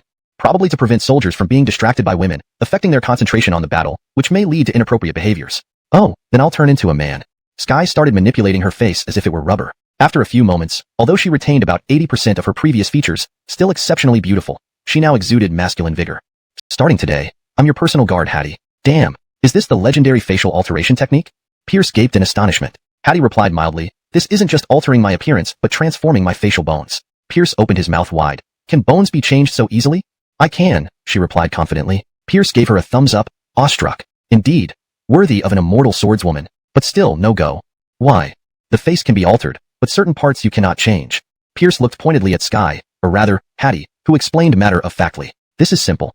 Needing those specific areas. Shortly afterwards, these areas transformed into pecs. Holy shit. Pierce finally admitted defeat. Dressed in men's clothing or armor, anyone would mistake Hattie for an extraordinarily handsome man, never guessing her true identity. Coupled with effortlessly changing her voice, it was flawless. Immortal swordswoman, can you tell me how you did this? I practiced Tion Sek's Sacred Heart Sutra. Can I learn it? He wanted to experience being a woman, not for perverted reasons, but purely for curiosity. Sky shook her head. To practice the Sacred Heart Sutra, one must be immersed in mysterious abyss divine water to reshape their muscles and bones in classics. Impressive indeed. By the way, if I practice the Ice Heart Sutra to perfection, can I create the Frozen Palm or Heaven Frost Punch? Frozen Palm? Heaven Frost Punch? What are these? Just imagine hitting someone and freezing them into an ice lolly. You should visit Calhoun for acupuncture instead. Pierce felt somewhat deflated. The Cora jumped down from the swing and shouted, Alice here also wants to go to war. Pierce rolled his eyes. Even if you could transform into a man, you'd be nothing more than a child soldier. Playing with mud suits you better. The Cora threw a tantrum. Alice doesn't care. Alice wants to go. Pierce wasn't going to indulge her. He gently petted her head, using his ace in the hole. Let's go. I'll cook you something yummy. He picked fresh scallions from the vegetable patch, entered the kitchen, and quickly whipped up 3 bowls of fragrant scallion oil noodles, completely shutting her up. Squish squish, so good, the Cora beamed. Squish squish. Even the immortal swordswoman enjoyed it, smearing oil all over her mouth. Master, Alger walked in. As you ordered, we brought the person over. Hashtag chapter 106. This concubine is willing. Hashtag half a day ago, at the Lewis family candy shop. President Wong, don't be delusional. There can be no future begin. Regardless of anything, there can never be anything between us. Errol was frantic. President Wong, I cannot stand by and watch you meet such a pitiful end of losing both wealth and beauty. Let me take you away to where Bray Lewis cannot find you. Before Cadence could react, Errol tried to grab her. Shocked, Cadence couldn't resist a man of his size. The shop assistants were stunned. They never imagined anyone would dare touch their boss publicly like this. Just in time, an elderly butler accompanied by several servants rushed in. Such audacity, to assault a virtuous woman in broad daylight. Spare him not, strike him down. With one command, the robust servants began beating Errol ruthlessly. His screams echoed incessantly as blood dripped and pain enveloped him. It was unclear how many bones were broken. When Errol's breaths grew scarce, the butler waved them off. Take him to the Rosceo office. A servant picked up Errol effortlessly, like a small chick. Onlooker sighed, lamenting his boldness in causing trouble on Lewis family territory and assaulting someone close to Bray Lewis. Such an offense would ensure he left the Rosceo office either dead or severely injured. Cadence bowed gracefully to the elderly butler. Thank you for coming to my aid, sir. The butler smiled. There's no need for formalities, madam. I am the butler of the Lewis mansion. You may call me Dominic. You eaten yet? Master, this humble servant has eaten. Hearing that you were almost assaulted at the candy shop troubles me. In the future, I will assign some veteran guards to protect you. Cadence felt sweet inside. Thank you for your care, young master. Pierce waved his hand. By the way, what is your name? Pierce realized always addressing her as madam seemed distant and lacked warmth. Cadence lowered her head. Master, my lowly name is Germanining. From now on, I'll call you Trishaning. As master pleases. Having entered the Lewis family door, she would live and die as a member of the Lewis clan. Germanining felt reassured and freed from worries. Trishaning, there's something you might not know. Master, what is it? In 2 days, I must go to the northern border to fight. Germanining was startled. Must you go? Pierce nodded. Brinley's, I must. Please take care of yourself. I will wait for your return at the mansion. I don't know when I will return. Therefore, someone needs to manage our properties in the capital. Can I entrust this responsibility to you, Trishaning? This was the reason Pierce had invited Germanining.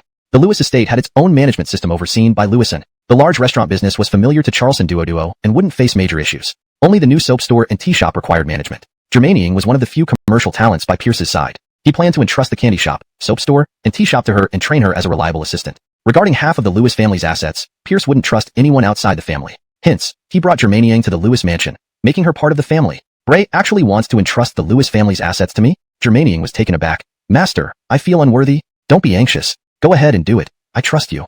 Touched, Germaniang vowed. Thank you for your trust, Master. I will spare no effort in managing the Lewis family's properties for you.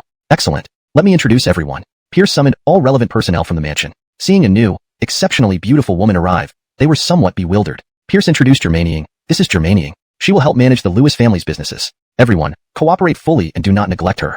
Turning to Germaniang, he continued. You've already met Dominic. For any issues within the mansion, seek Dominic's assistance. Germaniang bowed gracefully. Dominic, I'll bother you frequently. Not at all, not at all, Dominic laughed. This is Zhou Dynasty. When you encounter problems you can't solve, contact me through him via carrier pigeon. Zhou Dynasty. Please guide me. Please, just call me Zhou Dynasty. And her, Pierce pointed to the uninvited Cora, is a freeloader at the Lewis mansion, eating and drinking without payment. Ignore her. The Cora growled and bit Pierce's extended finger. Chapter 107. The Spring Breeze Feast. Finally, Pierce handed Germaniang a white jade waist plaque. One side was carved with dragons and phoenixes, while the other bore the character Lewis.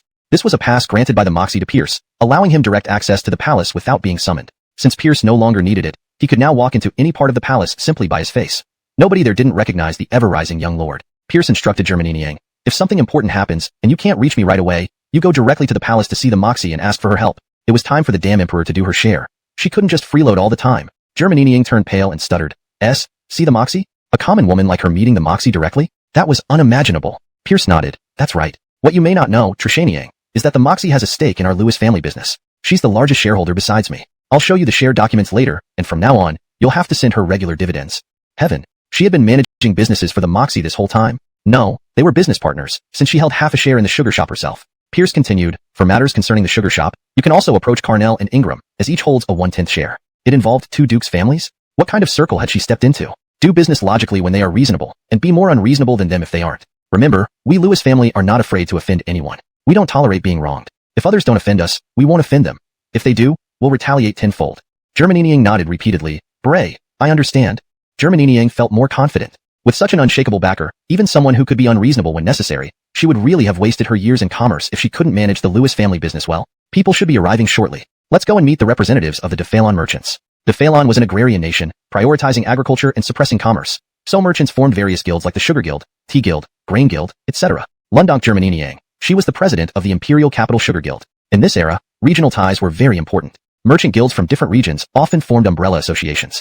The capital city of Defalon comprised 6 major merchant associations across its 5 states, whose presidents were the richest 6 merchants in Defalon. These 6 owned countless shops publicly and privately. They operated every kind of business, thriving in both legal and illegal sectors. In the top-tier private room of the Lewis family Grand Restaurant, the 6 association presidents gathered again. They were Errol from the Capital Chamber of Commerce, Richard from Jiangzhou, Xilan from Jiangdong, Anderson from Jiangnan, Darcy from London Angshao, and Kong Tsong from Queenie Inzu. This wasn't their first visit here.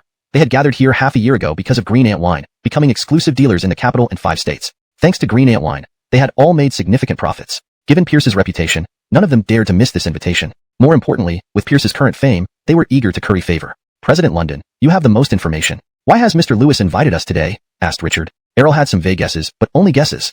He laughed bitterly. President Zhang, you flatter me. I am merely a humble merchant and truly don't know Mr. Lewis's intentions. Xilan said excitedly, let's not worry about Mr. Lewis's intentions. I've heard he opened a new soap store and green tea house in the capital. We missed out on the sugar shop before, but this time, we must insist on participating, preferably as distributors. Anderson echoed, indeed. The Lewis family sugar shop has updated its menu. How about a Spring Breeze Feast today? Agreed. I've heard of the Spring Breeze Feast, but never had the chance to try it. Just what we need. Dining with Mr. Lewis, we're in for a treat. Mr. Lewis, I aim to bankrupt you with my appetite. Don't be stingy. The Spring Breeze Feast featured the freshest ingredients available, such as spring bamboo shoots and fresh mandarin fish from Chow Lewis River for bamboo shoot fish fillet, braised spare ribs with freshly dug yams, dumplings with fresh spring leeks, and stir-fried eggs with tender Chinese tune leaves. Green Ant Wine was naturally served, while Germaniang enjoyed osmanthus wine. Dishes flowed out continuously, soon covering the entire table. Pierce beckoned, come, everyone, dig in, no need to be shy. Mr. Lewis, we won't hold back. How fresh these bamboo shoots are. They're perfect with mandarin fish. Nonsense. The bamboo shoot with cured pork is heavenly, so tender and fragrant. The stir-fried eggs with tune leaves are delicious. I could eat 3 servings.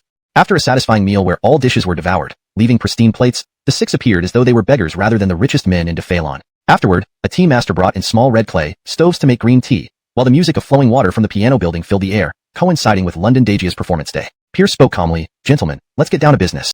Chapter 108. The deal. "Please speak, Mr. Lewis, we are all ears." The six men sat upright with solemn expressions. German Inu also obediently took her seat behind Pierce, signaling that she was merely a listener. "I must first apologize to all of you," Pierce said sincerely. "Previously, all of you have been trying to acquire shares in the Lewis family candy shop, but due to the interference from two Duke families, it didn't succeed. No harm in shifting the blame when possible. Mr. Lewis, you're putting it too strongly. This matter had no right or wrong sides, and for someone with Pierce's status to apologize to them, they felt greatly honored. Their initial impression of Pierce was already favorable. He never looked down on them just because they were merchants. Not only did he invite them into the top private room, but he also personally attended to them, treated them to food and drinks, and displayed no arrogance at all. His humility now made them even more impressed. The world might say Pierce was arrogant and domineering, but in their eyes, he was far better than those hypocritical officials who acted one way in public and another in private, devouring people without leaving bones. There was no better business partner than Pierce. "Now, I've opened a new soap shop and a green tea house. If any of you are interested." "Interested, very interested," Richard quickly replied. "Mr. Lewis, how would we cooperate? Would it still be through the distributorship model?" Pierce nodded. "For Jiangzhou, Jiangnan, Jiangdong, Queenie Inzu, and London Engsub, we will continue with the distributorship model under the same rules as before. For the imperial capital, where there is already a Lewis family store, I can offer 10% shares. Mr. London, what do you think?" Errol was delighted. "Mr. Lewis, this is excellent, truly excellent. Being a distributor required opening shops, marketing, and expanding the market. All troublesome tasks involving considerable effort and risk. But investing in the Lewis family's stores meant doing nothing except reaping profits. Although earnings would be lower, the risk would be zero. After all, partnering with Pierce could only lead to two outcomes: substantial profit or extraordinary profit." Everyone was satisfied. Xylan hastily asked, "Mr. Lewis, how much would the distributorship slots for the soap shop and green tea house cost?" Pierce replied, "We'll keep it the same as before. Distributorships in the wealthy regions of Jiangzhou, Jiangnan, and Jiangdong will each cost 500,000 taels, while those in Queenie Inzu and London Engsub will cost 300,000 taels. Please make your purchases accordingly. Distributorships will remain valid for 10 years, after which they need to be repurchased. As for the 10% shares in the imperial capitals," appearing pained, "you may not yet know, but the court is currently recruiting soldiers in London Engsub and Queenie Inzu. While the London Engsub front has full support, the court can no longer bear the burden for Queenie Inzu." Darcy, president of the London Engsub Chamber of Commerce, rejoiced, while Kong Song, president of the Queenie Inzu Chamber of Commerce, stood up in shock, asking anxiously, "Dare I ask, Mr. Lewis, is the court planning to abandon Queenie Inzu?" Pierce spat. "Initially that was the plan, but Pierce, disagree." Pierce briefly recounted the debate on the Golden Throne. Hearing this, the six were filled with admiration. "Mr. Lewis, you understand justice well. We admire you." Kong Song bowed deeply to Pierce. "I represent the million residents of Queenie Inzu to thank you for saving our lives." Pierce waved off the gratitude. "Let's talk about thanks later." He looked earnestly at the six. "So, I need grain, armor, weapons, horses, everything for war." Richard grimaced. "Mr. Lewis, you jest. I'm just a small merchant. Where would I find such supplies?" Xylan agreed. "Brinley's, Mr. Lewis, these items are contraband. A mere merchant like me can't obtain them." Anderson sighed. "Mr. Lewis, I wish I could help, but I can't." Pierce spoke coldly. "Gentlemen, we all know each other well. Let's not mince words." Errol hesitated. "Mr. Lewis, but..." Pierce interrupted. "I understand your concerns, gentlemen. I assure you that all contraband involved in this transaction will not result in any legal consequences." Errol's eyes lit up. "Mr. Lewis, are you sure?" Pierce was unequivocal. "Of course, the Moxie herself assured me." As the president of the Imperial Capital's Chamber of Commerce, Errol knew about Pierce's relationship with the Moxie. He exclaimed happily, "Then there's no problem." Others also heaved sighs of relief. They couldn't imagine anyone daring to falsely claim imperial orders so brazenly. Kong Song stepped forward resolutely. "Mr. Lewis, I will provide you with 1,000 warhorses free of charge, to thank you for saving Queenie Inzu." Queenie Inzu bordered the grasslands, and as a prominent businessman in Queenie Inzu, Kong Song could easily source 1,000 horses. Pierce shook his head. "Thank you, President Kong. However, let's stay professional. Let's buy them at market price." It wasn't that Pierce wanted more money, but he knew if he accepted the horses for free, he'd only get 1,000. By buying them, he could secure 1,000, 3,000, or even more. For the other 5, if Kong Song was giving away horses freely, they would feel awkward charging him. Such reluctance would hinder Pierce's objectives. Kong Song thought for a moment. "All right, let's do it at market price. 50 taels per horse, plus saddles, harnesses, reins, and horseshoes. 2 distributorships amount to 60,000 taels, so I'll provide 10,000 horses. But they'll be delivered in batches. The first batch will be up to 2,000 horses, and I'll try to deliver all of them within a month." "Excellent, I agree." Pierce nodded. This deal was incredibly beneficial. 50 taels was the price for an ordinary horse, but Kong Song was providing war horses, which cost at least 78 taels each, not to mention the additional equipment. But Pierce didn't feel guilty. If Queenie Inzu fell, Kong Song might not be completely ruined, but losing half his wealth was unavoidable. By aiding Pierce, he was protecting himself too. Chapter 109. Placing the most beautiful geezer flower for you. The second person to speak was Darcy. "Mr. Lewis, to be honest, I do indeed have a large stockpile of armor, blades, spears, and even crossbows. However, I would like to hear your opinion on the military situation in London Engsub. Please share everything with us. As the president of the London Engsub Chamber of Commerce, Darcy's assets were largely in London Engsub, and he needed assurance that London Engsub's safety was guaranteed before providing armor, blades, spears, and crossbows to Pierce. Otherwise, he'd rather sell this batch of military supplies cheaply to the Western Army or arm his private soldiers to protect London Engsub's interests. Pierce replied nonchalantly, "To be frank, I am not particularly worried about the situation in London Engsub."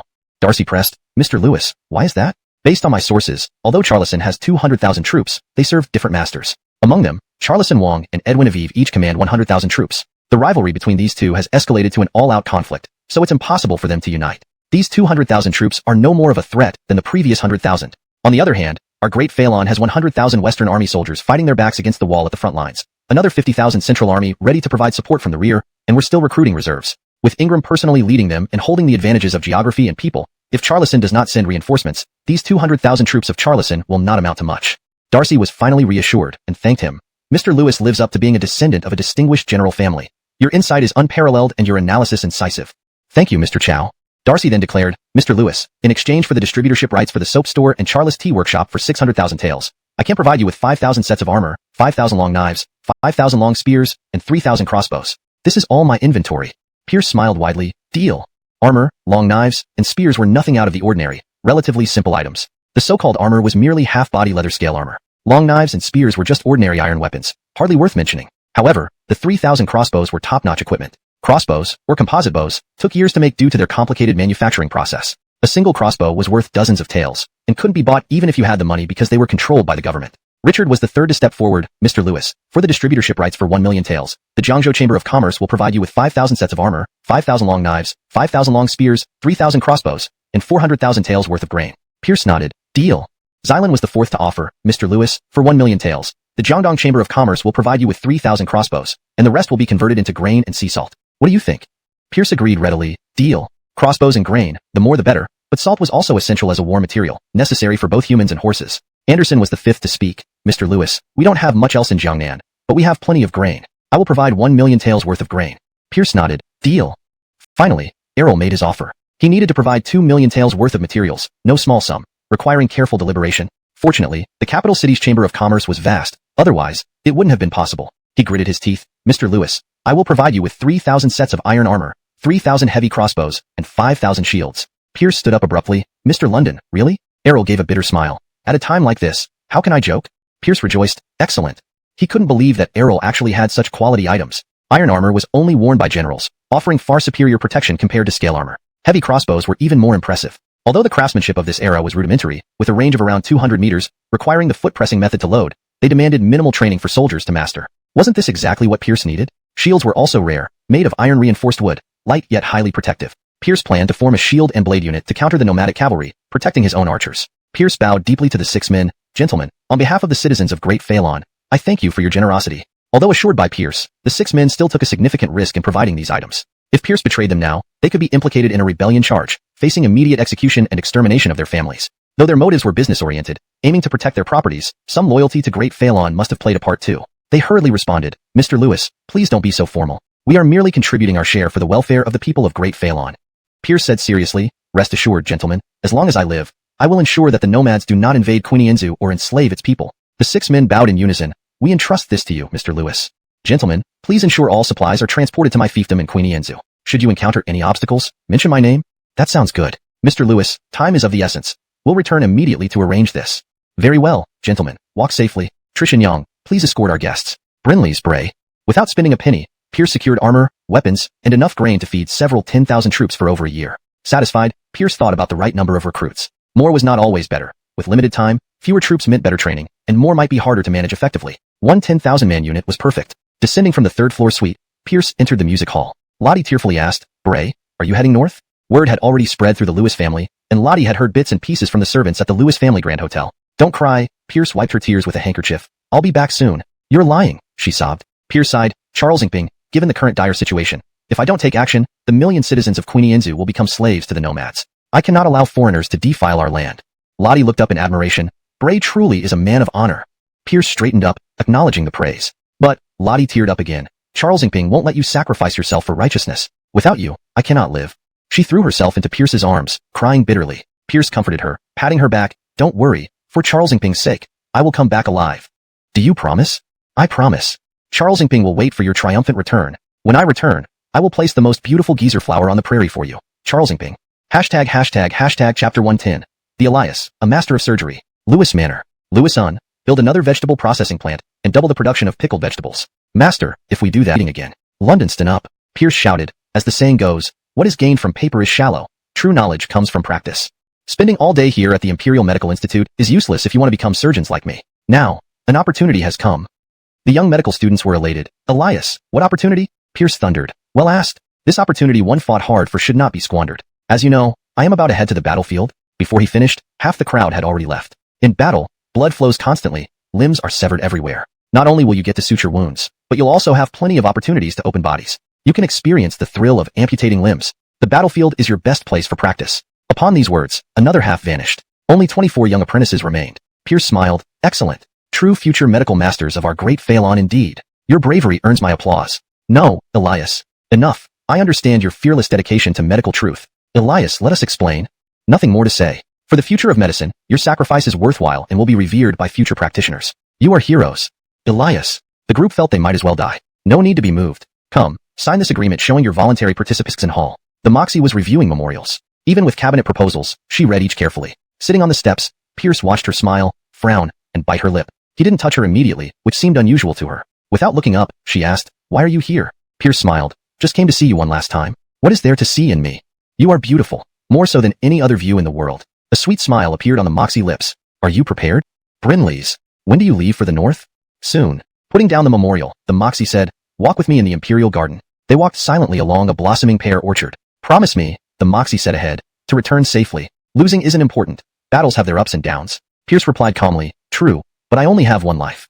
But I only have you. The Moxie turned, her eyes slightly red. Pierce held her close, silent for a long moment. Honestly, he wasn't confident about winning this battle. I can't lose you, the Moxie emphasized. When she ascended the throne, she believed she would be alone forever. But he entered her life in an unruly manner, standing by her side repeatedly, gradually occupying her heart. However, as in Moxie, she couldn't avoid certain responsibilities. Pierce stroked her hair gently, saying softly, no more staying up late reading memorials. It hurts me when you exhaust yourself. Walk in the Imperial Garden more often. Don't skimp on food and comforts. I work hard so you can be comfortable. If those old men bully you, don't bear it silently. Vent first. Punish them as necessary. Leave the mess for me to clean up upon my return. If anything's too difficult, send messages through the Marquis residence. He plucked a pear blossom and placed it behind her ear, his hand lightly brushing her cheek. So beautiful. Time to go. He turned away. Behind him, a tear fell from the Moxie face. This time, sacrificing the Northern Army for the greater good, he did not blame her but strategized in court to support her. With his father in danger, on his way north, he still cared about her health. She kept betraying this deep affection. Please note, this translation preserves the original tone and style while ensuring coherence and natural fluency in English. The paragraph structure and line breaks match the original text as requested. Chapter 111.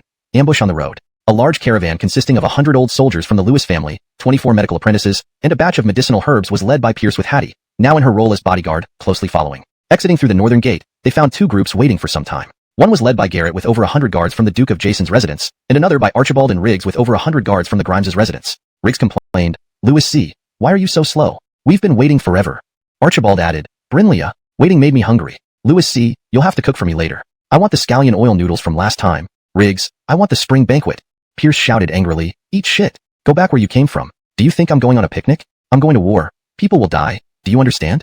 Riggs yelled, it's just a war. We've been in the Western Army too. Archibald, exactly, Lewis Z., you don't even have any experience in battle. We're much better than you. Garrett said, brothers fight together. We can't let you go alone at this moment. Pierce scoffed, you three cowards? What do you know besides sleeping, eating, and pooping? This is a real battle, not kids playing house. Please don't drag me down. Go away. Seeing you is annoying. Let's go. Pierce spurred his horse forward, and the large contingent hurried to follow. Brooks, Archibald, and Riggs looked at each other blankly. Riggs glared, what do we do if Lewis C. doesn't want us to follow? Archibald felt hurt. Lewis C. looks down on us. Without a word, Brooks spurred his horse to catch up with the main group. Riggs slapped his forehead, right? Just because Lewis C. says not to follow, we shouldn't? We're not obedient babies. Archibald, we should still follow. No matter how he feels about us, we are brothers. Seeing them still stubbornly following, Pierce turned around in anger and cursed loudly. What's wrong with you three idiots? Have you no shame? I told you I don't want to see you. You're just a burden, useless burdens. Got it? Brooks remained expressionless, calmly accepting the insults, letting them in one ear and out the other. Riggs retorted unhappily, Lewis C., this road isn't yours. We can walk wherever we want. Archibald, if you don't like our presence, just don't look at us. Pierce, exasperated by their thick-skinned persistence, patiently explained, not letting you come is for your own good. War means death. If anything happens to you, I can't face your families. Stay here in the capital, and when there's an opportunity to earn credit, I'll call you. Archibald burst into anger. Louis C., if we did that, would we deserve to be your brothers? Not only will you look down on us, but we won't respect ourselves either. The other two nodded vigorously. Pierce snapped, are you really not afraid of dying? All three answered simultaneously, Brinley's, we're afraid. Riggs added, but there are things more important than life and death. They stared at Pierce with unwavering resolve. Pierce felt a lump in his throat, then turned his horse away. Fine, follow if you must. Don't come haunting me as ghosts if you die. Delighted, they quickly caught up. Louis C., are we heading straight to the front lines? No, we're going to Tongxiang County first. Tongxiang County? Isn't that the Louis family's fief in Quinienzu? Brinley's, we'll train the recruited soldiers there first. Do we train like during a parade? This time it's real, and I'll need some extra measures. Later, I'll create a detailed training plan, and daily drills will be handed over to you. Louis C., rest assured, we'll train them well. With these three joining, the troop size increased to over 300 mounted men, all riding magnificent horses, making quite an imposing sight. Along the way, pedestrians gave them wide berth. Among the bystanders, a few pairs of eyes gleamed upon seeing the massive convoy, especially the dozen or so wagons. After the main group left, they split into two. One followed far behind while the other disappeared into a side road. From the capital to Tongxiang County by the Imperial Road took 2 days on horseback. Pierce chose a shortcut, taking only 1 day. The trade-off was dense mountains and rugged terrain, making the journey arduous. The riders were fine, but the 24 medical apprentices sitting in the wagons lost feeling in their buttocks. Passing through a mountain path, the sound of a gong echoed as 400 to 500 bandits emerged from ahead. Pierce showed no panic. Close. Tell them to shoot. Pierce remained unmoved. 60 meters. Everyone clenched their fists, drawing swords to block sporadic arrows. 50 meters. Pierce bellowed. First row fire. 50 arrows whistled out, toppling a swath of bandits. Second row fire. Another 50 deadly arrows fell upon the bandits, dropping more of them. First row fire. The 2 rows fired alternately, creating an unbroken wave of arrow attacks, inflicting massive casualties. When the 100 Lewis family veterans emptied one quiver, only 100 or so trembling bandits remained amidst the corpses riddled with arrows, like a scene from hell. Coldly, Pierce ordered, charge. The 100 Lewis family veterans pulled out their long knives and charged forward, easily ending the battle. Chapter 112, Jameson, Big Brother gives you grass. The mountain path was dyed red with blood that flowed into the ravines, forming a shallow river of gore. The stench of blood was overwhelming. Jameson, Hallam, and Jameson were hunched over on one side, heaving violently until they had nothing left in their stomachs but bile. A listless eyed bandit was dragged before Pierce. Pierce asked coldly, do you want to die or live? The bandit kept kowtowing, I want to live, I want to live. I'll ask you answer. Brinley's, yes, my lord can ask anything. This humble man will tell all I know. Which mountain are you from? Who's your leader? How many men do you have? My lord, we're from Elon Mountain. Our boss is called Elon. He's that guy over there. The bandit pointed tremulously at the large black man riddled with arrows. We've got more than 500 people. Apart from a few dozen guarding the stronghold, everyone else is here. How many more strongholds like yours are there nearby? How many people in each? There are 7 or 8 others. Some have up to 500 or 600, others just over 100. They are. Pierce frowned. Has banditry always been this serious in Quinienzu? My lord, it hasn't been. It's because of recent battles. There's talk of the Manchu barbarians invading. So many fled to the mountains and formed strongholds. A small portion only defends themselves without robbing travelers. Most, however, do rob travelers, as the mountains offer scarce resources and self-sufficiency is hard. Uncle Gordon. Pierce called out. Master. A robust veteran of the Lewis family stepped forward. Lance, one of the skilled fighters of the Lewis manor, wasn't quite at the level of his Herb or Abelardo but still ranked among the top 10 warriors in the Marquis household. He now commanded these over 100 Lewis family veterans, reserved in speech but reliable in action. Uncle Gordon, lead a team to raid their stronghold. Secure all grain, money, and any useful armor, weapons, and bows. Even small game counts. Brinley's, master. Lance lifted the bandit and left. Pierce loudly instructed, rest here and set up camp for cooking. Dig pits to bury these corpses, and pick out those severely injured but not dead yet. The troops started busying themselves. Hattie, puzzled, asked, why kill them all? Wouldn't it be better to recruit them? Their physiques are decent. Pierce scoffed. At the sound of war with the Manchus, they became bandits rather than enlist to protect their kin. Why would I recruit such selfish cowards? Worried about too much grain? Seeing Hattie listen intently, Pierce explained further, moreover, most of these people are restless, uncontrollable and undisciplined. Not ideal recruits. What we lack right now aren't people, but appropriate weapons and equipment. Hattie nodded, understood. Most delighted by the news of rest were the 24 medical apprentices. Their joy didn't last long as dozens of mortally wounded bandits were soon brought before them. Pierce grinned like a wolf. My dear apprentices, did your general deceive you? Before even starting the battle, valuable specimens are delivered right to us. Excited? Cheers. Let's get to work. Looking at the ghastly sight of the bandits, the apprentices' faces turned deathly pale as they began their cutting and stitching. Pierce wandered between them, occasionally giving guidance. Work faster, no dilly-dallying. Idiot, steady your hands. Just treat him like a lab rat. Cut away the dead flesh before stitching. Disinfect. Pay attention to disinfection. Before long, Jameson, Hallam, and Jameson returned with their troops laden with game. Wild chickens, rabbits, cicadere, even 2 big boars and a piglet, seemingly having taken out an entire litter. Jameson pulled Pierce aside. Louis C., you made me throw up everything. You owe me some roasted meat. Pierce replied, My dear apprentices, work well. Your general will roast meat for you. Jameson grumbled. Lewis C., why do you treasure these Imperial Medical Institute brats so much? Pierce said, can I not? Tell you what, if you're ever gravely injured in battle, it's up to them whether you live. Jameson's attitude did a 180-degree turn. Grinning widely, cute apprentices, work hard. Big Brother Jameson believes in you. Do well, and Big Brother Jameson will give you grass. Pierce personally tended to the small boar, gutting it and skewering it on a stick. He seasoned it and placed it over the fire to roast, creating a mouth-watering caramelized pork. 2 hours later, the golden-brown char-grilled suckling pig was done, its rich aroma drawing drool from everyone. Pierce distributed the 4 legs to Hattie, Jameson, Hallam, and Jameson, then gave the choicest cuts to the 24 apprentices, keeping the head for himself. Crispy outside, tender inside, delicious. Lewis C., your skills have improved. Lewis C., can you roast another big one? This doesn't seem enough. Not a chance, don't order me around. Think I'm a chef? The amount of suckling pig was really limited, especially since Pierce had shared the meat with everyone. He himself didn't get enough. Here, take it, I can't eat anymore. Hattie handed over his half-eaten leg to Pierce. Without hesitation, Pierce took it and gnawed. The other 3 secretly swallowed saliva. Meat touched by immortal Charlison must taste even better. Sated and satisfied, Lance finally returned with his crew, each carrying large gunny sacks, followed by carts stacked with even more sacks. Pierce greeted, Uncle Gordon, everyone, good work. Master, Lance reported, this mission netted us approximately 30 stone of grain, 500 taels of gold, 100,000 taels of silver, 100 sets of usable armor, 300 long swords, and 50 bows. In Queenie Inzu, where the land is vast and sparsely populated, this was the norm. Tongxiang County was a very special place. It was the fief of Edwin Art, Damien, who led the Western expedition. All taxes from this county went directly to the Lewis family, and even the county magistrate was appointed by them. Everyone in Tongxiang County owned their own land and did not have to serve in labor or military duties. As a result, families were well-fed and prosperous, and it was common for doors to be left unlocked at night and lost items on the road to go unclaimed. It was a veritable utopia. Of course, this was highly unusual. Although the Great Phalon Dynasty had a policy of granting titles and lands, it was different from the enfeoffment system of the ancient Phalon Dynasty. The emperor would grant you a piece of land, but your only right was to collect an annual household tax from the residents there, usually a few hundred coins per household. The administration of this land was still carried out by officials appointed by the court. The people here still had to pay various taxes and perform services for the imperial government. For the common people, being in someone's fief was not a good thing.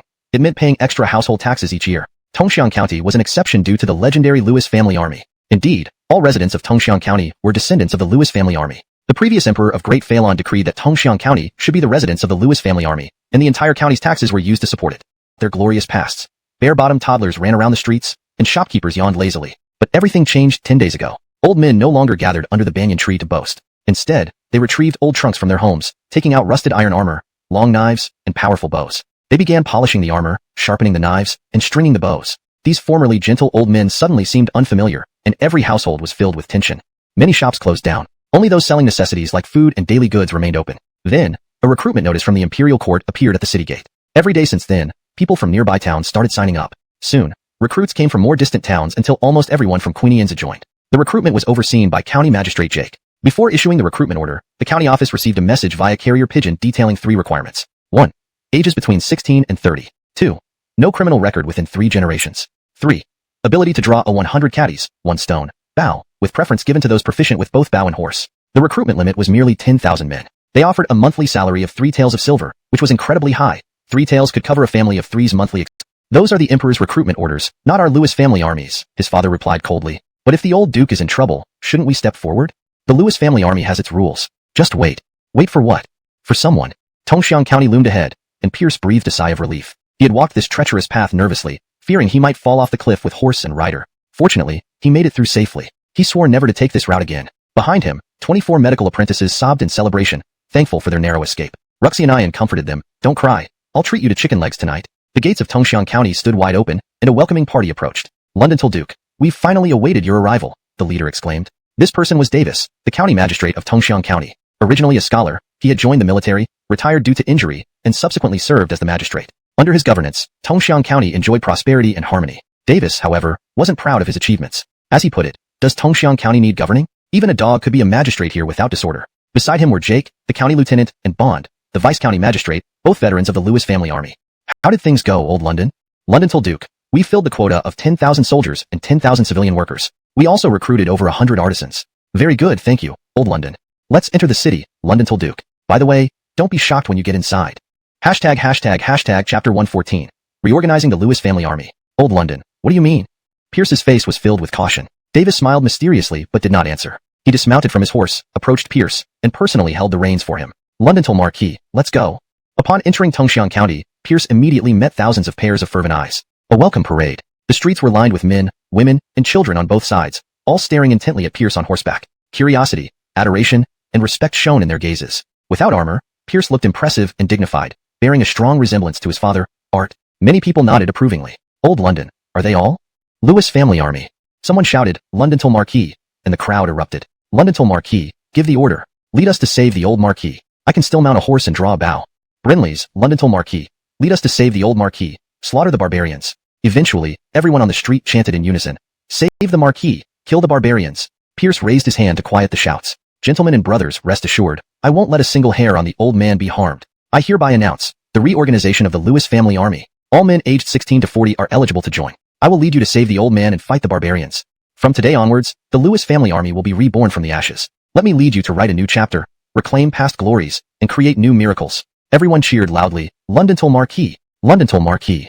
Davis wiped away tears and said, London till Marquis, take me along? I want to save the Marquis and fight the barbarians. Pierce was speechless. Old London, how old are you? Davis patted his chest. This old man is 18 this year.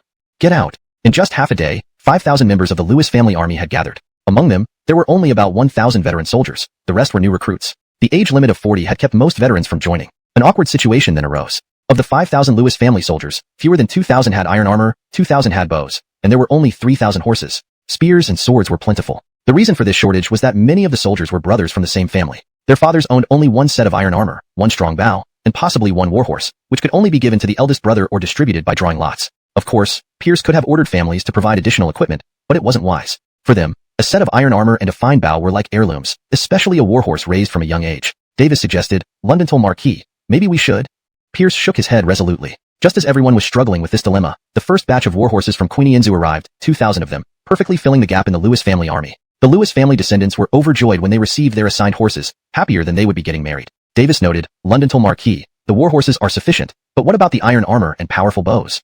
Pierce pointed to the city gate. They're here. Amidst the cries and neighs of horses, 3,000 sets of iron armor, 3,000 heavy crossbows, and 5,000 shields arrived from the Imperial Capital Chamber of Commerce. Pierce waved his hand, immediately equipping the Lewis family army with enough armor. Davis excitedly said, London till Marquis, only horn bows are missing now. Heavy crossbows were cumbersome and required foot loading, making them suitable for infantry. Cavalry needed to shoot while riding, so light horn bows were the best choice. For the skilled Lewis family soldiers, a horn bow was far more practical than a heavy crossbow. Pierce laughed. Don't worry, they're coming soon. Shortly after, 5,000 sets of helmets, 5,000 long knives, 5,000 spears, and 3,000 horn bows arrived from London Angshau. The final horn bows completed the lineup. The 5,000 Lewis family soldiers were now fully equipped. Certainly, for optimal mobility on the battlefield, each soldier needed 2 horses, but they would have to wait until Queen Engsub delivered the remaining 8,000 horses. Materials from Jiangzhou, Jiangnan, and Jiangdong chambers of commerce, being farther away, would take some time to arrive. Davis appeared delighted, but was secretly astonished by Pierce's grand gesture. Where did London till Marquis get all these batches of military supplies? Uncle Gordon. Pierce called out. Master. Lance stepped forward from behind Pierce. Pierce pondered aloud. I appoint you as the commander of these 5,000 Lewis family iron riders. Choose 50 men from 100 veteran soldiers to assist you. I need you to train these 5,000 into an invincible cavalry as quickly as possible. Lance shouted, as you command. Even the usually composed Lance felt a surge of excitement. Leading the Lewis family army to conquer the world was every general's lifelong dream. Master, Lance hesitated. But who will protect you? Pierce waved his hand. It's fine. Commander Charlison will take charge of the remaining 50. He turned to Hattie. Commander Charlison, would you be willing to be my bodyguard captain? Before leading an army, practice with 50 men. Hattie replied indifferently, fine. Pierce frowned. This is the army. You should say, as you command. Hattie gave Pierce a glance that made Pierce feel a chill run down his spine. As you command, Hattie finally said. Pierce forced himself to stay calm. Very well. Lance nodded. With Commander Charlison here, I'm reassured. He knew well the famous Yasmin Hattie. Even 10 of him combined wouldn't stand a chance against Hattie. Pierce instructed, go on. If you encounter any difficulties, talk to Old London. He'll assist you. Brinley's. The Lewis family army had its own effective cavalry training methods. Pierce didn't plan to blindly copy modern techniques to avoid confusion, instead letting things fall into place naturally. Equipped with iron armor, the Lewis family iron riders were already a formidable force between light and heavy cavalry. With their unity, obedience, and fearlessness, no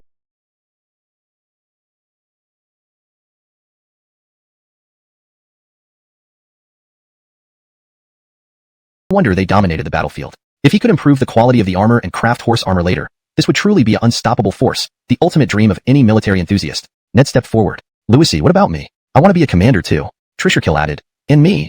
Pierce nodded. Sure, come here. I'll fulfill your wishes. Oh right. Pierce turned to Davis. Old London, make sure the 24 medical apprentices at the back are well accommodated. They're here to save our soldiers' lives. Davis patted his chest. London till Marquis, you can count on me to treat them like deities.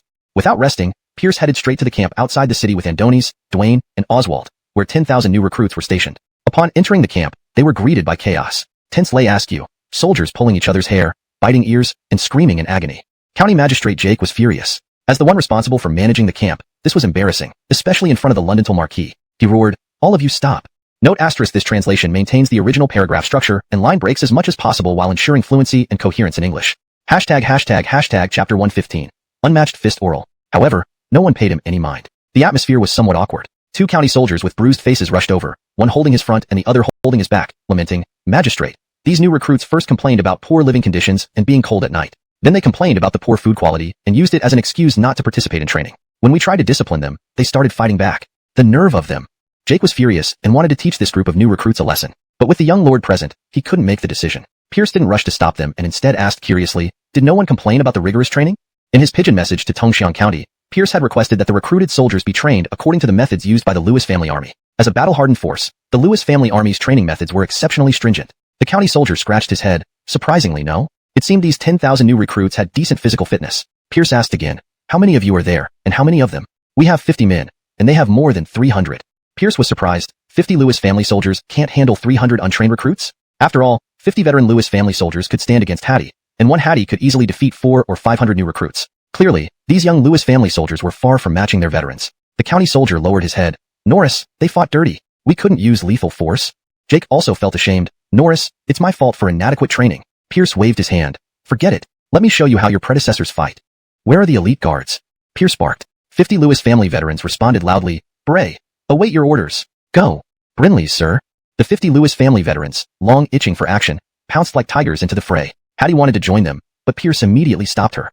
"You alone could take down these few hundred people. Do you want others to cheer you on?"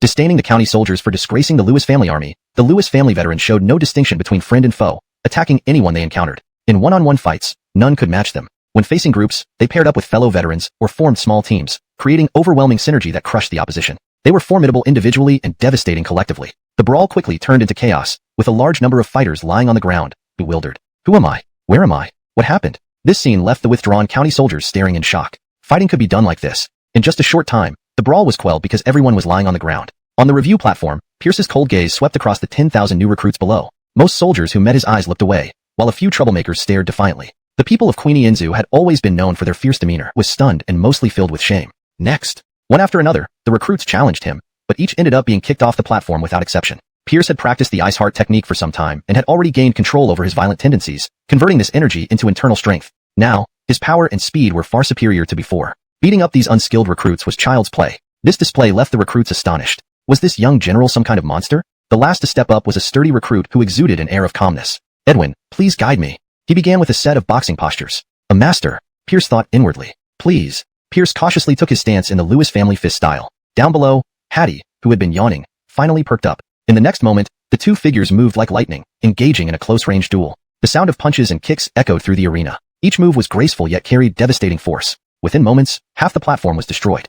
From the very first exchange, Pierce knew he faced his strongest opponent yet. The recruit's punches were powerful, capable of breaking walls, yet contained elements of softness, indicating mastery. This suggested the recruit had reached the pinnacle of this martial art, where extreme yang transforms into yin. While the Lewis family fist technique drew from various schools and integrated ancient wisdom, whatever move Pierce used, the opponent countered with a single punch. A direct force could overcome multiple techniques. With a loud boom, the entire platform collapsed. They continued fighting on the ground. Both were exhilarated by finding a worthy opponent and showed no signs of stopping. The 10,000 recruits were completely dumbfounded. These two were monsters. Challenging them was like courting death. Garrett, Trisherkill, and Ned exchanged glances. "Ned, how shameful. Lewisy, you've been secretly learning martial arts behind our backs." "Trisherkill, I want to learn too. It's great for showing off." Davis was speechless. Their young lord was a hidden expert? But the opponent wasn't easy either, clearly not unknown. He cautiously asked, "Commander Charlison, do you know the identity of the opponent?" Hattie replied coolly, "He is likely unmatched fist oral, ranked 50th on the list of experts." Ranked 50th on the experts list? Everyone was dumbfounded, not by Oral's identity but by the young lord's incredible skills. Hashtag chapter 116. Yours truly, the invincible Elias. The fierce battle was still raging on. Pierce abandoned all flashy moves and used only Tai Chi to fight. An advanced fist technique. While Oral's Peerless Fist contained both hardness and softness, this new set from Pierce was predominantly soft but with elements of hardness, a perfect countermeasure. Pierce's cultivation in internal energy was also remarkable. Up until now, his breathing was as stable as ever, while Oral was starting to feel exhausted. At around the 100th round, with a loud thud, Oral was struck back several meters by a punch from Pierce, leaving his internal energy in disarray. Edwin, I admit defeat. From now on, I will follow your lead. Oral submitted wholeheartedly. Bravo, Edwin, cheered the 10,000 new recruits. Recruit, what's your name and background? I am Oral, known in the martial world as the Peerless Fist. Does the general have a martial arts nickname? No problem. Yours truly is the invincible Elias Pierce. When you're in the martial world, having a striking nickname is a must. Invincible Elias sounded incredibly invincible. The title Peerless Fist seemed weak in comparison. After defeating Oral, no one dared challenge Pierce again. As for the remaining horseback riding and archery competitions, these were child's play to Pierce. He placed the target at 100 meters away and then drew his bow while riding past swiftly. Whoosh! The arrow hit dead center of the target, piercing it cleanly, astounding the 10,000 new soldiers. This was hitting the bullseye at 100 paces while mounted. How insanely impressive was that? Pierce called out loudly, "All right, anyone who can surpass this distance counts as me losing." A few confident new recruits came forward to challenge him, but the best among them only managed to hit the target just over 100 meters away, far from the bullseye. Pierce secretly approved and made a note of these few individuals. If they could shoot accurately while riding, their stationary archery skills should be able to hit the bullseye at 100 paces. They were indeed master archers. Standing atop the hastily constructed command platform with his cloak billowing, Pierce asked, "Are you all convinced? Brinleys, am I formidable or not?" "Formidable. Excellent. Now let me address your problems. You said sleeping in tents is too cold at night?" A recruit replied with a pained expression, "Brinleys, Edwin, we aren't being picky, but though it doesn't snow anymore, it's freezing cold at night. With just one linen cloth, we can barely sleep." Pierce nodded. "I understand your plight. Bring up the sheepskin rugs." Cartloads of rolled-up sheepskin rugs were brought in. These rugs were shipped from Lewis Manor. The Lewis family restaurant used dozens of sheep daily, accumulating a substantial stock of sheepskin rugs over time. These rugs, complete with fur, were excellent insulators. Pierce declared, "Everyone gets a sheepskin rug. Roll yourself up in it at night, and you won't feel the cold." Soon, every recruit received a rug. Feeling the warmth and thickness, they were heartened, knowing they wouldn't freeze at night and could finally get a good night's rest. The general truly cared. Pierce then asked, "You mentioned the food isn't appetizing?" Everyone felt a bit ashamed. Just moments ago, the general provided each of them with a rug. Asking for more seemed unreasonable. Still, someone confessed, "Edwin, we don't ask for fancy meals, but it's so cold, we wish for hot food. The military provides hard black steamed buns and no hot water. We can barely eat them." Pierce nodded. "Thank you for being honest. I promise you, from now on, you'll have piping hot meat soup at every meal, unlimited coarse wheat steamed buns, and delicious side dishes." Everyone gave a look of disbelief, thinking the general was joking. Pierce turned to Davis and asked, "Old London, what time is it?" Davis replied, "Elias, it's nearly noon." Pierce announced loudly, "Soldiers, it's noon. Let's start the meal." Following Pierce's command, 100 sheep were slaughtered and stewed for large pots of meat soup. Bags of coarse wheat flour were opened to prepare steamed buns. Jars of pickled vegetables were brought out for distribution. Half an hour later, each recruit received a bowl of hot meat soup with tender mutton, 3 coarse wheat steamed buns, and a bowl of pickled vegetables. Everyone was in shock. The general hadn't been lying. A recruit took a bite of the soft steamed bun and sipped the hot soup, tears welling up. One bite of the pickled vegetables made him widen his eyes. He'd never tasted anything so delicious. The perfectly cooked mutton melted in his mouth, making him burst into tears of joy. This was the best meal he'd ever had. The entire camp was filled with the sounds of wolfing down food and heartfelt cries. Pierce also enjoyed the meat soup, coarse wheat steamed buns, and pickled vegetables. However, he asked a seasoned veteran from the Lewis family to pick some wild vegetables. Shepherd's purse, spurry, purslane, wild leeks, waterdropwort, from the fields. Spring wild vegetables were fresh and tender. Pierce dropped them into the boiling mutton broth. After a brief simmer, they were ready. With each bite, he felt like tasting the entire season. He first prepared a bowl for Hattie, saying, "Here, immortal swordsman, give it a try." Hattie, though skeptical of Pierce's character, trusted his culinary skills. Without hesitation, he took a bite of the wild vegetables, his face lighting up in satisfaction. "Good, very tasty. You should eat more. You've lost weight lately." Hattie felt a little touched. Pierce then fixed a bowl for himself and enjoyed each mouthful of the wild vegetable-infused soup with coarse wheat steamed buns. Dwayne, Oswald, and Andonies crowded over, pleading, "Louisy, make us a bowl too?" Without looking up, Pierce said, "Go pick your own if you want to eat. Don't be like that, we're thin too. Get lost. Come on, be less stingy. Just one bowl. Do it yourself, leave me alone." "Fine." The trio eagerly mimicked Pierce's method and prepared their bowls, taking a bite and widening their eyes. "Delicious. Can't believe these wild vegetables are so good." They devoured the food. Davis, Jake, and Bond, among others, salivated and immediately instructed their county troops to gather wild vegetables. Everyone followed suit. In no time, all the wild vegetables in the nearby fields were harvested. Chapter 117.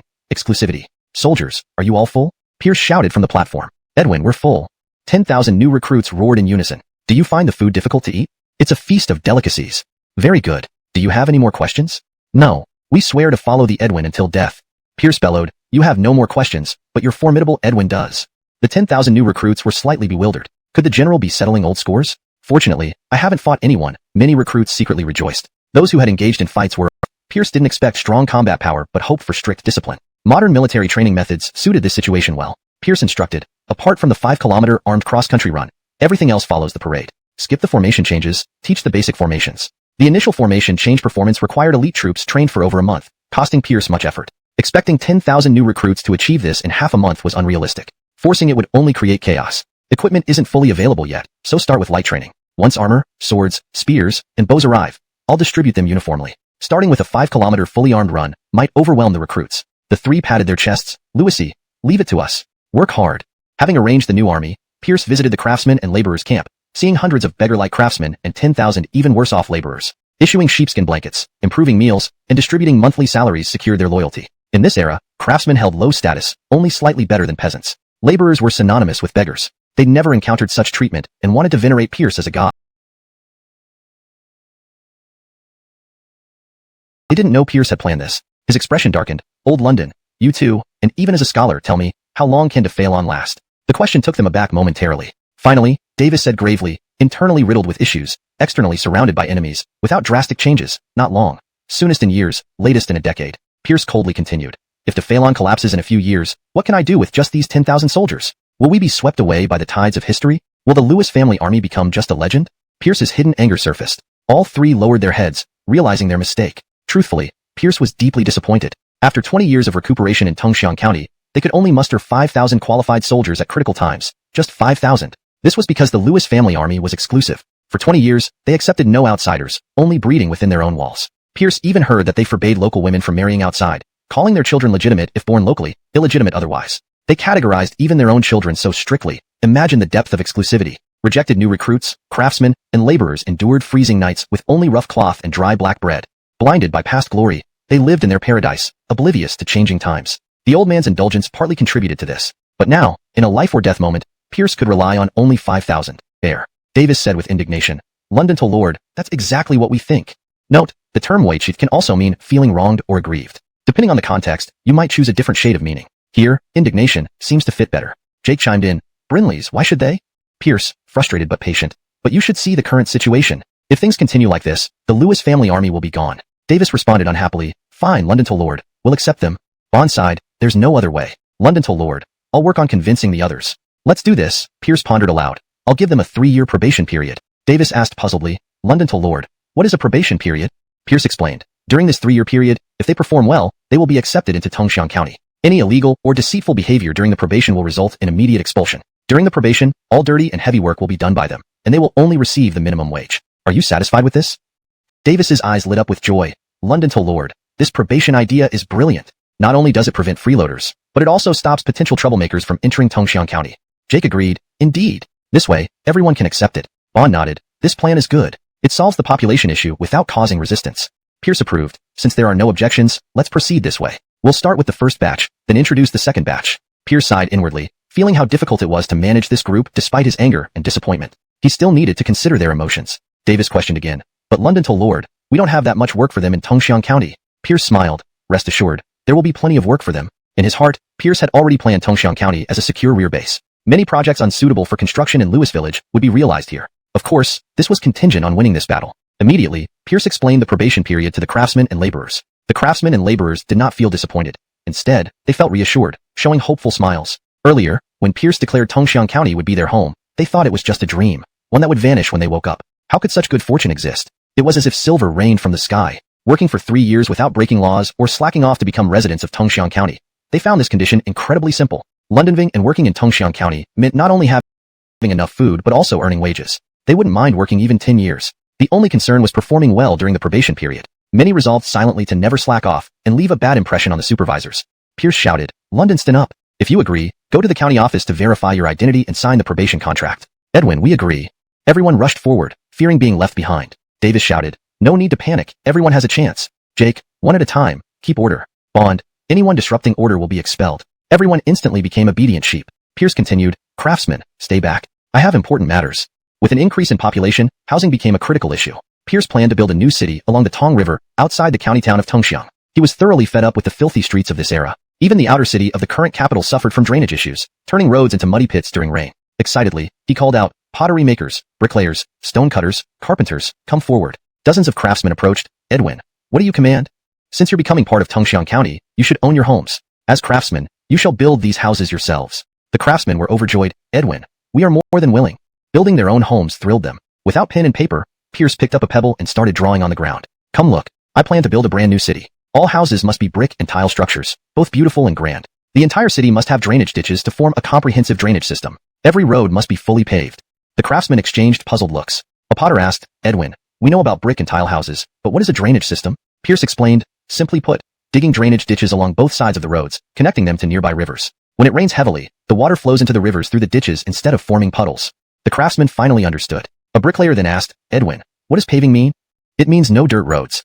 Are you thinking of using blue bricks or stone slabs for paving? The craftsman gasped. Paving an entire city with blue bricks or stone slabs was a massive undertaking. Only inner cities of major metropolises like the imperial capital or Jiangzhou did this. Pierce laughed. We won't use blue bricks or stone slabs. These take too long and aren't flat enough. I have a new material called cement. It can pave roads smoothly and serve as a substitute for glutinous rice mortar to build houses, greatly increasing construction speed. The craftsmen were amazed. Edwin, such an amazing material exists? Pierce nodded. Soon, I'll have a cement factory built to provide cement continuously. He had already surveyed and found a large limestone mine near Tongxiang County. Once the factory was operational, cement would be plentiful. Your task now is to prepare a comprehensive construction plan. May I ask, Edwin, how big will the city be? Initially, plan for a population of 100,000, but ensure space for future expansion. Edwin, we understand. Meanwhile, potters, start digging kilns outside the city to bake bricks. Bricklayers, start making tiles. Stonecutters, prepare stones. Carpenters, gather wood. You may freely assign the 10,000 laborers to get the materials ready quickly. Brinley's Edwin. Hashtag chapter 119. Lacking a certain grace. The plans for constructing the new city were laid out, and the tasks for the craftsmen and laborers were arranged satisfactorily. However, these were not the most pressing matters at hand. What mattered most was still the deployment around this war. Someone, a hand rested on his shoulder, interrupting him. Hattie said calmly, it's already late. You've been working hard all day, rest first. We can discuss everything else tomorrow. Unknowingly, the sun had already set. After a hectic journey to Tongxiang County, he reorganized the Lewis family army, fought Oral, and then handled various administrative tasks. Indeed, he hadn't rested much. But how could he care about that now? Wait, let me finish handling this matter. No. Hattie said firmly, I'm your head of personal guards, and I need to take care of you. With that, she grabbed Pierce and started walking. Pierce turned around and shouted to the group of craftsmen, everyone, get some good rest today, and follow the plan tomorrow. If there are any issues, find Davis, or come directly to the mansion. Oh, and blacksmiths, gather at the largest smithy in Tongxiang County tomorrow morning. I have important matters to discuss. Tongxiang County, as part of the Lewis family's fiefdom, housed the Pinyin Marquis mansion within its walls. Though it wasn't as grand as the mansions in the capital, it was still the most impressive building in Tongxiang County. This five-court residence was serene and spacious, with pavilions, terraces, bridges over flowing streams, and several dozen courtyards capable of accommodating hundreds of people. With Pierce and 50 guards living inside, it still felt quite empty. Originally, Pierce wanted to arrange for Andonis, Dwayne, and Oswald, along with their soldiers, to stay here too, but they insisted that since they lacked Pierce's skills, they needed to share hardships with the new recruits and move to the barracks. Great swordsman, what would you like to eat? I'll make it for you. Hattie frowned. Behave yourself. I've already asked Davis to arrange for a chef, but won't it not suit your taste? How could anyone compare to me? Aren't you tired? For great swordsman's meal, who cares if I'm tired or not? If you're not tired, show me the last set of boxing moves you learned today. All right. Though unwilling, Pierce busied himself all day and deserved a good meal. Brinley, if the great swordsman commanded, he couldn't refuse. Under the night sky, Pierce once again practiced Tai Chi Trishan. In the evening, the icy breath from the Ice Heart Sutra surged within him, making his Tai Chi fluid and almost instinctive. He even unconsciously modified some movements to suit his style. If in the future, he could proudly claim Lewis family Tai Chi. After finishing, he asked eagerly, great swordsman, how did it look? Hattie replied indifferently, your Tai Chi is quite remarkable. Even among our heavenly sex fist techniques, it ranks in the top 3, offering significant insights. Pierce smiled, that's great. Tai Chi was one of the most profound martial arts in the future, versatile enough to be applied in fists, palms, or swordsmanship. Hattie stood in the courtyard and began wielding her sword. In her white robes, she looked like an ethereal fairy dancing under the moonlight. Her graceful and otherworldly demeanor left Pierce mesmerized. Again and again, her sword style transformed. Finally, Pierce's eyes widened. Damn, Tai Chi swordsmanship. After watching his Tai Chi once, she grasped its essence and incorporated it into her sword technique. Her martial arts talent was truly astonishing. No wonder she was the unmatched genius of the heavenly sect, a freak among freaks. Deciding she had done enough, Hattie stopped. How was it? She asked. Pierce responded earnestly, still a little off. Hattie frowned. What's missing? The form is similar, but it lacks grace. I have an idea to instantly add more grace. Tell me. Pierce excitedly pulled out a groundbreaking creation. Here, great swordsman, put on these fishing net socks, and you'll have the perfect grace.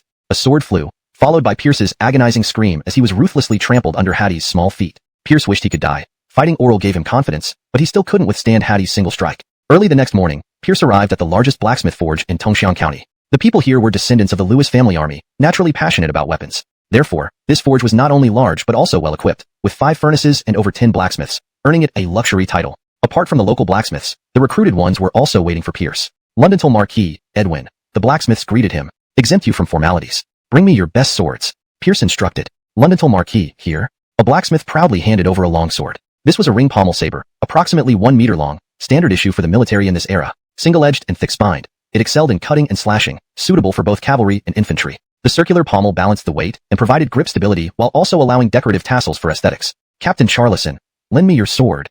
Pierce held the longsword tightly. Hattie drew her mystic ice sword and slashed at the longsword. Clang! The impact left the mystic ice sword unharmed, while the longsword broke in two. Testing more blades yielded the same result.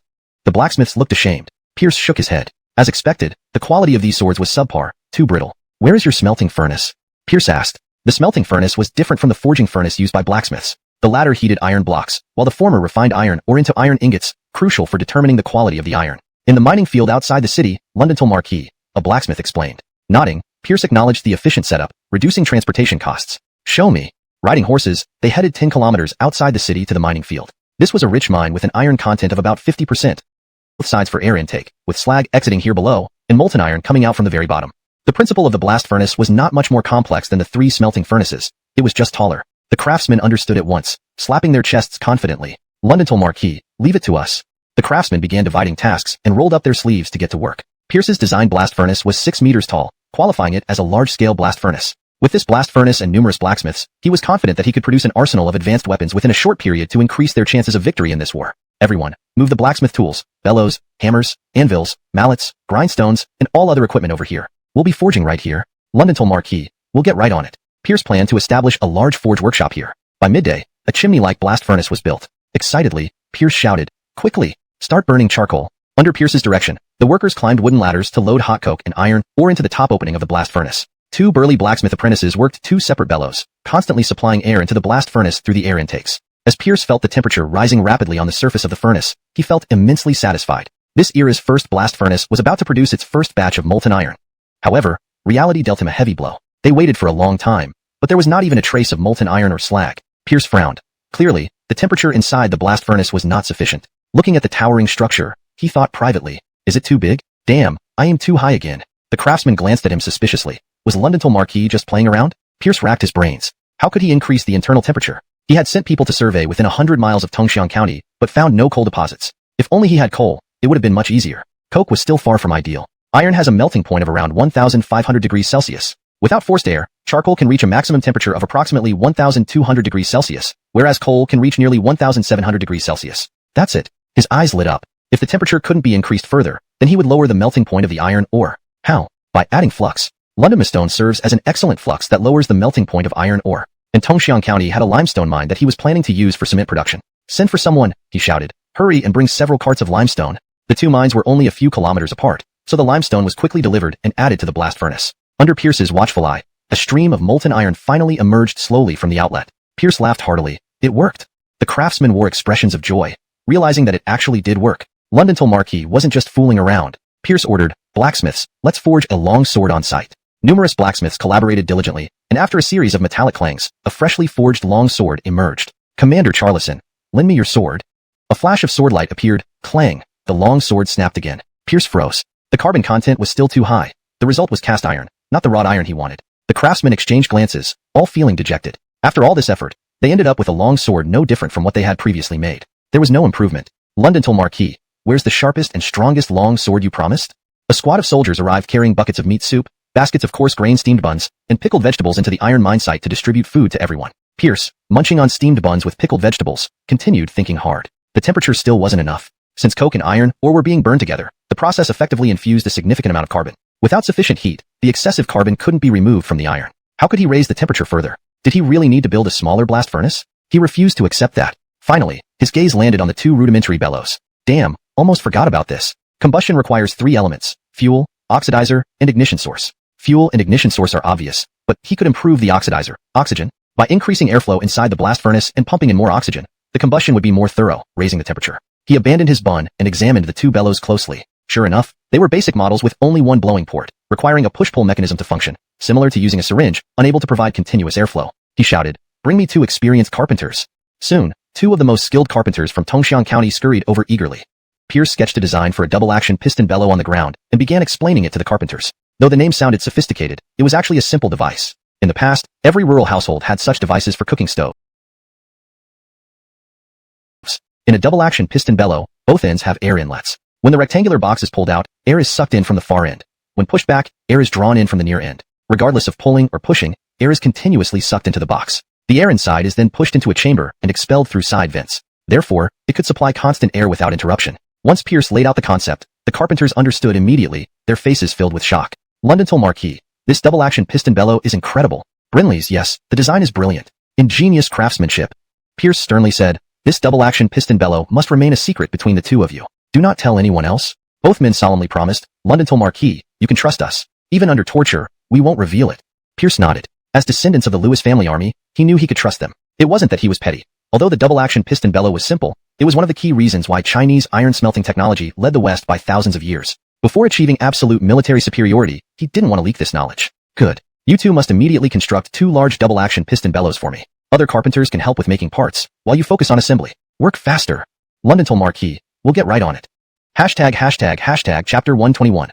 The Steel Infiltration Method. A few hours later, 2 brand new large bellows were completed. After connecting the exhaust ports of the bellows to the blast furnace's tuyères, more coke, limestone, and iron ore were fed into the furnace. Under the vigorous pumping of 2 burly blacksmith apprentices, the temperature inside the furnace gradually rose. The color of the flame at the top of the furnace changed from red to orange, and finally turned white. Pierce was overjoyed. The flame turning white indicated that the furnace had reached a temperature of around 1,500 degrees Celsius, the melting point of iron. He had also added limestone as a flux, so everything should be fine now. Success was just within reach. However, before he could fully enjoy his triumph, tragedy struck again. Crack! A crack appeared on the blast furnace. Alarmed, Pierce shouted loudly, hit the ground! Everyone get down!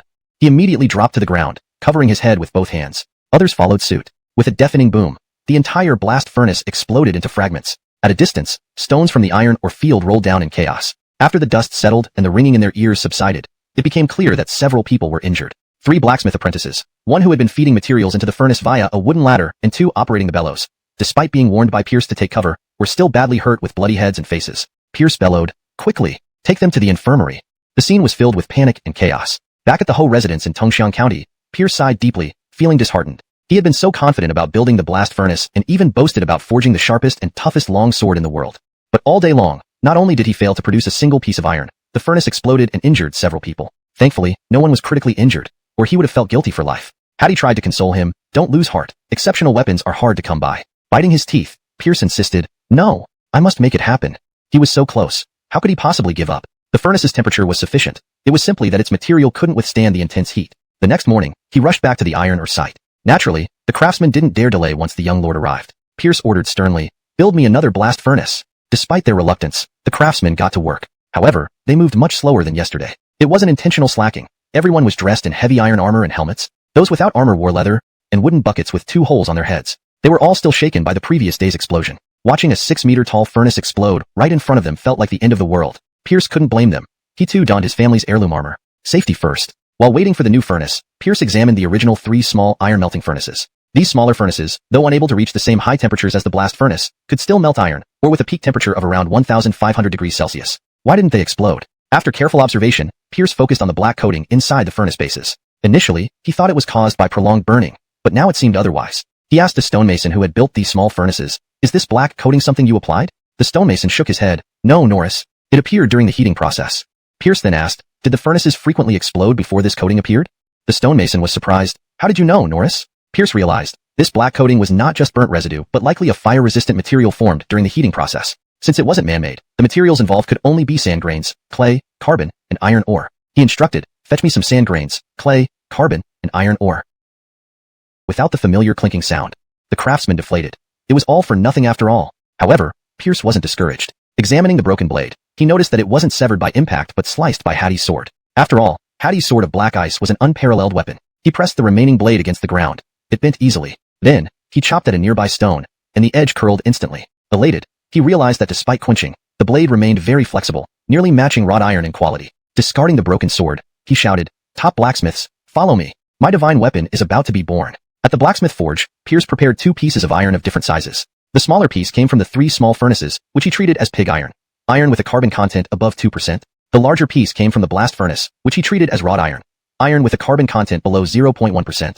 High carbon blades were too hard and prone to breaking, while low carbon blades were too soft and prone to dulling. Therefore, the ideal material for a divine weapon would be medium carbon steel. Iron with a carbon content between 0.3% and 0 accelerates the speed of carbon penetration into wrought iron, thus shortening the smelting time and increasing productivity. 2. By carbon infiltration, wrought iron can transform into steel, and pig iron can also become steel through decarburization, significantly increasing the output of steel. 3. At high temperatures, elements like carbon, silicon, and manganese from the molten pig iron react with impurities in the wrought iron, purifying the metal structure and improving metal quality. 4. The operation is simple and easy to master. Different carbon content levels can be achieved by mixing pig iron and wrought iron in specific proportions and smelting them.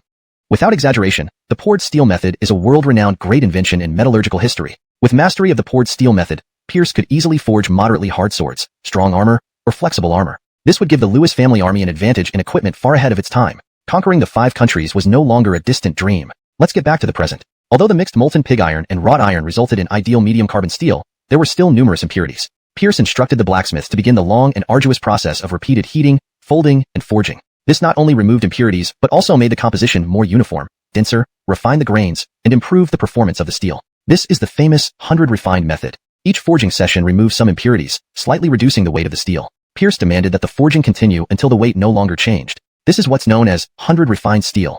100 refined doesn't mean exactly 100 times, but refers to the highest grade of the method. There are 30 refined blades, 50 refined blades, and 100 refined blades, but not 1,000 refined or 10,000 refined ones. This took half a day with the best craftsmen working in shifts, sweating profusely. Pierce watched closely by their side for the entire time, eagerly waiting to witness the birth of the blade. During this time, he whispered something to a guard who hurriedly left the mine and returned soon after carrying a wooden bucket covered with white cloth, unknown to everyone what was inside. The final hammer blow confirmed the desired weight. A cheer went up from all present at the successful completion. Another round of hammering and shaping transformed the 100 refined steel into a beautiful ring-hilted knife.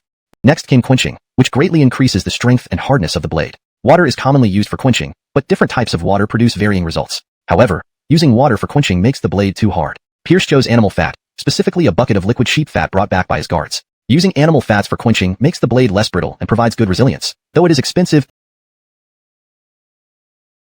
carbon steel obtained through the poured steel method is already qualified material. Adding 30 refinements should remove most impurities, making it nearly a treasure sword, enough to surpass other blades of this era. He nodded. Very well. You have my thanks. If you complete this task, there will be ample rewards, and your monthly pay will triple.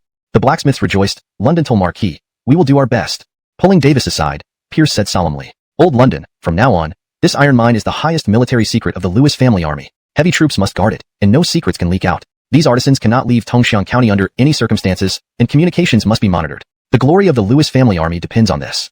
Given that the blast furnace, flux, double-action piston bellows, black refractory materials, and the poured steel method were hundreds or even thousands of years ahead of their time, no amount of security would be excessive. Davis promised solemnly, rest assured, London told Marquis, I will ensure this place remains secure.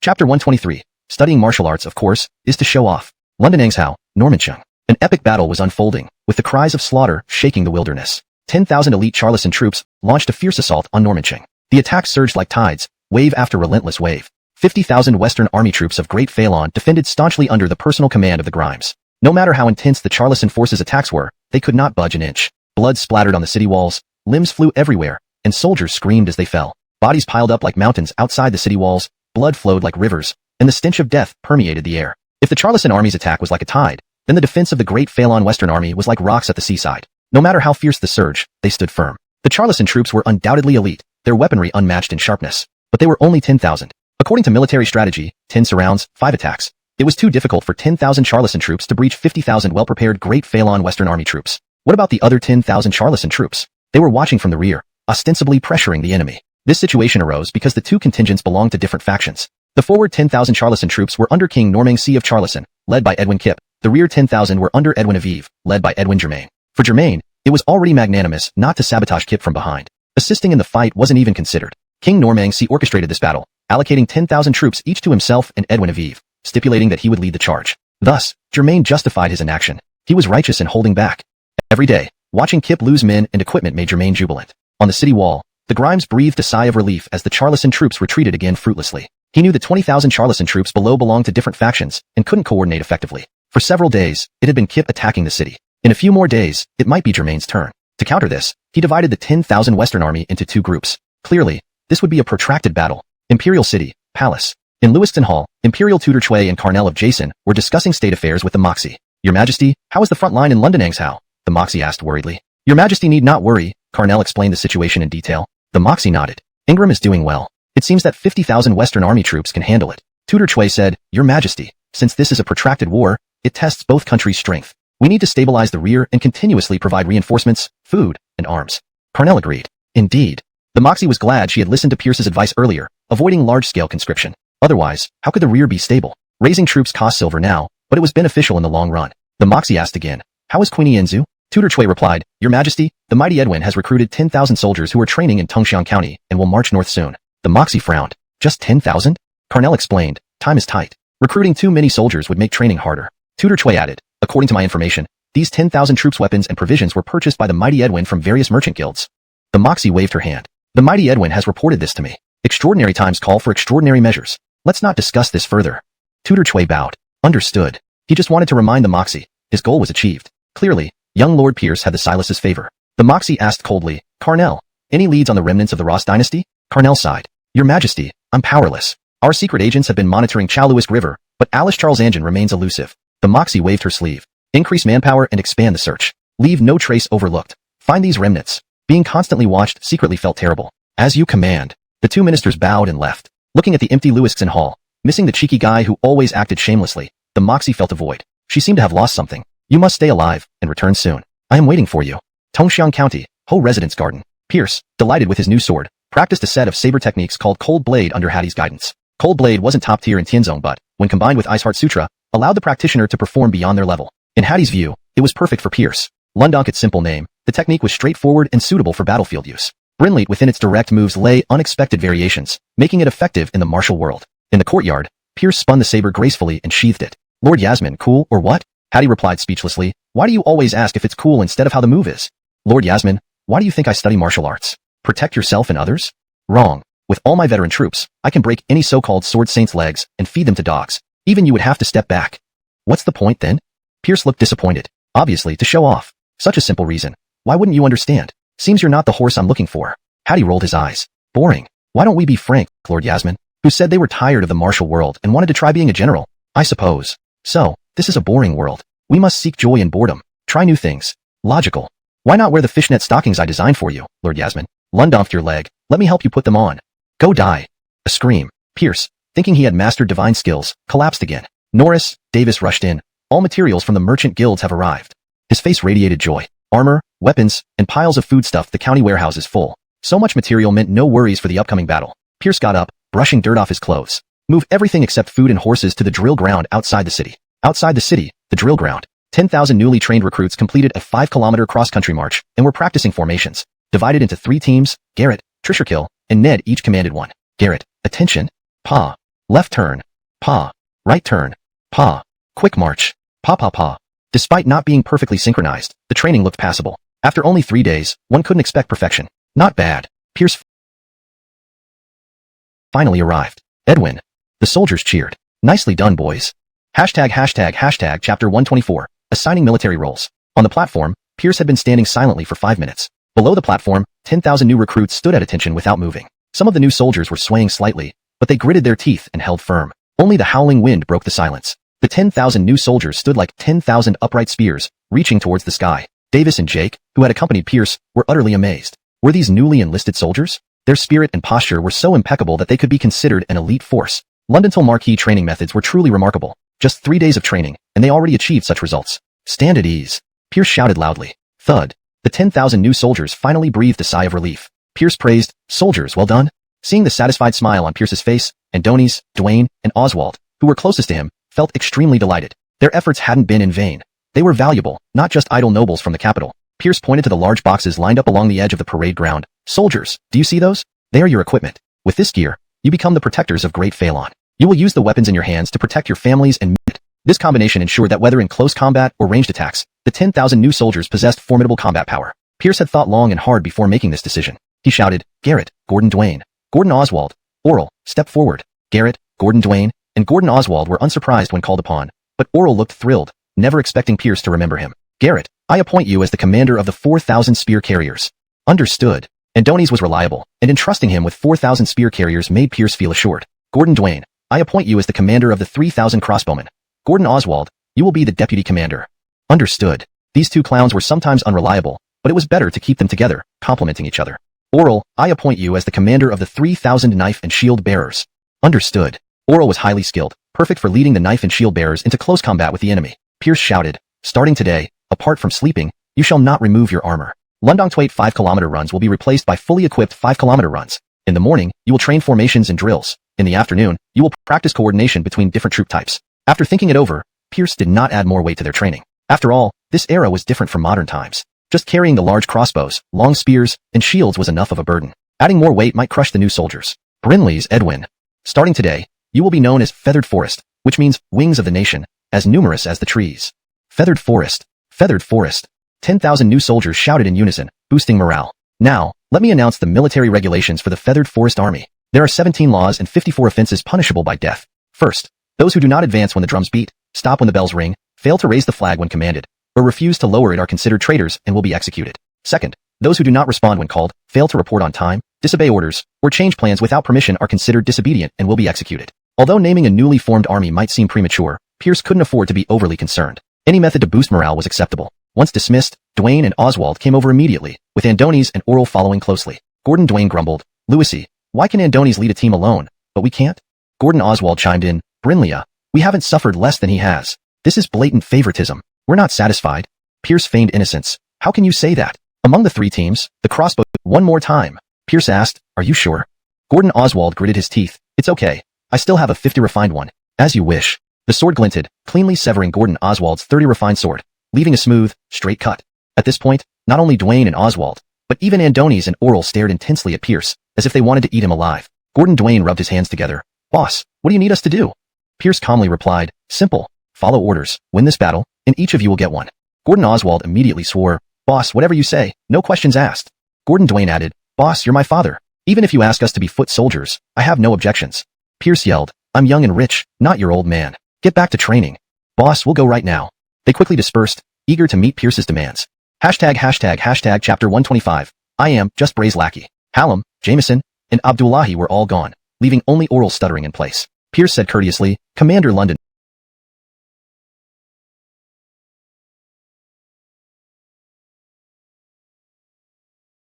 "Naturally. I will keep your excellency's words close to heart," Oral replied. "Come." Pierce took out a copy of the 6 secret teachings and 3 strategies from his chest. "These 2 books are for you. Read them when you have time. You can read, right?"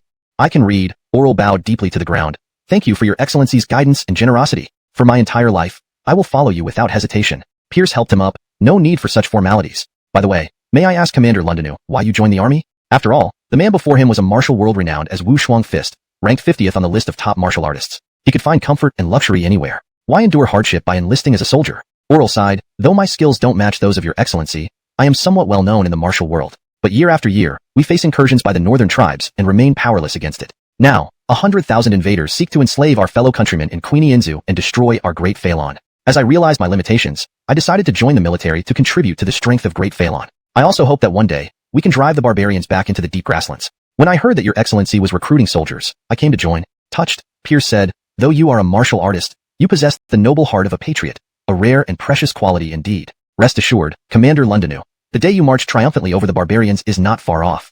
Oral excitedly asked, "Your excellency truly?" Pierce nodded, "Perhaps in this very battle." "Commander Londonu, let me ask you one question. Facing innocent women and children of the invading tribes, can you bring yourself to kill?"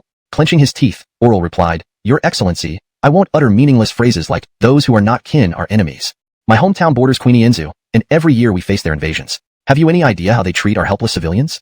They slaughter the children and elderly, capture adult men and women to take back to the grasslands. Men become laborers until they die. Women become tools for their lust, living worse than death. They can be slaughtered at will, like livestock. From a young age, I swore that if ever I had the chance, I would exterminate the barbarians entirely." "Very well. You may return and focus on training. It's still early for now, but remember this," Pierce said calmly. "Brinley's, your excellency." Oral bowed and withdrew. Pierce thought he might encounter a patriotic knight with compassion and struggle to make difficult decisions. Unexpectedly, Oral harbored such profound hatred toward cutting off the rear supply lines of the besieged northern army. Unfortunately for them, Queenie Anyang City remained eerily quiet. Outside Queenie Anyang City, not far from the walls, the invaders herded groups of Queenie Inzu civilians, shouting and lashing them mercilessly. A man with an injured leg lagged behind slightly, and a barbarian cursing loudly drew his blade and decapitated him, leaving the severed body where it fell. A slightly attractive woman was pulled out of the line, her clothes ripped to shreds by a barbarian. A group of them circled her, laughing sinisterly. Her cries for help met only with silent despair as others continued their forced march forward. Her struggles infuriated the barbarian, who severed her tendons, reducing her to a cripple. The satisfied barbarian then laughed wildly as he impaled her with a spear from below, the tip piercing out through her mouth, before planting the spear upright in the grassland. Watching from atop the wall, Alexei clenched his fists, his eyes burning with fury. Holding a prized sword tightly, he prepared to leap down. A large hand pressed onto his shoulder. It was Edwin Abelardo. Calm down. Abelardo commanded sternly. Don't stop me, Edwin. Alexei gritted his teeth. These beasts. Killing one is enough. Two more than enough. If you wish to die, slit your own throat here, Abelardo coldly replied. You going down there will only disrupt morale. Alexei hesitated. Edwin. Sounds of pa pa pa echoed in unison. Chapter 126. The Lewis Family Cavalry. Under the onslaught of the northern barbarians, the entire Queenianzu region was in turmoil, triggering a massive wave of refugees. Initially, it was the wealthy who fled, but this time, everyone who could escape did. There were those who refused to run and instead took refuge in the mountains, forming defensive enclaves if they had a conscience. Otherwise, they might turn to highway robbery without hesitation. With internal bandits and external barbarians causing chaos, the entire Queenianzu region was thrown into disarray. Countless people lost their homes and families were torn apart. On the ancient path of Queenianshan, a group of ruthless bandits was raiding a caravan escaping from the disaster. The caravan's guards numbered only over 100, while the bandits had 500 to 600 men, giving them the audacity to rob and kill. These bandits weren't just ordinary thugs. Some of them had originally been county soldiers from nearby Charlesieu County. When the neighboring county saw the presence of the northern barbarians, the magistrate fled overnight, leaving the county captain to rally 400 to 500 men and establish a stronghold in the mountains. The invading northern barbarians split into smaller groups upon entering Queenianzu. They would only unite for richer urban targets. For mountain strongholds with little wealth and favorable terrain, they often turned a blind eye. Led by seasoned county soldiers, the bandits drove back the caravan's guards, reducing their numbers from over 100 to just dozens. A wealthy merchant within the caravan looked like a man on the verge of death as his beautiful wife and daughter embraced him, sobbing bitterly. The bandit leader laughed wildly, anticipating the moment when these lovely women would soon be under his control. Clatter clatter, came the sound of hooves. Everyone's faces changed drastically. The northern barbarians are here, someone shouted in horror. Panic spread rapidly as many started fleeing up the mountain. Don't panic, the bandit leader shouted. They're coming from the south, not the north. At the end of the ancient path, endless cavalry flooded in like a tidal wave. Clad in black armor and red tassels, armed with powerful bows and long swords, they rode double horse formations, their cold eyes revealing nothing but grim determination, looking like ghostly knights emerging from hell. This is the black armor red tassel cavalry of our great Phelan, the merchant exclaimed with tears of joy. The black armored cavalry enveloped everyone in an overwhelming surge. After the tide receded, all the bandits lay in pools of blood, leaving only the handful of surviving guards and the merchant's family. All merchant trembled with excitement. His wife asked curiously, Sir, what's wrong? The merchant excitedly responded, It's the Lewis family army. They've finally appeared. The daughter whispered, Father, is the Lewis family army very formidable? The merchant proudly declared, Of course. 2 decades ago, when Great Phelan was on the brink of destruction, it was the Lewis family army that stood up and won countless battles, turning the tide against all odds and saving the dynasty. As long as the Lewis family army exists, Great Phelan will never fall. These minor northern barbarians will surely be crushed beneath their iron hooves. We'll be able to return home before long. The wife beamed, That's wonderful news. The daughter shyly remarked, Father, I want to marry someone from the Lewis family army. The merchant laughed heartily, Excellent. It's an honor for our family. Ahead of the 5,000 Lewis family iron cavalry, Deputy Commander Evander rode closer to Commander Ewan. Commander Gordon, we're approaching Charlesieu County. According to our scouts, a group of around 1,000 northern barbarians is currently rampaging north of the county. Should I proceed cautiously? Commander Lewis, Ewan said, Have you ever served in the Lewis family iron cavalry? No, at that time, I was part of the Lewis family infantry. Commander Gordon, were you in the cavalry? Evander. Or through the imperial examinations, requiring exceptional scholarly ability and recommendations from nobility. Thus, Terence gave up early on pursuing an official career, intending to learn a skill to avoid starvation. However, ordinary artisans held low social status, which he found unsatisfactory. Finally, he focused on medicine. His deceased father had a close friend named Sullivan, who was reportedly a chief physician in the Imperial Medical Institute. So he sold his assets, gathered travel funds, and went to the capital city to seek this Uncle Sullivan. After much persistence, Uncle Gore relented and allowed him to join the Imperial Medical Institute as an apprentice. With such a prominent uncle backing him, Terence thought his future would be bright. Unexpectedly, he was conscripted by the Northern Expeditionary Londontal Marquis, becoming a medical apprentice in the army. Being the most experienced among the apprentices, he naturally became the senior apprentice. From then on, life entered its darkest period. After traversing a perilous path, they arrived in Tongxiang County and were housed in the largest clinic. The living conditions were decent, meals tasty, and everyone treated them kindly. He sighed in relief, savoring what he thought would be the last bit of peace in his life. But after just one day, his peaceful life was abruptly shattered. Chapter 127. The Divine Dr. Gerlamelda. The next evening, several severely injured individuals were brought to the iron mine site. Apparently, they had been injured by an explosion from the iron smelting furnace. Most of the injuries were manageable except for one apprentice blacksmith, whose abdomen had been cut open by a sharp piece of stone. The entire medical facility was at a loss on how to treat him. Finally, everyone turned their attention to Terence, the top disciple from the Imperial Medical Institute in the capital city. Though Terence wasn't entirely confident, he did have some experience. Not just from performing surgeries on rabbits and mice as per the Elias whims during his time at the Imperial Medical Institute, but also on the way to Tongxiang County, where the heartless Elias had forced them to practice on dozens of seriously wounded bandits. He had stitched up several bandits, with only one surviving. But it was all about gaining experience. Experience transcended life and death. To save face for the Imperial Medical Institute, Terence could only take on the surgery despite his hesitation. Convincing himself that he was experienced, he calmly stitched up the wound of the blacksmith apprentice. Miraculously, the resilient blacksmith survived. Everyone in the clinic was astounded and immediately hailed Terence as a divine doctor. Just as he was basking in this glory, trouble came knocking. A young girl approached him. This girl was the daughter of the clinic's owner. Despite her young age, her medical skills surpassed those around her, earning her the title of Divine Dr. Girl Imelda in Tongxiang County. Imelda had witnessed Terence's extraordinary surgical skill firsthand and felt as though her own medical bottleneck had been broken. She finally found her direction.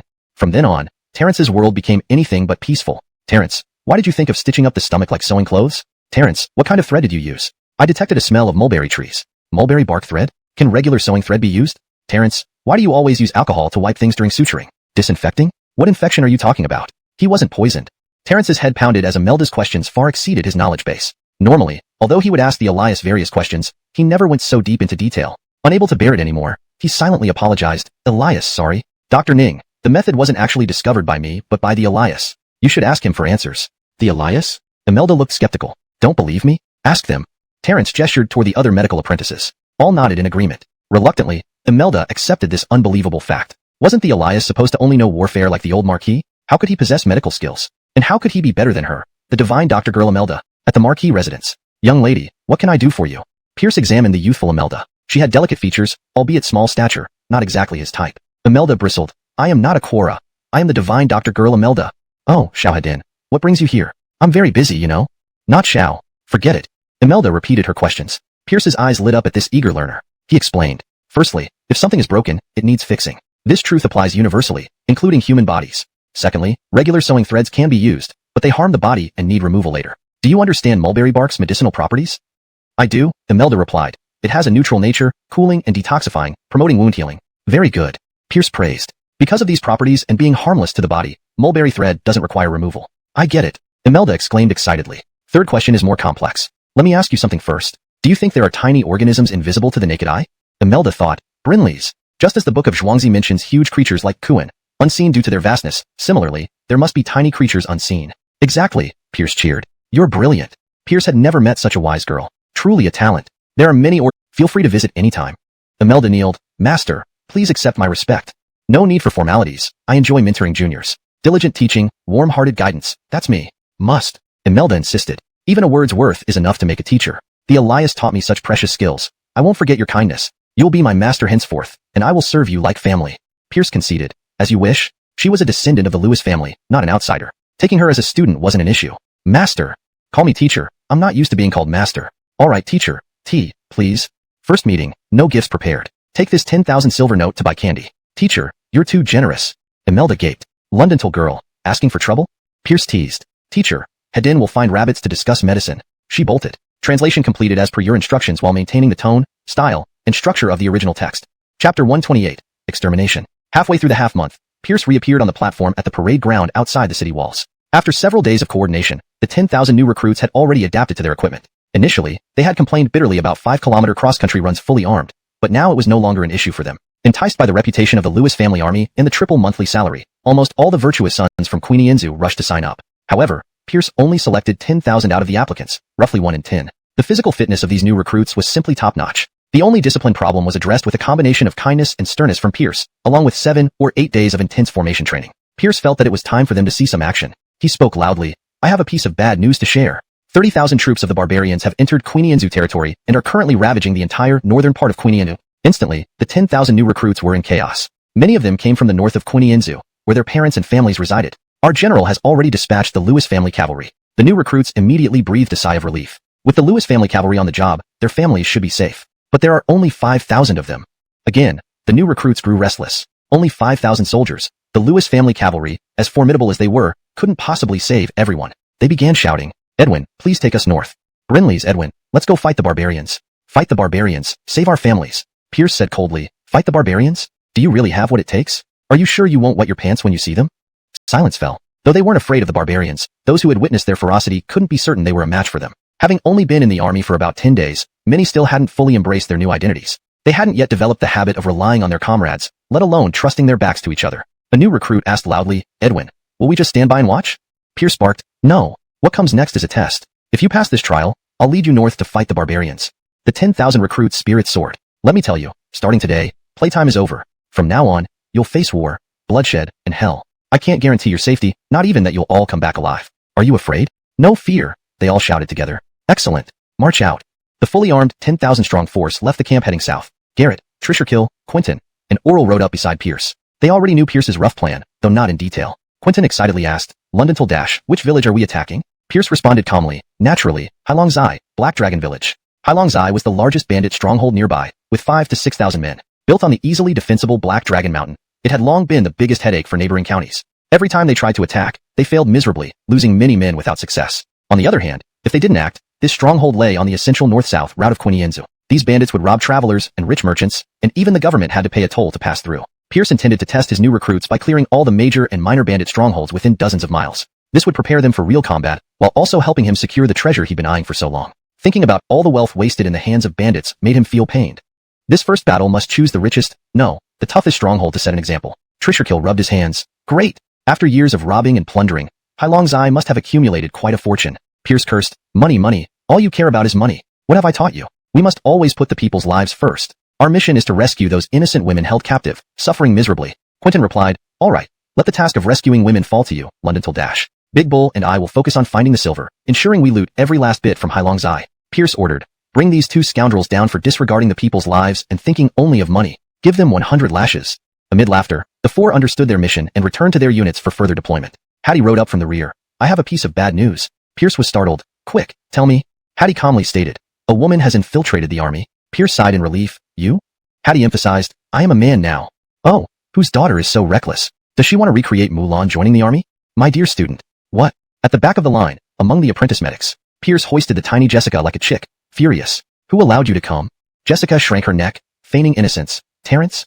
Beside her, Terrence protested, Edwin, not me. It was Jessica who gave Wong Quan a laxative before departure, disguised herself as him, and joined the ranks. Pierce cursed, Jessica, you dare to do such a thing. Taking advantage of the moment, Jessica hugged Pierce's arm and pleaded, oh teacher, please let me stay. Wars always bring injuries, which need doctors. Isn't this my way of contributing to the army?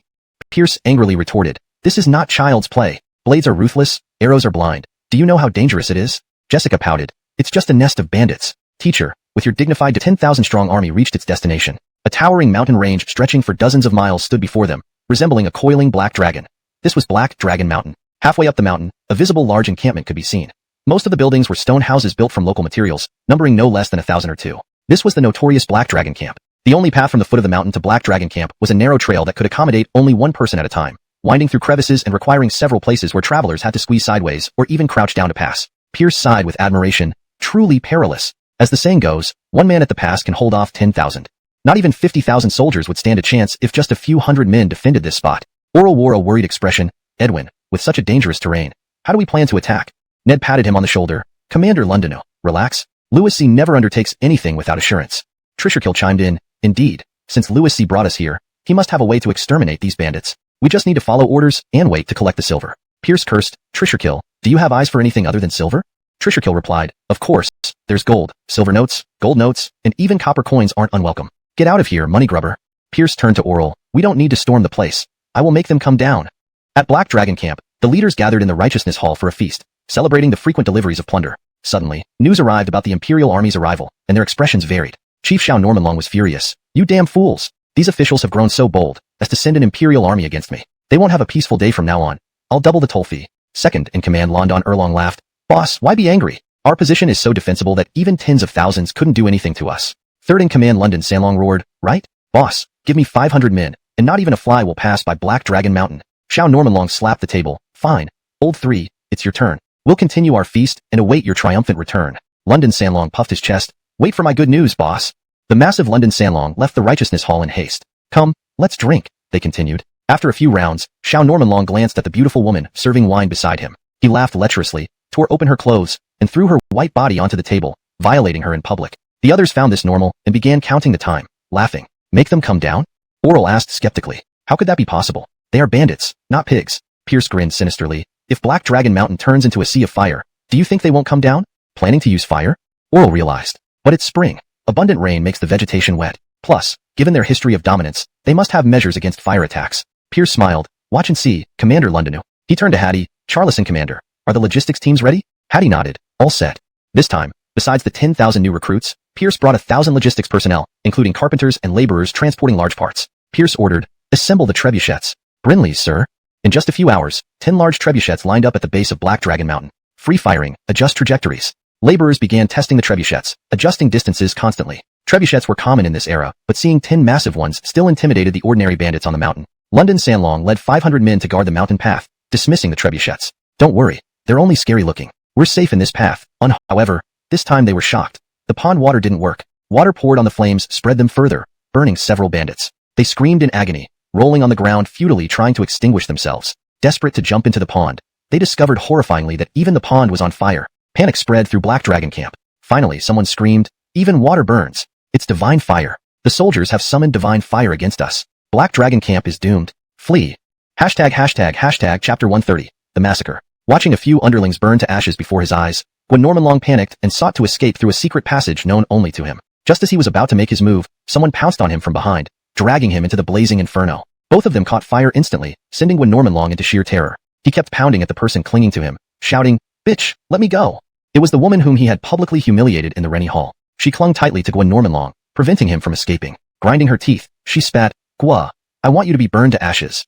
Gwen Long screamed in despair, "Come save me." He didn't want to give his enemies any ammunition against him. For a modern person, finding a type of fire that water couldn't extinguish wasn't difficult. Any oil that doesn't dissolve in water would work. Oil floats on water, continuing to burn and spreading along with it. Petroleum, lacquer oil, and fuel oil all fit the bill. Pierce just happened to have lacquer oil nearby. Why was Tongxiang County named such? It surrounded many tung trees, which produced tung oil, an excellent lacquer. Previously, Pierce had ordered the old soldiers of the Lewis family in Tongxiang County to secretly establish a tung oil factory. This served two purposes, producing small amounts of tung oil cans and using tung oil as maintenance for military equipment, like applying lacquer to the arms of crossbows. Tung oil dried quickly, was lightweight, glossy, adhered well, heat-resistant, acid-resistant, alkali-resistant, anti-corrosive, rust-preventative, and non-conductive. All valuable properties. Pierce wouldn't pass up something so useful. On the mountain path, London Slong and 500 bandits gaped at the flames rising from the fort. London cursed what everyone at the foot of the mountain was thinking. What are these idiots doing? Why aren't they putting out the fire? Unlike those below, he soon found the answer as tung oil cans rained down upon them. Boom. Flames spread instantly. Dozens of bandits splashed with tung oil turned into torches. London shouted. 1,000 bolts flew, mowing down the leading ranks of bandits. First row back, second row, shoot. Second row back, third row, shoot. After 3 volleys, half the bandits were gone, though they'd closed to within 100 meters. The crossbowmen stepped aside, revealing 3,000 shield-bearing swordsmen and 4,000 spearmen behind them. Shield-bearers shoot. 3,000 arrows rained down, engulfing the bandits. Shield-bearers back, spearmen, shoot. After 4,000 arrows, only scattered survivors remained. Still, Pierce wouldn't give them a chance for close combat. Shield-bearers raise shields, spearmen advance. 3,000 shields lined up, spears extending between the gaps. Step by step, thrust by thrust, bandits were impaled before reaching the army's clothes. 7,000 men advanced to the base of the mountain, leaving not a single bandit alive. The battle ended, with the entire Heilong fort wiped out. Not a single new army soldier was harmed. 10,000 soldiers stared in disbelief, unable to believe what they had done. Surrounded by thousands of corpses, they realized they stood amidst a sea of blood. Some less resilient soldiers knelt, vomiting. Trisherkill said, "Lewis, this isn't fighting. This is massacre." Ned added, "Lewis, we despise you." Too despicable, giving them no chance. How desperate must they have felt? The resentment here will surely turn it into a ghost domain. Lewis glanced at them. "You two, write a 10,000-word summary for me after the battle." Trisherkill immediately knelt. "Lewis, you did great, superbly great, absolutely great." Ned hugged Lewis's leg. "Lewis, you're my role model. I'm proud of you. Both of you clean up the battlefield." "Sure, right away." On the other side, Garrett and Oral took out notebooks, beginning to record what they witnessed today. The realization dawned on them. War could be fought this way. "Teacher, I'm here." Jessica ran up from the rear, diving into the pile of bandit corpses. "Bandits, don't be afraid. I, the divine healer girl Jessica, am here to save you." Chapter 131, Post-Battle Summary Meeting. In the makeshift camp, a post-battle summary meeting was being held with great enthusiasm. The speaker was Pierce, and the audience included Garrett, Trisherkill, Ned, and Oral, the 4 commanding officers, Hattie, the personal guard captain, and a few veteran Lewis family soldiers aspiring to become commanders. Pierce wanted to cultivate these men into competent leaders as quickly as possible, and such post-battle meetings were an effective method. "Pierce, everyone, what do you think contributed to our remarkable victory?" Ned mumbled quietly, "Because you're despicable." Pierce furious. "Ned, what did you say?" Ned shouted loudly, "I said you are wise and mighty, full of strategies and tactics, excelling in both military planning and battlefield command, achieving every attack without fail." Pierce tapped on the table. "Too general, even though what you said is true. We need to analyze specific aspects and look beyond the surface to see the essence." Pierce pointed at Hattie. "Commander Charlison, you first?" "Firepots." "Exactly. The firepots drove the bandits down from the mountain, neutralizing their geographical advantage, which was key to our significant victory. So, what does this indicate? Pierce continued to guide him. Hattie, puzzled. It means you are despicable? Pierce, frustrated by the slow progress. It means we were thoroughly prepared. Why were we so well prepared? Because we understood the enemy's situation very well. As the saying goes, know your enemy and know yourself, and you will never be defeated. The group's eyes lit up, nodding in agreement. Anything else? Pierce pointed at Garrett. Commander Jason, your thoughts? Garrett pondered. The bandits lacked organization, while we had unified commands. Pierce praised, very good. This is also a critical reason for our victory. Compared to our army, the bandits' strengths lie in their willingness to die in battle and extensive experience in personal combat. Their weaknesses are poor discipline and inferior equipment. Our army is the opposite. After analyzing both sides' strengths and weaknesses, we should capitalize on our advantages while avoiding our shortcomings. By utilizing our superior equipment, we used crossbows for mass attacks and then advanced collectively with shields and spears, avoiding individual combat. Clap, clap, clap. Applause erupted. Everyone looked admiringly, understanding dawning on them. Actually, most of them grasped these principles to some extent, but couldn't articulate them. Pierce's role was to help summarize and systematize their thinking, fostering their analytical skills. This way, even when faced with unexpected situations, they wouldn't panic and lose composure. Pierce clapped his hands. All right, that concludes this post-battle meeting. Everyone must submit a summary to me, at least 500 words long. One less word equals one lash. Groans erupted from the group. Now, let's discuss the upcoming battles. Hearing this, everyone sat up straight. Pierce coldly stated, Black Dragon Fort has been eliminated, but there are still over 10 bandit strongholds around us, ranging from hundreds to thousands of members. Moving forward, I won't personally command operations. Garrett, Trisherkill, Ned, and Oral, you four will lead your respective units to clear out these forts within 7 days. The test is upon you now. My requirement is to achieve maximum victory with minimal cost. If you can't even handle a gang of bandits, forget about marching north to fight the barbarians. Just find a stone to bash your heads against. Got it? For resounding responses, understood. Pierce took out a map from his robe, marking several bandit fortresses. Next, let's assign the tasks. Several of them moved closer, competing eagerly for assignments. After the assignments were completed, Hattie calmly watched Pierce. I want to go too. Don't joke around, you're my personal guard captain now. Hattie emphasized again. I want to go. Next time, definitely next time. Hattie placed his hand on the hilt of his sword. Pierce enraged. Are you threatening me? Unthinkable. Garrett, give Commander Charlison 1,000 men. Jameson Long's spear unit had 4,000 men. Giving Hattie 1,000 shouldn't be a problem. Then, he assigned 2 smaller bandit strongholds to Hattie, allowing her to practice her skills. After all, with her martial prowess, she could easily handle a few hundred bandits single-handedly without any issues. Following that, Pierce split 24 medical apprentices, several carpenters, and 1,000 logistics personnel into 4 teams, distributing trebuchets and tung oil pots equally among them. In 7 days, I'll await your success in Tongxiang County. Picking up Pepper from the pile of corpses, Pierce returned to Tongxiang County with only his personal guard. Of course, he didn't forget the chests of silver and gold from Black Dragon Mountain. Unfortunately, the supplies were destroyed in the blaze, leaving nothing behind. Pepper, wriggling. Teacher, wait, there are still some living bandits. Can we bring them along? I need to observe post-operative reactions. Pierce sighed. Fine. Get a cart to bring them along. Pepper giggled. Thank you, teacher. You're so kind to Faithin. Her sweet smile turned grimacing faces to horror due to bloodstains on her clothes and face. Her delighted demeanor, as if enjoying dissecting dead bodies, left a sinister impression on everyone present. He heard the medical apprentices privately calling Pepper Londontal Demon. Others would be terrified and vomit during their first anatomy, but Pepper thrived in dissections. That eagerness genuinely frightened many apprentices. In today's battle, while others stayed far from bandit corpses, Pepper plunged into the fray like a starved beast. Most girls her age might scream at a minor scratch, yet Pepper was unfazed even by severed limbs and entrails, meticulously examining every detail of the deceased, even checking unblinking heads. Pierce foresaw that after today, few would dare approach Pepper. He sighed, uncertain if it was unfortunate or fortunate for her. Perhaps it was the fate of every prodigy. Genius and madness lie but a thin line apart. Regardless, he, as her teacher, supported her fully. Thus, he kept her close on his horse throughout the journey. Unbothered by the odd gazes, Pepper asked incessantly, Teacher, I'm proficient at suturing but slower than you. Any tips to speed up? To increase speed, you need strength in your arms. Wait, wrong. To improve, you need strength. I'll teach you push-ups later. Teacher, I stitched several bandits, but they died. Why? If the wounds weren't infected, it's probably excessive blood loss. Excessive blood loss? How do we treat it? Brinleys, transfusions. I'll teach you later. Hashtag chapter 132, the cavalry battle. Outside Queenie Inzu's Baotsong County, 2 cavalry units unexpectedly met. One was the Lewis family's iron cavalry clad in black armor and red tassels, while the other was a motley group of tribal cavalry in various attire. Each side numbered around 5,000. Originally, the tribesmen had been operating in squads of 1,000 to raid northern Queenie Inzu, but after several squads were decimated by the Lewis family's iron cavalry, they gathered all nearby forces into this impromptu force of 5,000 horsemen. Both sides were now tense. For the reorganized Lewis family cavalry, this was their first encounter with such a large and well-trained tribal force. The tribesmen, intimidated by the reputation of the Lewis family cavalry, decades ago, just 1,000 of them had crushed 30,000 tribal horsemen, a humiliation that lingered to this day, were determined to erase this stain from their history. Today, both sides had compelling reasons not to retreat. The Lewis family cavalry initiated an unstoppable charge, the thunderous hoofbeats shaking the surrounding fields. Eager to redeem their honor, the 5,000 tribesmen made a fateful decision. They charged straight at the Lewis family cavalry. From the moment they decided this, their defeat was assured. Each of the 5,000 Lewis cavalrymen wore heavy iron armor and wielded long spears. Among the tribesmen, only the 5 battalion commanders wore iron armor. The rest had rough leather, and their weapons were primarily bows and curved swords. More fatally, the tribal cavalry instinctively launched a volley of arrows to halt the Lewis family cavalry. The Lewis cavalry simply increased their speed, leaving most arrows behind.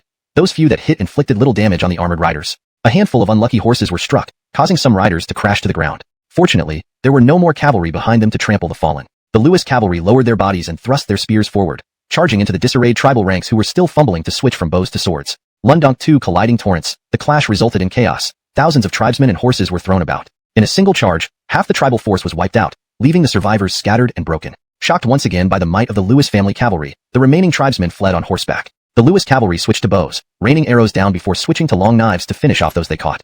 Only a few hundred managed to escape, but their joy was short-lived as they were met head-on by dozens of black-armored, red-tasseled riders. Though only a small group, their presence felt like an overwhelming army. The demoralized tribesmen crumbled under the assault. Ultimately, only a few dozen tribesmen survived. Ewan approached the black-armored riders with a puzzled look. He hadn't set up any ambushes, and these weren't part of the Lewis family cavalry. Pulling down his face guard, he asked sternly, "I am Ewan of the Lewis family army. Which unit are you?" "Uncle Gordon," the lead rider exclaimed in surprise. He pulled down his mask, revealing a young face. Ewan's eyes lit up. "Alexei, why is it you? Aren't you in Queenie Anyang City?"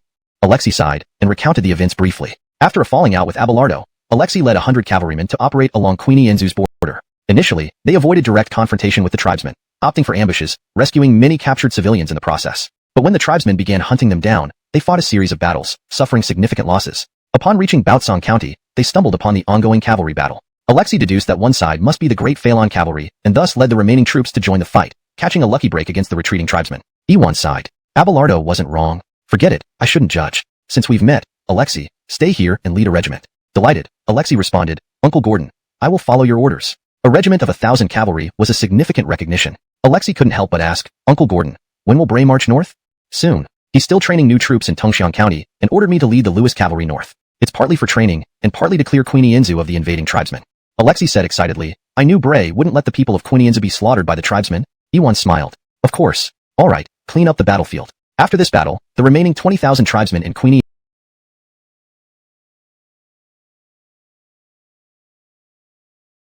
limited extent. Most blunt force injuries risk tetanus infection from Clostridium tetani bacteria, which alcohol struggles to kill. Jessica asked eagerly, "Teacher, is there medicine to kill these tetanus bacteria?"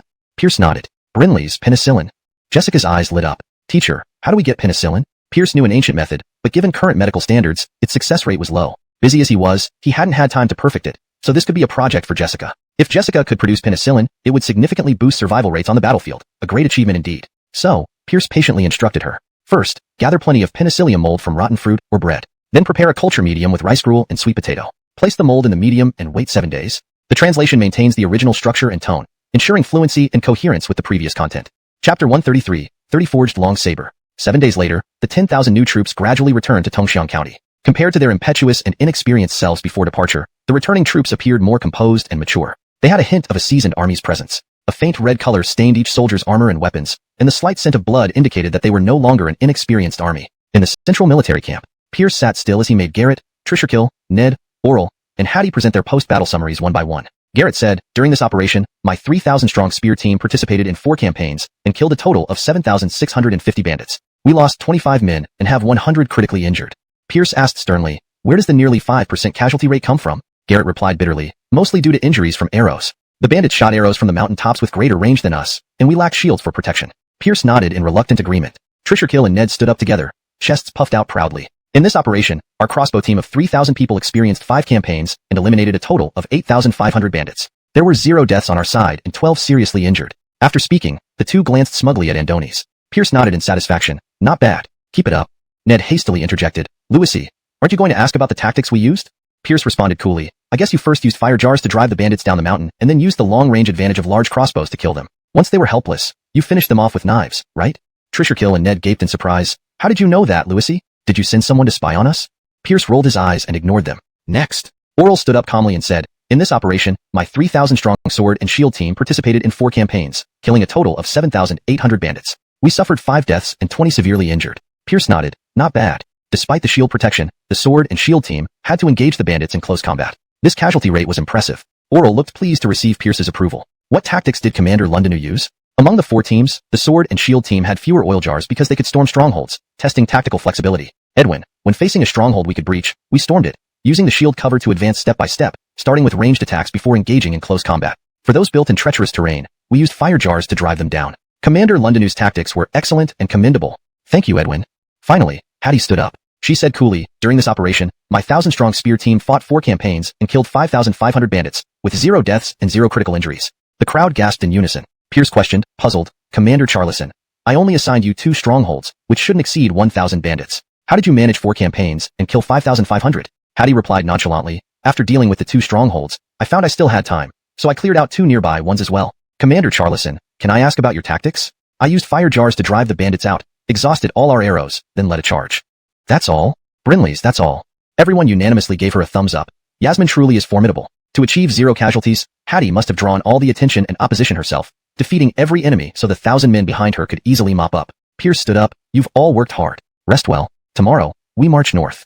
Understood. Everyone rejoiced. Finally, they could march north to fight the barbarians. Oh right, don't forget to write detailed battle summaries. I'll review each one. A chorus of groans erupted. Leaving the main military camp, Pierce rode towards the iron mine. Old Gao had earlier informed him that the 5,030 forged long sabers were ready. Hattie followed closely with a group of guards. Pierce asked Hattie, Commander Charlison, shouldn't you go rest? I don't need any help here. Safety isn't an issue in Tongxiang County. Hattie replied coolly, I'm not tired. Why would I need to rest?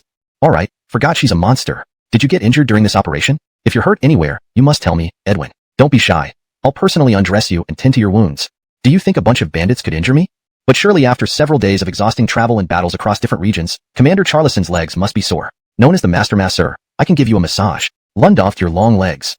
No need. Dealing with these bandits is like slaughtering chickens and dogs, effortless. Alright, you're a Yasmin, impressive. They soon arrived at the iron mine. The iron mine had become a military zone, guarded by 1,000 old Lewis family soldiers day and night to ensure even flies couldn't enter. These 1,000 Lewis family soldiers were locals over 40, too old for high-intensity combat, but too young for retirement. Guarding was perfect for them to continue serving. Being close to Tongxiang County, they could return home daily without hindering their family lives. The blacksmith shops inside were also brand new, bright brick houses replacing the old straw huts. Hammering sounds rang continuously as everyone worked enthusiastically. 3 blast furnaces stood outside the blacksmith shop, 2 always blazing while 1 rested to ensure production and longevity. Master! The craftsman greeted Pierce with smiles. Master, you're here. A robust, bare-armed man came forward. He was the workshop supervisor, Lemuel. Old Gao, where are the sabers? Pierce asked excitedly. Master, follow me. Lemuel led them to the warehouse, pointing at the large wooden crates stacked in the corner. Here they are. A guard opened a crate, and Pierce eagerly pulled out a ring pommel saber. The hilt and scabbard were black leather, not as precious as his waterbreaker saber's ebony wood, but still of good quality, sturdy, and durable. Drawing the saber revealed a menacing gleam. It bore flowing patterns like water, but less dense than the waterbreaker due to being only 30 forged. Pierce asked the guard, Amadeo, lend me your saber. The guard drew his saber, holding it with both hands. Pierce swung, cutting through it in one flash. The 30 forged saber remained unharmed. Pierce exclaimed, Excellent saber. Chapter 134. Teacher, Haddonfan can't bear to part with you. Several dozen guards watched, their mouths watering. Amadeo, I destroyed your sword, so I'll compensate you with a new one. Choose it yourself. The previously sorrowful soldier instantly grinned from ear to ear. Thank you, Bray. He lunged forward like a famished wolf, examining each blade more meticulously than he would a bride. The other guards looked on enviously, regretting that if only the Bray had let them borrow their blades. Pierce smiled. You followed me for so long and have worked tirelessly. Everyone, choose a weapon for yourselves. Oh, long live Bray. The guards cheered.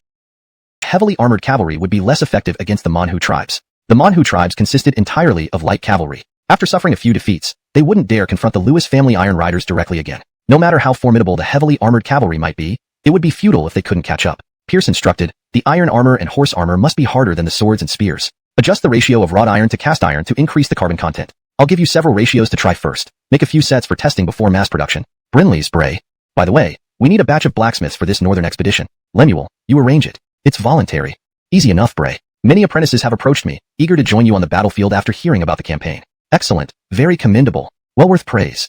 Tongxiang County, home mansion. Pierce was making final arrangements before his departure tomorrow. Old London. There's something you need to attend to immediately. Davis responded. Brinley's, Bray. Please instruct. Tell the 10,000 laborers that I need 5,000 logistics personnel for this northern expedition. Any laborer who signs up and returns alive will skip the probation period and can directly join Tongxiang County, receiving 5 acres of land, with extra rewards for distinguished service. If they unfortunately fall in battle, their families can join Tongxiang County and receive land. Brinley's, Bray. Old London, once I depart, Immediately recruit the second batch of laborers, increasing to 30,000. We need to finish the new city quickly to provide a warm home for the returning soldiers. I will ensure it happens, Bray. You always take care of things well, London. A disheveled Jessica appeared before Pierce, her eyes brimming with tears. These past few days, she'd been collecting penicillium in the laboratory. Hearing that her teacher was leaving for the north tomorrow, she rushed out. Pierce smoothed her messy hair, smiling. What's wrong? Was someone mean to you? Tell your teacher, and I'll deal with them. Feeling his warmth again, Jessica burst into tears. Teacher, Haddon Fan can't bear to part with you. Haddon Fan wants to go north too. Jessica was born into a medical family in Tongxiang County and exhibited extraordinary medical talent from a young age. Her father raised her as if she were destined to be a great doctor, instilling a demeanor of a mentor. Her mother passed away from illness when she was still young, leaving her without understanding love, until Pierce arrived. Though only half a month had passed, this young teacher had won her over with his boundless knowledge and protected her with his strong arms, allowing her to immerse herself in the unprecedented medical field. While Jessica focused solely on medicine, she wasn't an emotionless being. His tender gestures, such as patting her head or brushing her face, filled her heart with warmth and sweetness, making her feel whole and her once icy heart gain warmth. Previously, she thought no one could offer her support. But now, someone had. No nonsense, I'm going to war, not playing around. Jessica clung to Pierce, pleading, no way. Haddon Fan wants to go. If teacher gets hurt or sick, Haddon Fan can treat you. You won't be necessary. Terrence will be accompanying us. Jessica scoffed. With Terrence's limited skills, he can't even treat a cough or fever. I refuse to entrust teacher's safety to him. Pierce patted her small head. Don't worry. Your teacher is skilled in martial arts and as strong as an ox. Coughs and fevers won't easily affect me. Jessica persisted. But what if, better safe than sorry? Pierce sternly replied. That's enough. Stop being unreasonable. Jessica pouted, tears rolling down her cheeks. Pierce quickly wiped her tears with a handkerchief. Don't cry. Don't cry. This mission is dangerous, and I truly can't bring you along. Focus on researching penicillin here in Tongxiang County. If you succeed,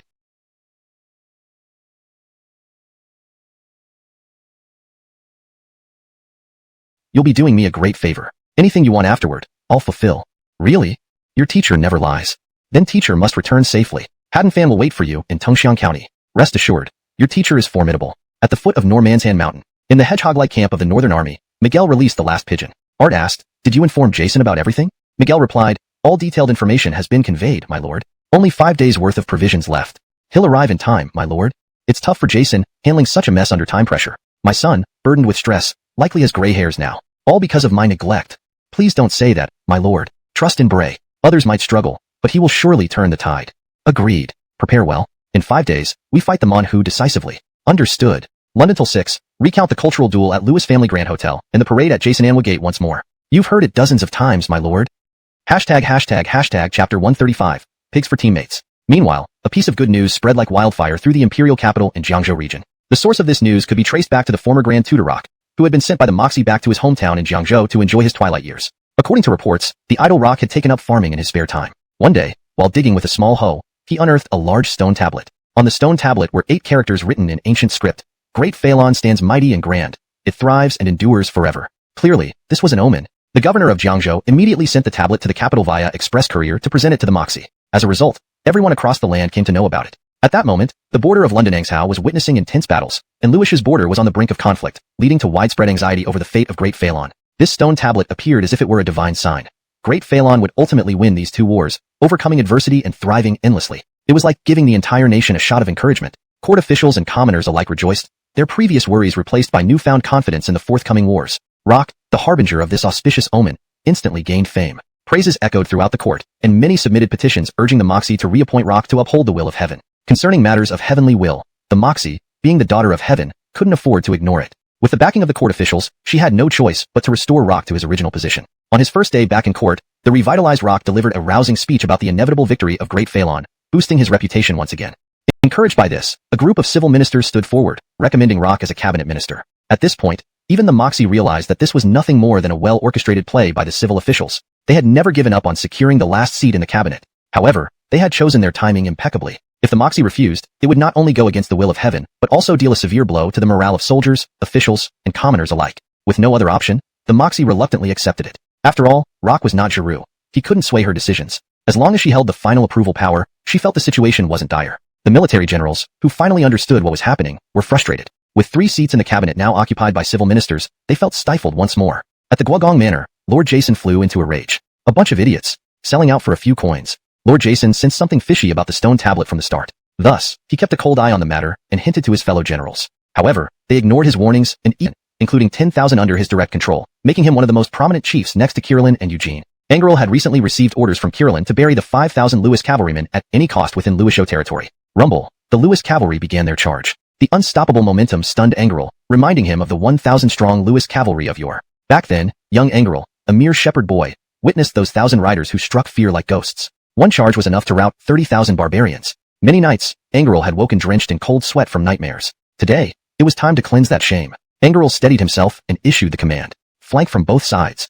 The 20,000 barbarians charged towards the 5,000 Lewis cavalry. Halfway through, they split into two groups forming a V-shaped formation. The 5,000 Lewis cavalry became the prey, rushing straight into the trap set by the 20,000 barbarians. Angerel ordered the attack. Fire! The barbarians displayed remarkable archery skills, riding full speed while drawing bows and firing arrows. Many didn't even have saddles, not because they couldn't get them, but because they preferred it that way. Faced with arrows from all directions, the Lewis cavalry were momentarily at a loss. They raised their bows, unsure where to aim. Angerel chuckled smugly. He wouldn't engage in a frontal assault. That would be mindless. Instead, he intended to use the advantages of light cavalry to gradually wear down the Lewis cavalry, like wolves hunting prey. This tactic was born from years of studying the Lewis cavalry, which he believed to be the most effective method. Despite the fast pace, the 20,000 barbarians only managed a few volleys before passing by, with minimal damage inflicted on the heavily armored Lewis cavalry. But this was just the beginning. Angerel expected the 5,000 Lewis cavalry to turn and charge again. He had plans to counter such moves, ensuring they'd still be cornered like prey. What left him speechless was the fact that the 5,000 simply turned and fled. The Lewis cavalry actually fled? How could they run? His chance for redemption was slipping away. Enraged, Angerel barked, "Pursue them!" Chasing them wasn't easy. Each Lewis cavalryman had looted 3 horses per man after decimating 10,000 enemies, making them as swift as rabbits despite their armor. Most of Angerel's 20,000 men had only 2 horses each, and thousands had just 1. They belonged to a poor tribe and had sold sheep and cattle to equip themselves. For Kirillin's order, to wash away his disgrace, and for the glory of defeating the Lewis cavalry, Angerel pursued relentlessly. By midday, the chase had circled back southward toward Lewisjo. This only confirmed Angerel's belief. The Lewis cavalry were frightened, intent on escaping. Hashtag Chapter 136, The Enemy Gordonring Plan. Huxley was deeply frustrated. Hadn't they promised to advance without hesitation? To never retreat? To flatten all obstacles? Weren't 1,000 Lewis family cavalry supposed to sweep across 30,000 barbarian tribes? What about now, with 5,000 Lewis cavalry being chased by 20,000 barbarians? Alas, he was just a low-ranking soldier. No matter how bitter he felt, he had no choice but to follow the fleeing forces. After all, there was an even more stringent rule than moving forward for the Lewis cavalry, to obey orders unconditionally. Had they not previously devastated 10,000 barbarians, and not taken pride in being part of the Lewis cavalry, perhaps he wouldn't feel so disappointed. The higher the hope, the greater the disappointment. He wasn't the only one feeling this way. Most young knights were also harboring frustration. During their escape and pursuit, the 5,000 Lewis cavalry entered a narrow valley. At the entrance, the chieftain of the Ox tribe, Miles, stopped Arjun. Clan leader Arjun, stop. Arjun, displeased, said, Miles, what are you doing? Miles advised, Clan leader Arjun, Queen Iezu has flat terrain. Why would the Lewis cavalry plunge into this valley? It's likely a trap. Arjun replied indifferently, what kind of trick can it be? There is no capable army of the great Phalon here. Fire. Arrows ignited the vegetation below, turning the entire valley into a sea of flames. Countless barbarians turned into burning men, rolling on the ground. Arjun shouted in agony, escape. Run both ways, don't stop.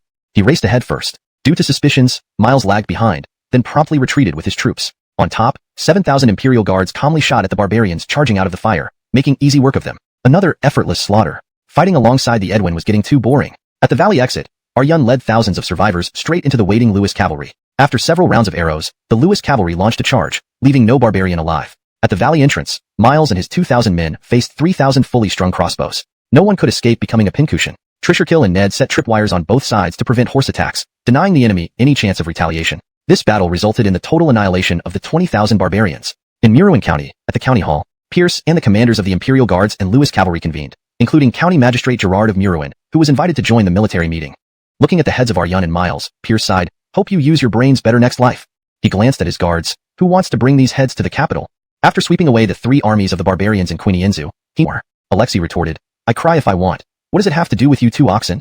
Pierce clapped, enough. Alexei hurriedly stood behind Pierce beside Hattie. With his master present, a mere squadron leader meant nothing.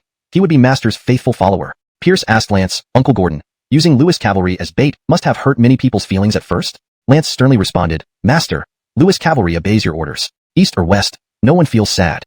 Pierce smiled bitterly.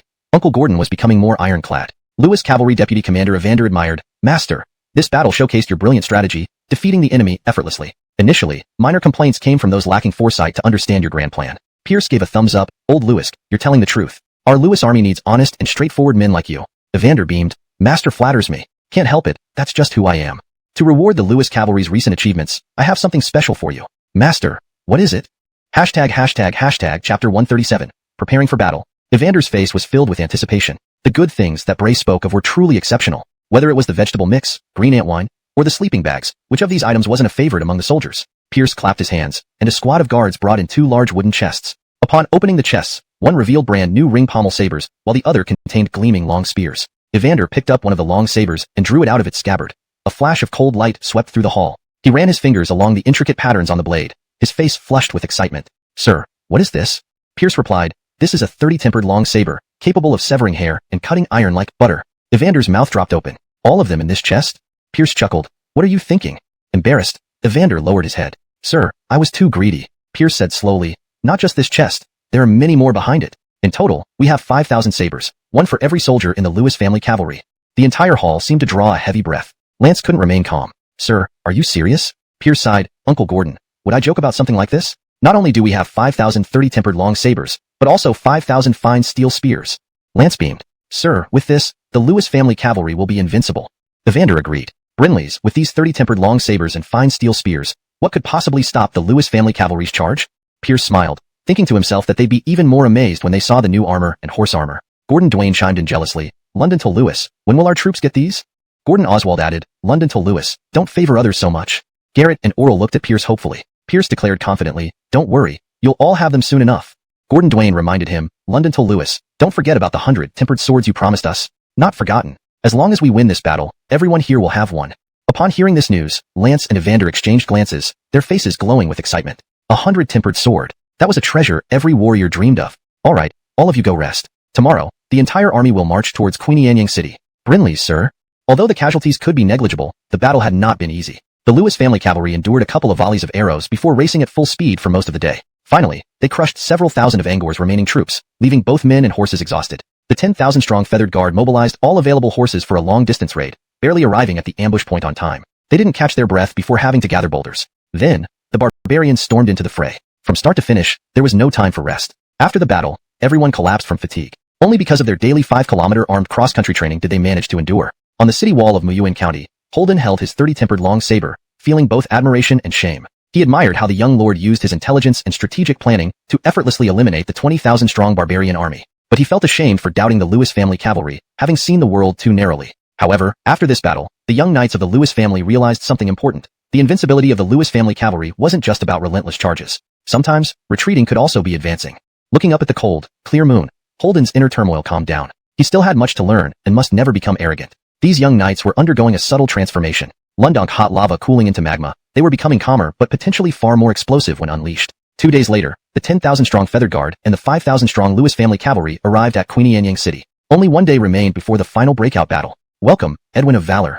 Abelardo greeted at the city gates with several senior captains. Everyone wore looks of admiration. The young lord had swiftly annihilated the 300,000-strong vanguard of the barbarian army, stunning the entire northern front. They had heard rumors about the young lord's misconduct in the capital and were initially despondent when the Moxie sent him to command the entire Queenian province. But now, it seemed he was formidable indeed. Indeed, a tiger's son wouldn't be a dog. He truly lived up to being the old lord's heir. Pierce stepped forward, taking Abelardo's hand. "Uncle Feng, thank you for holding Queenianyang City, our bridgehead, and ensuring the rear line of the northern army." "Sir, you flatter me." At this moment, Abelardo was deeply moved. For days, he had forbidden his soldiers from engaging, watching helplessly as the barbarians wreaked havoc outside the city. Many secretly called him a cowardly turtle and heartless beast. But now, the Bray understood him. It was all worth it. "Let's go into the city and discuss further." In the central camp, everyone gathered. Pierce came straight to the point. "Tomorrow, we will decide our fate in battle against the barbarians." A heavy ironclad atmosphere enveloped the camp. "I have brought 10,000 infantry and 5,000 cavalry. Inside the city, there are 10,000 garrison troops. Old Edwin's army has 25,000 infantry and 10,000 cavalry. In total, we have 60,000 men. We will only have these 60,000, with no reinforcements. The barbarians' reinforcements keep coming. For days ago, the besieging force around Old Edwin already numbered 12,000, twice our number." Everyone felt immense pressure upon hearing this. With only 60,000 men, mostly divided into infantry, facing 12,000 light cavalry on the plains, the situation looked dire. Abelardo remarked, "Gordonkali, Sir destroyed the 300,000-strong vanguard. Otherwise we'd be facing 15,000 barbarians." Pierce turned to Abelardo. "Uncle Feng, please give an account of your 10,000 garrison troops and Queenianyang City's equipment." "Brinley's. All 10,000 are equipped with armor and standard long sabers. The warehouse has 8,000 long spears, 8,000 strong bows, 2,000 powerful crossbows, and 2,000 shields. Other equipment includes various siege tools." After some thought, Pierce declared firmly, "We will reorganize and reassign positions." With limited troops, Pierce needed to unify everyone and reorganization was key. All listened intently, hoping to lead a unit. The 10,000 garrison troops will be divided into 6,000 spear units, 2,000 crossbow units, and 2,000 shield units. Both spear and shield units will carry strong bows. The crossbow units won't. Combine the 6,000 spear units with 4,000 feathered guard spear units into the spear division, commanded by Abelardo, deputy commanded by Garrett. At your command, Abelardo and Garrett said together. Combine the 2,000 crossbow units with 3,000 feathered guard crossbow units into the crossbow division, commanded by Archibald, deputy commanded by Riggs. At your command, Archibald and Riggs were elated, gaining 2,000 more troops under their command. Hashtag Chapter 138, the Yasmin and the Fishnet Socks. 2,000 of our shield bearers will merge with the Feathered Forest Army's 3,000 shield bearers to form the Shield Battalion, commanded by Oral and Deputy Commander Alexei. Understood, Oral shouted. Alexei, however, looked distressed. Bray, I don't want to be a deputy commander. I want to stay by your side, Pierce said with frustration. You have to do this whether you like it or not. If you do well, you'll come back after this battle. If not, you won't need to return. Alexei immediately promised. Bray, I'll definitely do my best. Pierce then told Ewan and Evander. As for the Lewis family Iron Cavalry, it will remain unchanged, still under your command. Understood. All right, the basic troop strength and formations are clear. Now, let's discuss how we should fight this battle. Everyone, please speak freely.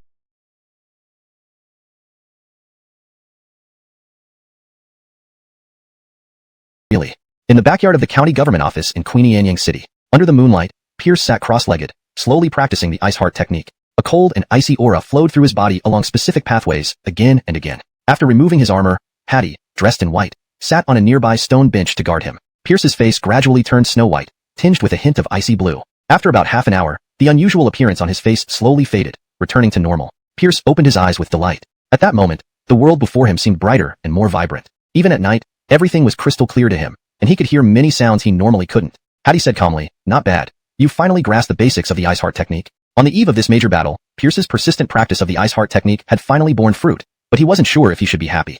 You're not happy? Now you're a martial arts expert. To be considered an expert by a sword immortal was no small feat. I'm happy, but there's something heavy in my heart preventing me from showing it. Worried about tomorrow's battle? Pierce honestly replied, Brinley's. Don't worry, I'll be by your side tomorrow. If things get too dangerous, I'll take you away. Is this what the dog emperor wants, or what you want? Both. Which one is more important? Mine. What if even you can't escape? Then we die together.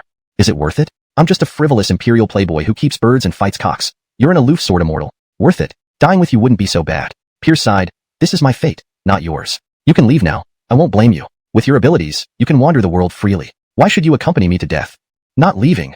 Since that's the case, can you fulfill one wish for me? This may be my last obsession in life. Tell me. Pierce took out his groundbreaking creation, the fishnet socks, from his chest, raising his vigilance to the highest level. But the expected flying sword strike didn't come. Rip! Hattie tore her white clothes from bottom to thigh. She stepped onto the stone bench, revealing a snow-white long leg as she put on the fishnet socks. She wasn't wearing any underwear underneath. Under the moonlit sky, she stood in white, with a high ponytail and a hand on her sword. One foot on the stone bench, wearing black fishnet socks up to her thighs. The sight made Pierce exclaim involuntarily. The sword immortal and fishnet socks, truly a perfect match. Pierce unconsciously extended his hand, wanting to explore further. This time, without surprise, a pained cry echoed as he was stepped on by the sword immortal. However, the foot that stepped on him was wearing fishnet socks. Pierce clung to the leg and cried out, "Step harder, trample me to death." Dying under a sword immortal's fishnet socks, even ghosts would envy.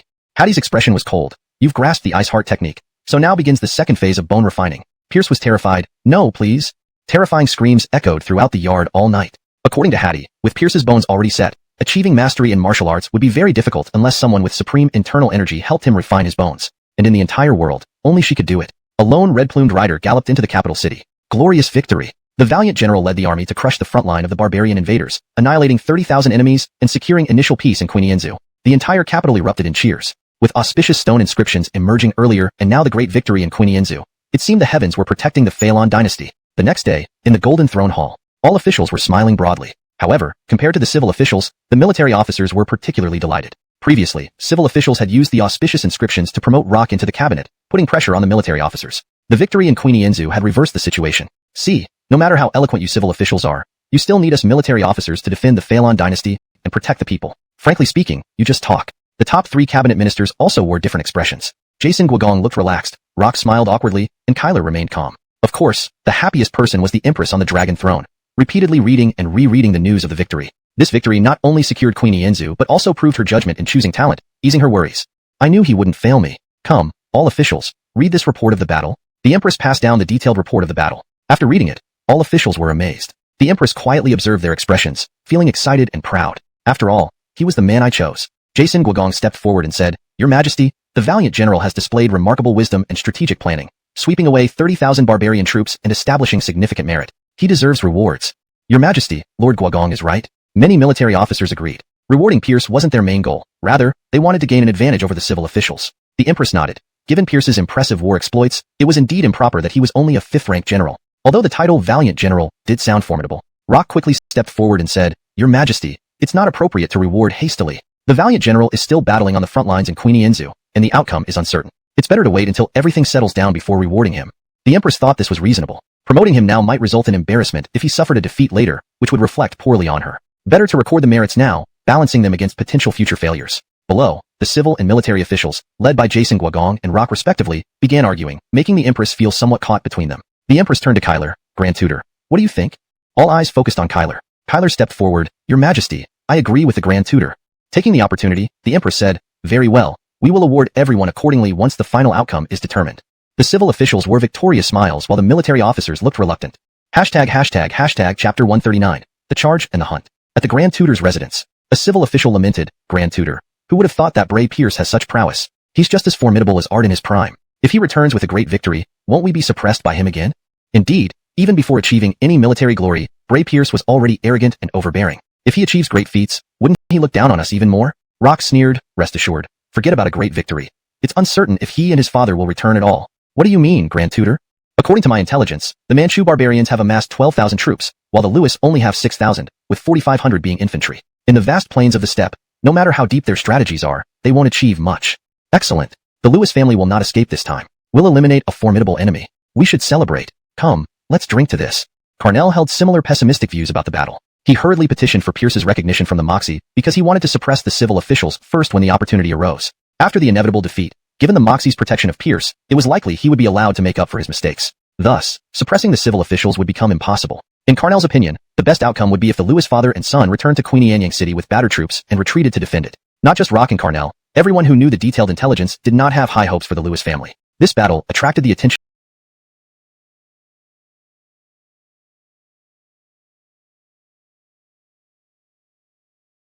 5,000 Northern Army, which had been encamped under Norman Mountain for a month, also began to break camp after a hearty meal, albeit at a leisurely pace. Both movements were reported to the Manchu main camp immediately. Chili Charlison played with a newly crafted wine goblet, made from the skull of a beautiful Han woman. He drained the cup in one gulp, savoring her blood as if it were nectar. He laughed heartily. The tortoise is finally sticking its head out. Men, today is our day of hunting. Ashan stabbed the Han woman who was still beneath him moments ago, holding up the bloody saber as he walked out of the tent bare-chested, hair disheveled, like a lion ready to devour prey. Old bastard Art, I will decapitate you today. Previously feigning surrender, Art had tied him up, which Ashan considered a great humiliation. To him, someone like himself deserved respect. An old, gaunt figure with gray hair and long black fingernails emerged from the tent, leaning on a white-boned staff. The Manchu soldiers bowed respectfully as he passed. He was Gordon Lundonge, the Manchu's national advisor and a renowned sage, second only to Chili Charlison, the Khan. Chili Charlison had invited him from afar for this battle. Looking at the distant northern army camp, Gordon Lundonge sneered, Lewis family troops, you shall be annihilated today. Both took 50,000 to encircle Pierce's 25,000 troops, while Chili Charlison led 70,000 to encircle Art's 35,000 troops. From above, the 12,000 Manchu light cavalry resembled two giant mouths swallowing the two great Phaelon armies. Whiz! Arrows rained down as both sides neared each other. However, the Manchu lines were spread out while the great Phaelon army was tightly packed, leading to more casualties among the Phaelon forces. At a critical moment, the 20,000 Imperial Guard behind Pierce raised 5,000 shields, greatly reducing losses. The Lewis family cavalry in iron armor also resisted much damage. Art adopted a similar tactic. As the soldiers rode two men to a horse, one soldier held the shield while the other fired arrows in retaliation, preventing them from being entirely defenseless. The Manchu forces didn't dare get too close either. War horses galloping at full speed, especially converging towards each other, allowed the 12,000 Manchu light cavalry to shoot only a few volleys of arrows before the two great Phaelon armies merged successfully. Inside the merged armies, soldiers parted to make way. At the front, the elder and the younger strode towards each other, meeting face to face.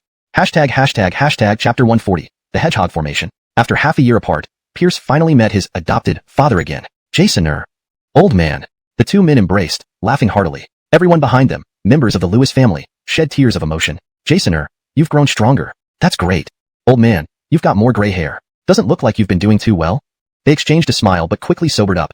Now wasn't the time to indulge in familial reunion. Pierce interjected first. Old man, I'll lead this battle. Will you listen to me? Everyone was stunned. Not only was Pierce the son while he was the father, but Pierce was merely a 5th-rank miscellaneous Edwin, while he held the prestigious rank of 2nd-grade Western Campaign Edwin and Che. Louis Haunan had been leading armies to victory long before Pierce was born, and yet, Pierce demanded command. What gave him the confidence? However, Lewis Hownan smiled and said, "All right. Father is tired of being the commander. This time, it's your turn." Everyone despaired, covering their faces. Indeed, the old lord's indulgence for the young lord was maddening. Could command just be handed over so casually? Unbelievable. Pierce pulled Lewis Hownan aside and spoke a few words, causing Lewis Hownan's smile to vanish instantly. Lewis Hownan sternly replied, "Jason, this is too dangerous. Your father disagrees."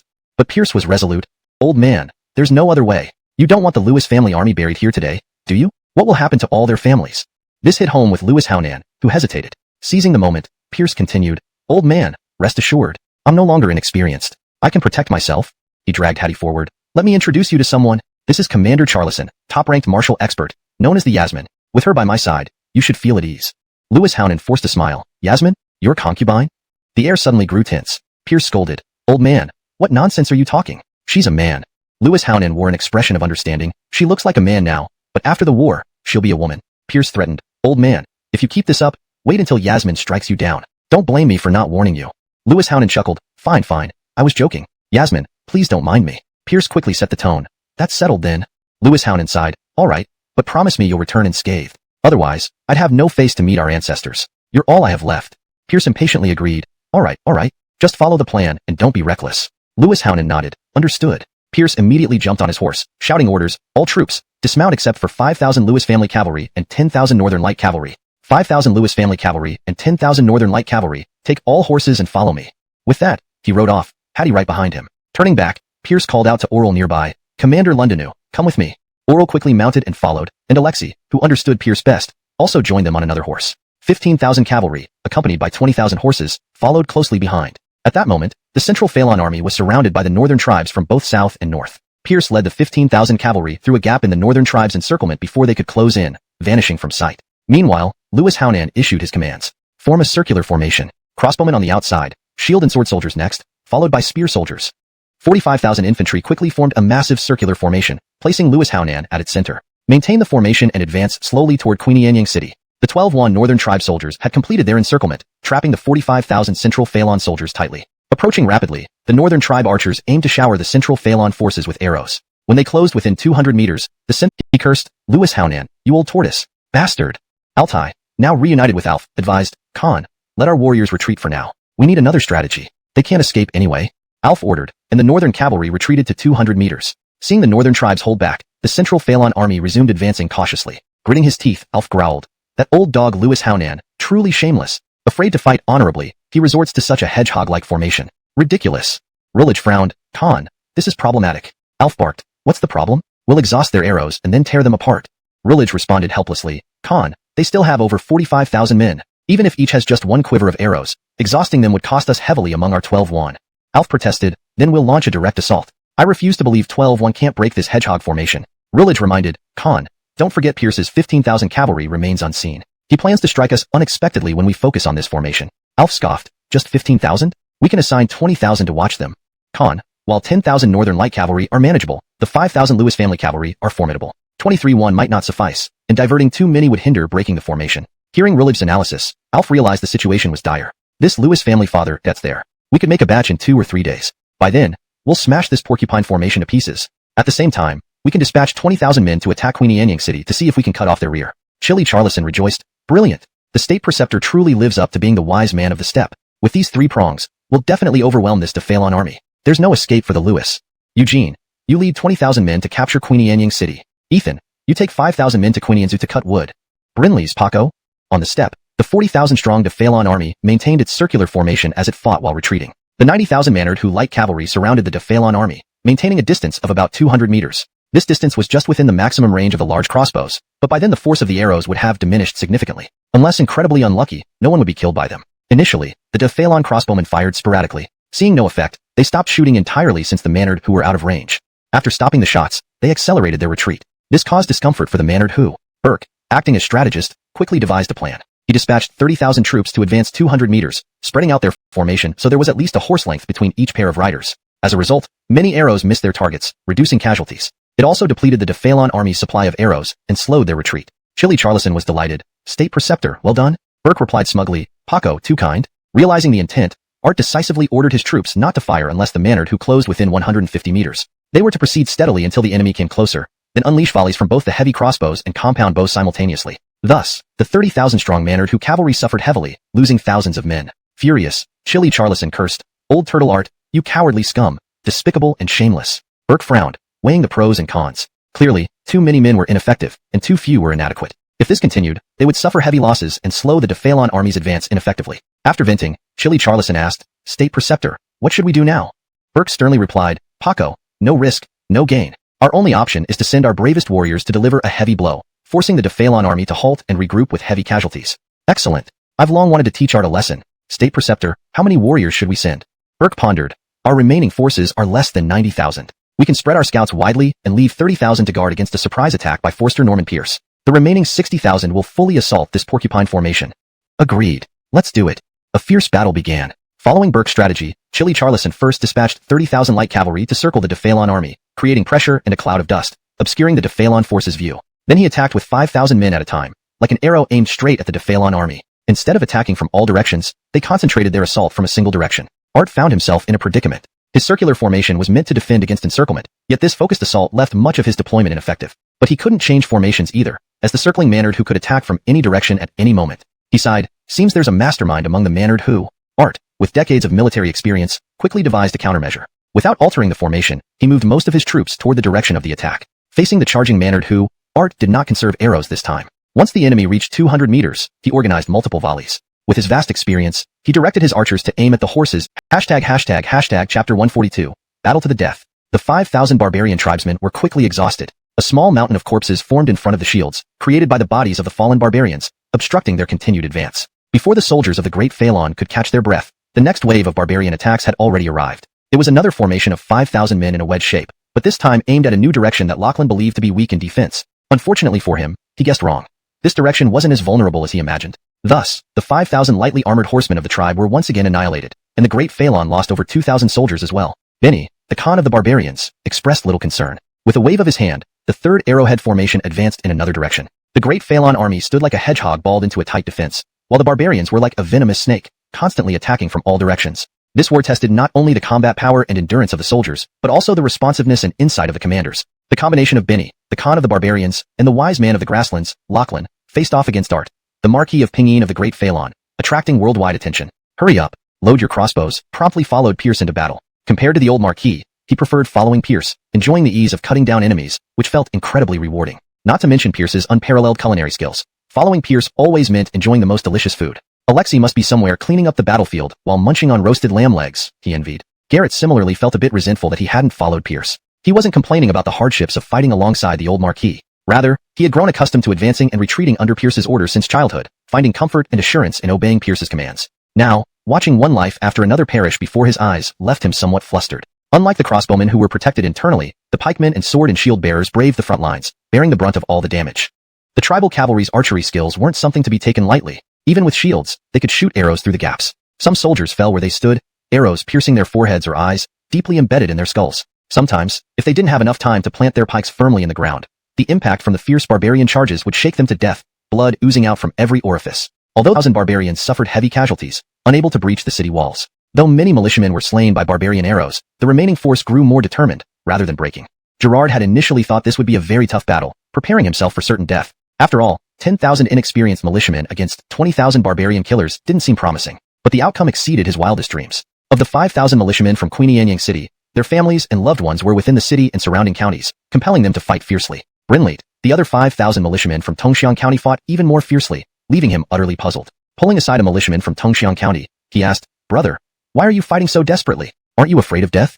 The militiaman replied honestly, "Sir, we are afraid of death. But if we survive, we can become citizens of Tongxiang County, gain land, and no longer have to pay taxes or serve in the military. A life as good as a god's. To achieve such a life, we're willing to risk everything. Even if we die, Edwin will ensure our families join Tongxiang County and live without worry. What do we have to fear?" Gerard sighed deeply. "I see. Even I would fight for such conditions." Below the city, Altai raged furiously but was powerless. Half a day of slaughter left half his men dead. These were the best sons of his tribe. Under the Norman mountains, the battle raged until sunset before finally ending. Despite losing 30,000 men, the barbarians failed to break the Great Phalon's hedgehog formation. The Great Phalon also suffered around 15,000 casualties, maintaining a casualty ratio of approximately 2 to 1. Nearly 50,000 corpses surrounded the Great Phalon's formation, forming gruesome mounds. The grasslands were stained red, with blood pooling ankle-deep wherever one stepped. As night fell, stars blanketed the sky. Both sides entered the battlefield unarmed, gathering their comrades' remains and retrieving arrows. Every soldier maintained a deathly silence. Burning fires lit up the grasslands, filling the air with the thick scent of roasted meat. ##### Chapter 143. The Unerring Londontal Marquis. In the camp of the Great Phelan Army, 24 apprentice medics began their work, stopping the bleeding, disinfecting wounds, applying medicine, and bandaging. Each person was fully engaged. For more severe injuries, suturing was unavoidable. Through this period of training, each medic had mastered basic suturing skills. For the most serious cases, Jerome, Gordon Dwayne greeted, "It's fine, just can't draw a bow for now. Stay here in the infirmary for now, no worries. Things should be easier going forward." Gordon Dwayne's eyes lit up. "Jerome, really?" Art smacked Gordon Dwayne on the head. "Londontal brat, would I lie to you? Is it because of Louis Z?" At that moment, Gordon Oswald and Garrett came to visit the injured Gordon Dwayne. They also brought dinner for everyone. Half a naan bread, a piece of dried meat, and a small can of mixed vegetables. Art asked in surprise, "Where did you get all this food?" Food was the only thing he currently worried about, especially since the Northern Army supplies were completely depleted, and Pierce had taken all the horses, making it impossible to slaughter them for food. Gordon Oswald answered, "Jerome, before leaving, Louis Z made the 20,000 Imperial Guards carry large bags of food, naan, meat, and mixed vegetables, enough to last tens of thousands for several days."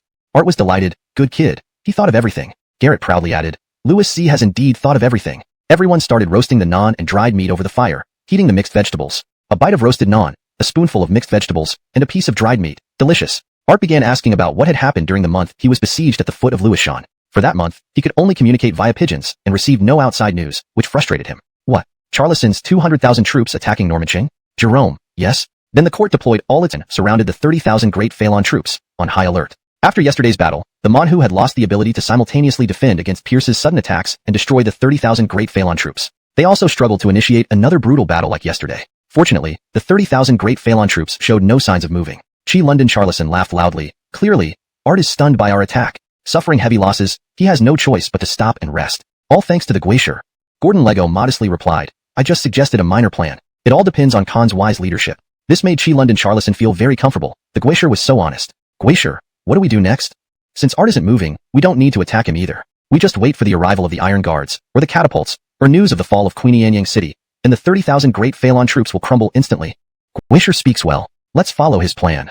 Brinleyster's fierce opponents saw no conflict this day. Until the third day, Chi London Charleston finally received his first news. Report to the Khan, Altai's attack on Queenianyang City failed 2 days ago, and he has returned to the steppes with his tribe. What? Chi London Charleston's eyes widened in disbelief. The scout had to repeat it. Chi London Charleston cursed, "Altai, you bastard! I'll skin you alive. Your tribe will become eternal slaves." Gordon Lego frowned, sensing something amiss. 2 days ago, below Queenianyang City, enraged Altai saw his tribe reduced to 10,000 and realized he couldn't continue the assault. Even if he exhausted the remaining men, he might not capture the fortified Queenianyang City. Instead, he would end up as a lone leader with his tribe swallowed by others, becoming slaves. Such was the harsh reality of the steppes. Deciding decisively, he withdrew with 10,000 survivors. Fearful of punishment, he silently returned to his tribe. As Altai left, a thick plume of smoke rose from Queenianyang City, visible 100 miles away.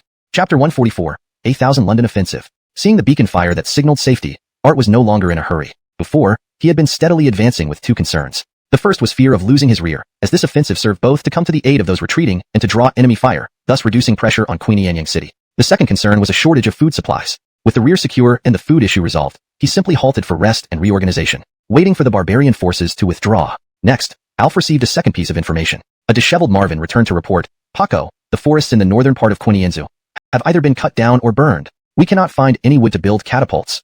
Alf was greatly alarmed. Is this true? Who did this?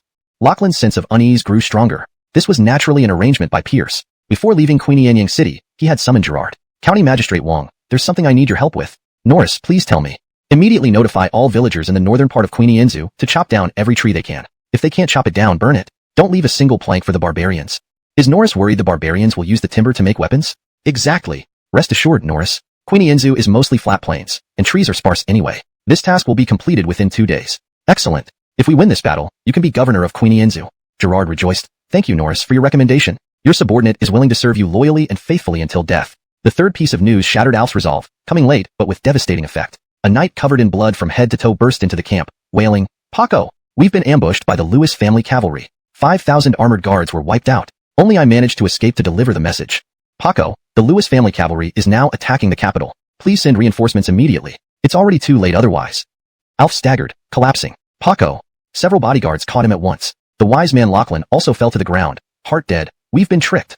1 day earlier, rumble, on the grasslands, 5,000 barbarian warriors galloped furiously. Unlike typical barbarian light cavalry, these 5,000 warriors wore black iron armor covering even their faces, revealing only their eyes. Although all wore black iron armor, the Lewis family cavalry's armor was lamellar, while the 5,000 barbarian knights wore brigandine.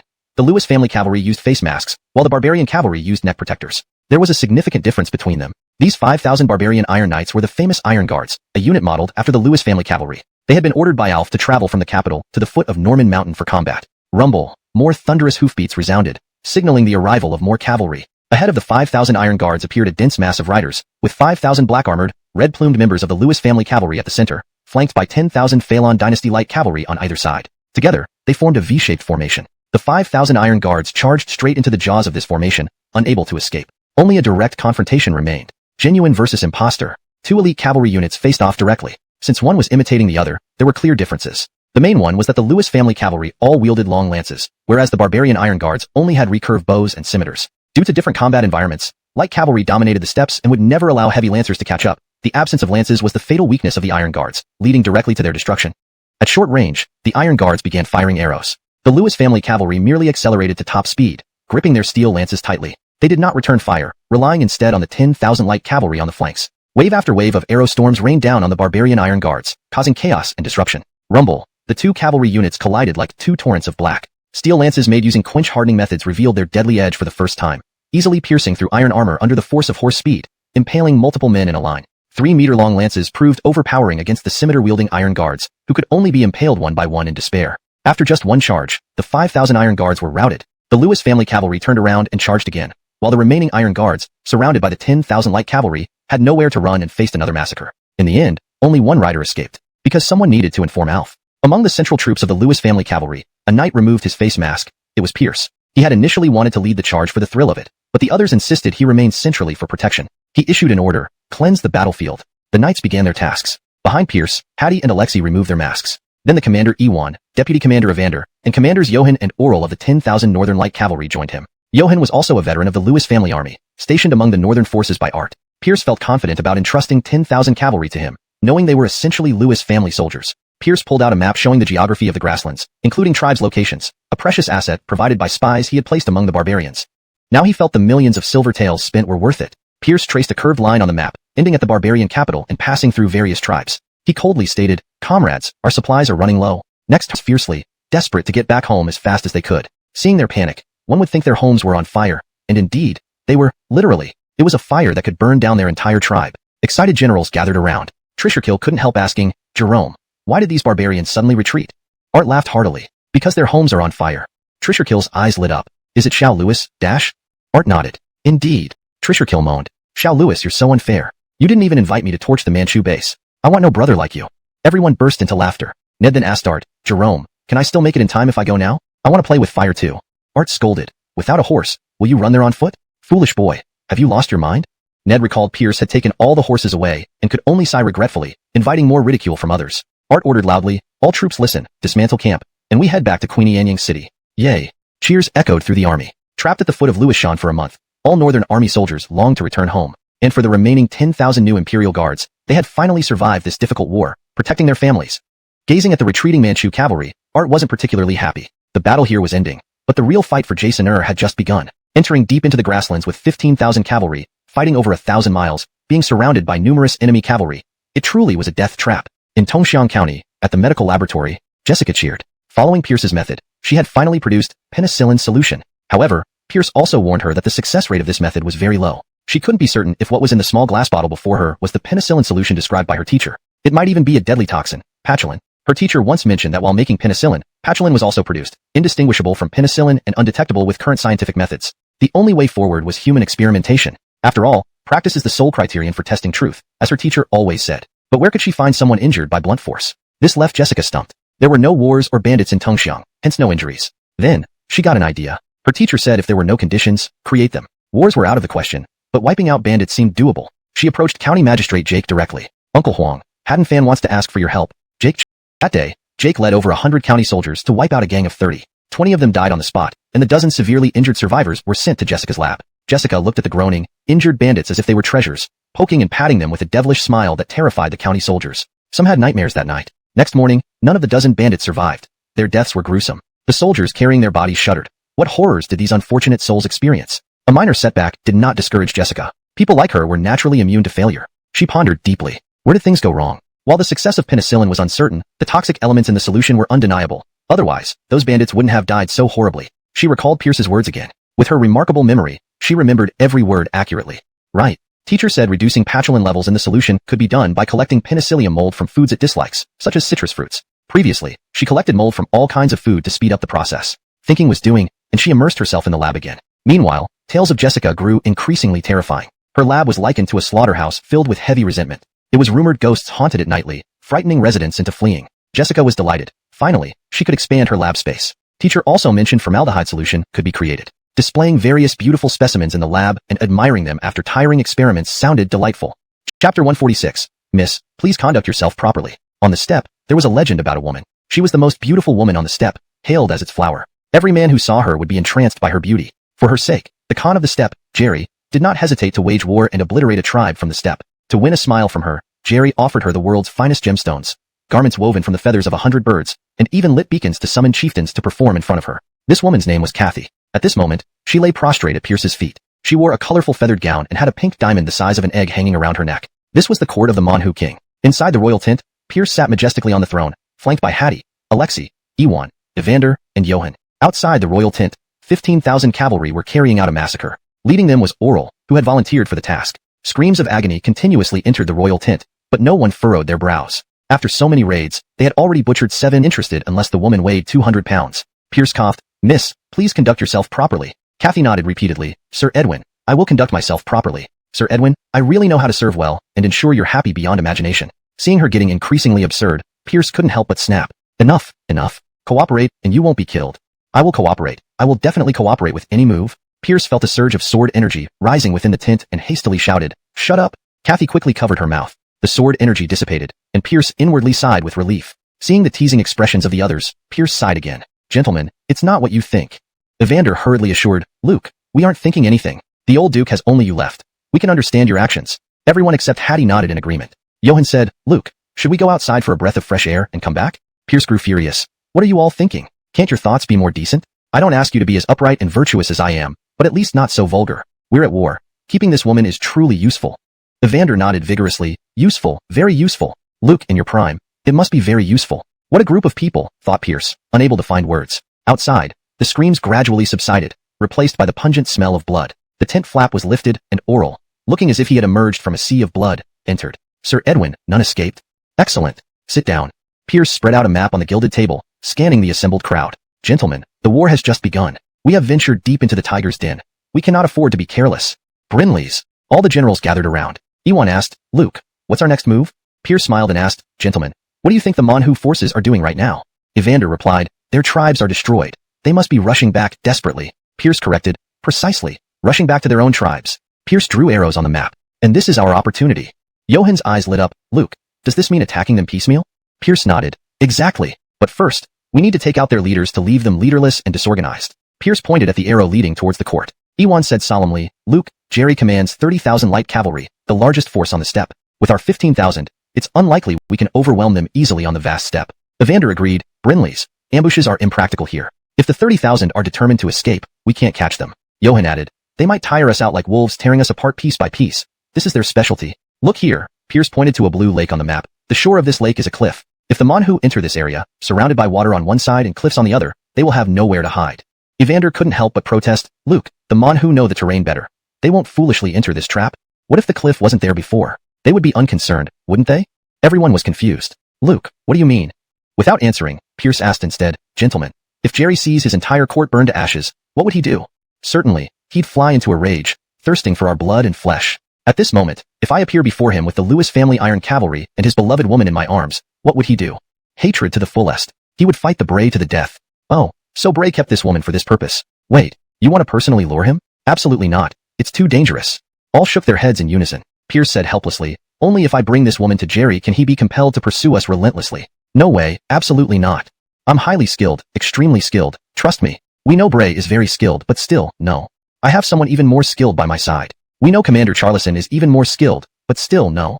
This is a military order.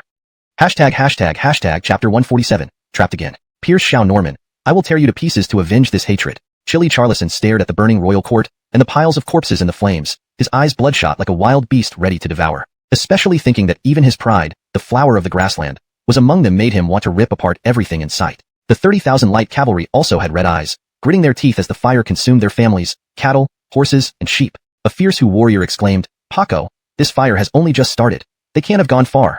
Look at the hoof prints, they're heading west." Chili Charlison did not hesitate. Pursue them. Not even an hour later, they encountered 5,000 ironclad cavalry in black armor with red tassels. It was the Lewis family iron cavalry. Compared to before, these Lewis cavalry did not carry long spears, and each rider had 3 horses. The leading rider pulled down his face guard. It was Pierce. In his arms sat the woman, Deanna, known as the flower of the grassland. Pierce gently poked Deanna. "Shout!" Deanna immediately screamed at the top of her lungs, "Ah, Paco, save me. I'm being violated. Help, help." Pierce's face darkened. He wanted her to call for help, not scream like she was in bed on. But it was precisely Deanna's exaggerated cries that pushed Chili Charlison over the edge. With thousands of men witnessing this public humiliation, which man could bear it? He would rather have seen Deanna die in the fire than sit in Pierce's arms. He was the most honorable Paco of the grasslands. Chili Charlison's anger surged. "Pierce Shao Norman, you massacred my people, burned my court, and abducted my woman. I will never rest until you are dead." Christian hurriedly advised, "Paco, do not act rashly. There are only 5,000 Lewis family cavalry here, while another 10,000 Northern Light cavalry have not been seen. This is likely a trap." After taking such a heavy loss, Christian now considered Pierce a dangerous opponent. Chili Charlison disregarded this warning. On our own land, what tricks can he possibly play? That 10,000 Northern cavalry must be clearing out other tribes. Christian thought about it. Being ambushed on their own turf would indeed warrant finding a wall to bash their heads against. In the vast steppe, ambushing a light cavalry was like a pipe dream. Chili Charlison roared, "Men, getting cornered." Once surrounded by the 30,000 barbarians, the Lewis cavalry would be slowly worn down to death. Finally, Christian relaxed. A day and night had passed without a sign of the 10,000 Northern cavalry. They were clearly elsewhere. Ultimately, the desperate Lewis cavalry plunged into the edge of the Nianjiang Lake. The 30,000 barbarians didn't hesitate, pursuing closely. Initially, everything was normal, but soon, Christian felt something was amiss. Brinleit, he couldn't pinpoint what it was. By now, the Lewis cavalry appeared exhausted. 30,000 barbarians cheered, accelerating their pace, fixated on the fleeing cavalry. Christian finally noticed what was wrong. He was horrified to see a cliff several meters high had suddenly appeared along the lakeshore, turning the path into a dead end between the bottomless lake and the cliff. His shock was overwhelming. Too late to stop it. A gong sounded, revealing 5,000 Phaelon soldiers atop the cliff. Stones and arrows rained down on the unprepared 30,000 barbarians, causing chaos and confusion. Trapped again. Christian despaired, filled with bitterness and shame. How could he, the wise one of the grasslands, be outwitted time and again? Had they all gotten the script wrong? Up ahead, the Lewis cavalry took advantage of the confusion, turning around and drawing their dirt cover to prevent easy climbing. They had a day and night to work because the 3 horse riders of Lewis cavalry could stay ahead for that long. For the task, Pierce provided tools. 5,000 spears capable of piercing rocks and several packs of dynamite carried by his personal guards. Chapter 148. The Battle of An Lewis Lake. Pierce pulled down his face mask and bellowed, "Charge!" With a thunderous roar, 5,000 Lewis family cavalry launched an all-out charge against 30,000 cornered Manhu light cavalry. On the other side, Chili Charlison was still trying to defend against arrows and rocks raining from the cliff above. In sheer panic, he no longer cared about anything else, forcing his personal guards to turn their horses around. He raised his curved saber and slashed at the Manhu soldiers blocking his path. "Clear the way. If you don't want to die, clear the way for your Khan."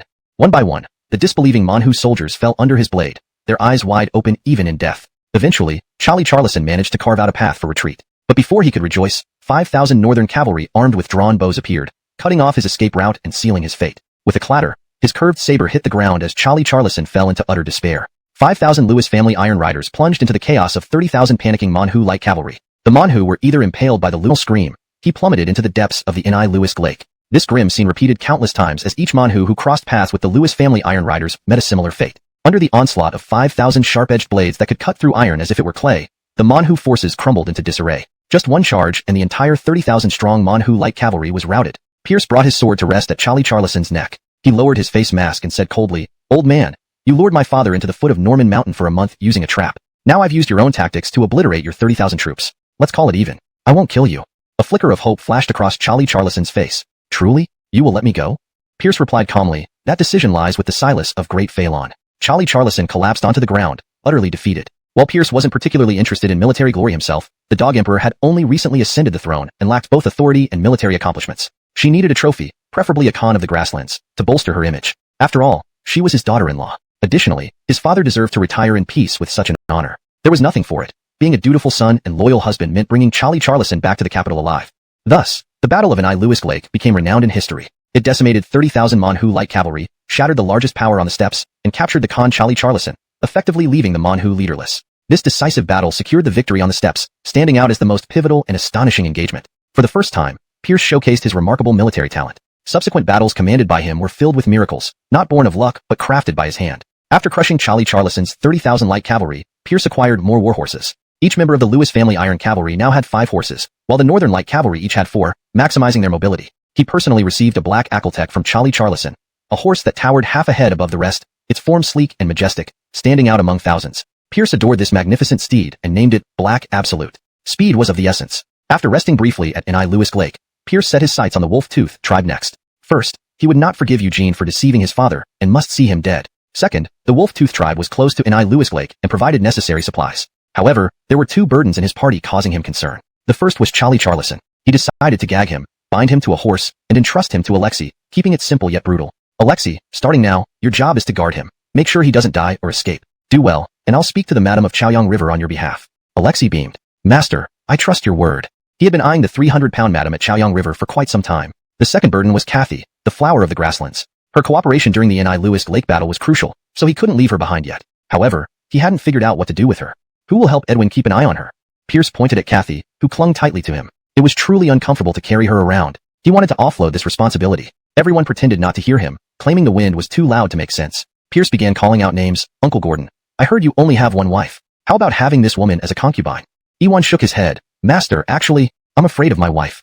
He walked away, looking embarrassed. Pierce gave him a sympathetic glance. Old Lewis, you've got 7 concubines in Tungxiang County. Adding more might hurt your back. We need you for future battles. Evander looked touched. Master understands me. London is indeed difficult. Old Du, any thoughts? Johann immediately responded. Norris, I have none. I'm out Arjun settling scores with him in the autumn, which left him feeling uneasy. However, not long after he returned to the tribe, an army of 15,000 Dephalon cavalry rode into the steppes. Instead of trying to stop them, Eshan hoped that this Dephalon cavalry would cause even more chaos, diverting Arjun's wrath away from him. This Dephalon cavalry did not disappoint him. They swept through 7 or 8 tribes on their way, and eventually set fire to Arjun's royal court. It was said that Arjun's 30,000 troops were now hot on the heels of this Dephalon cavalry, pursuing them relentlessly. Fight. Wear each other out. Ideally, Arjun should die in the chaos. Then I, Eshan, will rally the brave warriors of the steppes and wipe out this Dephalon cavalry. From then on, I, Eshan, will be the new Khan of the steppes. He never thought that 30,000 savages would be easily defeated by Dephalon's cavalry. Although Arjun had a temper, he was no incompetent leader, especially with Gordon Lego, the wise man of the steppes, by his side. In his mind, the final outcome would probably be the Dephalon army being decimated, while Arjun would suffer heavy losses. In such a scenario, Arjun wouldn't have the resources or power to come after him. However, reality dealt him a cruel joke. Thunderous hooves echoed loudly. According to Eshan's experience, at least 50 to 60,000 horses must be galloping. Eshan's first thought was, is Arjun attacking? A subordinate rushed in hurriedly. Chief, it's bad news. The Dephalon army is here. Dephalon? How is that possible? Eshan found it hard to believe. Chief, Dephalon's light cavalry has surrounded us. We can't escape. What are you saying? Eshan roared. What were you doing that you didn't notice them? The subordinate looked like he wanted to cry. Chief, they wrapped their horses' hooves with sheepskin. We discovered them too late. Eshan rushed out of the tent and saw that Dephalon's 5,000 light cavalry had already formed a semicircle around them. Another 5,000 iron cavalry of the Lewis family were charging straight towards them. Eshan was utterly terrified. Quick, get on your horses. He had only brought back 10,000 men, and with the additional 5,000 combat-ready warriors from the tribe, they matched the numbers of the Dephalon forces. If they weren't surrounded, there was still a chance to fight. Whoosh whoosh whoosh.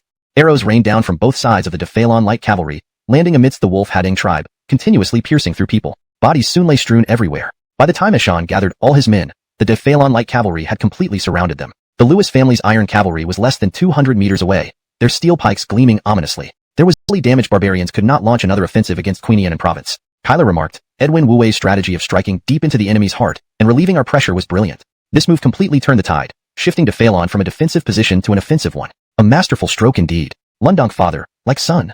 Grand Carnel agreed, indeed, Edwin Wuwei's strategic planning is flawless, while Lord of Pingyan's steady and meticulous approach truly makes them pillars of our empire. With the Lewis father and son, these barbarians are nothing to worry about. Rock felt uncomfortable, as if he had swallowed a bitter pill. The Moxie, however, wasn't very cheerful. She asked hesitantly, Duke, what do you think? Can Edwin Wuwei safely withdraw after venturing so deep into the steppes? For the Moxie, if Pierce could eliminate 1 or 2 tribes and return safely, it would already be a tremendous achievement. She dared not hope for more. Grand Carnel comforted her, Your Majesty, rest assured, Edwin Wuwei is resourceful. He will surely escape before the barbarian armies surround him. Eben also nodded, Indeed, Edwin Wuwei's strategies are foolproof. He has thoroughly studied the 36 stratagems and won't be caught unprepared. Your Majesty, we should prepare to celebrate the achievements of the Lewis father and son. The Moxie felt slightly reassured.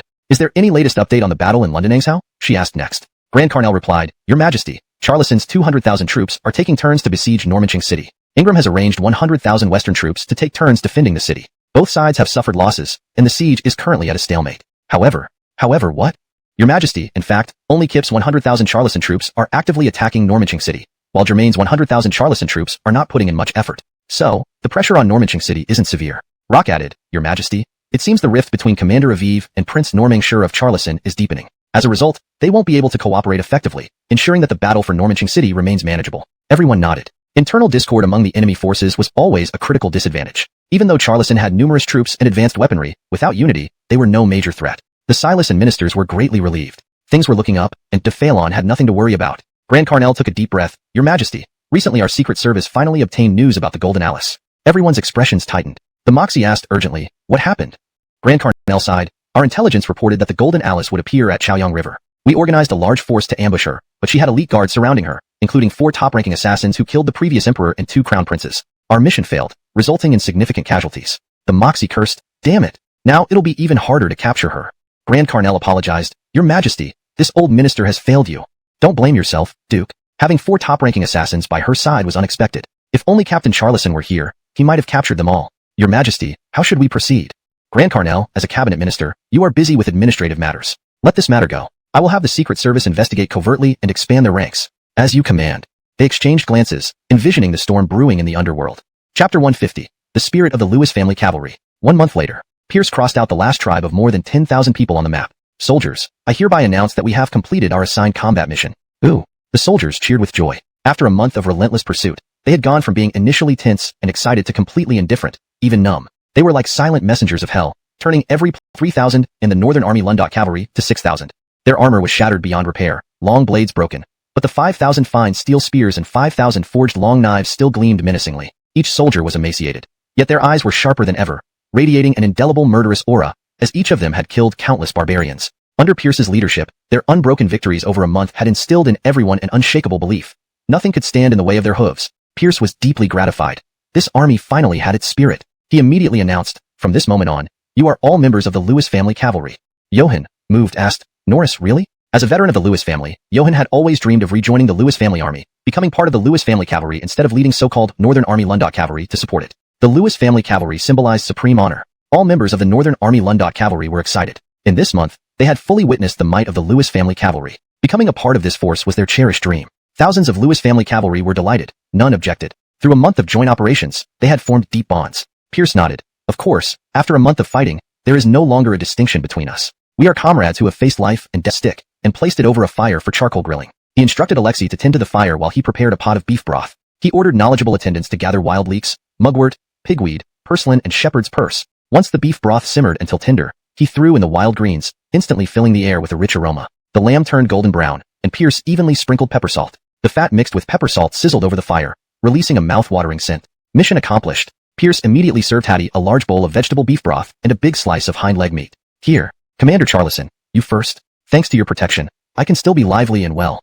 It was true. Without Hattie, Pierce would likely have been riddled with arrows by now. The archery skills of the barbarians were no joke. They aimed with deadly accuracy at him, and damn if they weren't all targeting him. Hattie didn't hesitate, taking small bites of the aromatic vegetable beef broth. Next, Pierce served meat and broth to Lance, Evander, Johann, and Oral.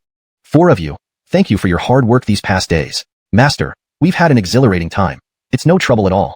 They had never fought such a satisfying battle. Following Master was truly the wisest decision. As for Alexei, he had already cut himself a large piece of crisp on the outside, tender on the inside meat, and filled a full bowl of vegetable beef broth, enjoying bite after delicious bite. Between him and Master, Me will face great hardship if she does not attach herself to a true strong man. Pierce did not stop. He had no reason to keep this woman by his side.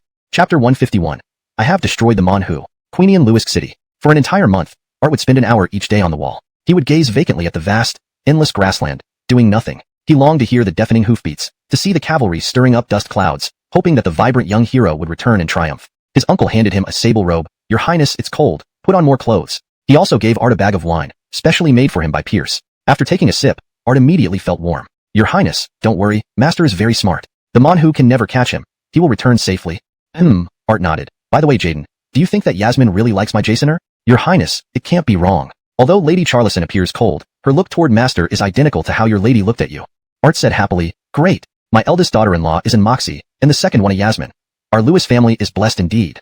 But, Art asked anxiously, but what? Jaden, can you speak clearly? Who taught you to leave half-said sentences? Herb scratched his head shyly. Your Highness, Master seems entirely focused on Austin and is indifferent towards other women. Art said exasperatedly. This boy doesn't get it.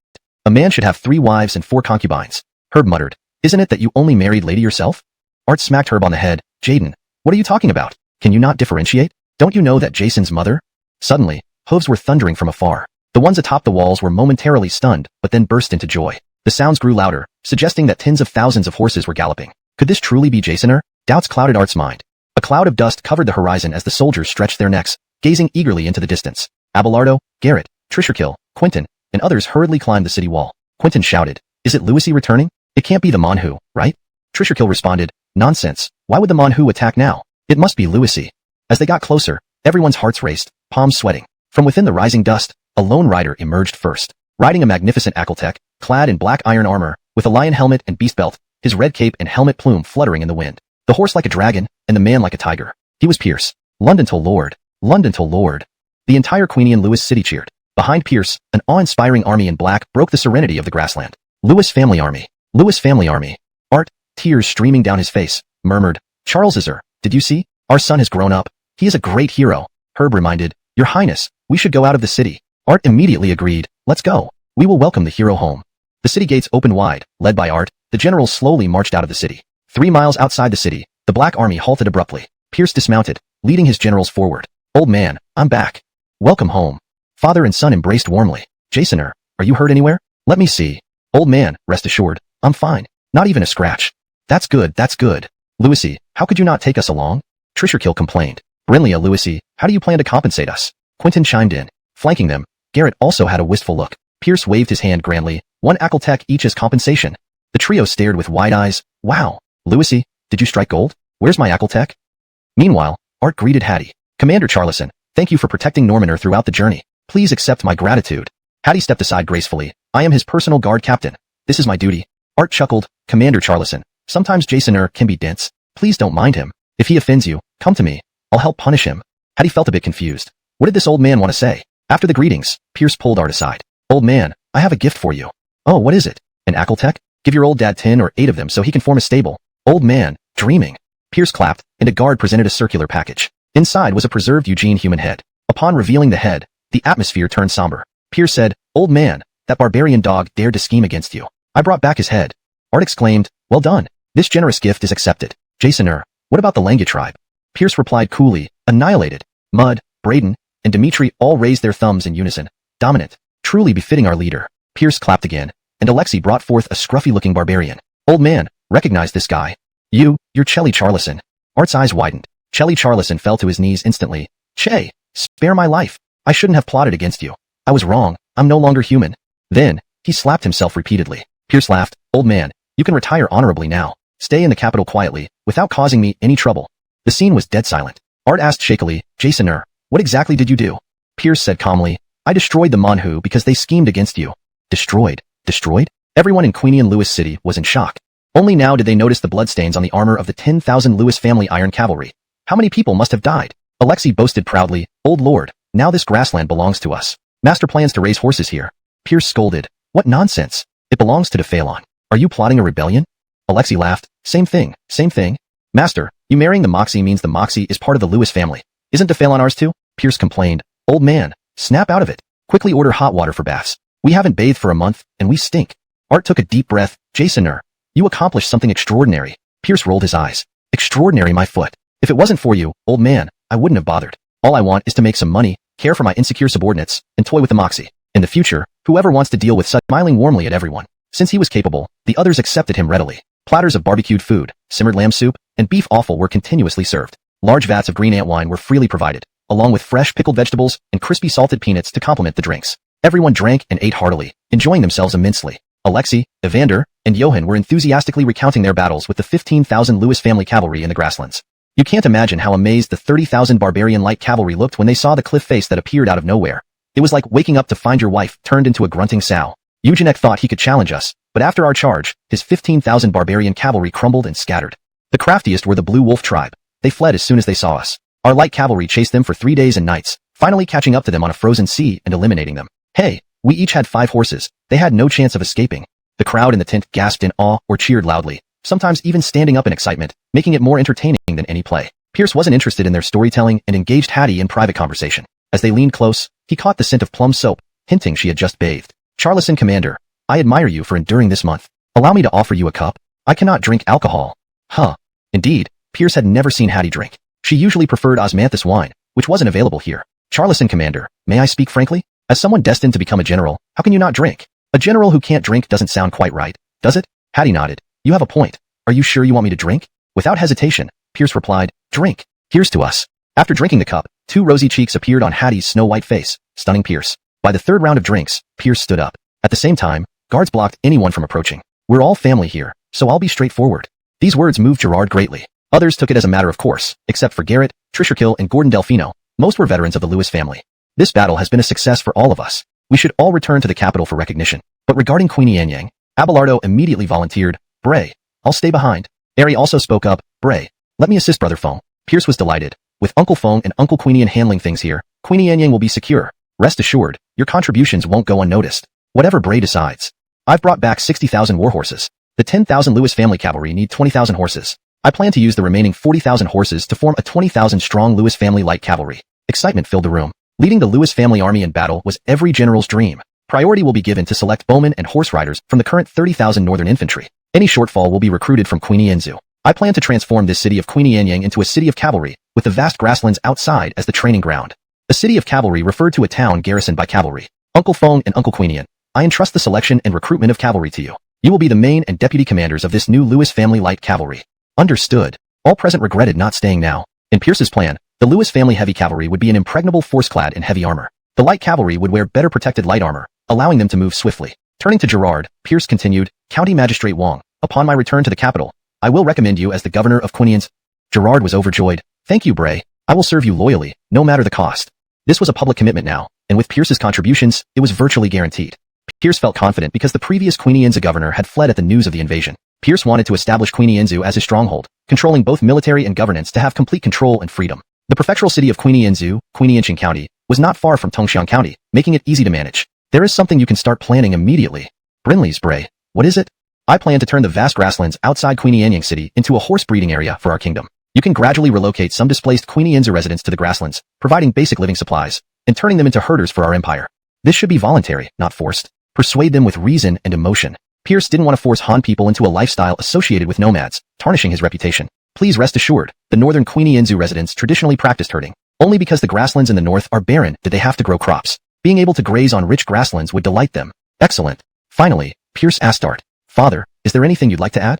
He still showed respect to the elder. Art smiled, no need, whatever you decide is fine. The crowd was speechless. The old Marquis was completely delegating. All right, prepare yourselves. We set out for the capital today. Note, transliteration corrections applied. Names are in Pinyin, standard romanization for Mandarin. The translation aims to maintain the original tone and style while ensuring readability and accuracy. Hashtag chapter 153. Did the Edwin lose his virtue? Hashtag early morning. Pierce's tent. What did you do to me? Pierce asked in panic. Anyone waking up to find themselves half-dressed with another person getting dressed beside them would be alarmed. Sorry, I was drunk too, Hattie said casually. Pierce felt like dying. Last night he had been so intoxicated that he didn't remember a thing. Could it be that he and the venerable Yasmin? No, Yasmin Charlison. You only drank 1 cup of wine with me last night. I told you already. What did you say? I can't drink alcohol. Pierce nearly fainted. So her inability to drink meant she could not even handle 1 cup. For a revered sword immortal and future general, this was unbelievable. This was entirely his own fault. Pierce cautiously asked, Yasmin Charlison, what did we do? Didn't you know yourself? Pierce, at his wit's end, Yasmin Charlison, I don't know. In matters like these, women tend to understand better. This incident ends here. With that, she turned and left. Damn it, what does ends here mean? Why won't you just clarify? Regarding his virtue, Pierce was determined not to let it go. He rushed forward and grabbed Hattie's hand. No way, today you have to explain clearly. Swoosh, the black ice sword hung around his neck. Pierce raised his hands. All right, no explanation needed. Remember, this matter must never be mentioned again. Hattie left, leaving Pierce standing there frustrated. Did the general lose his virtue? Impossible. What if? No what if? Oh, how could this happen? Pierce was dispirited for the whole day, unable to concentrate on anything. Several times, he wanted to ask Hattie but couldn't, especially since the chill of her sword aura made him feel a cold breeze down below. 3 days later, all preparations were ready, and the army set off to return to the capital. In Queenie and Lewis City, Abelardo, Ari, and 10,000 cavalry remained. These 10,000 cavalry were selected from 30,000 northern troops and consisted of light cavalry from the Lewis family. Being natives of Queenie Enzu, almost everyone knew how to ride and shoot. With these 10,000 soldiers as the foundation, recruiting another 10,000 skilled archers from Quinienzu families, the Lewis family's light cavalry would soon be formed. Pierce and Louis Hounan led several generals, 10,000 Lewis family iron riders, 20,000 northern troops, and less than 5,000 civilian laborers from Tongxiang County out of Quinian Lewis City. They certainly weren't bringing 30,000 people back to the capital. It wasn't wartime. The 10,000 Lewis family iron riders would be stationed in Tongxiang County, where they would train and receive new equipment. The 20,000 northern troops would be stationed in Quinianzhong County, the capital of Quinienzu, while plans were underway to recruit another 30,000 soldiers to fill the ranks of 50,000 troops, using government funds. The officers were delighted. Before receiving any imperial rewards, the young lord generously gave each of them a heavenly horse. Heavenly horses. These were invaluable treasures that money couldn't buy. Unfortunately for Pierce, the only unhappy one among them, he approached Hattie. Charlison. Shut up. He sighed and moved away. After a moment, he returned. Sword. Get lost. For the third time, Hattie placed her hand on her sword hilt. Pierce hastily rode away. Art called over Alexei. London told Charlisk, what's going on between Commander Charlison and my son? Alexei recounted everything in detail. Art was delighted. Good news. London told Charlisk, did they, or not? Alexei replied grimly, my lord, I'm not sure either. You stay close to Pierce. Make sure Charlison Commander doesn't do heavy or strenuous work. If there are any changes to her body, inform me immediately. I need to report good news. They became inseparable comrades in arms. One was the king of horses, the other an outstanding human, both experts in making an impression, perfectly matched. The army's pace was neither fast nor slow. 2 days later, the army reached the border between Quinianzhong County and Tongxiang County. According to plan, the 20,000 northern troops would be stationed in Quinianzhong County, though selecting the commander, a diffier stepped forward. Bray, please allow me to command the 20,000 northern troops. Colm followed. Bray, I will stay to assist Brother Wanli. Touched, Pierce responded. Then it will be handled by Uncle Wanli and Uncle Mu. Rest assured, I will request honors from the Emperor for both of you. As you wish, Bray. After separating, Pierce led the 10,000 Lewis family iron riders towards Tongxiang County. Before returning to the capital, he wanted to inspect Tongxiang County personally. This place had consumed much of his effort. Master, a guard approached. Lady Lan wants to see you. Pierce replied without hesitation, no meeting. Master, Lady Lan says she will die here if you don't see her. Damn. Threatening the general. Enraged, he approached Deanna's carriage. Lan girl, what do you want? Deanna lifted the curtain. I want to sit in your arms one last time before you give me to someone else. Pierce coldly said, speak directly, no games. Deanna pleaded earnestly, I promise, no games. Seeing her gaunt face, gold and jewels. Many families in Quinienzu have been torn apart. Of course, it's not entirely your fault. Even without you, Alf would still do it. But regardless, you enjoyed those blood-stained treasures, and therefore bear that sin. I cannot accept such a person. Kathy's face turned ashen. So that's it. Thank you for telling me the truth. They remained silent for the rest of the journey. The army entered a narrow shaded path flanked by dense forests, the narrowest part only wide enough for a few riders abreast. 10,000 cavalrymen stretched out into a long line. Whoosh whoosh whoosh. Dozens of arrows shot from the surrounding woods and overhead branches, followed by dozens of people dressed in Hu clothing, their heads braided. Kill the demon head. Take revenge. Avenge our honor. They shouted as they charged at Pierce. Clang, clang, clang. Dozens of arrows aimed at Pierce were deflected by Hattie and Alexei working together. There are assassins. Protect Norris. The guards shouted. Chaos erupted. Guards from the front and back rushed over, but the narrow path made it impossible to stop the attackers in time. Faced with the sudden attack, Pierce swiftly dismounted, pulling Kathy behind him and drawing his water slicer sword. Hattie dealt with the assassins attacking from above, while the ones on the sides became opponents for Pierce and Alexei. The two fought back to back, protecting Kathy between them. An assassin lunged at Pierce with a shout, swinging his blade down.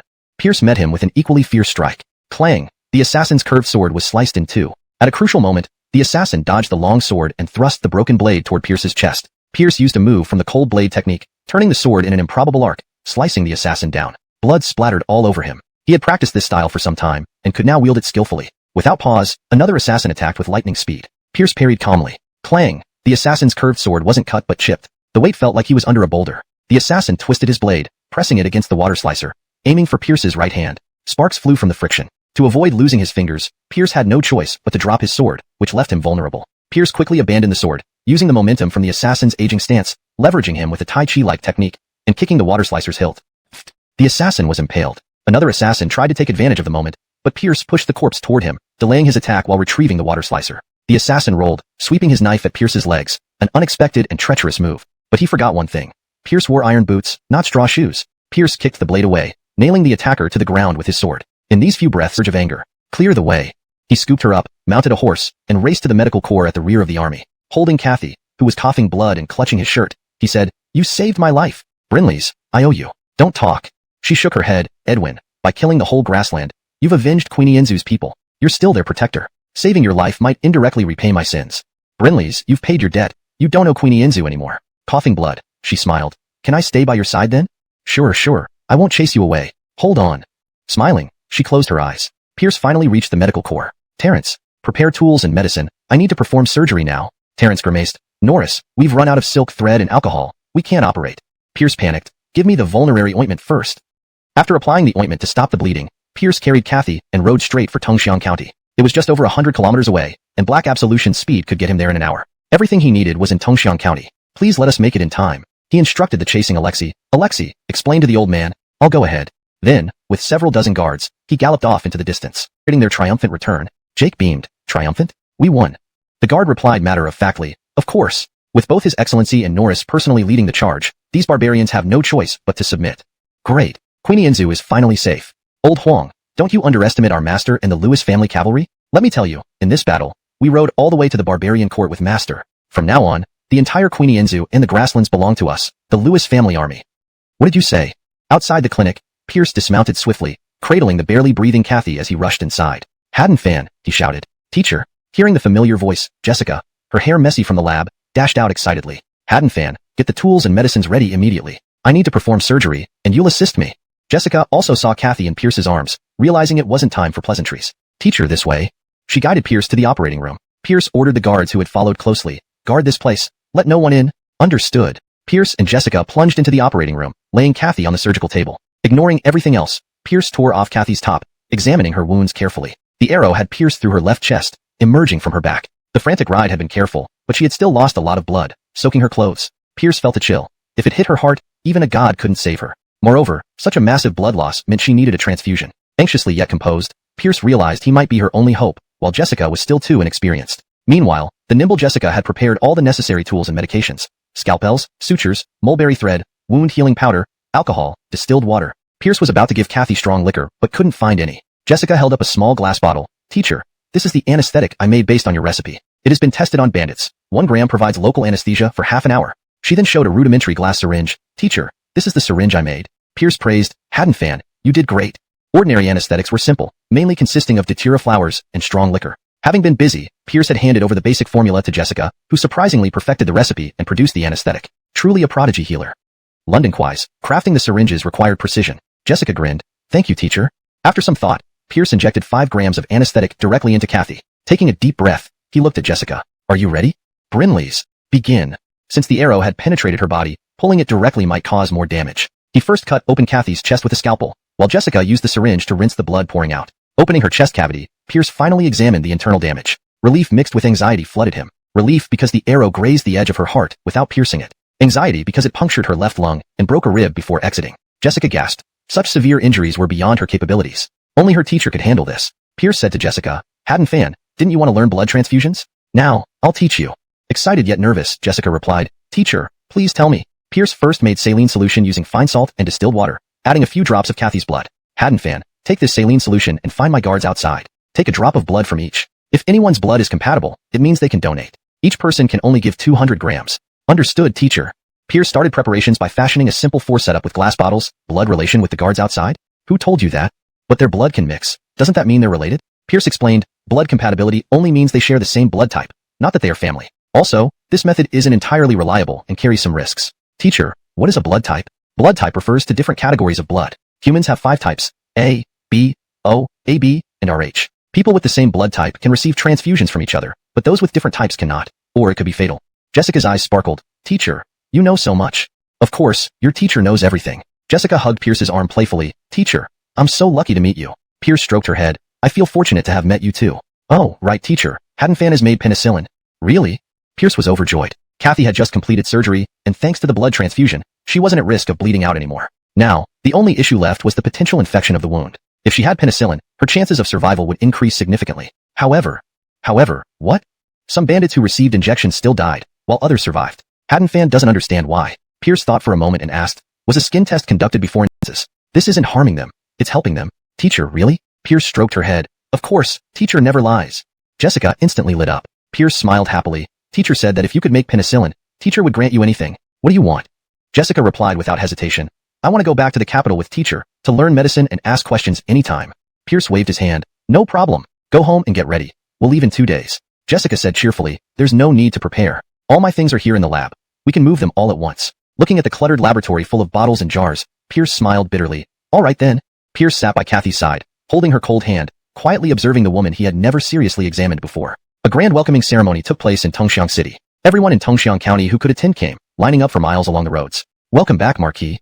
The crowd cheered. Art rode on a high horse, waving continuously to the people on both sides. These were former soldiers and descendants of the Lewis family army who had followed him through countless battles, like family to him. Many old Lewis family veterans shed tears, reminiscing about the glory days of battling alongside the Marquis. And Donis, Dwayne, and Oswald were very excited. This was their first experience with such an event, so they struck poses they thought were cool, mimicking the Marquis, waving to the crowd. But it seemed that everyone's attention wasn't on them. The 10,000 Lewis family cavalry behind and in front of Art were also incredibly excited. About half of them had come from Tongxiang County over a month ago, and among the crowd were their parents and siblings. They all lifted their heads proudly, straightened their backs, almost wanting to tell their parents, "Dad, Mom, I didn't disappoint you. I didn't shame our family." Holden was one of those who walked proudly, eagerly waiting to recount his legendary journey to his father. He always listened enviously to his father's stories of following the Marquis into battle, chasing 10,000 enemy cavalry with just 1,000 riders, or traveling 1,000 miles to crush the enemy's main forces. But this time, at 16, he had followed the Elias all the way to the heart of the barbarian lands, burning down the barbarian king's court, capturing Conjilin Charlison alive,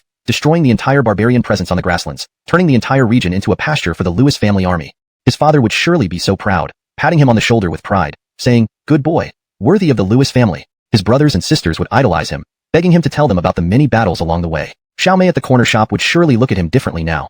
His unrequited love could finally end. He was no longer the inexperienced youth from Tongxiang County, but a man standing tall. Entering Tongxiang City, Art announced that the 10,000 Lewis family cavalry would disband immediately. Those with families could go home and celebrate, while those without would follow Iwan and Evander back to the camp outside the city. He brought his uncle London Ushu, Alexei, Donis, Dwayne, and Oswald, under the guidance of Magistrate Davis, Captain Jake, and County Clerk Bond, heading towards the clinic. Along the way, the three reported on all of Pierce's activities in Tongxiang County to Art. "Building a new city? A cement factory? Excellent. Make sure to keep a courtyard for me when it's done. High furnaces capable of forging fine steel swords and lances? Protect these at all costs. This is the hope for the rise of the Lewis family army. Introducing new residents? 3-year trial period? Jason Er's methods are correct. This was my oversight. This child has cleaned up after his father." Translation completed, maintaining original structure and tone. Chapter 157, The Final Move. Finally, Art slowly said, "In the future, there's no need to tell me, this retired old man, about these matters. Everything is decided by Jasoner. His will is my will." "Your Excellency, we understand." The three exchanged glances, realizing that the Lewis family was about to usher in a new era. Perhaps before, some people might have harbored resentment, but after this battle on the grasslands, all dissent would vanish. "Oh, right, Your Excellency. Norris also took in a student. It's Jessica from Dr. Ning's house. Let's go. Take me to see this Cora Haddon fan. I didn't expect her to become Jason Er's disciple." From afar, they saw Art and his entourage approaching. A quick-witted bodyguard ran into the laboratory, intending to report to Norris before the Duke arrived. He couldn't block the Duke and say that Norris wouldn't let anyone enter, could he? He didn't want to get scolded by both sides. After receiving the reply, the relieved bodyguard returned to the entrance and told Art, who had just arrived, "Your Excellency, Norris says the clinic needs to remain quiet to not disturb the patient's rest. Only you can go in." Art nodded and told Davis and the others, "You may return and resume your duties." "Brinley's, Your Excellency."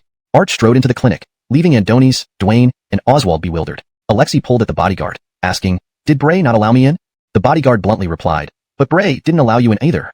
Alexei instantly deflated. Miguel patted his shoulder. "Charlisk, come on, let's spar again. Let's see if you've improved after going to the Manhu royal court with Bray." "Miguel, don't blame me for being too harsh. Tell you what, Bray taught me the Lewis family boxing. All right then, let me see what you've got."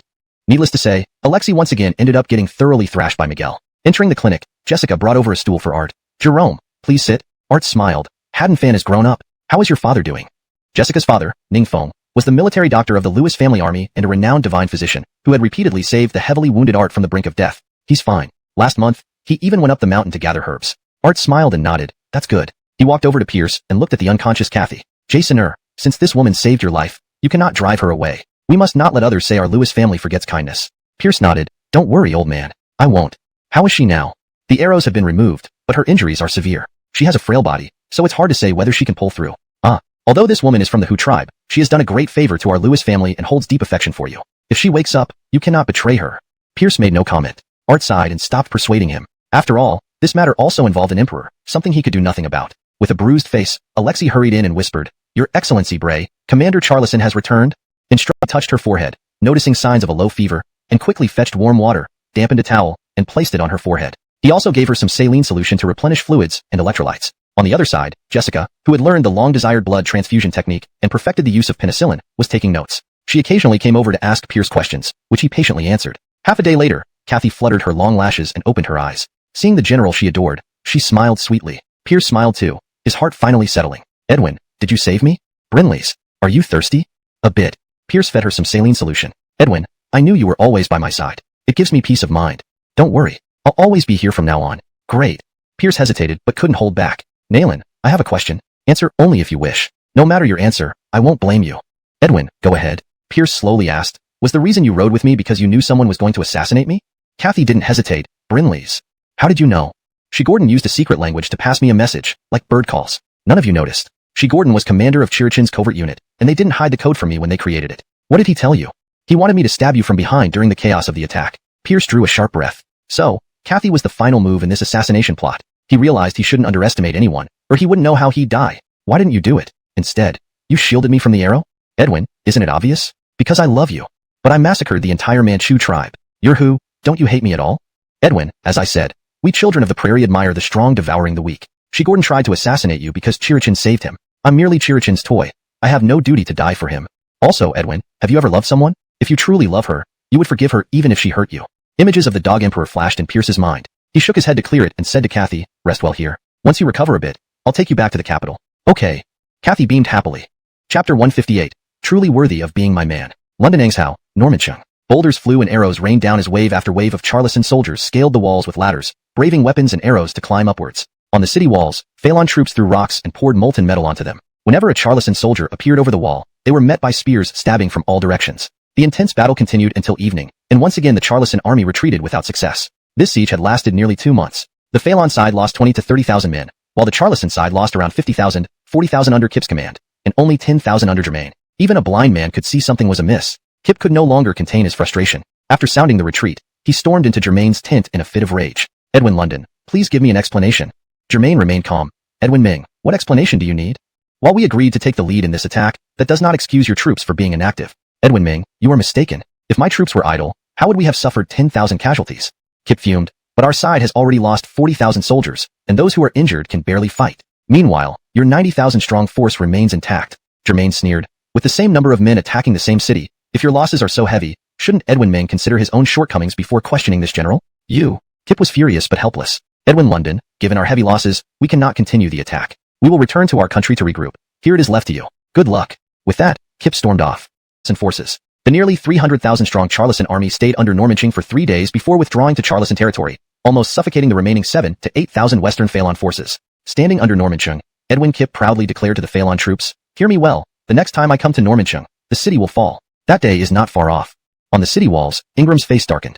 What a move by Kip, feigning retreat to launch a surprise attack. Everyone thought he returned to Charleston due to heavy losses, but it was to deliver a fatal blow to the unprepared Edwin Aviv. And what a chess game played by King Normanchai, whose true intention was never to ally with the nomadic tribes, but to eliminate Edwin Aviv, his biggest obstacle. All of Phaelon fell for their ruse. In the capital of Phaelon, the citizens received 2 pieces of news. The first was the Charleston troops' withdrawal. The citizens celebrated, rejoicing in the belief that the heavens spared Phaelon. They no longer had to worry about losing their families or homes. However, the emperor and her ministers in the Golden Hall had little cause for celebration. In fact, most wore troubled expressions. King Normanchai, having unified all Charleston forces, now posed an even greater threat. When he reorganizes and strikes again, Phaelon would face a sea of joy. The Golden Hall echoed with cries. Congratulations to Austin. We share in the emperor's happiness. The empress flushed with excitement and trembled with joy. Wars of conquest and expanding borders by 1,000 miles were historical milestones, ones she would be remembered for. Just this achievement surpassed many of Phaelon's previous emperors. That scoundrel truly gave me a grand gift, worth every moment of indulgence, truly worthy of being my man. The Golden Hall, filled with concern over King Normanchai's unified forces, now erupted in celebration. The happiest were the martial generals led by Carnell, lifting their spirits after being overshadowed by civil officials. Carnell stepped forward. Your Majesty, the nomad threat is eliminated. With the Northern Army and the Lewis family cavalry joining forces, Charleston's threat is nothing to fear. Edwin Lee echoed, Your Majesty, with the resurgence of the Lewis family army, our great Phaelon has nothing to fear. The Empress beamed. Ministers, Lewis family father and son will soon return victorious. I plan to greet them 10 miles outside the city. Eben objected, Your Majesty, that is too dangerous. Displeased by the objection, the Empress asked, Why? Your Majesty, remnants of the Zhou Dynasty still pose a threat. Leaving the palace risks exploitation by rebels. As Your Majesty's safe anti-bandit operations had been retained for this project, with abundant human resources, materials, and finances, the progress of the new city was indeed impressive. Davis reported, Bray, the entire new city is divided into 10 phases. Currently, we have completed Phase 1, and Phase 2 is under construction. More than 6,000 brick houses have been finished so far. Most are single compound courtyards, with a few being 2 or 3 compounds. Pierce said happily, Old London, you've done well. The 6,000 new homes would be perfect for resettling the families of the Lewis family cavalry. Of the 10,000 members of the Lewis family cavalry, nearly 4,000 were native-born residents of Tongxiang County, all sons of landlords who didn't require his immediate attention. The remaining 6,000 were scattered throughout Quinianzu. To fully secure the loyalty of the Lewis family cavalry, moving the 6,000 families to Tongxiang County was an excellent decision. Subsequently, he would also relocate the families of the Lewis family Lundot cavalry to the new city, ensuring their welfare and freeing the Lewis army from any concerns. As for the craftsmen and laborers, they would have to temporarily reside in tents. After all, the weather was warming up, and living in tents would be cooler. Thank you, Bray, Davis replied modestly. These few craftsmen have also done Davis couldn't help but ask, Bray, can we move the county administration to the new city? London being in such a beautiful, clean, and tidy city where even rainy days wouldn't cause mud splashes was like living in luxury. Pierce agreed, alright, this area does need management. Tongxiang County mainly consisted of descendants of the Lewis army, who lived harmoniously without needing much governance. The drum outside the county office hadn't been struck for decades, eventually being taken home by some mischievous child. Davis beamed, thank you, Bray. Pierce instructed, make sure to finish phase 2 soon and prioritize housing allocations for the craftsmen and laborers who have distinguished themselves in battle. Brinley's, Bray. Wandering around the small city, Pierce was extremely satisfied. The modern streets paired perfectly with traditional quadrangle residences, seamlessly blending ancient elegance with modern sophistication. Leaving the new city, Pierce, accompanied by Alexei and a group of bodyguards, headed towards the heavily guarded iron mine. In view were 3 tall blast furnaces, the sound of metalworking echoing continuously. The air smelled of iron and fire. The overseer of the blacksmith workshop, Lemuel, welcomed them. Welcome, Elias. Pierce asked eagerly, Old Gao, are the weapons ready? Lemuel nodded. Elias, please follow me. Leading Pierce into bullets. A powerful crossbow arrow cannot penetrate it within 50 paces. Wearing it is like being invincible. The only drawback is its weight. Even a powerful crossbow couldn't pierce it within 50 paces. This level of protection was astonishing. Lemuel brought out a set of horse armor weighing 80 pounds. This horse armor protects everything except the legs. Pierce nodded in satisfaction. 40 pounds of heavy armor plus 80 pounds of horse armor made for formidable heavy cavalry. Any obstacle would crumble before this steel tide. Alexei and the guard's eyes sparkled with excitement. How many sets of this heavy armor and horse armor have been produced? Currently, only 100 sets, Elias. Focus on manufacturing these 2 types of armor from now on. Brinley's. We also crafted 10 sets of armor between light and heavy, specially designed for you and the military leaders. Pierce praised, well done, Old Gao, you thought of everything. As a reward, you get a residence in the new city and double your monthly salary. Lemuel was delighted. Thank you, Elias. Hashtag chapter 160, Black Mountain Coal Mine. Old Gao, be honest with me. What's the main difficulty in limiting production? Only producing about 100 sets of heavy armor a month, Pierce would have to wait until the end of days to fully equip 10,000 cavalrymen of the Lewis family. This pace was making Pierce anxious. I can provide more manpower if it's insufficient. I can build more blast furnaces if they're not enough. Just tell me what you need. Lemuel replied without hesitation, Norris, the main problem is still the fuel issue. Smelting 1 furnace of iron requires a large amount of coke, and it takes a long time. Including cooling time, we can only smelt 3 or 4 furnaces a day. Plus, the new city and cement plant also require a large amount of wood. The nearby wood has already been depleted, forcing the charcoal team to go farther to cut trees. Back and forth, the supply has become somewhat inadequate. Pierce frowned, as the fuel problem had become the main factor restricting his development. The advancement of productivity and technology both hinged on energy issues. Whether it was a first-class space civilization or a second-class space civilization, the classification standard was based on the utilization of energy. It appeared that resolving the coal problem was now imminent. When he first arrived in Tongxiang County, he found several miners among the craftsmen who knew how to locate mines and tasked them with finding a coal mine. It had been over a month, and he wondered if they had succeeded. Back at the mansion, Pierce immediately instructed Davis to bring these people to him. Greetings, Norris. Rise, Pierce asked directly, Gentlemen, do you have any news on the whereabouts of the coal mine? A skinny miner respectfully answered, Norris, we found it. We were just preparing to report it to you. Pierce abruptly stood up. Really? Where is it? It's true. All of us have confirmed it. It's in Black Mountain within neighboring Ewing County, about 10 meters below the surface. 10 meters below the surface. That was an open-pit coal mine. The extraction difficulty was greatly reduced. If it were hundreds of meters deep, mining under current conditions would be extremely challenging. Pierce became interested. Can you tell me how you discovered it? One of the miners vividly described, Norris, during our search, upon hearing the name Ewing County, we asked the locals. Indeed, it was named after a black mountain. So we went up the mountain and kept digging. After much effort, at around 10 meters, we saw black coal lumps. Pierce praised, you are very clever. You've done a great service. Each of you will be rewarded with 100 taels of silver and a house in the second phase of New City. All of them rejoiced. Thank you for your reward, Norris. Old London, Pierce called out loudly. Send people to start mining in Ewing County immediately.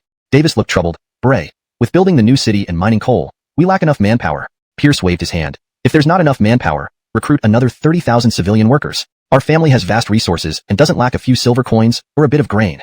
Brinley's, Bray. Now, Pierce indeed laughed, while Brooks, Hallam, and Jameson looked envious. They didn't get anything. Tell the soldiers from other regions to bring their families to Tongxiang County. I will give each person a brick house. From now on, they are part of Tongxiang County. Oral asked in surprise, Edwin, is this true? Among the 4 commanders of the Lewis family cavalry, only his family was in another region. Evander and Johann's families were in Tongxiang County, and Ewan's family was in the capital city's Lewis residence. Can your general lie to you? If you don't believe me, go check out the new city yourself. I'll assign you a 3-courtyard mansion. Choose it yourself. Thank you for the reward, Edwin. Oral smiled widely. Let the guards escort your families here. You will return to the capital with me for rewards and accolades. By the time the soldiers return from leave, you will be back from the capital. Understood. Being able to receive the Emperor's commendation in the capital was a tremendous honor. Having arranged for the 10,000 Lewis family cavalrymen, everyone eagerly watched Pierce. All right, I know what you're thinking. Pierce clapped his hands, and 10 guards entered carrying wooden boxes. Everyone's eyes sparkled, knowing from Alexei what was inside. There are 10 fine swords here, each named according to its blade pattern. Gaoshan, London Ushui, Charles Feng, Xiang Quinian, Long London, Fei Queenie, Hongguang, Lundong Bao, Hanzhong, and Gue Lewis. Choose one each. With a roar, Hallam and Jameson overturned the table and rushed forward. Others leaped onto tables, none wanting to be left behind. They fondled each sword, picking one and then hesitating over another, worried their favorites would be snatched away, like ants on a hot pot. After half an hour, 7 had chosen their weapons, leaving only Gaoshan, London Ushui, and Gue Yan. Pierce asked Alexei, not choosing? Alexei couldn't believe it. Master, I can have one too? Earlier, following his uncle, Alexei had received a treasure sword from Master. Nonsense, everyone gets a share. Alexei was delighted, choosing Gue Yan after comparing them all. Its blade pattern resembled ghost eyes, both eerie and beautiful, just to his liking. Pierce handed the remaining Gaoshan and Londonu Shui to Hattie, the mortal sword master. There are only 2 left. Choose one. Hattie said coolly, I have my ice sword, so I don't need it. Pierce insisted, choose one anyway. As a future general, you'll often be on the battlefield, and a sword is better for cutting through enemies and looks more majestic. Hattie nodded, conceding. While her martial arts meant little difference between a sword and a saber, being the king of weapons, was indeed dragon scales, paired with lion helms and beast belts, exuding an aura of grandeur. Wearing a bright red cape with this ensemble would make anyone stand out as the brightest star on the battlefield. Everyone's eyes widened, and their breathing grew heavy. Pierce calmly said, they are all the same design, one set per person. No need to fight over them. With both the tempered blades and the precious armor, everyone was touched to the core. Trisherkill exclaimed, Louis, you're my father. Pierce retorted, get lost. Ned added, Louis, I love you. Pierce replied, please don't disgust me. Back at the Marquis residence, Art was practicing Tai Chi in the back garden. Pierce had taught him this basic version of Tai Chi. It was perfect for health maintenance, especially for elderly men like him who had numerous health issues. It helped stretch and exercise the body. Are you back? Have you made all the arrangements? Pierce sat down on a stone bench. All done. We'll head back to the capital tomorrow. How is Lady Nayland holding up? Can she endure the journey? She's recovering well but still has some coughing and chest tightness. It's not a big issue since we aren't rushing. We'll add a few extra blankets in the carriage, and we'll travel slowly. Could she avoid coughing and chest tightness after having part of her lung removed? She was lucky to be alive. Art took out 11 Charleston troops, waited outside Normanching for 3 days before retreating. At Londonching, the Charleston Palace. After killing Edwin Aviv and absorbing his army, Charleston Wang Normang Charles swiftly purged his political rivals and placed Moxie Dowager Mi under house arrest. Now, both militarily and politically, Charleston belonged to Charleston Wang Normang Charles. But Normang Charles wasn't overly pleased. Because of Pierce, his plan was only half successful. He couldn't help asking Tomas, Minister Haddon, if I ordered the 300,000 troops to attack Normanching now, would it have already fallen? Tomas replied slowly, Your Majesty, whether Normanching falls or not, I can't be certain. But I can assure you that the Great Phelan Northern Army and the Lewis family cavalry would surely be on their way to support them.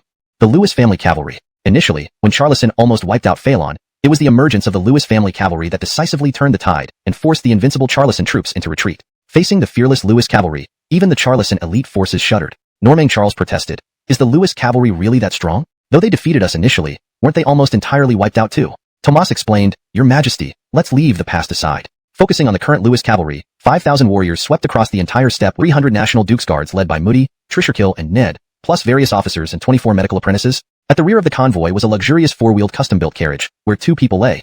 One was Kathy, who should be resting inside, and the other was Pierce, who shouldn't be. Equipped with simple springs, the carriage rode smoothly, adding a unique charm for its occupants. Beside Pierce, Timshire was giving him a vigorous massage. Master, how do you find these 18 ancestral massage techniques? Hashtag chapter 162. Someone is stirring up trouble? Great. A little harder would be even better. Brinley's, just like that. Pierce was so comfortable he could only hum in satisfaction. Beside him, Kathy felt envious and jealous. She also wanted to massage the general, but unfortunately, she couldn't move freely yet. All she could do was lean against the general, offering a bit of warmth with her body. Trisherkill rode up from the front, wearing an expression full of grievances. Louis Z, you're not human. Why should we sit on horseback, suffering from bumpy rides, while you get to lie on this luxurious carriage, surrounded by women? Jessica was furious. You dumb ox, what are you saying? This is showing respect for one's teacher. It's natural for students to serve their teachers. Inside, Trisherkill shouted. I want to take on disciples too. Pierce glanced at him. Spit it out. We're almost at the capital. The old Marquis wants you to wear your armor and go to the front. Without hesitation, Pierce replied, not going.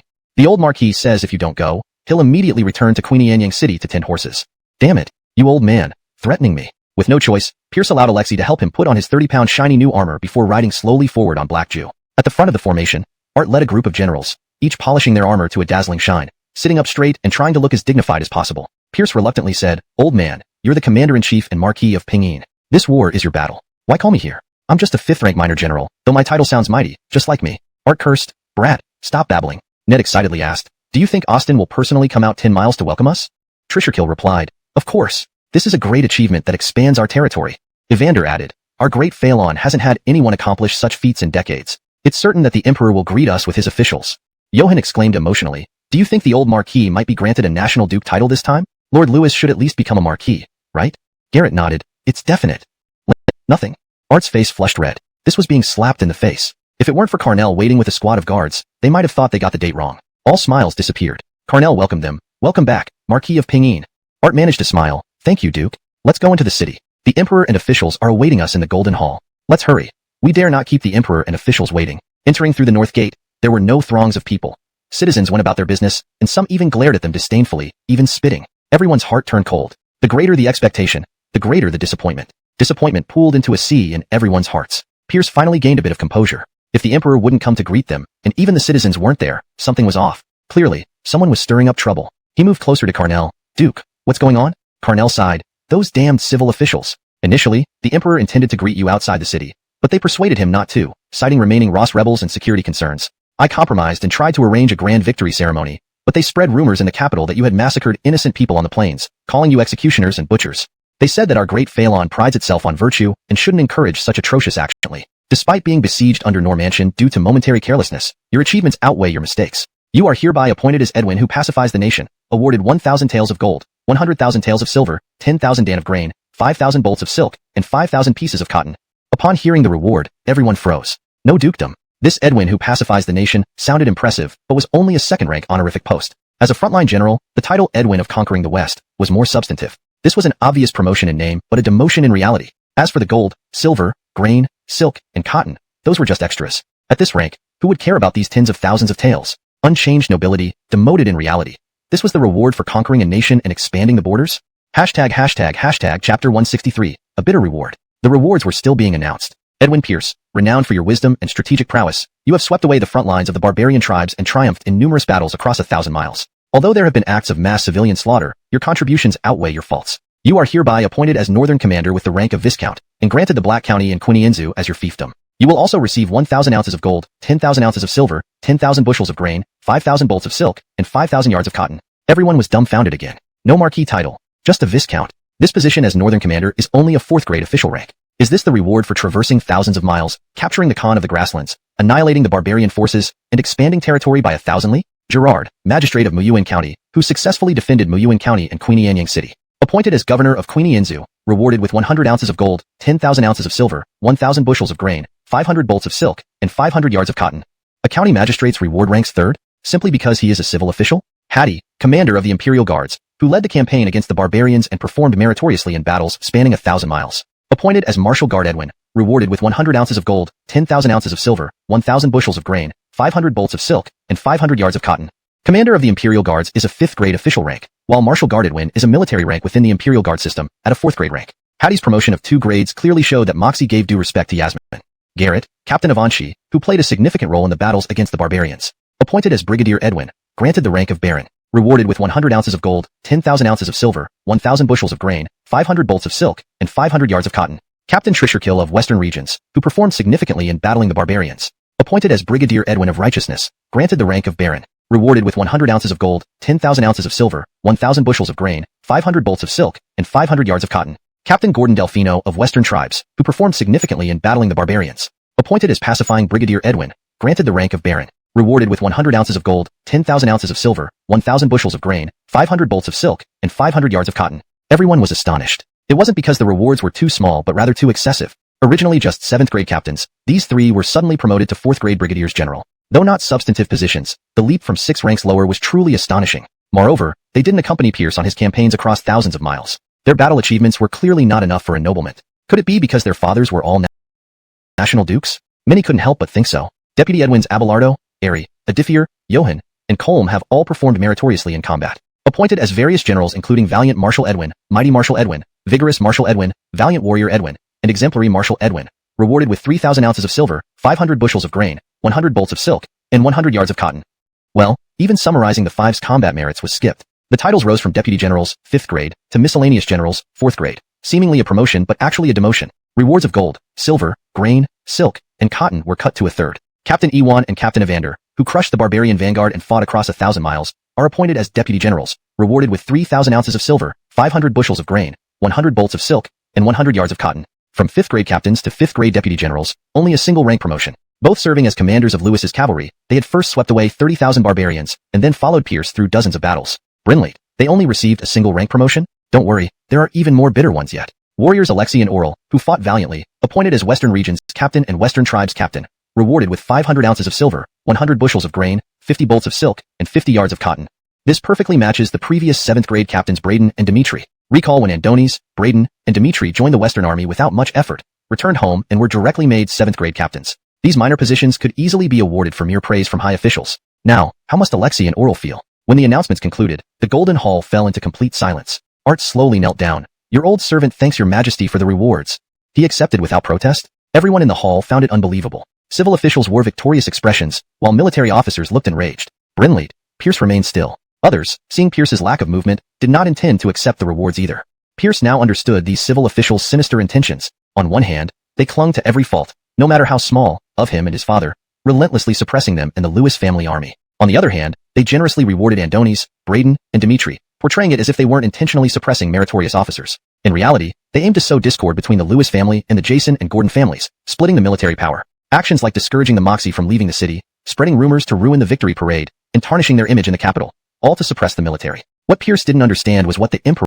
He had been looking for an excuse to mine coal there. Now, he had the perfect justification. These civil officials were indeed considerate. Moreover, he had initially considered sharing some of the plundered wealth with the court. After all, keeping everything himself might seem greedy, especially considering it was centuries of accumulated wealth from the barbarians. Now, with these bureaucrats causing trouble first, he felt justified in keeping everything for himself. The entire Golden Hall focused on Pierce. Given his domineering nature, everyone expected him to argue, especially after such perceived injustices. All awaited his outburst, as civil officials took deep breaths, preparing for conflict. A tense atmosphere filled the hall, with the Empress herself looking guilty as she watched Pierce. Note on the bureaucratic structure. For civil officials, the system referred to includes 3 dukes, grand tutor, grand guardian, grand protector, 6 ministries, and 9 temples, with first rank being dukes, second rank being ministers, and third rank being vice ministers. For military officers, it refers to the Han Dynasty system of 1 grand general, 3 public ministers, 4 conquerors, 4 defenders, 4 pacifiers, and 4 placators. The grand general is a first rank position. The 3 ministerial generals, flying cavalry Edwin, chariot cavalry Edwin, palace guard Edwin, are sub first rank.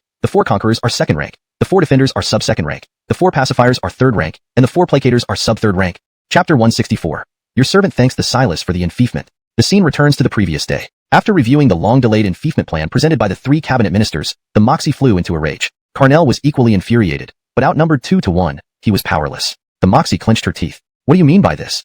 Rock responded calmly, Your Majesty, this old minister does not understand your meaning. The Moxie slammed her fist on the table and stood up. You don't allow me to leave the city to welcome them. You forbid the victory ceremony, and now this meager reward? Is this how you treat beggars? The Lewis family has achieved feats of annihilating a nation and expanding our territory by 1,000 li. Rock retorted firmly, Your Majesty, throughout history, achievements and mistakes have always been weighed together. Though the Lewis have great merit, they also bear significant faults. This balanced reward is fair.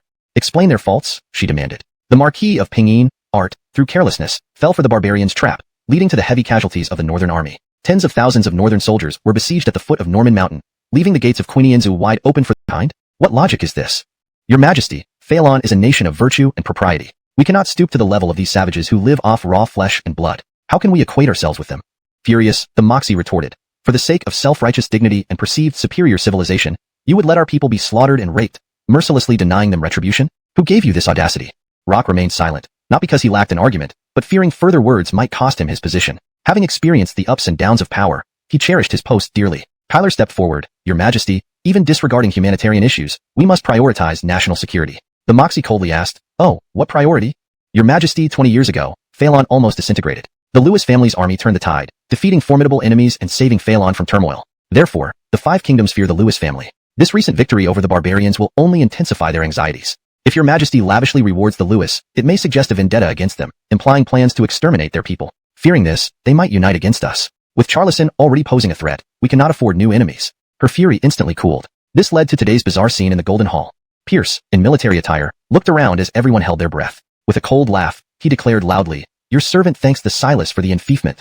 What? Everyone stared in disbelief. Was this the arrogant, unruly, unreasonable young Marquis who would first beat you and then argue? The martial officers, led by Carnell, deflated. They had hoped Pierce would exploit the moment to humiliate the civil officials. The civil officials collectively sighed in relief. Has Pierce lost his mind? Brinley's. Better he lost his mind. It's wonderful if he did. The Moxie felt tears welling up. He must understand my predicament. To spare me embarrassment, he bears this silently. In his heart, I am always first. Truly, in all the world. Only he cares so deeply for me. But again, I have wronged him. In her heart, joy, gratitude, sorrow, and pain mingled. At that moment, she wished to embrace him, console him, and fulfill all his desires. With Pierce accepting the enfeoffment, others followed suit, accepting their rewards. Thus concluded the enfeoffment ceremony. However, Pierce had no intention of retiring peacefully. Though not enraged by the civil officials' actions, they had disrespected his father and the Lewis family's army, and he needed to reclaim face. He told the Moxie, "Your Majesty, I have a gift for you."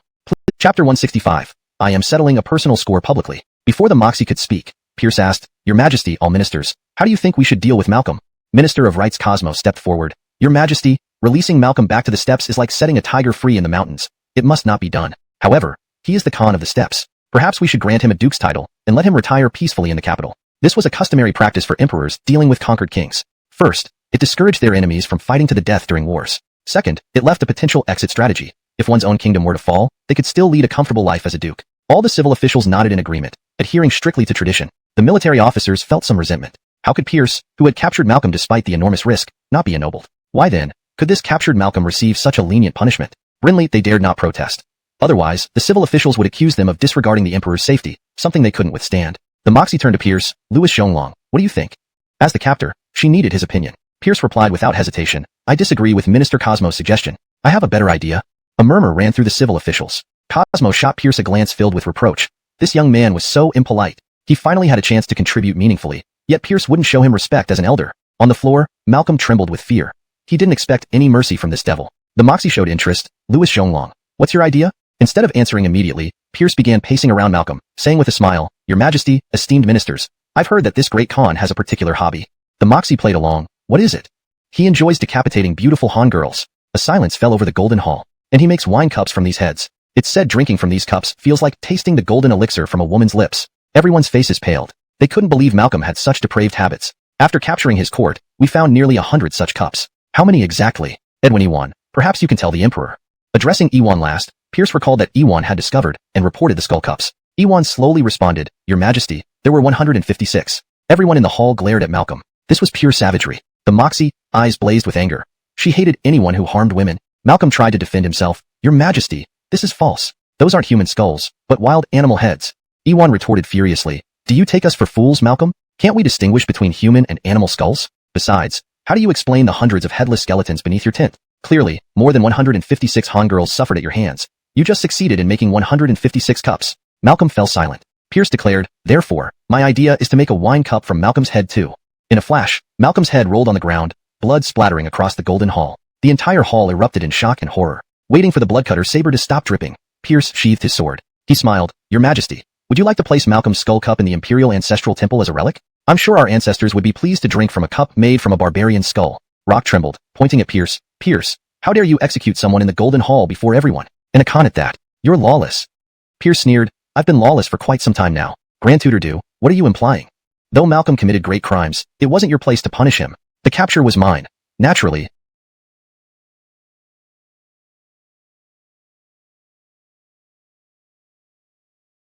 Outside, the guards muttered, "We saw nothing. We know nothing." The Moxie, feeling guilty, asked, "What do you want?" Pierce advanced, "Do you need to explain yourself, Your Majesty?" She steeled herself, "I've wronged you. I'll make amends." He pulled her into a hug, his face close to hers. "How will you make amends?"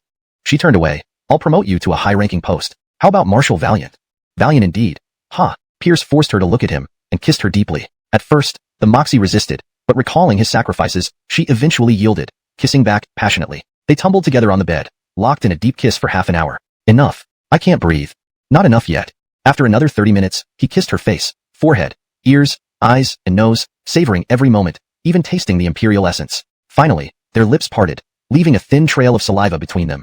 Chapter 166. If I can hold back, why can't you? As a natural-born adventurer, Pierce could never be content with the present. He took advantage of the Moxie's dazed expression and reached into her robes, finally grasping her rationale. The Moxie immediately snapped back to reality and tightly pressed his hand down. Rogue, what are you doing? Your Majesty, it's obvious what I'm doing given the mood. No. Why not? I haven't prepared myself mentally. Your Majesty, you'll be ready once we get going. Pierce's hand began to move. If you don't take action now, I will call for help. Call. No one will come even if you yell until you're hoarse. Pierce kissed her again. MMMPH. Ah.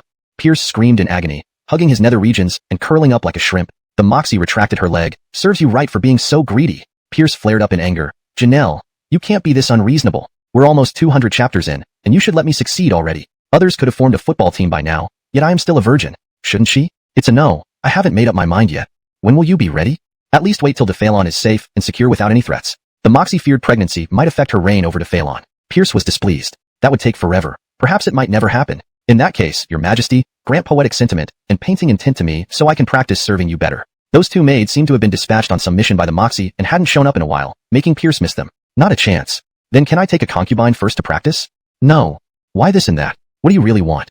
The Moxie declared boldly. I don't demand you only have me as your woman, but your first must be me. Pierce wore a bitter face. Your Majesty, you're going to drive me mad. The Moxie retorted furiously. If I can hold back, why can't you? Because you're an obsessive workaholic who doesn't know how to enjoy life. Pierce suddenly had an idea and said excitedly, Your Majesty, I have a plan that won't force you yet can satisfy me. The Moxie instantly became cautious. What kind of plan? Pierce smiled bashfully. Your Majesty, use your hands to help me out. Your mouth would work too. I wouldn't mind. If you could wear fishnet stockings, using your feet would be even better. The Moxie's expression turned cold, shouting loudly, First Shadow Guard, where are you? Pierce bolted away. Doggone Silas, just you wait. This isn't up to you. Finding renewed purpose in life, Pierce felt invigorated. A life with a goal is indeed different. Without aspirations, one is a dried salted fish. With goals, one becomes a fighting fish. Escaping the palace, Pierce found Montgomery, Abdullahi, Hallam, Jameson, and the others waiting for him. He said sternly, Folks, I'm helping you seek justice from the Moxie. You know,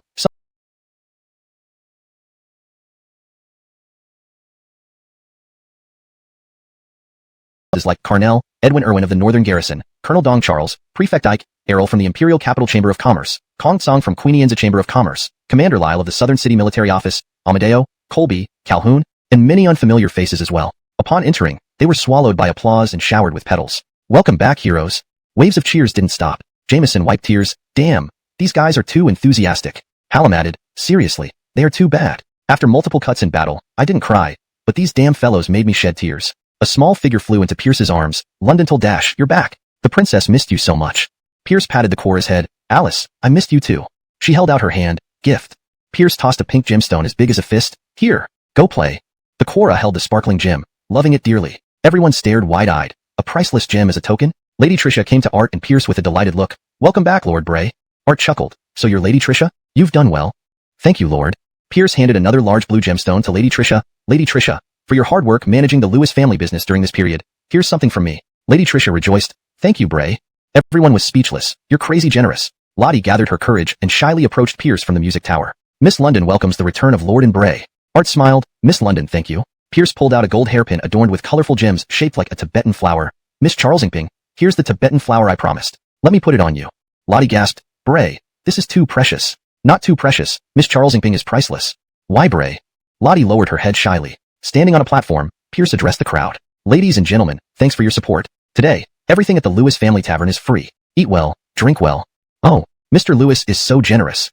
The celebration went on joyously, filled with laughter and cheers. Hashtag chapter 167. Mahjong and hot pot. Pong. 3-1. I call a can. London till Dash, you're just like a little groom. You're done for. Old man, I have a pure hand. Come on, pay up everyone.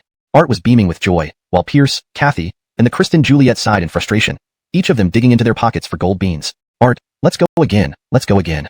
Pierce, visibly annoyed, said, No more, no more. I've already lost several tens of thousands of taels. If we keep playing, I'll go bankrupt. Kathy bluntly pointed out, Edwin, you made so much from our prairies. Even if you lose for 10,000 years, it won't finish. The Kristen chimed in, exactly. Don't think this princess doesn't know there are lots of shiny gems hidden under your bed.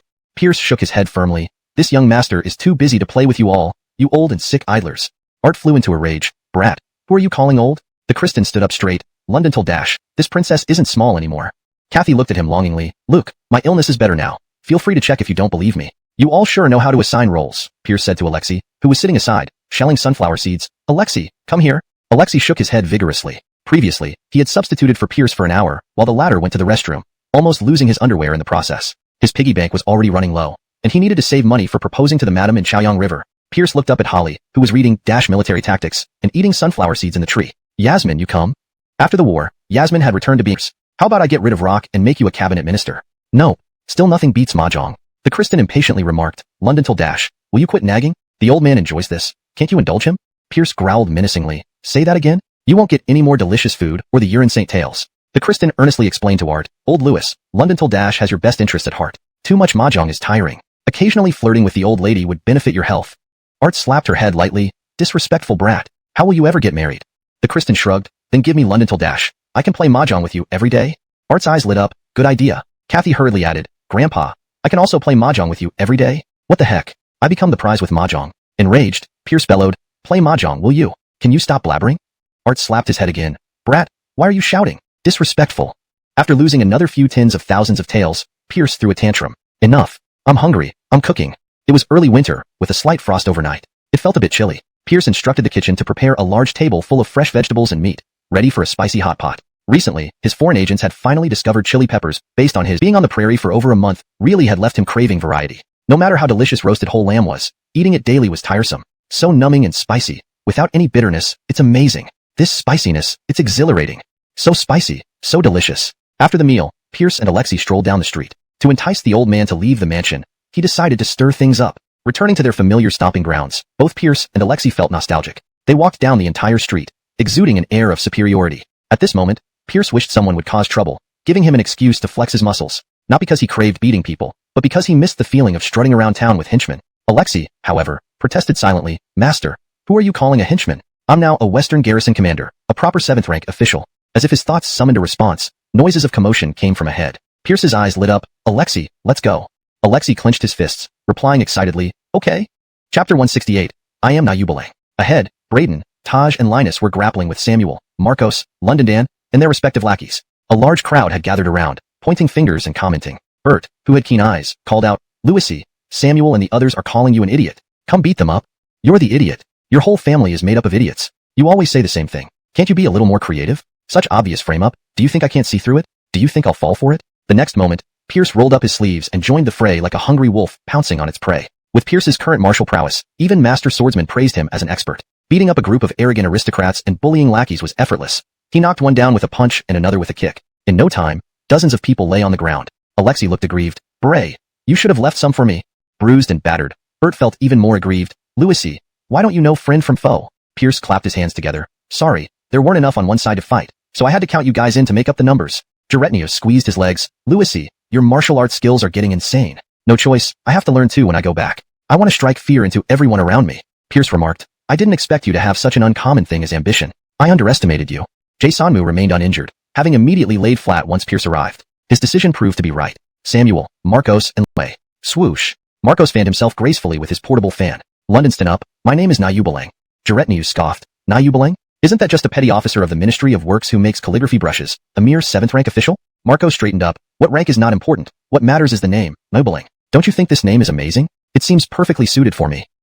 Jaretniu felt extremely uncomfortable. Suddenly, everyone looked at Pierce. These words seemed eerily familiar, as if they came from a powerful general in the past. Feeling like he had hoisted the stone onto his own feet, Pierce also felt uncomfortable. Fine, you're impressive. Marcos immediately looked immensely proud, embodying the epitome of Nayubaleng. What about that eggless fellow? What's your status? Londondan looked down his nose. As they say, no literary master is first, but every martial artist strives to be second. My martial prowess is unmatched. I am Wudalang. Pierce gave a thumbs up. Wudalang, you've got talent that I genuinely admire. Samuel stepped forward, intending to introduce himself. Pierce interrupted impatiently. All right, I admit you all have status. Tell me, why did you fight this time? Bert accused. Louisy, Samuel and the others tried to force a poor girl into servitude. Marcos raged. Bert, you accuse before you act. Clearly, you were the ones forcing her, and we were helping out. Marcos, what did you say? Think I won't beat you to death. Bert, I'll get my father to revoke your title as Commander Pinglay. Only then did Pierce notice a woman kneeling nearby, clad in thin clothes. Her appearance could easily score 8 out of 10 points, and with a pitiful air about her, her overall charm rated 9 points. She was a rare beauty. No wonder she attracted the attention of both parties. Beside her was an old man lying there, pale-faced and stiff, presumably dead for quite some time. Selling herself to bury her father? Pierce cut off the argument between Bert and Marcos. Enough. Shut up both of you. He turned to Jae-sanmu. Linus, tell me. Louisy, this lady was selling herself on the street to bury her father. Retinue and Taj, tempted by her looks, wanted to buy her. Marcos and company happened to pass by and liked her as well. Both sides started bidding, and things escalated into a fight. Retinue and Bert stared at Linus with grievance. Are you telling the absolute truth? Pierce nodded. This matched what he had imagined. Tell me, if you want this girl, the highest bidder gets her. Is it necessary to fight on the street? After all, everyone here holds status. Bert angrily said. Louis, they bid maliciously. No matter how much we offered, they always topped it by a tail. Isn't that annoying? Marcos retorted. Topping by a tail? How is that malicious? Just admit you're poor. Don't need excuses. Pierce asked, who was the last to bid, and how much did they offer? Samuel replied, naturally it was us, at 100,000 taels plus one more.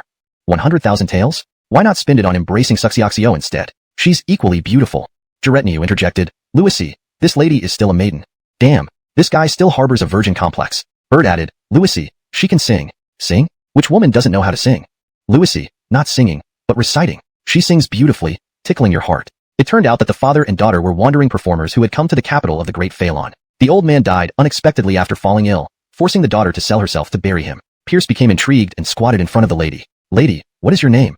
The woman lowered her head shyly. Your humble servant's name is Mixie Anglin. Miss Mixie Anglin, what songs can you perform?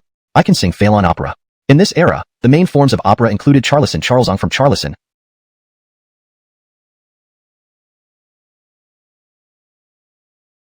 Queenie Ju from Queenie, and Phalanx from Phalon. Charleston Charlesong was majestic and grand, Queenie Ju delicate and melancholic, while Phalanx blended both elements, making it versatile and emotional. Can you perform a piece for us now? As you wish, sir. The woman quickly slipped into character, delicately holding her finger with a sorrowful gaze. The sky is blue, the ground is covered with chrysanthemums, the west wind blows fiercely, and wild geese fly south. Who dyed the forest red in dawn? It must be the tears of the departing. Not only was her presence captivating, but her voice was wonderful, clear, mellifluous, pure, adaptable to high or low pitches, and incredibly flexible, capable of effortlessly rendering any song. Pierce smiled, searching high and low to find someone, only to stumble upon the perfect fit effortlessly. He had found his star performer. He declared, no need to argue. The lady belongs to me. I offer 300,000 taels, and welcome further bids. Hashtag chapter 169. A pear garden without pear trees. Both parties were taken aback. Intercepted? Trisherkill, Louis C., you're despicable. Ned, Louis Z., you're not human. Clem, Pierce, you've gone too far. Noah, Pierce, you're a beast. For once, both sides united in their outrage, showering curses. As for competing with the merciless Pierce, that would be like offering up one's face to be slapped. Pierce looked down on them with disdain. If you're poor, just admit it. Why make excuses? The group felt as if they had swallowed something bitter and unpleasant. Pierce pulled out a large stack of gold bills and handed them to Londonlia. Miss Kara, here you go. Londonlia's face changed dramatically. Bray, this is too much. Pierce shoved it into her hands. Who wouldn't want more money? Turning to Alexei, he said, Alexei, ensure Miss Kara's father is buried properly. Brinley's Bray. 5 days later, a theater officially opened in the southern part of the city. In this era, singing was a niche profession. Singers usually traveled from place to place, setting up makeshift stages on streets, relying on meager tips to survive. London was tough. Most performances involved a duo, father and daughter or husband and wife. The man played musical instruments and occasionally chimed in with lines like, why? Or, how could this be? Or exclamations like, oh, or tragic, to enhance the performance. The woman took the lead in singing, applying simple makeup herself. They had only a couple of costumes at most. As for theaters, this was unprecedented. This theater was located in the south of the capital city, adjacent to the outer wall, comprising a single spacious courtyard. Above the entrance, an elegant sign read, Pear Garden. But there were no pear trees inside, only square tables and long benches. At the front of the courtyard stood an imposing stage, surrounded by 2-story pavilions on all sides except the back, which offered an unobstructed view. The overall decor was cozy and accessible rather than luxurious. By now, a long line had formed outside the Pear Garden, numbering at least 1,000 people. After several days of promotion, the citizens of the capital were highly intrigued by this unheard-of theater. Moreover, Pear Garden announced that entry on the opening day would be free. Free. For the citizens, it was like finding copper coins falling from the sky. Inside the small building behind the stage, activity buzzed. Pierce, where's the stage manager? Garrett rushed over. Louis C., I'm here. Pierce corrected sternly. Call me director. Brinley's director. Is the stage set up correctly? Director, everything is ready. Costume department report. Ned, director, reporting in. Are the actors' costumes prepared? Ready. Props department. Ned, director, are you calling me? Have all the props been arranged? Director, all props are in place. Music department. Makeup department. Finally, the director arrived at the actors' dressing room. The makeup artist was giving the final touches to the actors, who were still frantically memorizing their lines, each feeling extremely tense. They couldn't help but be nervous. Just a few days ago, they were street performers, abruptly rounded up by fierce soldiers from the 5 city militias, locked in a yard for intensive training. If they did well, they'd become permanent employees with assigned rooms and monthly salaries. If not, they'd suffer a severe punishment and be thrown out. Even disregarding personal pride, the offer of housing and regular pay was what they always dreamed of, so everyone gave their all. Pierce approached Londonlia from behind, having some last words for her. Londanlia was being made up as a warrior woman, enhancing her striking beauty with a touch of valor and elegance. Master!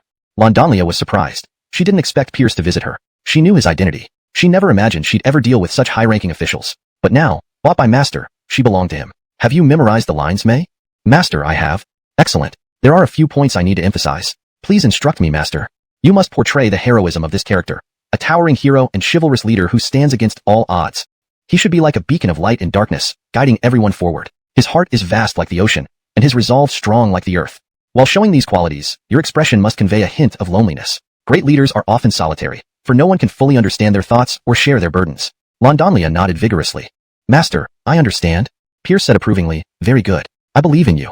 Everything was ready. As the director, Pierce had someone inform the gatekeeper Alexei. Alexei promptly opened the gates. Fellow citizens of the capital, the Pear Garden is now open. Please enter in an orderly fashion. People surged in, soon filling the courtyard and the 3 pavilions facing the stage. Those arriving later could only stand, regretting they hadn't queued earlier. Sell tea. Sweet and fragrant tea. Sunflower seeds, peanuts, caramel corn, popcorn. Shouts rang out. People noticed various food stalls around the courtyard, with the largest being a tea house filled with steaming little teapots. Some started asking prices. How much is the tea? Sir, 5 coins per pot, including 3 refills. 1 pot will last you a full hour. That sounds reasonable. Give me a pot. What about sunflower seeds and peanuts? Sir, sunflower seeds cost 2 coins per dish, peanuts 3 coins per dish. Enjoy tea and snacks while watching the show. After a series of combat routines, the painted face finally cornered the main actor. With an evil laugh, he sang out, Art, you have nowhere to run today, neither in heaven nor on earth. The main actor cried out mournfully, oh, the suffering. Falling into the trap set by Chi London Charlison. I am surrounded at the foot of Norman Mountain. What can be done? Who will bring in the laundry? Who will help my cattle with their lice? The sorrowful tone moved the audience to tears. In the opposite balcony, Art pointed at the actor and asked, is that me? Alexei and Uncle Londonu nodded. Brinley's, exactly like the Marquis. Beside them, the Cora watching intently sobbed. Old Louis, how tragic your fate. The extras carried off the main actor, concluding this scene. Clang clang clang. A magnificent and majestic warrior maiden strode out with her troop. As usual, they circled the stage before posing grandly before the audience, showcasing her heroic presence. I am Pierce, the mighty Edwin of Great Phalon. You can tell from my name that I am truly formidable. Londanlia lived up to her reputation as the leading actress, demonstrating all the details Pierce had instructed. First,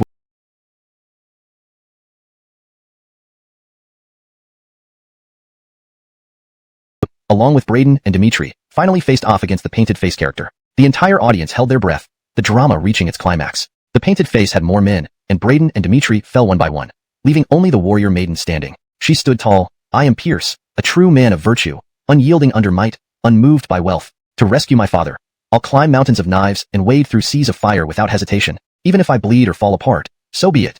The audience broke into sobs, deeply moved by the portrayal of a brave and filial general. The warrior maiden's power surged. She struck down each enemy, forcing the painted face and his crew to flee in disarray. Good. Fight well. The crowd applauded loudly, feeling thoroughly cathartic. Finally, the warrior maiden reunited with her father, the main actor. The audience, still crying, clapped enthusiastically, wearing broad smiles. In the balcony, the chorus sobbed uncontrollably, so touching. Art wiped away tears secretly, too moving. Alexei and Uncle Londonu embraced, bawling, moved to tears. Pierce reappeared on stage. Ladies and gentlemen, the show, Pierce Bravely Rescues His Father, is now concluded. The next episode, Pierce fights across thousands of miles for his father, will begin in half a month. We welcome you all back. For the following half month, the theater presented 3 daily performances of Pierce Bravely Rescues His Father. Every show packed to capacity, creating a sensation throughout the capital city. No wonder, the theater itself was already something new and exciting. Plus, the play featured intense action and deep emotion, with plenty of conflict and compelling moments. It resonated deeply with the public sentiments, fulfilling their hopes and dreams, emphasizing filial piety, a virtue highly cherished in this era. It couldn't fail. Most importantly, it was affordable. Admission cost just 5 coins, with tea included. Add 2 coins for sunflower seeds or 3 coins for peanuts, and you could enjoy hours of entertainment. If you brought children, buy them caramel corn or popcorn, and they wouldn't cry or fuss. 10 coins was nothing to the people of the capital city. Gradually, attending the theater became the trendiest pastime. Bored? Go to the theater. Unhappy? Go to the theater. Salma wants you to look after the kids? Take her to the theater. As Pierce had predicted, the theater greatly enriched the spiritual life of the people. Of course, for those who scorned mingling with commoners, the Lewis Family Hotel remained their preferred destination. These 2 venues catered to different demographics without any conflict. For Pierce, profiting was a fair and just endeavor, unaffected by social status. Whether you were nobility or common folk, none could escape his cut. Unexpectedly, the theater's popularity boosted another industry. To be precise, it bolstered an already flourishing sector, public toilets. Exiting the theater and beyond the south gate, the public toilets awaited. Capital citizens, having consumed ample tea at the theater, often had no choice but to relieve themselves here. Since they were at the toilet, buying 2-coin handkerchiefs and 3-coin incense sticks for the toilet god seemed natural. The free newspaper provided with the handkerchief was a delight, easing anxiety and entertaining endlessly. The toilet god was also very effective. After worshipping, even a heavy meal passed smoothly without constipation issues. Chapter 171. Your Majesty, you look exhausted. Since the London Garden opened, Art became obsessed with watching plays in addition to mahjong. Sitting in a small pavilion cooled by the breeze, he would steep a pot of tea, bring out a plate of sunflower seeds, and a plate of peanuts. While sipping tea, cracking sunflower seeds, munching on peanuts, and enjoying the play. A truly delightful experience. It was another grand enjoyment in life. And what was the other? Of course, it was mahjong. He watched plays along with a little lowly and an elderly fan. The elder enjoyed tea and sunflower seeds, while the younger one sipped osmanthus wine and munched on popcorn. Both were deeply moved at certain moments, expressing their feelings. Their friendship grew deeper day by day. London to Lowly, Lewis old man, I never thought you'd be the one who understands me the most. Art, Alice, I never expected that I could find a true friend in my old age. Dying without regrets now. After watching Pierce bravely rescuing father for over 10 days, the young and the old finally approached Pierce. Brat, can't you make your old man look more heroic? Being surrounded and beaten by Chi London Sheen every day is too humiliating. Sure, I'll have someone add 2 flags to the big face paint next time. That will make him look heroic enough. No need for humiliation. Pierce bravely rescuing father will be taken off the stage soon. The upcoming Pierce fights for his father over 1,000 miles is almost ready to go live. Art nodded approvingly. Those flags do look heroic. Add a few more. And this Pierce fights for his father over 1,000 miles should also feature your role, father. Alright. London till Dash, can you arrange a role for me next time? You? Besides eating, defecating, and sleeping, what else do you do? How could I stage? Going to include me? Sure. Next, I'll stage. Moxie admires plum blossoms in Shiuin and is bullied. Pierce stands up for his Salma. The Moxie gritted her teeth. You dare? Watch me not chop off your head and shut down your garden. Pierce shrugged. Typical. Women love sweet talk, but can't handle the truth. The Moxie scolded. As Northern Commander, shouldn't you focus on managing your troops instead of spending all day staging plays? Isn't that unbecoming? Pierce extended his hand. What? Money. What money? Your Majesty, my Northern Army has only 20,000 men left and needs another 30,000 to be fully staffed. Don't we need funds for recruitment? The Moxie asked guardedly. How much do you want? Pierce counted on his fingers. Great Phalon soldiers earn 1 silver tael per month. Let's allocate 3 months worth. That's 90,000 taels. But give me 100,000 taels to cover discounts. Plus weapons, armor, bows, horses, and grain. Let's start with 500,000 taels. The Moxie sternly replied, we'll discuss this later. There's no immediate threat in the north anyway. Pierce was furious. Clearly, the Moxie wanted free services again. He decided to deduct 500,000 from future dividends if she thought she could get away with freeloading. It wasn't about the 500,000 taels, but setting a precedent for future financial freedom. He couldn't allow such habits. The Moxie resumed reading memorials, her expression tinged with mild melancholy. Pierce couldn't help asking, Your Majesty, you look troubled. What's wrong? The Moxie sighed. Isn't it still about the remnants of the Great Ross? Oh, any progress? If there were, would I still be troubled? The Moxie looked at Pierce, eyes brightening. Pierce, since you're idle here, take this case. Use whatever guards you need. Edwin Charlison will assist you. Help me find the Golden Alice. Pierce refused outright. No way. Why deal with problems when he could enjoy staging his own heroic deeds? Only if the Golden Alice came with gold would he consider it. The Moxie pouted. You say you only think